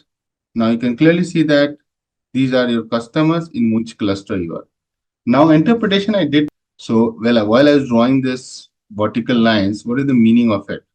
So vertical horizontal line. So anybody who is in the age group of 65 plus and spending score of 60 plus and age group of 40 or so, that's your one group. So you can use this for selling premium products, right? So their spending score is really high. So you can always target this customer for like some premium product, high pricing, high volume products, right? Premium means like selling some goods, jewelry item or whatever, XYZ. But if you look at these guys who are part of the bottom one, can you see that? Irrespective of age, their spending score is really less. So you have to give some offers here, and that too on like a low price products, right? LPP, right? So that's the interpretation. So you know that whom you have to target, right? If you don't have this cluster, you might be giving offers to these guys who are anyway premium customers. They keep buying things. They are like people like me who are spendthrift. So you don't need to give them any offer, and you have to position premium products to them, right? And then these are your like mid-level kind of customer. Okay, you got it? So that kind of interpretation comes from the your clustering algorithm. We will basically discuss about the recommendation system theory. What exactly recommendation system is? Okay. So there is a quick disclaimer for the session, guys. I know it is quite strange, but yes, it is. So, do you think that if you will do this project as a recommendation system, immediately you will be able to take job in any of the Netflix, like suppose the Netflix company, and you can start the recommendations there and all that stuff. Do you think so that this one project will give you the entire knowledge of the recommendation system and immediately you will be able to build a model? No, right? That's what, today's project is recommendation system. It's not necessary that whatever we will discuss, you are able to get 100% of it. Maybe some will get 80%, maybe some will get 70, maybe some will get 50% also. Why I'm saying so? Because we even know like what is the backend going on. In PC, we know what is the backend going on. But in recommendation system, guys, actually we do not know what is the backend going on. Trust me. It is just we know that okay, I'll use this and I'll get some recommendations, but how actually we are getting that, we don't have any idea, because there's a very very advanced mathematics behind which we are not going to discuss. Why this concept is scheduled for you to get an basic idea of how actually the things works, what is the deep behind mathematics, and all that stuff is something which is not in your control as of now. With the future, when you will come to your AI part, because it's a very basic concept which we will discuss today. In AI, you will try to enhance this with more kind of concepts and all that stuff. Clear? Okay. What do you mean by recommendation system? Everyone uses Netflix, everyone uses Amazon or Flipkart or Spotify or your Jio7, means any kind of music apps, any kind of movie apps, any kind of online purchase app. You get suggestions for some items. So if it's a movie app, you will get suggestions for the movies. If you have a product app, you will get the recommendation for the product. If it's a bookstore, online bookstore, you will get the suggestions for books. That's what they are recommending you, some product. They are recommending you some entity. How do they recommend you? How they know that what are the things you like? How they know which movie you will prefer more, or which type of book you will refer, or what kind of product you will buy from Amazon? How they know that? Even if you have noticed, like I have noticed a lot, if I'm sitting in front of you and I'm talking about something like suppose I want to go to a beach, like we are discussing about our trip on a beach, suddenly my Instagram will show me reels based on that beach. Have you noticed this thing? Even if you're talking about like randomly with your friend sitting there, that I want to buy a watch, something like that, your Instagram or any other app will actually try to recommend you watches. Have you noticed this? That's what recommendation system do. So it basically predicts the ratings and preferences of users on products. So that product can be anything. Either it could be a song, either it could be a movie, either it could be a book, or any Amazon, Flipkart, or Myntra product, anything. So basically, the primary application, or we can say, the primary application of recommendation system is to find the relationship between user and products. So primary application is finding a relationship between user and products. And why basically are we finding it? Why we recommend? Like, why these big companies are recommending you something? What is the reason behind it? Marketing, okay. Sales, exactly. They want to sell more. They want, like, if they are recommending you the songs which you like, ultimately the engagement with that particular app will increase.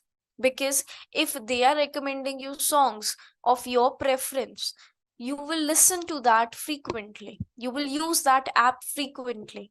Or if they are giving you some good like comparative to Netflix or Amazon Prime, the app which is giving you more relative movies you like, you're going to use that platform more, right? So they are finding the relationships to maximize the user product engagement. Okay, we understood what exactly recommendation system is and why it is, right? So I hope no examples is required, but still I'll give you Netflix or Prime for movies, Spotify or JioSaavn, like any other also, for songs and many more actually, right? Now the thing is how this recommendation is done. We know what it is, we know why it is, now how it is. The question arises is how we are doing recommendation system. So this recommendation system is, guys, broadly classified into three categories. What are those? The first is known as collaborative filtering. Collaborative filtering. Then it is content based. The second is content based. And the third one means hybrid. Hybrid filtering. So these three types of recommendation systems we are having. Okay, now let us discuss about this one by one. So collaborative recommendation system. So from the name itself, collaborative. What could be this collaborative filtering? So from the name itself, collaborative means collaborating with others, right? Collaborating with others. Collaboration. That's what the English meaning, right? Now try to answer that what could be this collaborative system. Collaborative that we are collabing, or we can say we are making collab with others. That's very basic English meaning. Now whom we are collabing with? So what the thing is, this recommendation will see. Now see, this recommendation system will say that if I am having a person A, okay, I am having a person A, and one more person I am having, that is person B. They have read, or let me take off movies only because we are doing the project based on movies. So they have seen, both of them seen suppose Pathan movie, right? Both of them have seen Pathan. So what is the importance of Pathan is? One, obviously SRK, yes or no? And the second could be action. If guys you have not seen, basically Pathan is a movie of a Shah Rukh Khan. So SRK means Shah Rukh Khan here. And the second Pathan was an action movie, right? Now, okay, both have seen Pathan and both has given good ratings to this movie. Like user A also liked this movie a lot, user B also liked this movie a lot, and they have given a high ratings to this movie. Now, according to collaborative, what it will do is, now when it comes to a movie, another movie, Animal, suppose, Animal, it's a action movie. And when it comes to Donkey, it is a movie of Shah Rukh Khan. SRK again. Now your collaborative, what it will do is, if user A has seen Donkey, it will try to recommend this Donkey to this also, user B also. Recommend. Why? Because A and B were having similar kind of interest. Similarly, if your B has seen Animal and given good ratings to Animal, your recommendation will recommend this movie animal to user A also. Getting the point? So collaborating with the users having similar kind of interest. Now what I'll write here is, it makes personalized suggestions to users by leveraging the preference and behavior of other users. Clear everyone? Any doubt? Now this collaborative itself is further of two categories. Further it is two categories. One is user based, one is item based. User based and item based. Now when it comes to user based, tell me what could be it? The example we just look now of SRK and this movie is a kind of user based, because we are recommending, or we are doing the collaboration from user to user, right? If user A likes this, user B likes this, and they have the similar interest, so we will try to recommend movies same to both of them. So that is user based. So example we took is of user based. Recommendations are made by finding users who are similar, very good Akhil, to the target user. Now what could be this item based then? Think what could be this item based. So here basically we discussed that if both have the similar interest of Pathan, which was two importance, SRK and action. Now if user A has seen a movie of SRK, it will recommend you to user B. Why? Because it was seen by user A. That's the one option, user U.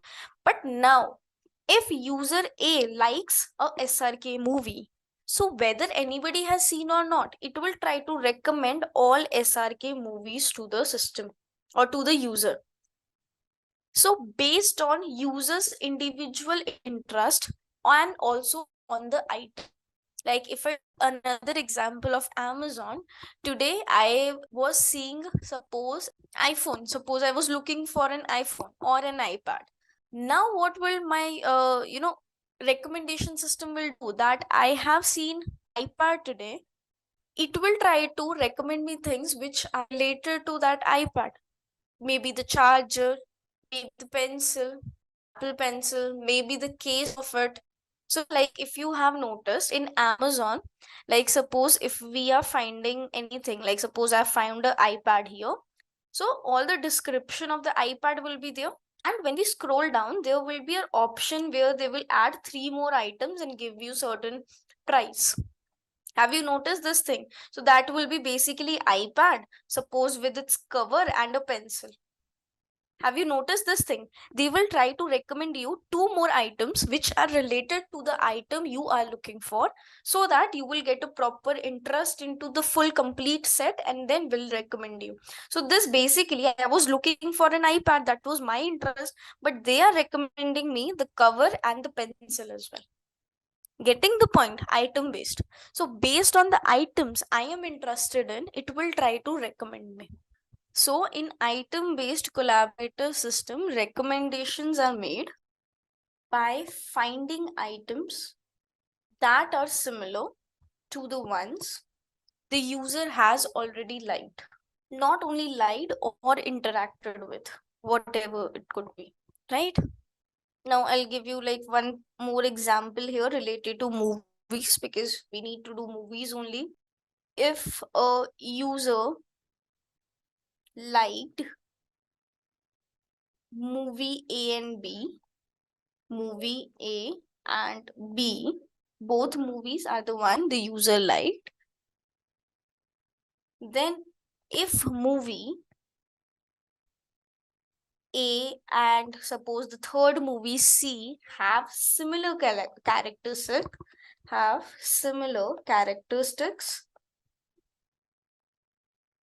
I'm giving these examples writing so that you cannot, you don't need to go to the recordings back.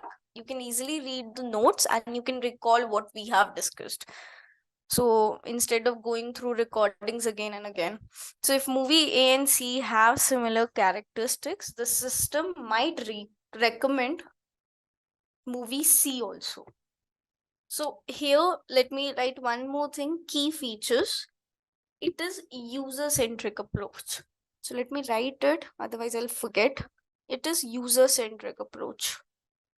Okay, guys. So we discussed about collaborative filtering, in which one was user-based and one was item-based. Now we will talk about content-based filtering. And hybrid is mixture of collaborative plus content. Hybrid is mixture of that. Okay. It was user-centric approach, means based on users it is giving, right? Okay. Now let us come to another type, which is content-based. Content-based filtering. Content-based is very similar to item-based. So it's a type of recommendation system. So it recommends items to users based on the attributes or characteristics of the items and user preferences. Here we are actually not recommending based on any other user. We are just recommending based on the past idea, the past data, or the past movies, or the items, or something what we have bought or what we have seen. So according to that, our past data, it will try to recommend us the things. So basically, movies could be movies could be recommended based on several features like genre, actors, even directors, release year. Like we use now, what are the latest movies which are released. So if I like a movie which is just released, so most probably I will like, if a person who loves to see the latest movies every time. So according to that. Okay. Item based was basically a type of collaborative, right? So there could be interactions of user as well. That is possible. But when it comes to content based, there will not be interaction of users at all. There will be only interactions based on my previous data. Clear? So here, what is the key features? Personalization. Because on my interest only, the movies will be recommended to me. So this was the basic idea of the theory of recommendation system. So for content based, I'll give you a diagram as well, which will help you to understand it. So you are a person here. So there is a book basically which is read by this person. So there is basically a book which is written, not written, read by this user. Okay. Now, whatever the similar articles we would be having, what would be similar articles we would be having, that will be recommended to the user. Clear? Okay. I think now it is clear for everyone. Now let us come to SVD part. Singular value decomposition. So before even this SVD, let me talk about one package we are having, which is known as surprise package. Deepak, item cold start issue is basically when your recommendation system is not able to recommend things. So that could be due to several reasons, like maybe there is a sparse data, the data is not completely filled, or there could be any other reason also. So that is the item cold start issue, that your recommendation system is not able to recommend anything to any user. So let us talk about this. What is surprise library, or you can say package? Like library would be the more appropriate word. So this is a good question actually, which could be asked you in your interviews also. So it's better to understand this. So we will use this surprise library, like we have other sklearn libraries. Like in sklearn package, we use the library, different libraries. Similarly, we have a surprise library which is specifically used for recommendation system. And in our project also, we will use this. It stands for Simple Python. So don't ask me how, ma'am, this full form came. Okay, so it's something which is already there. Simple Python recommendation system engine. That's what the full form is. So surprise, we will also use this, is a Python scikit-learn and analyzing recommender system that deals with explicit rating data. So it is basically a library which is used for recommendation systems, and it is very good to analyze the ratings the particular user or the particular movie got. Clear, everyone? So we will use that for our work as well, for our project. So we'll do. Now comes to SVD. SVD, you can think it is as a dimensionality reduction technique. Like you were having a PCA, you were having LDA, when we were having some kind of data in a data frame or anything else. So we do dimensionality reduction there. Similarly, SVD is also a dimensionality reduction technique for recommending things. Now, how? So what it basically do is, like, we use here SVD decomposition. Now don't get confused with this. SVD itself is a technique. Inside that we will use an algorithm which also names as SVD. So don't get confused with that. That is known as SVD decomposition. So everybody knows the meaning of decomposition, right? It's a basic English meaning that we are dividing something. So what it basically do is, it will divide your complete matrix A into 3 sub matrix: U, sigma, and V transpose. Now what is this? I'll talk about just a second. Right now, just understand, this will try to divide your this complete matrix into this 3 kind of matrix, and with this 3 kind of matrix, actually it is going to recommend you, it is trying to remove the unnecessary content and keep some content which is relevant and will recommend you that content here. Now, before understanding what U, sigma, and V transpose is, you should know about what latent factors means. What does latent factors means? Okay, latent factors basically are known as hidden patterns in your data. Whatever the data you are having, so what are the hidden patterns inside that? So they may be, if we are talking about a movie data, so they may be the genre column, they may be the actor name, they may be release date, any kind of pattern. Only the thing is, we don't explicitly define this, that in my this data, this will be the latent factor. We will not do this.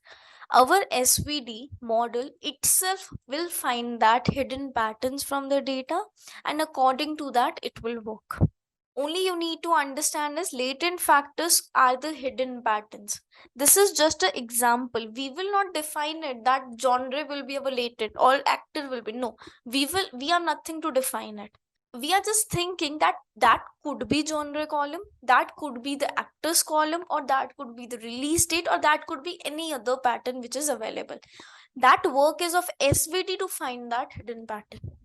Okay, now let us come to this, what exactly U and all that stuff is. U basically means is a matrix which tells you the relationship between users and latent factors. Means if I am taking the genre column as a latent factor, so my user will like horror movies more, or my user will like the comedy movies more, or any action movie. So U is a matrix which will find the relationship between user and latent factors, right? Sigma is basically a matrix, diagonal matrix of latent factors. A matrix where diagonal elements are 1 and other all elements are 0. That's what a diagonal matrix is. Either you can say 1 or either you can say any other value. So in our case, that is basically sigma 1, sigma 2, sigma, like suppose 3 by 3, other will be odd 0. That's what diagonal matrix is. Clear now? Ho? Then V transpose. V transpose is basically the relationship between items and latent factors. Items means the things which we want to recommend. Like suppose I want to recommend some new movie to you. Now that new movie relationship with the latent factors. So using this decomposition, it will try like what is the behind mathematics going on. So this was the part where I was saying that there is a big advanced mathematics behind this. How this matrix is actually divided, how the latent factors are found by the hidden and all that stuff. That's what advanced mathematics comes into play. And you should not be aware about that as of now. Not as of now. If you like very experienced, it needs a very good experience if you want to understand the behind advanced mathematics. Okay, so as of now, just understand that decomposition, we are dividing our complete matrix into further 3 matrix that SVD will itself do. We don't know how it is going to find the latent factors. We don't know. Only we know that it will try to make 3 different matrix. One will be of users versus latent factor, one will be a diagonal matrix, and other will be items versus latent factors. Using these 3 matrices, sub matrices, it is trying to recommend you something. Clear, everyone? Now after this, one more thing you need to understand is what is estimation score in SVD. Estimation score, you can say it as a prediction score which every movie will get after performing SVD. Like suppose I have movie A, I have movie B, C, D, E, F. So if you're talking about Netflix, there are many movies, right? We have lakhs, crores of movies. So every movie will get a score based on SVD. A number of score, we will get a score. That is known as estimation score. Highest estimation score basically means highest chances that that movie will be recommended to you. So suppose that I'm taking a range that estimation score highest means 10. So maybe this movie got 9.8 estimation score based on your data. So estimation score for different data will be different. Okay, it is not same for every data. Maybe B will get 7.6, maybe this will get 6.1, this will get 9.7. So estimation score, so if I want to find the top 5 movies I want to recommend you, so it will sort, okay, not it will, we will sort this estimation score values and we will take the first 5 values. So the highest estimation score means the highest chances that that movie will be recommended to you. Clear, everyone? So it is known as the prediction score, also known as predicted score, or you can say it as predictions also, like your model, how much score, predicted score it has given to that. So high prediction score means high chances that the movie will be predicted or the movie will be recommended to you. Refers to a value obtained by predicting how a user might rate or interact with the item. Clear, everyone? So this was all the theory which is necessary, not necessary, but yes, it is okay to start with your project. Okay, so guys, this is basically the data file. So it's not in a DF format, like it's not a CSV file, it's a text format file. That's why we have opened it into a notebook.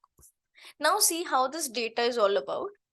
Here we have a movie number, which we call it as movie ID also. And this is the particular movie customer ID, the ratings the customer has given, and on what date the ratings is given. It's a real data, Akhil. It's not a toy data. Clear?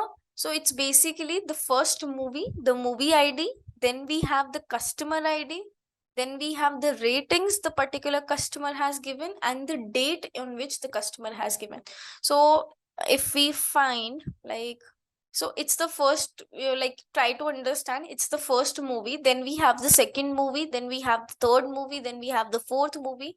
Similarly, I think 1499 movies we are having. 1499. If I try to find it, let's see it will find it or not. That's why I recommend you, even I recommend you to not to try with this project with me. But guys, do you got the data what exactly it is? Basically a movie ID, then we have a customer ID, then we have the ratings what that customer has given, and then at the end the date on which the ratings has been given. Okay, now come to the project. Mount a drive basically means that we are not explicitly loading our data, we are taking it from a drive. We are already having a drive in our system, right? Google Drive. So we are taking data from there. We are just mounting that drive here, and indirectly we are accessing that data. That's what mounting a drive means. Now, why we are doing it? Because sometimes the data, like this data, is very, very huge. Very in the sense, like maybe, yeah, you can see the shape of the data. It's approx in crores data. So if I try to explicitly load it from here, it is going to take even, I think, more than half an hour to just load this data. So instead, we will just mount a drive here and we will try to load the data indirectly from the drive.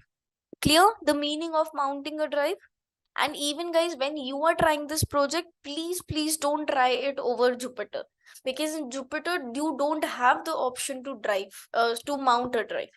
You need to explicitly load the data using read CSV, which will take a huge amount of time, and you need a very good RAM to your system. So also try this in Google. How we actually mount it? Either we can run this code. What does, if I run this code, run anyway, it will take me to we can choose files. It will take me to the options which are present here, and according to that I can choose the file. This is one of the option how you can load the data. There is another option which is of this mount. You don't need to write this code, okay? You'll just go here. You will see the third option, which is mount drive. Click on this mount drive. This code will automatically be there. So for example, if I'm deleting this code from here and then I'll try to click here, see, automatically the code appears. I don't have to write this code. Dismiss, and they are saying run this code. You are running this. Connect to Google Drive. Allow. Let it run. Now once this mounted at all the stuff, wait for few seconds. You will get a drive option here. Get it. Now see, mounted, you will see a drive option here. Have you seen guys how this drive option came? Now I have already uploaded a file in the drive. You also need to upload this file into your drive. Now how to access it? You'll scroll here, my drive. You will open the folder where your particular file is. So my file is there in the Netflix folder, and this is the data. So you will take copy path from here. That's it. Running this code, and in pd.read CSV, you will just paste this path which you got from here. Clear everyone? How to mount a drive and how to load the file. It's simple command pd.read_csv. Only the difference is you will paste this path over there. Now how we have actually loaded it. So remember, in the notepad we were not having the names of the column, we were just having numbers. So here what I have done is I have given headers, means we don't want any headers, and names of the customer ID. The first was customer ID and then was ratings, right? Use column 0 and 1. So if you remember, we were having a third column which is date column. So I don't want to use that because I'm not concerned the date when the person has seen the movie or something like that. So I have removed that column and I'm using only 0 and first. These are the index values. 0 means the first column, 1 means the second column, and I'm not using the third column, so I've only written 0 and 1 here. And then simply head command, using head command we have loaded it. Okay, now seen the data type. So customer ID is an object and ratings is in float. Okay, now we want, in case the ratings is not in float, in case, so we can use this command as type. Everybody knows about as type, right? So we will use this command to convert into float. So if it is not in float, as of now it is in float only, this many rows, this is the data set. Now see what we are, first of all, before doing recommending or before applying SVD, we need to analyze this data. We should understand this data. So we have performed several steps to understand about this data. Let us talk about them one by one. So here, this one basically means it's a movie ID here, right? It's a movie ID. So don't you think so? In ratings, wherever I would be having a nan value, that means that is a movie ID. In the whole data set, wherever I would be having a nan value for the ratings column, don't you think so? That value is basically reference that that's not a customer ID, but that's a movie ID. Getting this point? So number of nan values means number of movies we are having in this data. When I shown you on notepad how the data was, it was one column. Here was some customer ID, here was some ratings, and here was a date value. Remember?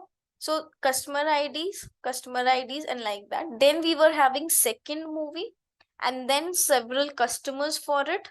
Then we were having third, fourth, and like that. Yes or no? Now here I have done headers equals to none. When we loaded the data, headers equals to none is something we have done. That means these headers we do not want. These headers are included in the rows now, right? Headers are included in the rows. So movie itself not have any ratings here, right? But customers have their ratings column. So basically this ratings column got nan value for that. So that means number of nan values will tell me the number of movies I am having. Now change the data type. We have checked the shape of the data. Now if I want to see that how many people has rated movies 1, 2, 3, 4 and 5, means how many movies got 5 stars, how many movies got 4 stars, how many movies got 3 stars. So that is the thing which we can do with the help of value counts also. See, if I do ratings of value counts, it will tell me na, these many movies have 1 ratings, these many movies has 2 ratings, these many movies has 3 ratings. Clear everyone? So this is one using value counts we can do. We can do it with the help of group by function as well. So if you're comfortable with group by, you can use group by, in which we have passed ratings and then the ratings column and dot count function. So it will basically count the values. You can use group by. You can use group by with aggregate function also. Dot count or dot aggregate also. So this is the second method and value counts will be your third method of finding this. Clear? Then if we want to calculate how many movies, so I already told that we will count the number of null values. So I have checked for the null values here, and you can see you have 4499. Okay, it's not 1499, it's 4499. We are having movies with the nan values. That means 4499 will be our movie count. Clear? Okay, then this code is basically, if I talk about this particular code, it's basically if we want to change any ratings column into float, but when I check the data types, it was already in float, so no need to change. In case we need to change, you can use this command of as type. Now, what I have done is I have stored this number 4499 into variable movie count. Clear? So you can see movie count is equals to 4499. You can even manually do it like this. That is also okay. No issues, because you have already found it from above. But if you want to do in this manner as well, that's totally fine with you. So movie count. Clear, everyone? What is the use of any unique command in any of the column? Not here, but in any. What is the use of any unique command? Yeah, n unique will give you the count of unique values. How many unique values you are having. So I was having one column customer ID, in which if I calculate n unique, will it tell me the number of customers I'm having? Unique customers who are giving the rating? Because the possibility is we have 4499 movies in total, right? So maybe there are multiple customers, like customer A has certain customer ID which is given. This customer A has given ratings to 100 movies. So 100 times this A will be repeated in my data set, right? Similarly, there would be another customer B who has given 1000 times, 1000 movies he gave the rating. So that customer will be repeated 1000 times. So if I use n unique command here, will it give me the count of customer IDs also? The unique customers I'm having? Okay. Customer ID clear, like how many unique customers we are having. But have you noticed one problem, that in my customer ID, I also have movie IDs now. If I'm counting the unique values, it will count the movie IDs as well. So don't you think so we need to subtract the number of movies we are having to get the actual customers count? I'll just subtract the customer count from the movie count, because movie count is something we have already calculated. Now from this customer count, what I got, which also include movie unique movie IDs, right?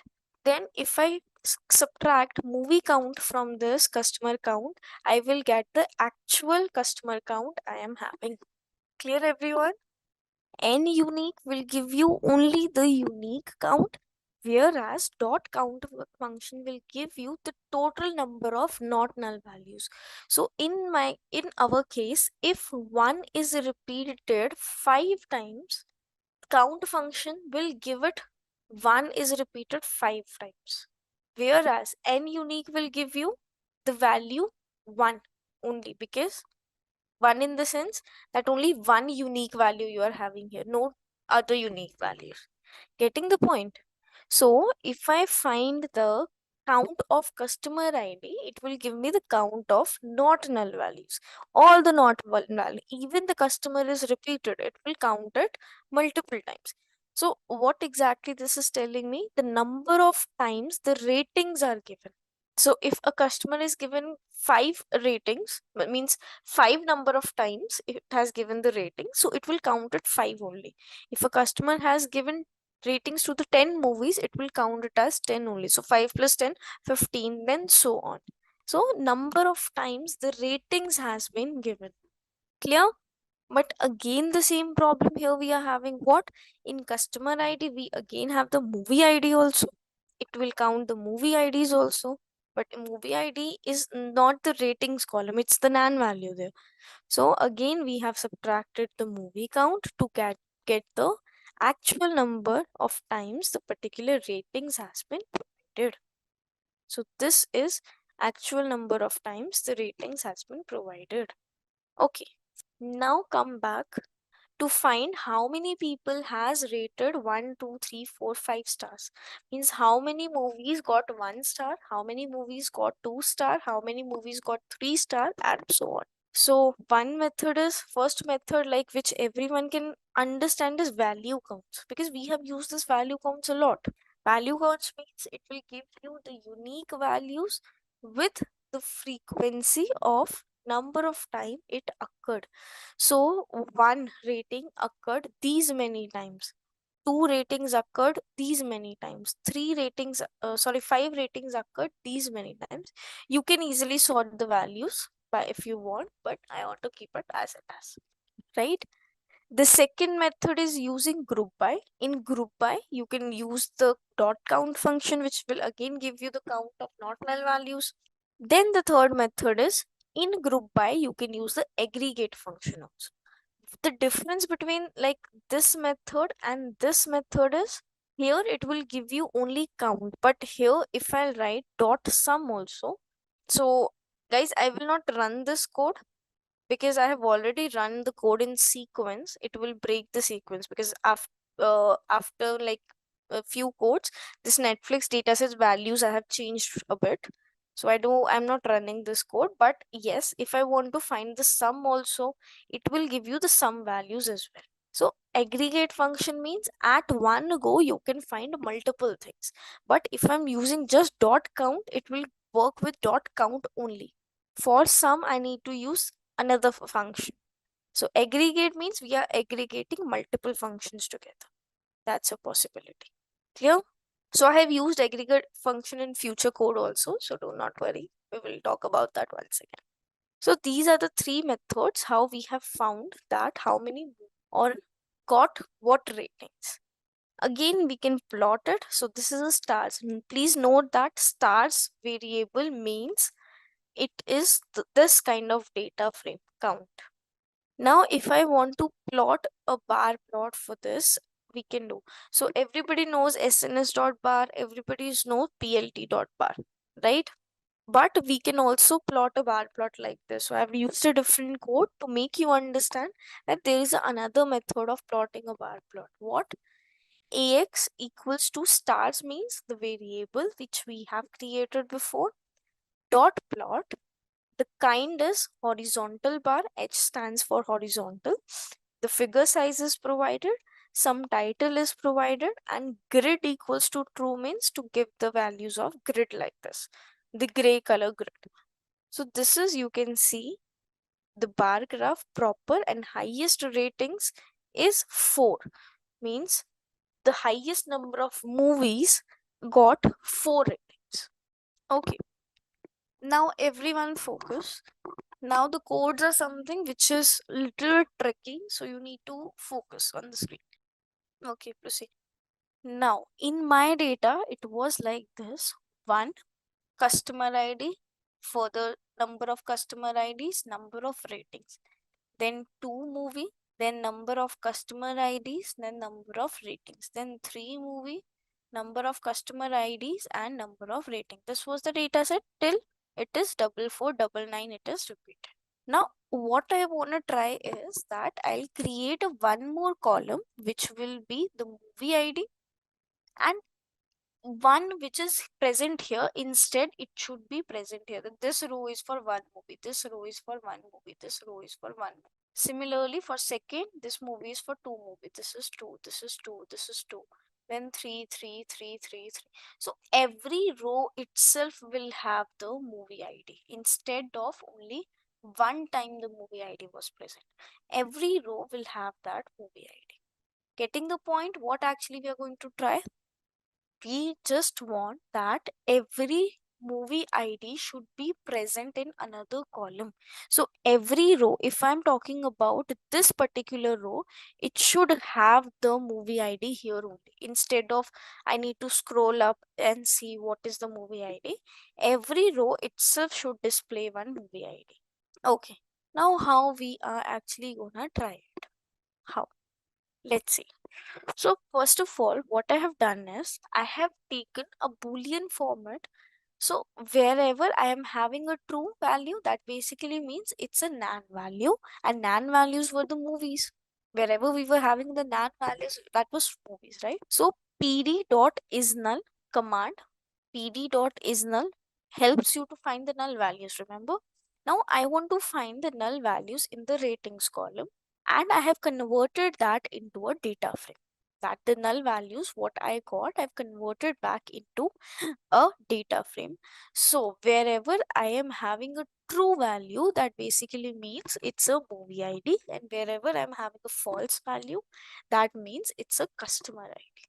So basically, why I have done it? Because I want to know the index values where I am having the. If I know the index value, I can easily fetch that. So to find the index value, we have done this. Let's see. Now see, I have filtered the data. Filtered means wherever my value of ratings is true in the complete data frame, in this complete rows, wherever the value of the data frame is true, please give me that particular indexes.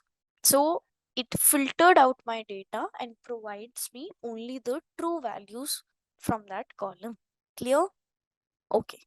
Now if we check the shape also, yes, 4499 shape. We have checked the head, we have checked the tail, like normal. Then I have done the reset index. Everybody knows what is the meaning of reset index. Here our index values are like this 0, 5, 4, 8, 9, 6, 9, 4.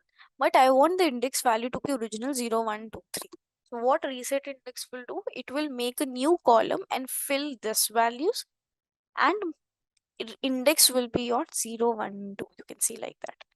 So index here, these values got one another new column, and index are resetted to 0, 1, 2, 3, 4, and so on. Clear? Okay. Now the working of a code is started. Now think that the first index is this. Second movie start at this index. That what it basically means is, okay, the first index is here, the second is 548 index where a movie 2 is present. Here movie 1 is present. That means in between this means 0 to 547, I need to fill all the rows with 1. Similarly, how many movies I need to fill to is 694 minus 548, but 548 itself is a second movie. So basically from 548, but here it is not 694. 694 means the third movie. It is 693 here. Till 693 we need to fill it with 2. Similarly, for third movie, we need to fill it from 694 till 2706. Yes or no? So what I got is that if I subtract a value from its previous value, I will get the number of times that movie is to be filled. How many rows I need to fill it with 2. So that is 694 minus 548 minus 1. These many times I need to fill it with 2. Right? So this is for the second movie. Similarly, for the third movie, it will be 2707 minus 694 minus 1. Clear, everyone? So this was the concept. This is the concept we thought that we can do. So I will get that these many times 1, then I can easily run a for loop. That these many times 1, these many times 2, these many times 3, and so on. But how we can actually achieve it using Python? Concept is okay, but in Python we need to do. So what I've done is, if in case, like, let me explain you with a small number first. Like, forget about this. Suppose we have index values like this 1, 2, 3, 4, 5. We have index values like this. Now see, if I want to subtract 2 minus 1, 3 minus 2, 4 minus 3, 5 minus 4, how I can do it? I can create this into two different methods. One, it will store the value from the first index. So this is a 0 index now. It is stored from first index 2, 3, 4, 5, and here it will take the first 4 values, means accepting the or excluding the last one. 1, 2, 3, 4. Now can you subtract both of these values? 2 minus 1, 3 minus 2, 4 minus 3, and 5 minus 4. We can do this easily, right? If I try to split that into two different categories, not two different categories, basically two different values, and then subtract these two values, then I will be achieving the goal of 2 minus 1, 3 minus 2, 4 minus 3, and 5 minus 4. Now, okay, one more thing you need to understand, that it's fine that 2 minus 1 will give me 1, so there will be a 1 value.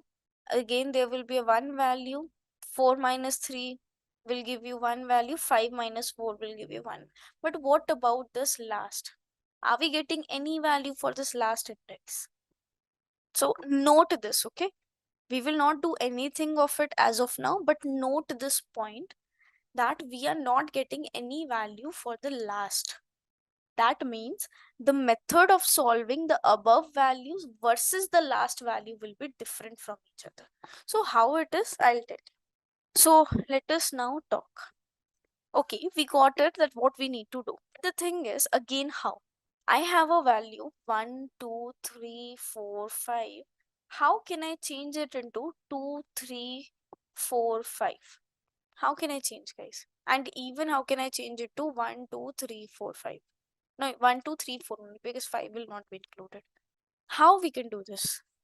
Log function means slicing. Can we achieve this task with the help of slicing? Okay, let's see how. So first of all, if I take minus 1, so if I want to exclude, so you can see it will extract all the records from the index column except for the last index. So that is the second part what we were finding. So it started with 0 but ended till 4497. So in our reality, the last index value was 4498, the last index value. But when we sliced it, we got 4497. So last value is excluded. Then to achieve the first one, we can start it, the index value will start with 1 only, just excluding the first value till 4498. Now I can store this in one variable, I can store this in another variable and subtract both of them. So it will give me the subtraction of 548 minus 0, 694 minus 548, and so on. Yes or no? Okay, so zip function will basically work same as your compression as you do in your system, that you combine multiple files together. So in Python, zip command is used to combine multiple outputs together.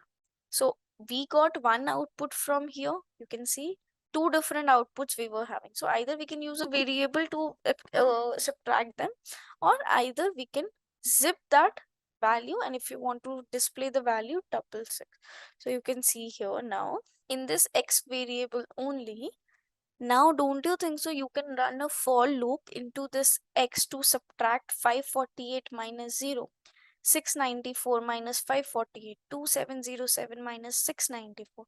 How easy it is now to run a for loop over this? Yes or no? Okay. Now everyone, do you remember the working of the full function? So in full, we need to pass the shape and then the value we need to fill it with. Okay. Now our main code. This was the partition of the code. Now what the thing is, remember that in the starting, we were having 548 minus 0 minus 1. That we need to do. So 548 minus 0 minus 1 means 547 times I need to fill it with 1. So in basically, if I make a variable temp np.full, I'll give the shape that started from the 1 and fill it till 547. How many times? The first one. Okay, now we will run a for loop. How? Let's see. So we will create a NumPy array that will contain 1 from value 0 to 547, means the first movie, then 2 from value 549 to 693, because the second movie, and so on.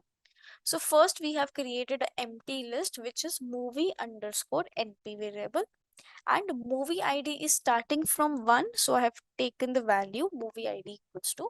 Now for I and j into zip command, because in zip I have two different values, so I will run through this value and j will run through this value. So for I and j in this, temp is equals to np dot full starting with 1, I minus j minus 1. Remember that we were having like this 548 0, then 694 548, like this. So we need to subtract. So I minus j minus 1. Clear? Now we need to fill it with, like using full command I've shown you. We have given this value 1. We have figured out 547 using I minus j minus 1. And we need to fill it with, this is movie ID. So this is movie ID. Then whatever the temp value I got, means temp will give you a value like this. So if we are talking about movie ID 1, it will give you these many times 1. Means I minus j minus 1 times 1. Similarly, it will give you number of times 2, 3, 4. We are appending this temp variable into movie np. That means into a list what we have created. And when we are appending it, so this list will be created something like this. Movie np, at the end it will be number of times you will be having 1, the number of times you will be having 2, then 3, then 4. So this list will be created. Then I can easily convert this list into a data frame. I can add this list as a new column into the data frame, right? Now after, once I got the number of times I need to find a particular value, it will increase the movie number. So one time it will fill all the ones, then movie ID is increased, so it will fill it with 2, then 3, then 4, till the number of movies we are having. So this was how we have achieved it. Now if we scroll down to see the output, you can see here, guys. So the first movies are filled it with 1. You can have a movie ID here, filled it with 1. Then other last it is filled with 499. You can see the tail. Similarly, you can see the other index values using ilog function to see a particular data is created. Clear, everyone? Now, if you're confused, ma'am, how we have changed into data frame. So we have not changed into data frame here. We have just created a list using the next command. You can see this movie underscore np first change into integer, and that values are appended in one new column of movie id, then converted customer id also into integer, and then printed. So that was the next step we have created into a data frame. When we are finding the number of customer IDs, so in your customer IDs, we also have the movie IDs here now in the starting. So this is not a customer ID, so you need to subtract these values. So this is a movie ID, so you need to subtract the number of movies to get the actual count of customer ID there. Clear? Okay, guys. Now listen carefully. Now comes to data cleaning part. So we remove null values in your previous data, what you have worked. We remove null values, we remove duplicates, we remove outliers, and all that stuff was the steps of data cleaning. Yes or no? But here we don't have such things. We don't have like we cannot even remove the duplicate values because it will remove all the customers who has given the ratings multiple times. And even the ratings columns cannot, we can remove duplicates because maybe 3 movies got 2 ratings and all that. So duplicate values is not the option here. Null values is again not the option, and outliers are not considered here. So how we do data cleaning here, right? So there are 2 methods of data, like not 2 exact method, but this is something you need to think yourself. How many more you can take. Like, I have taken two categories in the sense, I have thought that if I talk about customers first of all, so the customers who has given less number of ratings, they can be fake accounts. Like suppose I am a director of some movie and I want to increase the ratings of that movie. So basically, I will open 4 or 5 accounts, or even 1,000 accounts I will open, and from that accounts I will give 5 ratings to my movie, so that ratings will be increased for my movie. But the thing is that 1,000 accounts what I have created, I will not use it more oftenly, right? Because that is something I've just created for that movie. So the customers who has given less number of ratings, can you can we consider them as a fake accounts? If you are not satisfied with this fake accounts also, just think in a manner like you have a person like me. uh I am seeing very less movies, very less movies I'm seeing. Suppose I have seen like one movie only I will see throughout the 1 year. So if I rate that movie, so most probably I will like that movie because only one movie I'm seeing in a year. So genuinely, I will give 5 ratings to that only. So will you trust that person who is not much experienced with movies and will randomly give any kind of ratings to any movies? Will you trust that recommendation of that person?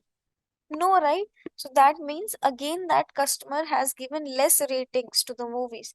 He is not seeing much movies, but still he gave rating.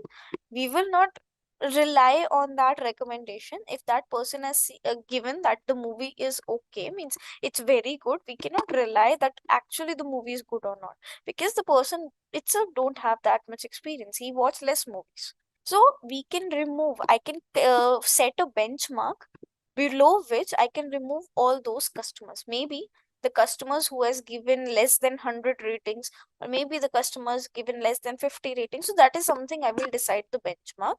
Below that, all the customers I will remove. This is the first scenario.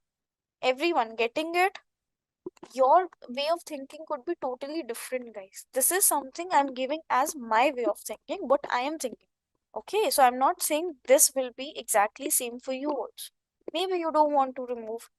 Okay, so first, as of now, just try to understand what I am saying. Just go with my perspective as of now, and after that, when you will try this project yourself, you can try your own perceptives.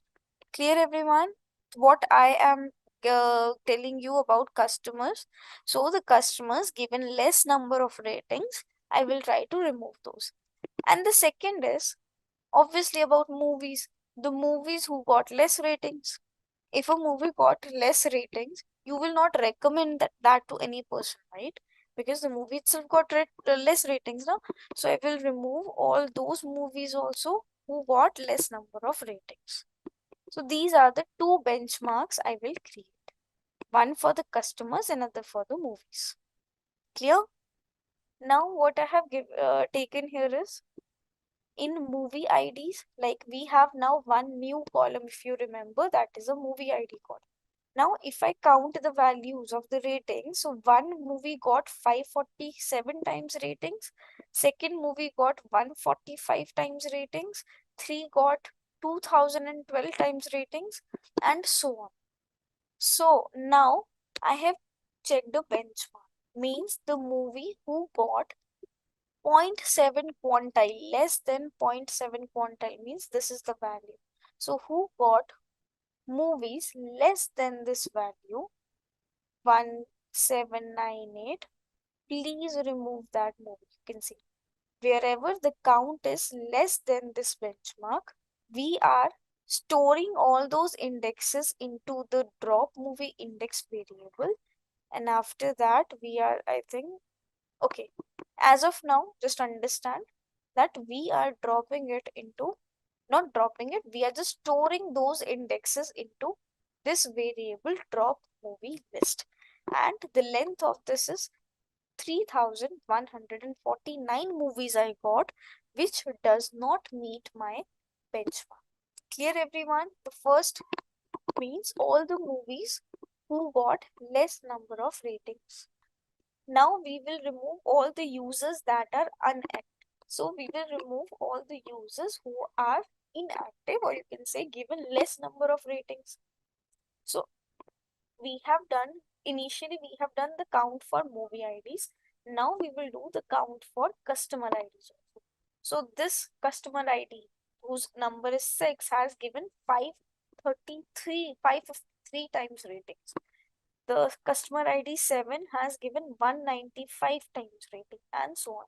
Similarly, this customer ID 25 has given only 4 times rating. Then you need to check a benchmark here also. So I've again taken a 0.7. So that's 52.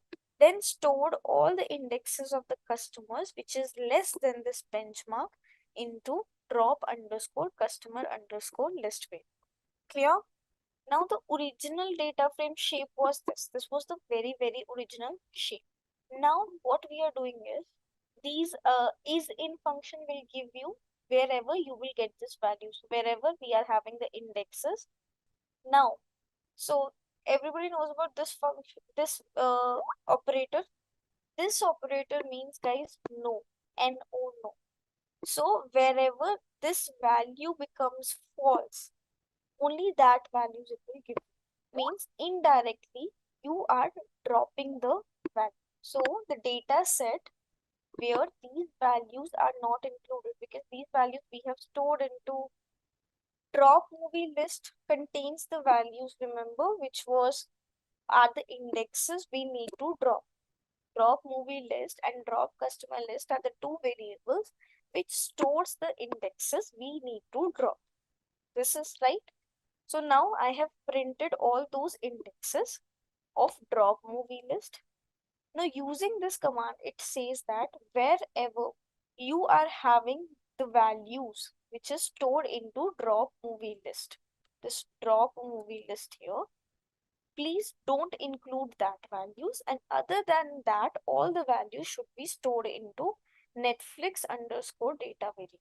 Means leaving the values which are stored into the variables drop movie list and drop customer list, all other values should be stored into this. Means indirectly you are dropping it only. If you know any other method to drop the values, you can use that also. We are just dropping the values which are stored into drop underscore movie list and drop underscore customer, right? After that, printing the new shape of the data, which is this. Now you can see initial shape was this, and now the new shape is this. Clear? Then you can see now head commands. Head initially it was giving you 1, but the one movie was getting less rating, so it got removed. So your movie ID starting with 3 here, not from 1, not from 2. It is starting from 3 because the data is trimmed now. Okay. Now guys, we have loaded another data set similarly, like here only. You can see we have another data set, movie titles. So what is this data? This will have a movie ID, the year of release, and the name of the. So in our previous data set, we were not having the name of the movie. It was just a movie ID. But in this data set, we have the name. So we have loaded the data set. Okay. So these are the, you can see, 4499 movies you are having and the specific name to the movies. That means every movie ID got a name. Okay, now this surprise. Remember what was the surprise we discussed? Surprise is a library which consists of the algorithms we need to use for the recommendation system. So you need to install surprise package like pip install scikit. After that, model building. Now it's time to build our model. We have cleaned our data. Now it's time to build. So import certain libraries, reader, dataset, SVD, and cross-validate if we want to validate our model. Now, what does reader helps? What does reader helps? Reader will try to convert your dataset into a format which SVD algorithm wants. That's it. The work of reader is to convert the data frame into a variable, into a format which your SVD algorithm wants. Right? Now I have taken only the first 1 lakh rows, because like to increase the speed of the code, when you're running this code without any Zoom meeting or something, you can run the complete code also. Means don't slice the values, take the complete, because my RAM is consumed with Zoom meeting also. So I have taken only first 1 lakh rows so that no runtime error I will get. Now model equals to SVD. We have created the model over here. Cross validate the data using RMSE and ME. Like we have accuracy score in logistic regression, we have R2 score in linear regression, RMSE also. Similarly, we can cross validate the SVD model also using RMSE and MAE. Okay, then we have, okay, this is, we have created our model here. We have properly created our model. Now, if we want to recommend movies, how? So what we have taken is, so we will take the user. So this is little bit wrong. 133,115. Now guys, if we want to recommend the movies, now see, if we want, we'll take any random user and we try to recommend some movies based on the past data. So he rated so many movies with 5 star, right? So what I've done is, I have filtered out the data wherever the customer ID is this and the ratings given by that customer is 5. I want to see what are that values. So what we were doing is, for this customer, like suppose I will give name to this customer instead of speaking any number. So what name we should give? Ram. Suppose we are giving this customer name as Ram. So I want to see how many movies Ram has given 5 ratings. So from this Netflix underscore data set, which was our data, I have filtered out the data wherever the customer IDs of Ram and Netflix data set means the ratings he has given is 5. All those values I have stored in, that is data underscore the customer ID of Ram. Clear? Now this data set, I want to see, it's the past data we are collecting, that how many movies the particular RAM has given 5 ratings. Now this data set, df underscore title is the new data frame we loaded. We are making the copy of this data into this variable. I don't want to do any changes in the original, so I have made a copy into a new variable. Reset the index of the new variable. Okay. Now we need to again see. I want to see the movies, or I want to get the movies which movie ID is not present. Means all the movies we have done in drop underscore movie underscore. Remember, we created a variable and storing all the indexes value which the movies we need to drop. Now I want to check from the movies, like the person who the RAM has given 5 ratings, is there any movie which is belonging to that particular set?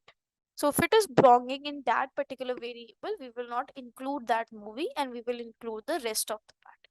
So maybe RAM has given 5 ratings to 3 movies which was in my drop underscore movie underscore list. So I have removed those 3 movies from the list of Ram's recommendations.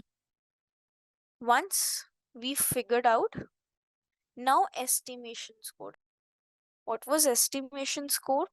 So estimation score was the prediction score of each and every movie, that how much prediction value it is getting for the person. So this is the code model.predict.est. Est is the function for estimations.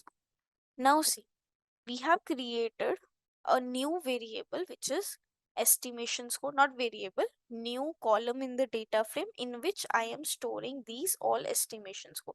So you can see movie 3 got this estimation score for the user, for RAM. Movie 8 got this much estimation score. Movie 16 got this much estimation score. Now what we will do, highest estimation score is something we should recommend. So I have done the sorting part, estimation score in descending order, so that I could get the highest. So these are the movies. So if you want to recommend the top 10 movies, you can take the first 10 values. If you want to recommend the top 5 movies, you can take the first 5 values. The first 5 movies is the what is recommended to that person to run. Clear? So this was your Netflix project. It was little tricky, I know, different from your all other projects, little bit typical, but yes, that's it, guys. So this was all about your project. So moving on with our first question. Explain the types of data science problems along with the datasets used for each problem. Data science problems can be grouped based on what we're trying to solve. For example, one common type is classification problems like fraud detection. Here the goal is to categorize data into classes such as fraudulent or non-fraudulent. The datasets here are usually highly imbalanced, meaning there are far more non-fraud cases than frauds. Sometimes these datasets can even have a time series structure. Another type is regression. This is where we predict a continuous value. For example, predicting house prices. Datasets here might have features like the number of bedrooms, location, and property size, and the target variable would be the price feature. Then there is time series forecasting. This is used to predict future values based on historical data. A common example is stock price prediction or sales forecasting. Another type is recommendation systems. This is where we suggest items like movies, products, or songs. The data sets often include user preferences, item characteristics, and sometimes behavior logs like clicks or purchase history. Lastly, we have clustering problems like customer segmentation. Here we group similar entities based on features like age, income, or spending habits. These datasets don't have labels, so we look for patterns. Each type of problem has its unique dataset structure and challenges, but it's all about understanding the data and the problem we're solving. Moving on to the second question. What are the common issues in raw datasets that require cleaning? One common issue in raw datasets is missing values. Some rows or columns might be incomplete. For example, in a dataset of customer records, you might not have some records in the contact number feature column. This can be solved by the following methods. For numerical columns, we can fill them with the mean where there are no outliers, whereas median in case of outliers. And for categorical data, we can fill with the mode. Another issue is duplicates. This is where the same data point appears multiple times. This often leads to skewed analysis. The duplicate function can be used to identify the duplicates. There could also be outliers in the data, like a few incomes could be way too high or way too low compared to the rest. This would again lead to inaccurate prediction. You can use scaling methods like standardization or normalization to deal with outliers. I have a separate video on standardization versus normalization. You can check it out in the description. Inconsistent formatting is another big one, like dates in different formats or text fields with varying capitalization. And then there's incorrect data where entries are just wrong. So say for example, a negative value in a column for age. All the above issues can be taken care of at the data cleaning stage itself. The data needs to be accurate, consistent, and reliable for analysis. Moving on to the third question. What are the different learning mechanisms in data science? So there are 4 main types: supervised learning, unsupervised learning, semi-supervised learning, and reinforcement learning. In supervised learning, the model is trained on labeled data, meaning we already know the outcome. It's like teaching a child with examples. So say in email spam detection, we know which emails are spam, so the model learns from those examples. Next is unsupervised learning. This is where we have data but no labels. The model tries to find patterns or groupings by itself. A good example is customer segmentation, where the algorithm groups customers based on their purchasing behavior without knowing what each group represents. And then there is something known as semi-supervised. This is a mix of both. There will be a small amount of labeled data and a large amount of unlabeled data. The model uses the labeled data to learn and then generalizes to the unlabeled data. It's useful when labeling data is costly. Finally, we have reinforcement learning. Here the model makes decisions and gets feedback in the form of rewards or penalties. It's commonly used in gaming or robotics, where the model has to learn to improve its actions through trial and error. Moving on to the fourth question. Why is standard deviation often preferred over variance when analyzing data? Both variance and standard deviation measure how spread out the data is. But the key difference is that variance is in squared units, while standard deviation is in the same units as the original data. Let's say we're looking at the test scores of a class of students measured on a scale from 0 to 100. If we calculate the variance, it would give us the number in the units of squared points, say something like 25,000. Now, this is not easy to relate to the actual scores. However, when we calculate standard deviation, it's in the same units as the original data. In this case, just points. So if the standard deviation is 50, it's much clearer because we can directly understand it as the spread of scores around the average score. Standard deviation just makes it easier to relate to real world values. Moving on to the fifth question. What is overfitting and underfitting, and explain how you can detect if your model is overfitting or underfitting. So overfitting happens when the model learns the training data too well, even the noise and the random fluctuation. It performs great on the training set, but struggles with new unseen data because it's too specific to the training data. It's like memorizing answers to a practice test without truly understanding the material. On the other hand, underfitting happens when the model is too simple to capture the patterns in the data. It fails to perform well on both the training set and the test set. It's like studying just the basics and missing out on the important details. In order to detect underfitting or overfitting in your model, you need to look at performance metrics like accuracy or error rates and compare them between the training and the test sets. To deal with overfitting, you can either reduce the number of features or use techniques like regularization or cross-validation. Whereas for underfitting, you would want to make the model more complex. This might involve adding more features and increasing the model's capacity. Moving on to the sixth question. Explain the concept of regularization in machine learning and why is it important for improving model performance. Regularization is used to prevent overfitting by adding a penalty to the model for being too complex. Essentially, it discourages the model from relying too much on specific features or learning noise in the data. There are two types of regularization techniques. First is L1 regularization or lasso regularization. It adds a penalty based on the size of the model's coefficients, making some of them shrink to zero. This way, it automatically selects only the most important features and ignores the rest. For example, in house price prediction, if the number of garage doors has little impact, L1 regularization might set its weight to zero and exclude it from the model. The next one is L2 regularization or ridge regularization. It adds a penalty based on the square of the coefficients. This reduces their size but doesn't make them zero, so all features are kept but none dominate too much. For example, in predicting house prices, if the area feature has a large impact but the number of rooms has a smaller impact, L2 regularization will ensure that both are considered while preventing the area feature from overpowering the model. Regularization is important because it helps the model generalize better to unseen data by controlling complexity and preventing overfitting. Moving on to the seventh question. If a model performs well on training data but poorly on unseen data, what technique could you use to understand its generalization ability? This is a classic case of overfitting. To understand the model's generalization ability, we can use cross-validation. With cross-validation, we will split the data into multiple smaller sets or folds. The model is trained on some folds and tested on the others. This process is repeated multiple times and we average the results to see how the model performs across different subsets of data. It's a great way to check if the model is consistently good across various splits or if it's just memorizing the training data. Moving on to the next question. What is the role of activation functions in machine learning models like linear regression and logistic regression?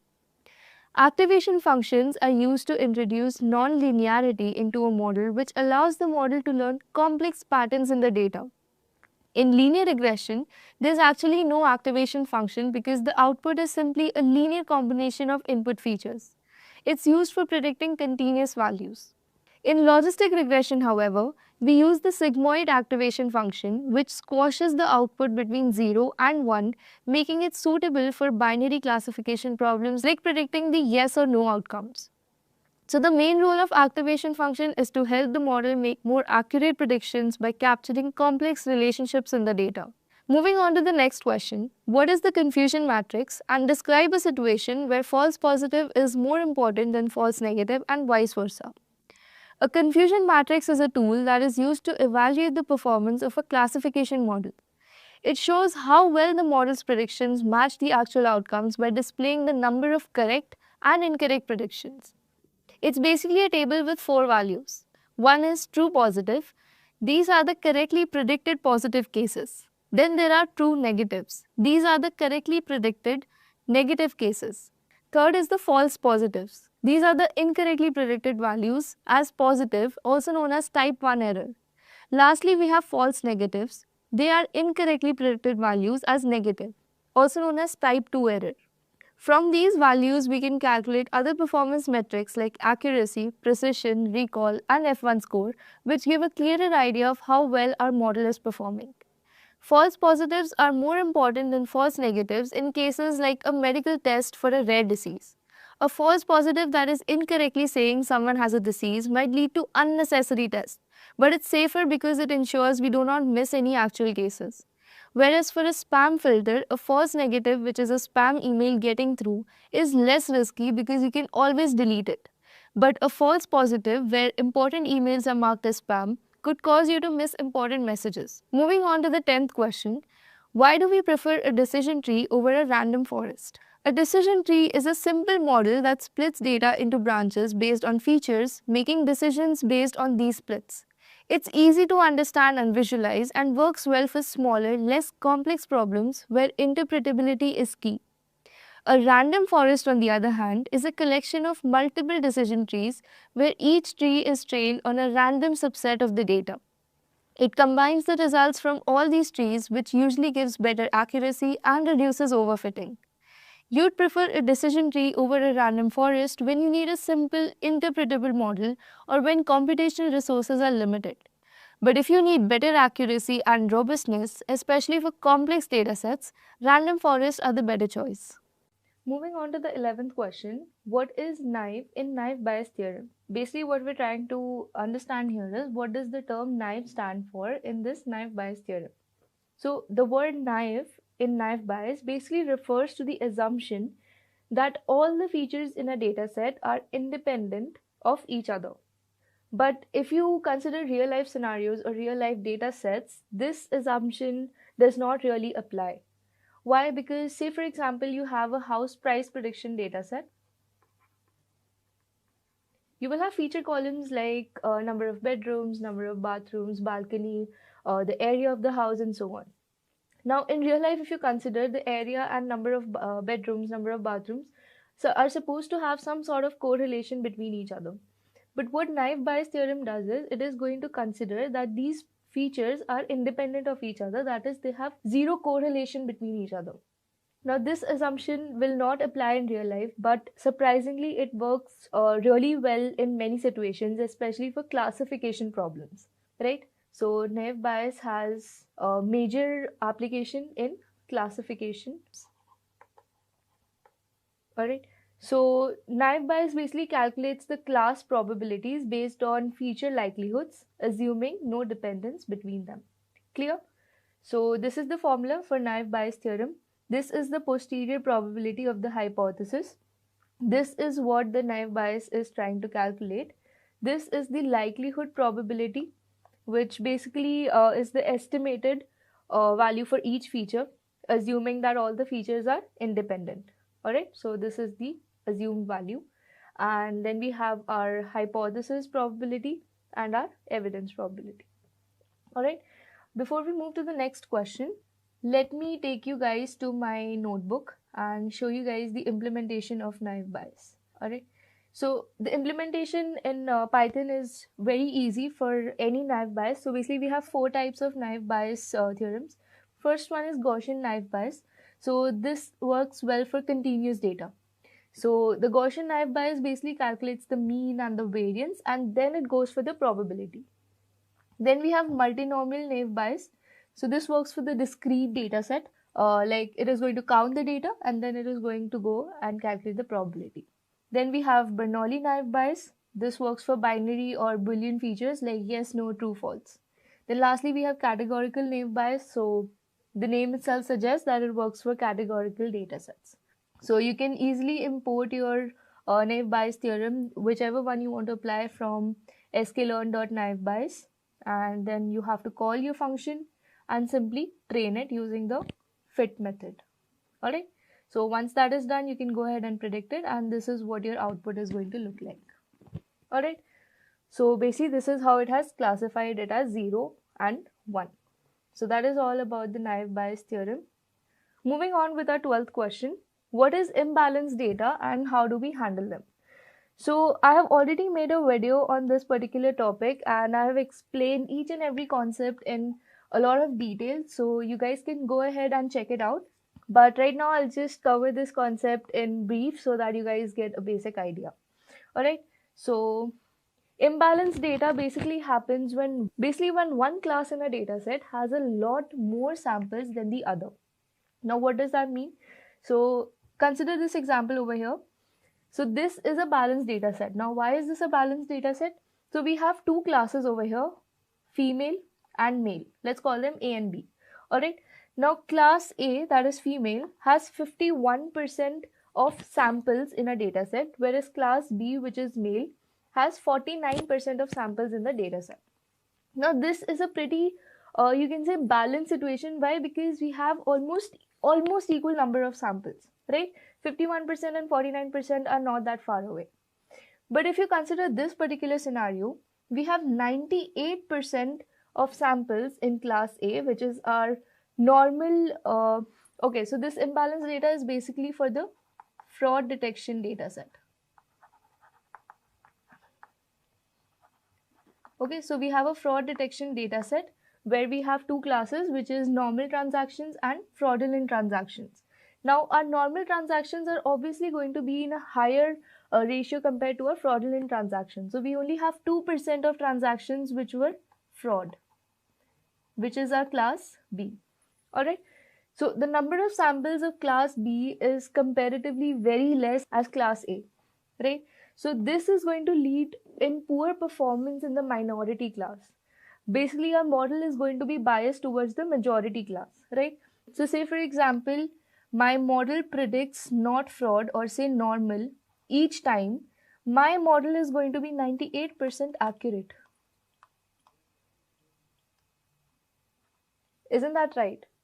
So now with a 98% accuracy, I can say my model is working pretty well. But the cases I am most interested in. Now, the entire purpose of training a model on fraud detection dataset is to detect the fraudulent transactions, right? But if my model is failing to do the one goal it was trained for, and it is giving me 98% accuracy, I can say my model is practically useless, right?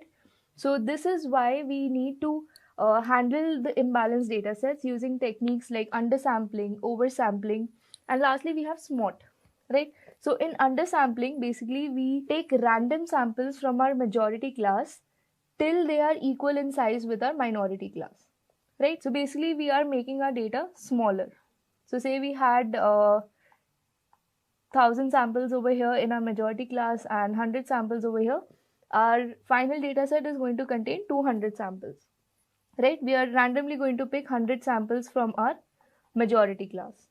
Whereas in oversampling, if we have 1000 in our majority class and 100 in our minority class, we are going to keep duplicating these samples in our minority class until and unless they are equivalent to the size of our majority class. That is, initially we had 1100 samples, now we are going to have 2000 samples in our entire data set, right? So this is how undersampling and oversampling works. Now over here in oversampling, we are simply duplicating the data randomly in our minority class, right? We are not exactly performing some sort of calculation. Now in our next technique, which is known as SMOT or synthetic minority oversampling technique, over here instead of randomly duplicating the data, we are going to perform some sort of calculation using this particular formula, and we are going to create synthetic data points, and these data points have one rule. That is, they are always going to lie between the axis of two existing data points. Alright, so this is basically what SMOT does. So these are some of the techniques that you can use to handle your imbalanced data. Moving on to the 13th question, state the scenarios when the different tests can be used and also explain the p-test.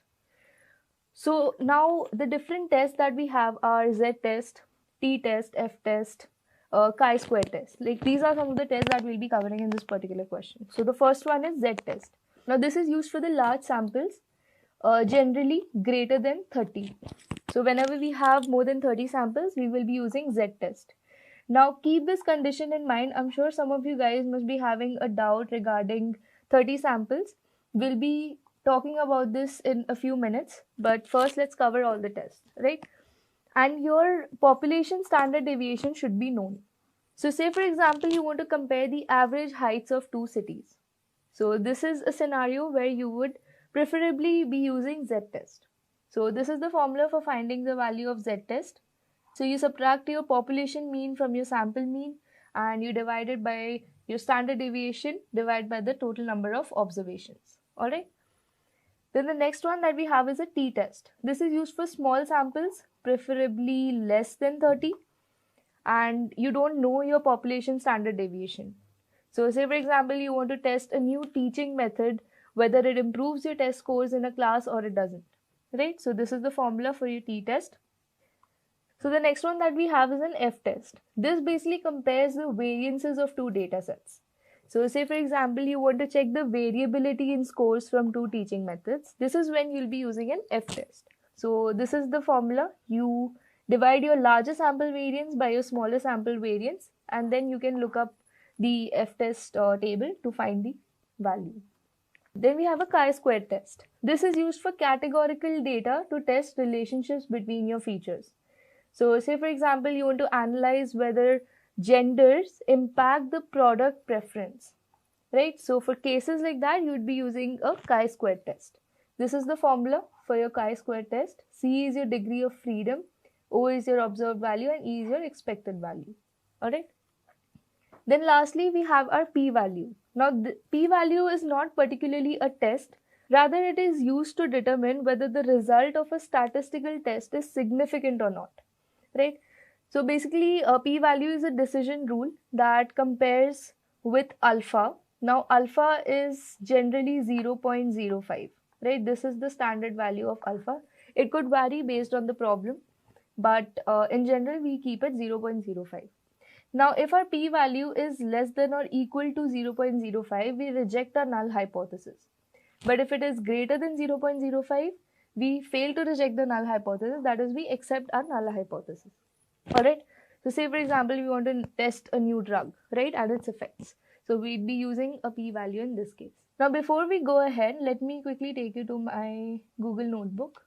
Alright, so we know the general rule of using a t-test and a z-test is whether a sample size is greater than 30 or less than 30. But if you take practical scenarios or real life scenarios, our data set usually has around 1000 samples, right? Whenever we go to train a model and we pick a data set, it is going to have at least 1000 samples. Now out of those 1000 data points, if we try to take out only 30 samples, it does not make sense, right? Our data set is going to have at least 500 or 600 data points to be able to learn and have an accurate output, right? So in a problem statement, whenever there is mean or average mentioned, we use a t-test. And whenever there is a percentage or proportion mentioned, we use a z-test. Clear? So theoretically, we take the 30 sample rule. But when it comes to practical scenarios, this is the condition that we follow. Alright? So let me quickly show you how it is implemented. So I am going to implement t-test. So this is my data set and I have taken a sample size of 1000. I have decided my new sample data. And what I'm going to do is I'm simply going to perform a one sample t-test. So I'm going to import my t-test from scipy.stats. I've declared my variables t-stat and p-value.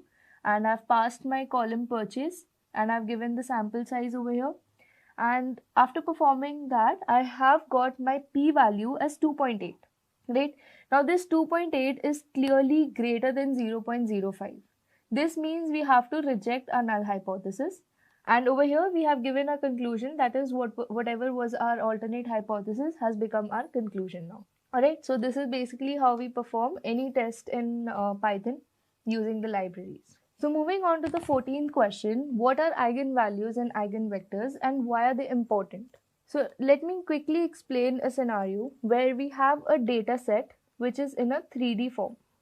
Alright, now if I want to make my model simple and understand the data better, my goal would be to transform this 3D data into a 2D data, while also being able to retain the maximum information out of this particular data. Now, in order to do that, I can compress my data from any one of these dimensions, either from my height, my width, or my breadth. But if my goal is to retain the maximum information, I'm definitely going to compress it from an angle that has the largest area.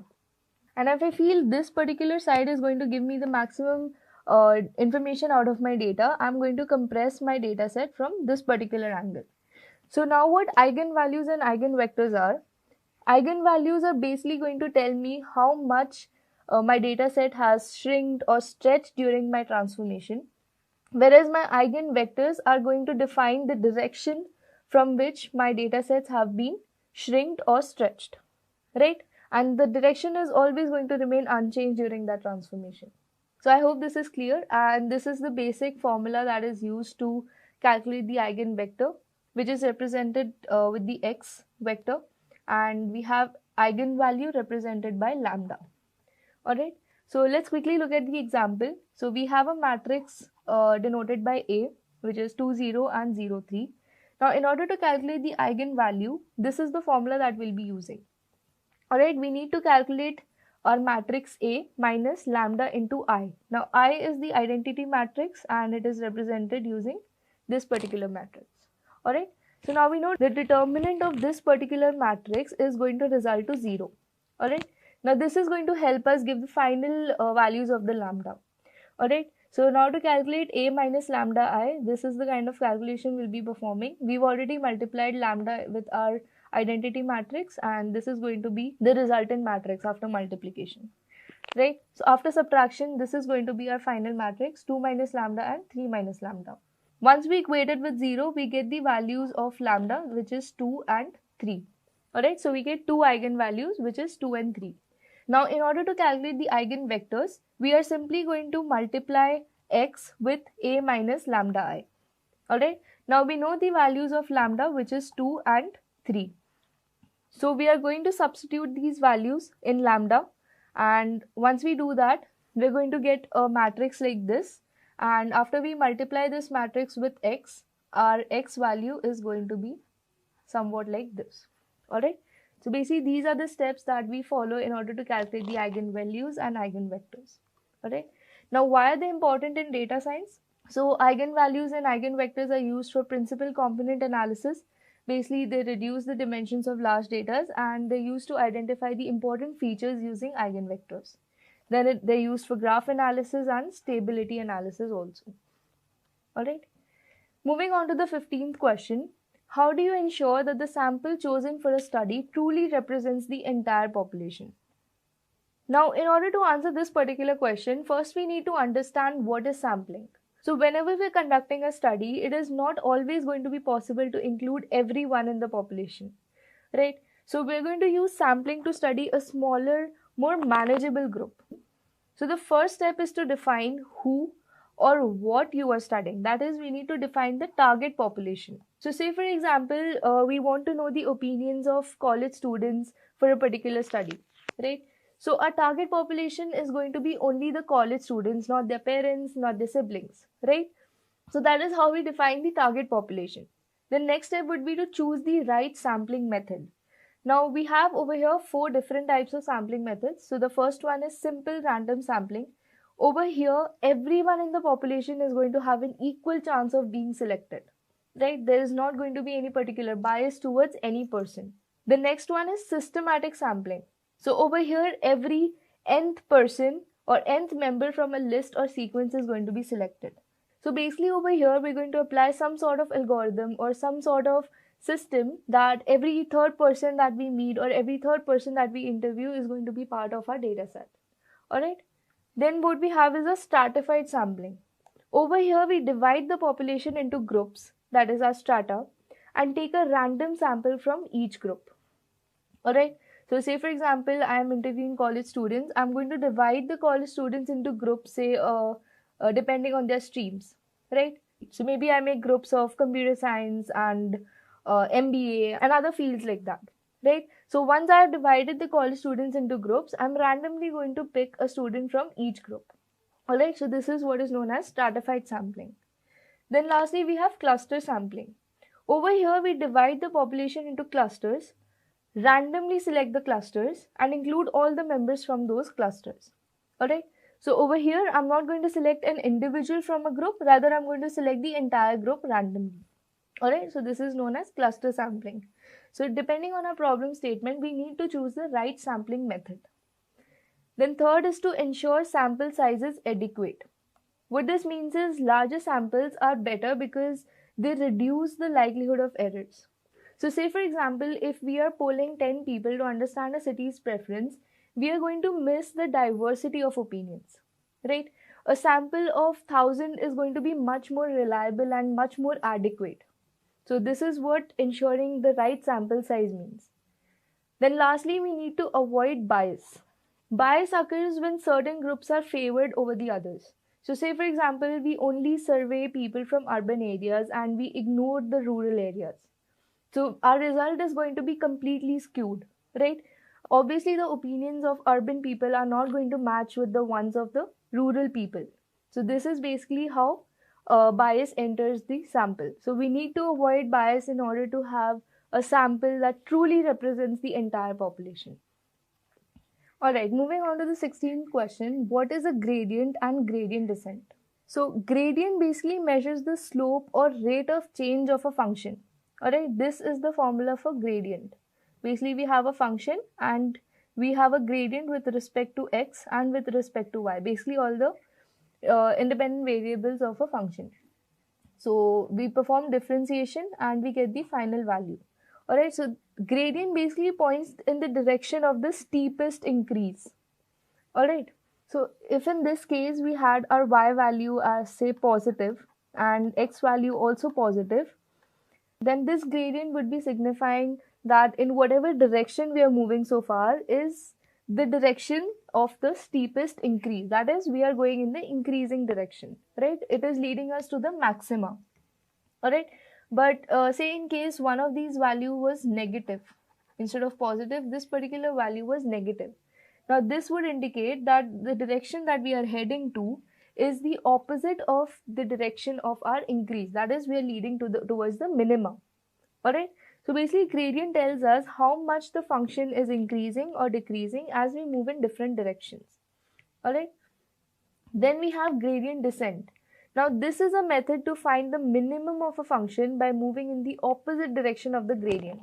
Now we already discussed gradient is going to lead us in the direction of maximum value. And now gradient descent is a method to find the minimum of a function. So obviously gradient descent is going to move in the opposite direction of the gradient. Alright, so say for example, this is our function. Alright, now in order to reach the minimum point which lies over here, what we are going to do is at every point we are going to calculate the gradient. Alright, now if the gradient is telling us that this particular direction is going to lead us to the minima and this particular direction is going to lead us towards the maxima, we are obviously going to move in the direction that is leading us towards the minima, right? And we are going to check that at each particular point until and unless we reach a point which is the global minima. Alright, so basically we are trying to reach towards the bottom of a value. Now this optimize the models by minimizing error.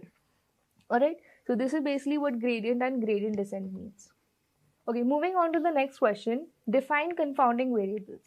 Now confounding variable is something that influences both the independent and the dependent variables. Alright, so confounding variables are often referred to as hidden variables, and they can make a relationship appear between an independent variable and a dependent variable even if there is none. Alright, so this is basically what confounding variables do. Now say for example, you're studying the relationship between exercise and weight loss. You find that people who exercise tend to lose more weight. But if you don't account for people's diet, it could be the diet causing the weight loss as well, right? And not just the exercise. So in this case, diet becomes our confounding variable. Alright, so this is basically how confounding variables work. Moving on to the next question, define bias variance trade-off. Alright, now in order to understand bias variance trade-off, we need to understand these terms separately. So bias is basically an error due to oversimplistic models that don't capture all patterns in the data. Alright, so this is an example of high bias in a data.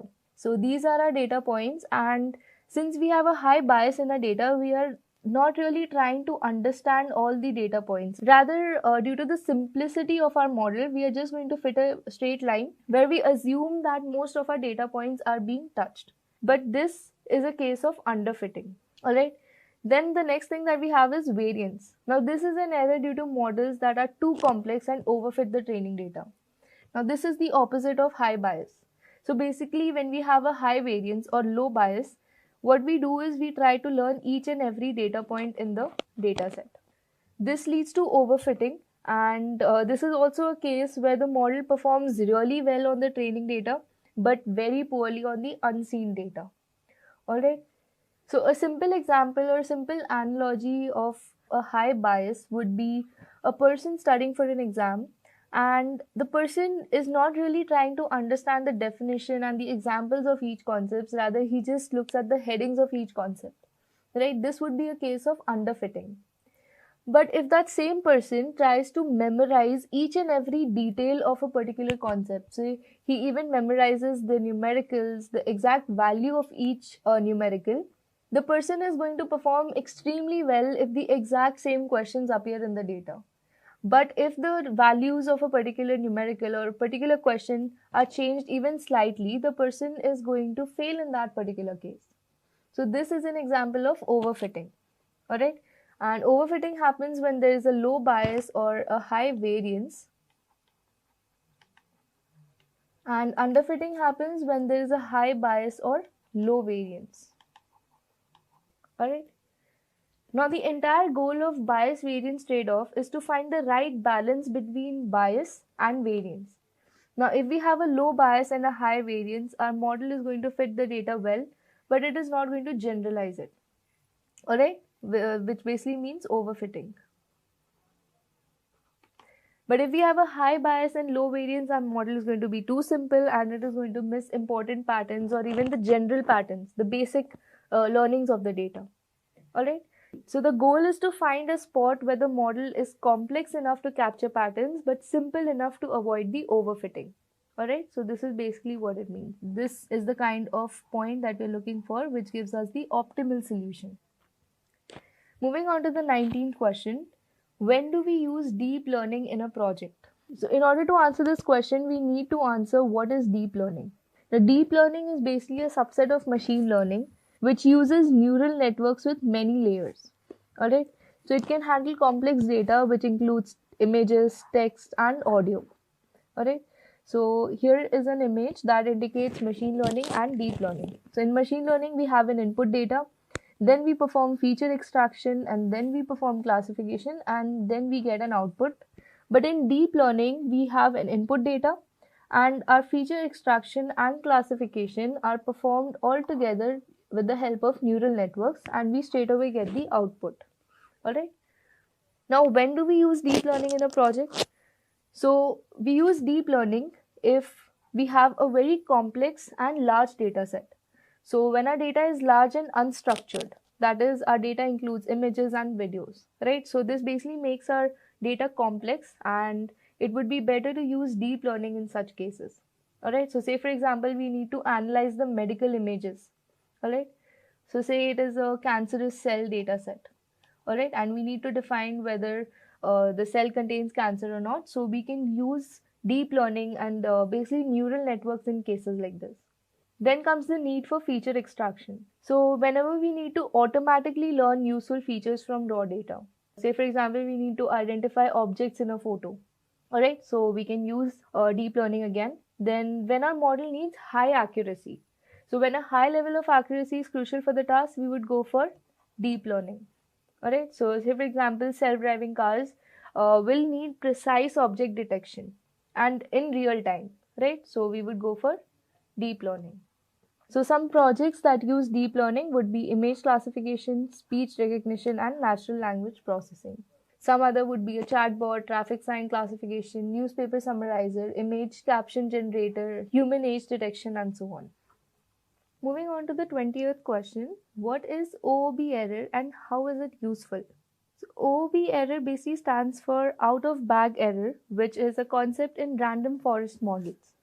Now this is a way to estimate the model's accuracy using the leftover data that isn't used during the training. Alright. Now we have an original training data of size 5. Now we are going to do sampling with replacement. So we have multiple decision trees and we are going to use the sample size of 3 for each particular decision tree. The OOB error is basically when random forests build multiple decision trees, they train each tree on a random subset of data called a bootstrap sample. During this training, some data points are going to be left out. Now, these are called the out of bag data points or OOB error. Alright, so once the random forest model is trained, the out of bag error or the out of bag data is going to be used to test the predictions. By aggregating the errors from all the trees, we calculate the OOB error. This is an estimate of how well the model performs on unseen data. Alright, so OOB error is useful for internal validation, which basically provides an unbiased accuracy estimate without needing to separate validation data. Then it also saves resources. So it is going to eliminate the need completely to split the data set into training and testing sets. Right? Since we are already leaving out some data to be tested on, we do not need to split our data set separately. Then it also provides performance check. So it is going to help identify if the model is overfitting or underfitting. Right? So some examples of OOB error are suppose a random forest model trains on 70% of the data, which is a bootstrap sample, and the remaining 30%, which is our out of bag data, is going to be used to test each tree's prediction. Now we aggregate these predictions to compute the OOB error in total. Alright. Moving on to the 21st question, define and differentiate between convex and non-convex functions. Now as you can see in this image, we have two graphs. Let me tell you, this is a convex function and this is a non-convex function. Alright. Now in order to understand convex and non-convex, let us recall gradient descent. Right. Now the purpose of gradient descent was to find the minimum of a function, right? This was used to minimize the error or loss of a model, correct? Now, if we talk about this particular function, if we start from any point, say initially we have a point over here, or you can say we start from this particular point, we know that our minimum point or a minima lies somewhere over here. Is that correct? As you guys can see, this is going to be, or somewhere over here, this is where the minimum of our function is going to be located. Now, if we start from this particular point and we calculate the gradient, we are going to be led into a direction somewhere over here, correct? Then when we calculate the gradient over here, we are going to be again led in this particular direction. And this process is going to be continued until and unless we reach this particular point. Now, in a convex function, it does not matter what our starting point is, because no matter from wherever we start, we are somehow or the other going to be led to the minimum point of our function, right? So convex functions are said to have one and only one global minima. Right? Now if we talk about non-convex functions over here, so say my starting point is somewhere over here. Now if I try and calculate the gradient, I could be directed in this particular direction or this particular direction, right? Or I could be directed towards this particular direction depending on the exact slope of the function at that particular point, right? So say if I'm directed in this particular direction, then I calculate the gradient in this particular point again, I'm going to be led somewhere over here. And once I reach this particular point is going to be considered my global minimum. But is that correct? Is this my global minimum? No, it is not. This point is supposed to be my global minimum. But since I do not have any lower point than this at this particular point, this point is going to be considered my global minimum. So basically, convex functions are said to have multiple local minimas.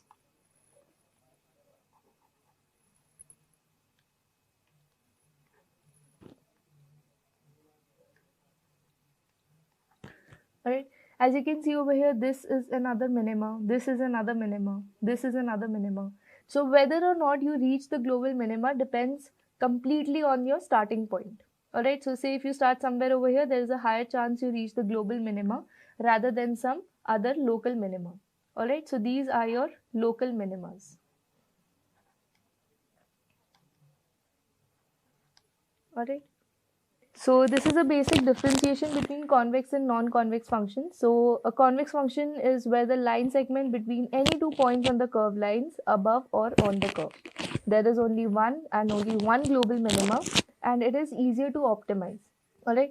A non-convex function is a function where the line segment between any 2 points on the curve may lie below the curve. Alright. It has multiple local minima and maxima, and it is much harder to optimize. Moving on to the 22nd question, what is collaborative filtering? So collaborative filtering is basically a method that is used to make recommendations based on user behavior. It relies on similarities between the users or the items. So collaborative filtering is again divided into two types. First is user based and second one is item based. Alright, so user based collaborative filtering is basically when items are suggested based on users with similar preferences.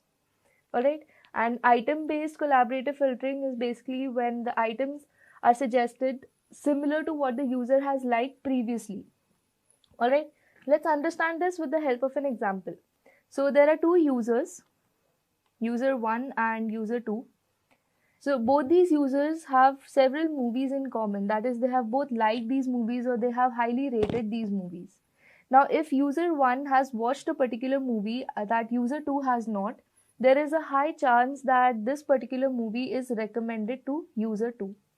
Alright, so this is basically how user-based collaborative filtering works. Then we have item-based filtering.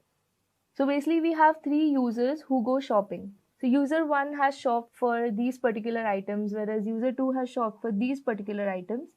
Now if a third user has shopped for this particular item, this user is going to be recommended items from the similar category. Now if this is not clear, let me give you another example. So say if you buy a book about machine learning. Now what the system is going to do is, the system is going to recommend similar books in the same category to you as well. Maybe you get recommendations of deep learning as well, right? So this is how item based filtering works. Based on your previous preferences, based on your previous likings, you will be recommended items in the future. Clear? Moving on to the 23rd question, what is a lazy learning algorithm? Now, lazy learning basically refers to algorithms that postpone generalizing from the training data until they receive a query, that is a new data point. Now, they don't process the data during training, but instead they store it for later use. Alright.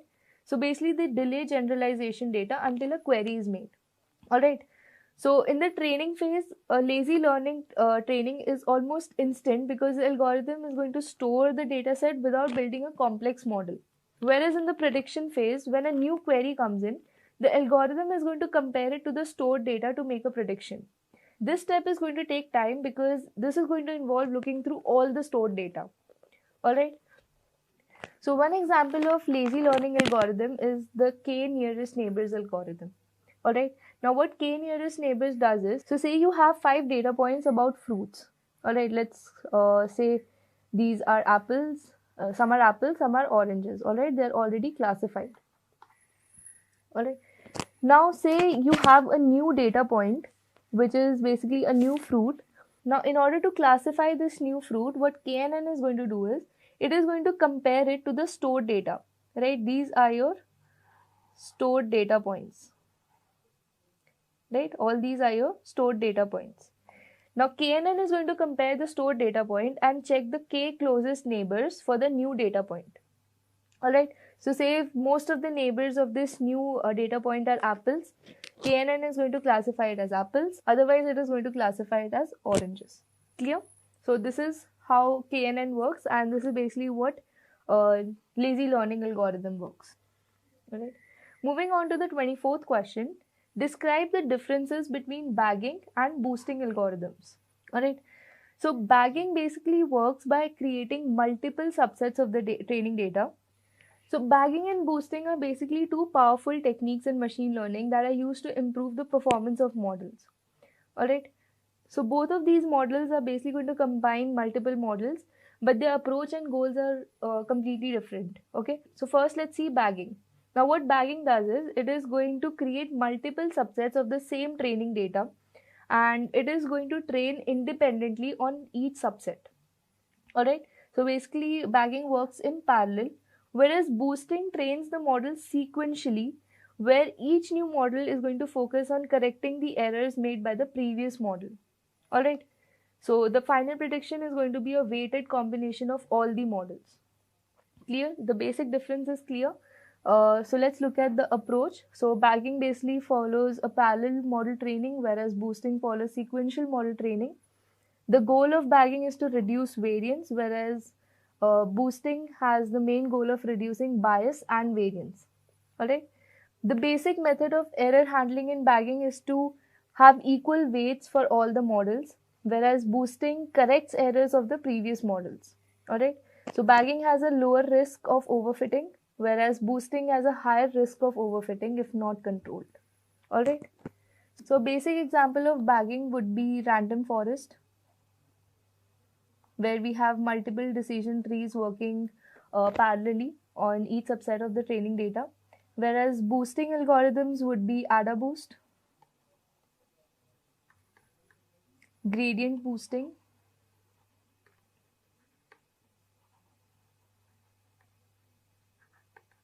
and XGBoost. Alright. Moving on to the 25th question.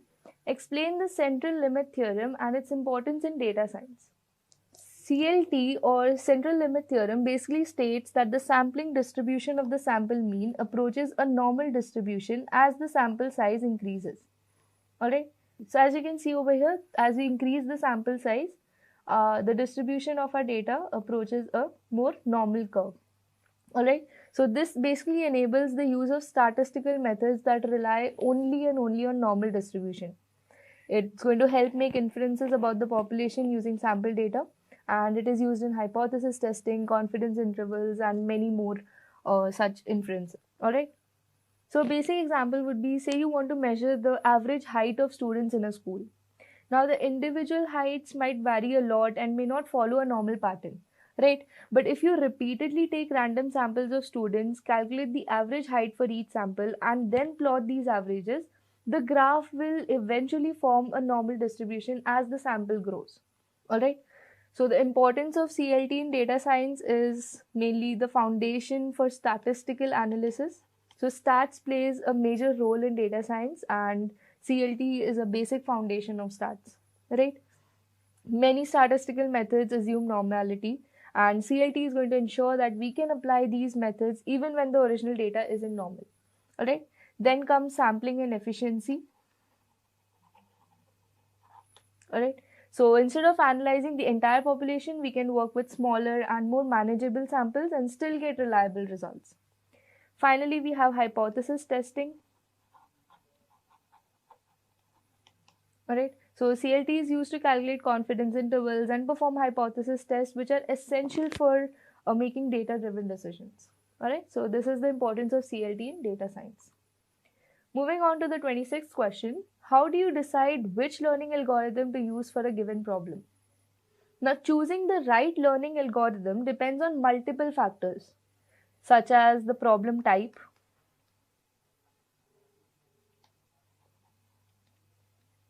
okay, the size of the data set, then finally the outcome, that is the outcome you desire. Now here is how you can make a decision step by step. Alright, so you need to start by understanding whether you're solving a regression problem, that is you're predicting continuous values, or is it a classification problem where you have categorical data, or it could be a clustering problem where you have to group similar data. Alright. Then comes the data set size. So if you have a small data set, you can use algorithms like logistic regression or SVM that go better with the smaller data. But if you have larger data sets, you need to use algorithms like random forest or neural networks that can handle the complexity and the big scale, right? Then comes your computational power. So if you have limited resources, you can use simpler models like linear regression or decision trees, right? You should not go for something complex like random forest. But if you have computational intensive tasks like image recognition, you have to go for neural networks, right?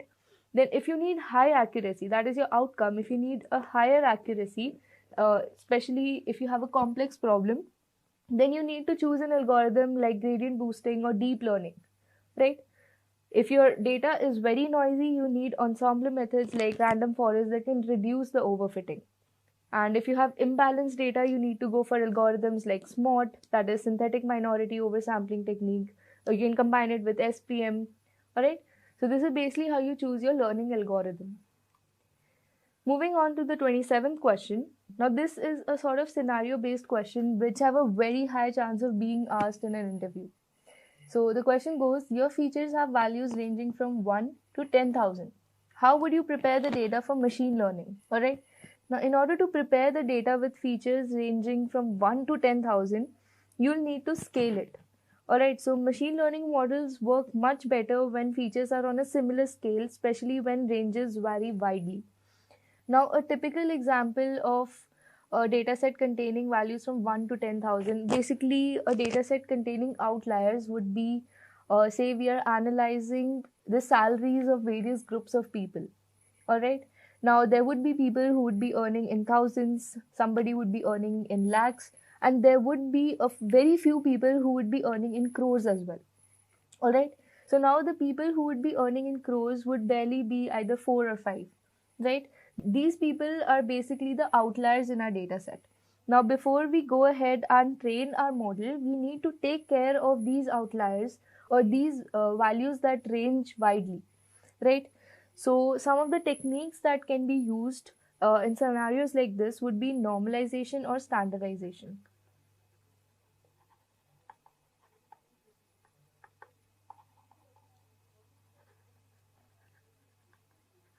Right. So again, I have a separate video covering these topics of normalization and standardization, their implementation, the theoretical aspects, when to use which particular concept in complete detail. So you can go ahead and check it out. All right. So normalization basically use methods like min-max scaling, which helps to bring the values between 0 and 1. All right. Whereas standardization uses mean of 0 and standard deviation of 1. Alright, so this basically helps models perform more efficiently, right? So again, you need to choose your right scaling technique. So if your data has outliers, normalization is going to work better. But if your data does not have outliers, you need to perform standardization. Alright, let's quickly look at one small implementation. So I have a cricket data set, and when I plot the various aspects of my data set, like my innings, my not outs, my runs, and the high score and so on, I can see a lot of outliers in my data set, right? Now to tackle this situation, what I'm going to do is I'm going to perform standard scaler. Alright, so I've imported standard scaler from sklearn.preprocessing. I've called my function and then I've simply fit and transformed it on my data, right? So once my data set is scaled, that is the values are arranged between the mean of 0 and standard deviation of 1. This is what my data set is going to look like. And after my data set is scaled, I can go ahead and train my model for a better accuracy. All right. Moving on to the 28th question, which is also a scenario based question. So the question goes, your data set has missing values. Now, what are the steps that you're going to take to handle them? Now, in order to deal with the missing values in a data set, you first need to understand the nature of your missing values, right? They could either be missing completely at random, or they could be missing at random, or they could be missing not at random. Now, what do these terms mean? So, missing completely at random basically means that there is no identifiable pattern. Alright. Missing at random means that the missing values are somehow correlated with other variables. Alright. And missing not at random means that they're related to the missing value itself. Alright. So, say for example, customers are not reporting low satisfaction scores. Alright. So, if a column consistently has missing values, that is, if a column has more than 50% of missing values, then the best option would be dropping the entire column itself. Alright. But if that is not the case, that is, our missing values do not exceed 50%, the other possible techniques would be ignoring the missing values. That is, we drop the particular rows or the particular columns. Now, when do we drop the rows or drop the column? Whenever we have minimal missing data, that is, our missing data is less than 30%. Alright, so if a small percentage of rows or columns have missing data, we can consider dropping them without losing the significant information. Alright, so in order to perform this step, all we have to do is, let's say our data is stored in df variable, all we have to do is call drop na function. So this function is basically going to drop all the rows that contain the missing values. Now the next technique is imputing missing values. That is, we can replace the missing values with mean, median or mode. Alright, so whenever we have a data set that contains outliers, that is, say if we are dealing with a feature like salary, where our salary could range from 0 to even crores or even billions, millions. Alright, there is no end limit to this number, right? We could be considering the richest person in India, right? We could be considering his or her salary as well. So for features like this, we would have outliers, right? And if we were to take the mean or the average of this particular feature, our average would not be justified to the lowest and the highest value in this particular feature. So in cases like this, we would impute our missing values with something known as median. This would give us a more accurate representation or the more accurate imputation of our missing values. But if this is not the case, we are dealing with a regular feature, then we can go ahead and impute our missing values with our mean itself. Alright, and if we are dealing with categorical data, say we're dealing with a feature called fruits, right? We have apple, we have orange, and then we have some missing values. This is when we will use something known as mode. That is the most repeated value in that particular feature. Alright, so if we have minimal data missing, less than 30%, we just drop the rows or columns. If we have substantial data missing, then we impute the data. If we have categorical data, we use the mode or unknown for imputation.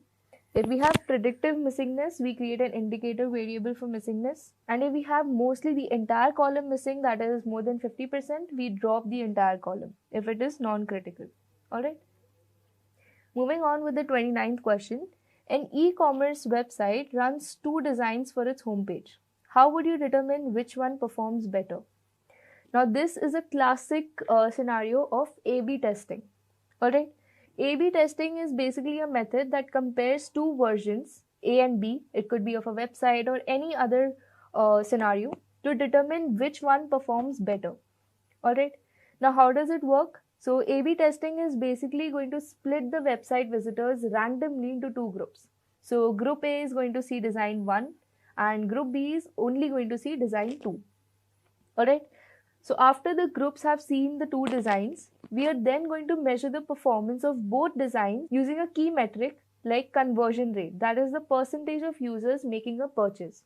Alright, so we are going to separately calculate the conversion rate for group 1 and group 2. So whichever conversion rate is higher, we are then going to classify as that particular website page as more efficient than the other. Alright, so you need to define the goal. You need to identify the key performance metrics such as the click-through rate, purchases and so on. Right, it could be n number of factors depending on what kind of website you are building. Then you need to split the traffic. So you need to randomly divide the users into equal groups. Right, then you run the experiment, that is you show each group their respective design for a set duration. Alright, then lastly you analyze the results, that is you compare the metrics, that is the conversion rates, the click-through rate or whatever other performance metric you have decided to determine the better design. Alright, so this is how you determine which one of the two versions you have made performs better. Alright, moving on to the last question for this particular video. Your data set has 50 columns, but not all are useful. How would you choose the important ones? Alright, so this is a classic example of feature selection. So feature selection basically involves removing the irrelevant or redundant data, which is the main objective of our question over here. Right, out of the 50 columns, we need to keep only the relevant ones and remove the rest. Feature selection basically helps improve the model accuracy and performance, and it also reduces the computation time, right? So say for example, out of 50 columns, only 10 are useful. This is going to reduce the data size significantly, right? So the basic methods for feature selection are correlation analysis, right? You need to identify the highly correlated columns and remove the redundant ones. right? So basically, if two columns are highly correlated, one of them may be redundant or basically useless. So say for example, if age and years of experience are strongly correlated, you can keep either one of these, right? You can also use correlation heat maps in Python using the Seaborn library and the heat map function. Then comes feature importance using models. So you can use models like random forest or gradient boosting rank features by importance, right? So say for example, in predicting the house prices, your location feature might rank higher than paint color. Alright. So there's a high probability that removing the paint color is just going to make your model better. Right. Then comes statistical methods. So you can apply methods like ANOVA or chi-square to assess the feature significance. Then finally comes dimensionality reduction. So you can use techniques like PCA, principal component analysis, which as we discussed use eigenvalues and eigenvectors to reduce the features while retaining the key information. Alright. It's been just a few years since we have started hearing about AI era is near, and some call it revolutionary while others thought it was just a hype. But guess what? AI era isn't just near now, it's here. And it's not just smart, it's getting hella lot of serious. AI powered automation is already knocking at our doors with the AI world evolving faster than ever. Why am I suddenly saying this? Well, the things in the fiction are no longer just fiction. It's a reality encoded in terms of artificial intelligence. Think about it. From transforming AI workflows to agents writing code and managing systems, it has simplified everything smoothly and faster than ever. Not only this, but even the CEO of Cursor AI says now is the best time to build. I mean, just listen to this. I actually think this is a really, really exciting time to be building software. Yeah. Like, we remember what programming was like in 2013, 2012, whatever it was. And there was just so much more cruft and boilerplate and, looking up something really gnarly. And, that stuff still exists. It's definitely not at zero. But programming today is way more fun than back then. It's like we're really getting down to the delight, concentration, and all the things that really draw people to programming. Like, for instance, this element of being able to build things really fast and speed, and also individual control. Like, all those are just being turned up a ton. And so I think it's going to be a really, really fun time for people who build software. I think that the skills will probably change too. And for all the tech dreamers out there, the ones who grew up imagining having a buddy just like Jarvis or Friday from Iron Man movies, someone we can talk to who can automate the tasks as well and execute them just through the commands. Even that is becoming possible. Yeah, that's no longer just a dream or a science fiction. It's the reality. What? Too stunned to believe? It's all thanks to MCP servers. MCP servers, what are they? Think of MCP servers like a USB-C for AI. Instead of creating custom connections for each tool like GitHub, Gmail or database, MCP offers a universal plug-in and play system for AI to connect to any tool quickly, making integration simple, scalable and more efficient. Alright, MCP servers don't just make AI smarter, they transform it into a connected AI system. Like, imagine all your favorite tools, APIs, intelligent agents, from IDEs to large language models, all talking to each other and connected seamlessly. It's like turning your isolated AI models into an interactive, hyper-efficient ecosystem. So, to understand this in a better way, let me give an example. We all developers use GitHub, right? For updating code, merging requests, managing repositories. It's a must-have, but also a time eater, because normally it takes hours or even days to streamline everything. But what if I told you could automate those tasks in minutes with just one command in your code editor? Or another scenario, how many of you use Notion for better productivity, task organization and management? Almost everyone, right? Notion has already surpassed 100 million users worldwide, making it one of the most used tools. So how about if you could automate creating pages, updating the tasks, managing content with a single command, that too directly from your code editor? That's the power of MCP servers, and especially if you're into AI or development, this isn't anything you should miss at all. In this video, I'm not here to just tell you about them. I'm going to show you how to build your own MCP setup, turning your code editor into a mini Jarvis-like assistant. So let's see it in action. Alright, now that we have discussed some stuff about MCP servers, how they work, and why are they gaining so much popularity nowadays, now let's get straight into building our own MCP server. But before we start, here are the prerequisites that you will need to know. First is, what you will need is an AI code editor like Cursor, Windsurf, or Cloud Desktop, then a GitHub and a Notion account. So first we will move up with setting up our GitHub server for automating our Git operations like creating a repo, adding files, or even updating them. And yes, you can control the permissions you grant to this server. How? I'll show you in the video. So to start with, initially, I'll go with the GitHub MCP server. For that, I will go to ncpso. So basically here, you will find a lot of tools from which you can build your MCP server for different tools. From that, what we need is this GitHub. So here, you can see all the things related to the GitHub MCP that is listed down, like how to use the key features, use cases, etc. So what we require is this server config file to create our own GitHub server. So copy it. Now go to the cursor IDE. From here, go to settings, click on MCPs, add new global MCP, and it will automatically create a mcp.json file. So now paste the copied server config file here. Once this is done, we need to generate our GitHub personal access token to connect to your GitHub account safely. Because this is our GitHub MCP server config file, and this token, we have to generate it. For that, we will go to our GitHub account. From here, go to the top right corner, profile icon, then scroll down to the settings. This is it. Click on it. And lastly, you can find the developer settings here. Select on the personal access token, then click on the fine grained tokens. So this is one I created previously, but we will generate a new one. So here, now it will ask for a password. Now let me tell you why this will ask for password. Because you are giving the access to your GitHub account. You understand that, because it also gives the access for CRUD operations like create, update, read, delete, etc., which can be dangerous if in the wrong hands. For that, it asks for a confirm access. So provide the password you have for your account. Alright. So after providing the password, it will give you the access to generate personal access token.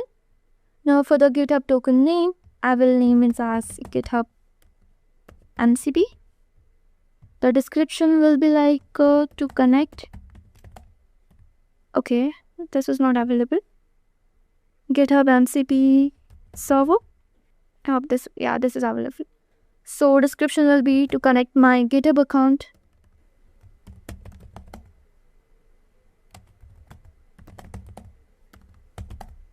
to the Cursor IDT through MCP server.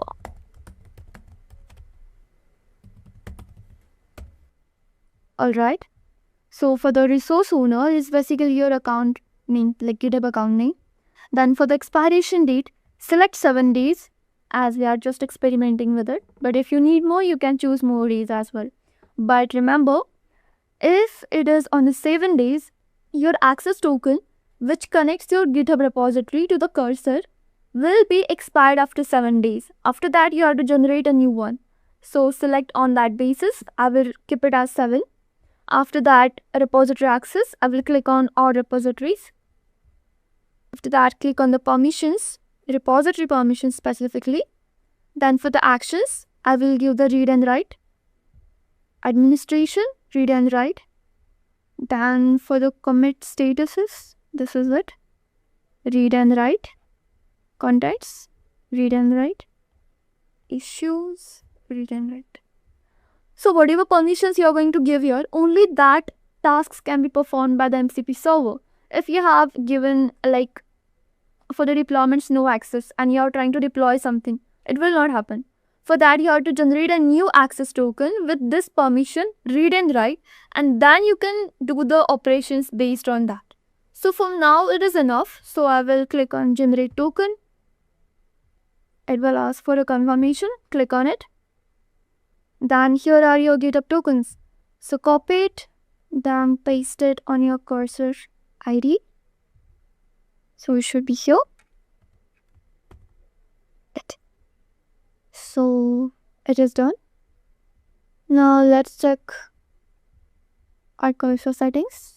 So let our GitHub MCP server, the dot here is green as you can see. Our GitHub MCP server is ready to perform our GitOps. So first what we will tell it as. So now I will ask it to create a new repository on my GitHub with the name how to build an AI agent from scratch. Okay, now let's see whether it executes or not. So yes, it is happening. So you have to accept this for the confirmation. Well, there's also a setting in here in the cursor settings where you can go and you can already turn on the auto enable so that it will not ask you for the permission or confirmation again and again, so that you don't have to confirm things again and again. You can go for that mode. So it has already built and it is saying the path is here. And let's see. So yeah, this is my account and this is the new repository we just created. Let's see it in details. The repo. See, updated now. It has been created just now. So since it is empty now, let's add a readme file. So now I will ask it to. So it is generating now. It means it is reading the files and accessing some resources from the web, and then it will generate it. So again I said you have to accept it.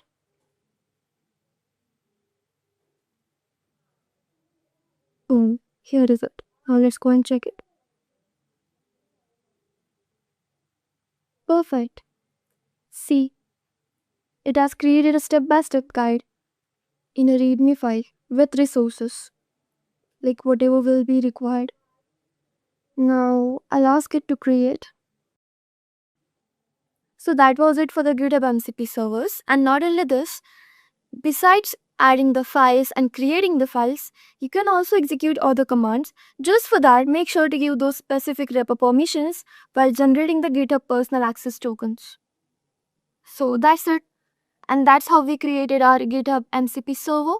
And that's how we have covered the GitHub MCP servers, where you can directly give commands to the AI agents and they will execute all your GitHub operations smoothly and effortlessly without any manual work. Now that we have already created our GitHub MCP server, now let's move forward with the other MCP, that is Notion MCP server, which helps AI models to create and manage pages, databases, search for the content, add content blocks and comments, query the databases, retrieve and update the information on Notion, and much more. So to set up our Notion MCP, first we need to go to make Notion MCP server GitHub repo. It is an official MCP server repo by Notion itself. Here you will find a proper setup guide for the MCP servers.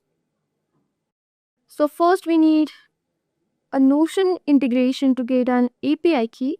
As you can see, it is written even here. Yep, so here it is. Setting up the integration in Notion. For that we have to go to this profile. That is notion.so profile. Now from here, we'll create a new integration. We'll give it as something like my MCP server. Okay. So let's say this. And this is our MCP server's internal integration secret API, which we will be needing further. Now, let's set the capabilities. We need the read content, update content, insert content, read comments, insert comments, and that's it. And we should save this. Okay, read user information without email address. And save this. Integration is successfully updated. Let's refresh this since we have updated the integration. Yeah. So we have this. Moving next, we need our server config file. For that, I will again go to the Notion MCP server of Make Notion. Here we'll find the official server config file. We'll copy this, go to the cursor, add a new one, copy here, save. We have to replace this part with our secret internal integration key. So for that, we'll go to our integrations, copy this, go to cursor, paste it here, save it. Now go to cursor settings, refresh this. Now it is stable. Now we'll go to our integrations. Now online Notion profile.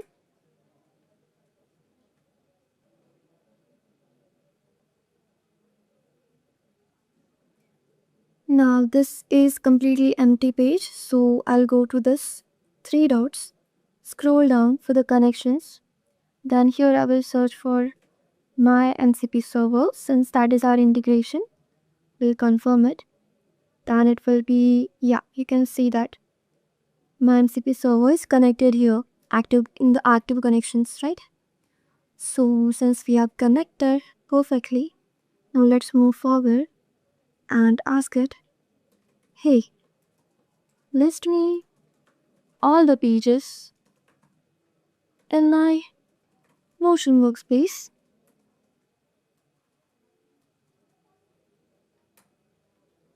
Let's see what it does.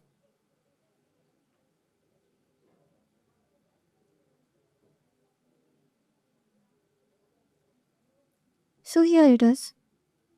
It is running the API post search tool. Now we'll accept this.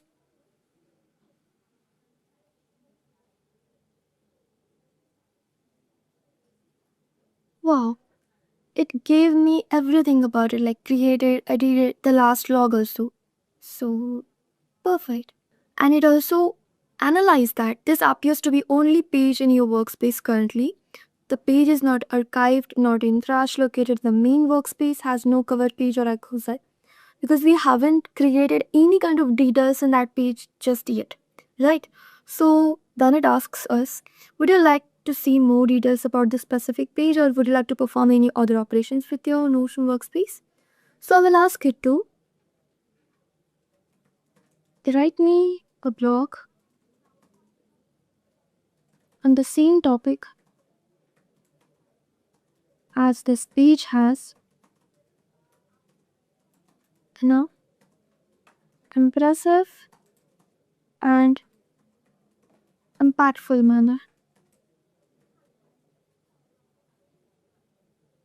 So see, it is even writing the blog for it with the new page, that too.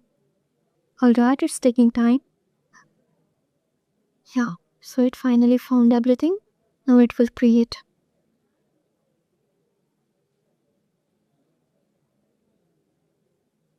Perfect. So now let's see what it has done. For that, let's check our Notion.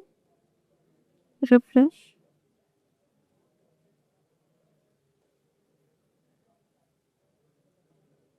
And this is the page it has generated. So you can see this, right? This is generated completely by the Notion MCP server. Now for the other tasks, I will ask it to add the images as well as per the context of the blog to make it more appealing and attractive.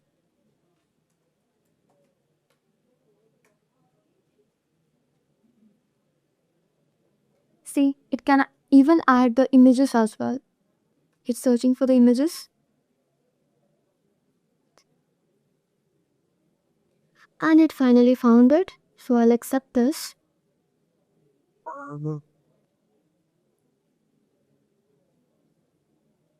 So again, accept. You can see these tools, right? So these are the tools that come bundled into the MCP server APIs, or like whatever API I use for. like the GitHub one, Notion one, even the Firecrawl or Google Workspace, there are certain tools like API Patch Block Children, API Patch Page, and what we created above, API Post Page. This are the tools it is using to fetch, create, and analyze the information.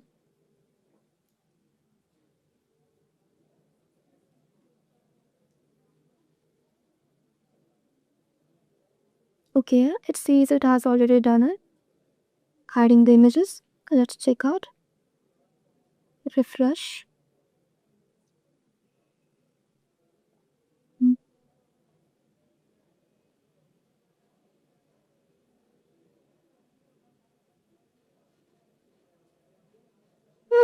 Creative enough. That was cool, isn't it? So this is what MCP servers are. With just one command, it can perform marvelously. This is really impressive, I mean. So that was it, guys. This was the tutorial for the Notion MCP server. Now, since we have already set up the GitHub MCP server as well as the Notion MCP servers, tell me which server would you like to create? Like, which is your favorite tool and which is your favorite created MCP servers? Let me know that, okay? Alright. Just a quick info, guys. Intellipaat offers a data science course in collaboration with iHub IIT Roorkee, which will help you master concepts like Python, SQL, machine learning, AI, Power BI, and more. With this course, we have already helped thousands of professionals in successful career transition. You can check out their testimonials on our Achievers channel, whose link is given in the description below. Without a doubt, this course can set your career to new heights. So visit the course page link given below in the description and take the first step towards career growth with the data science course.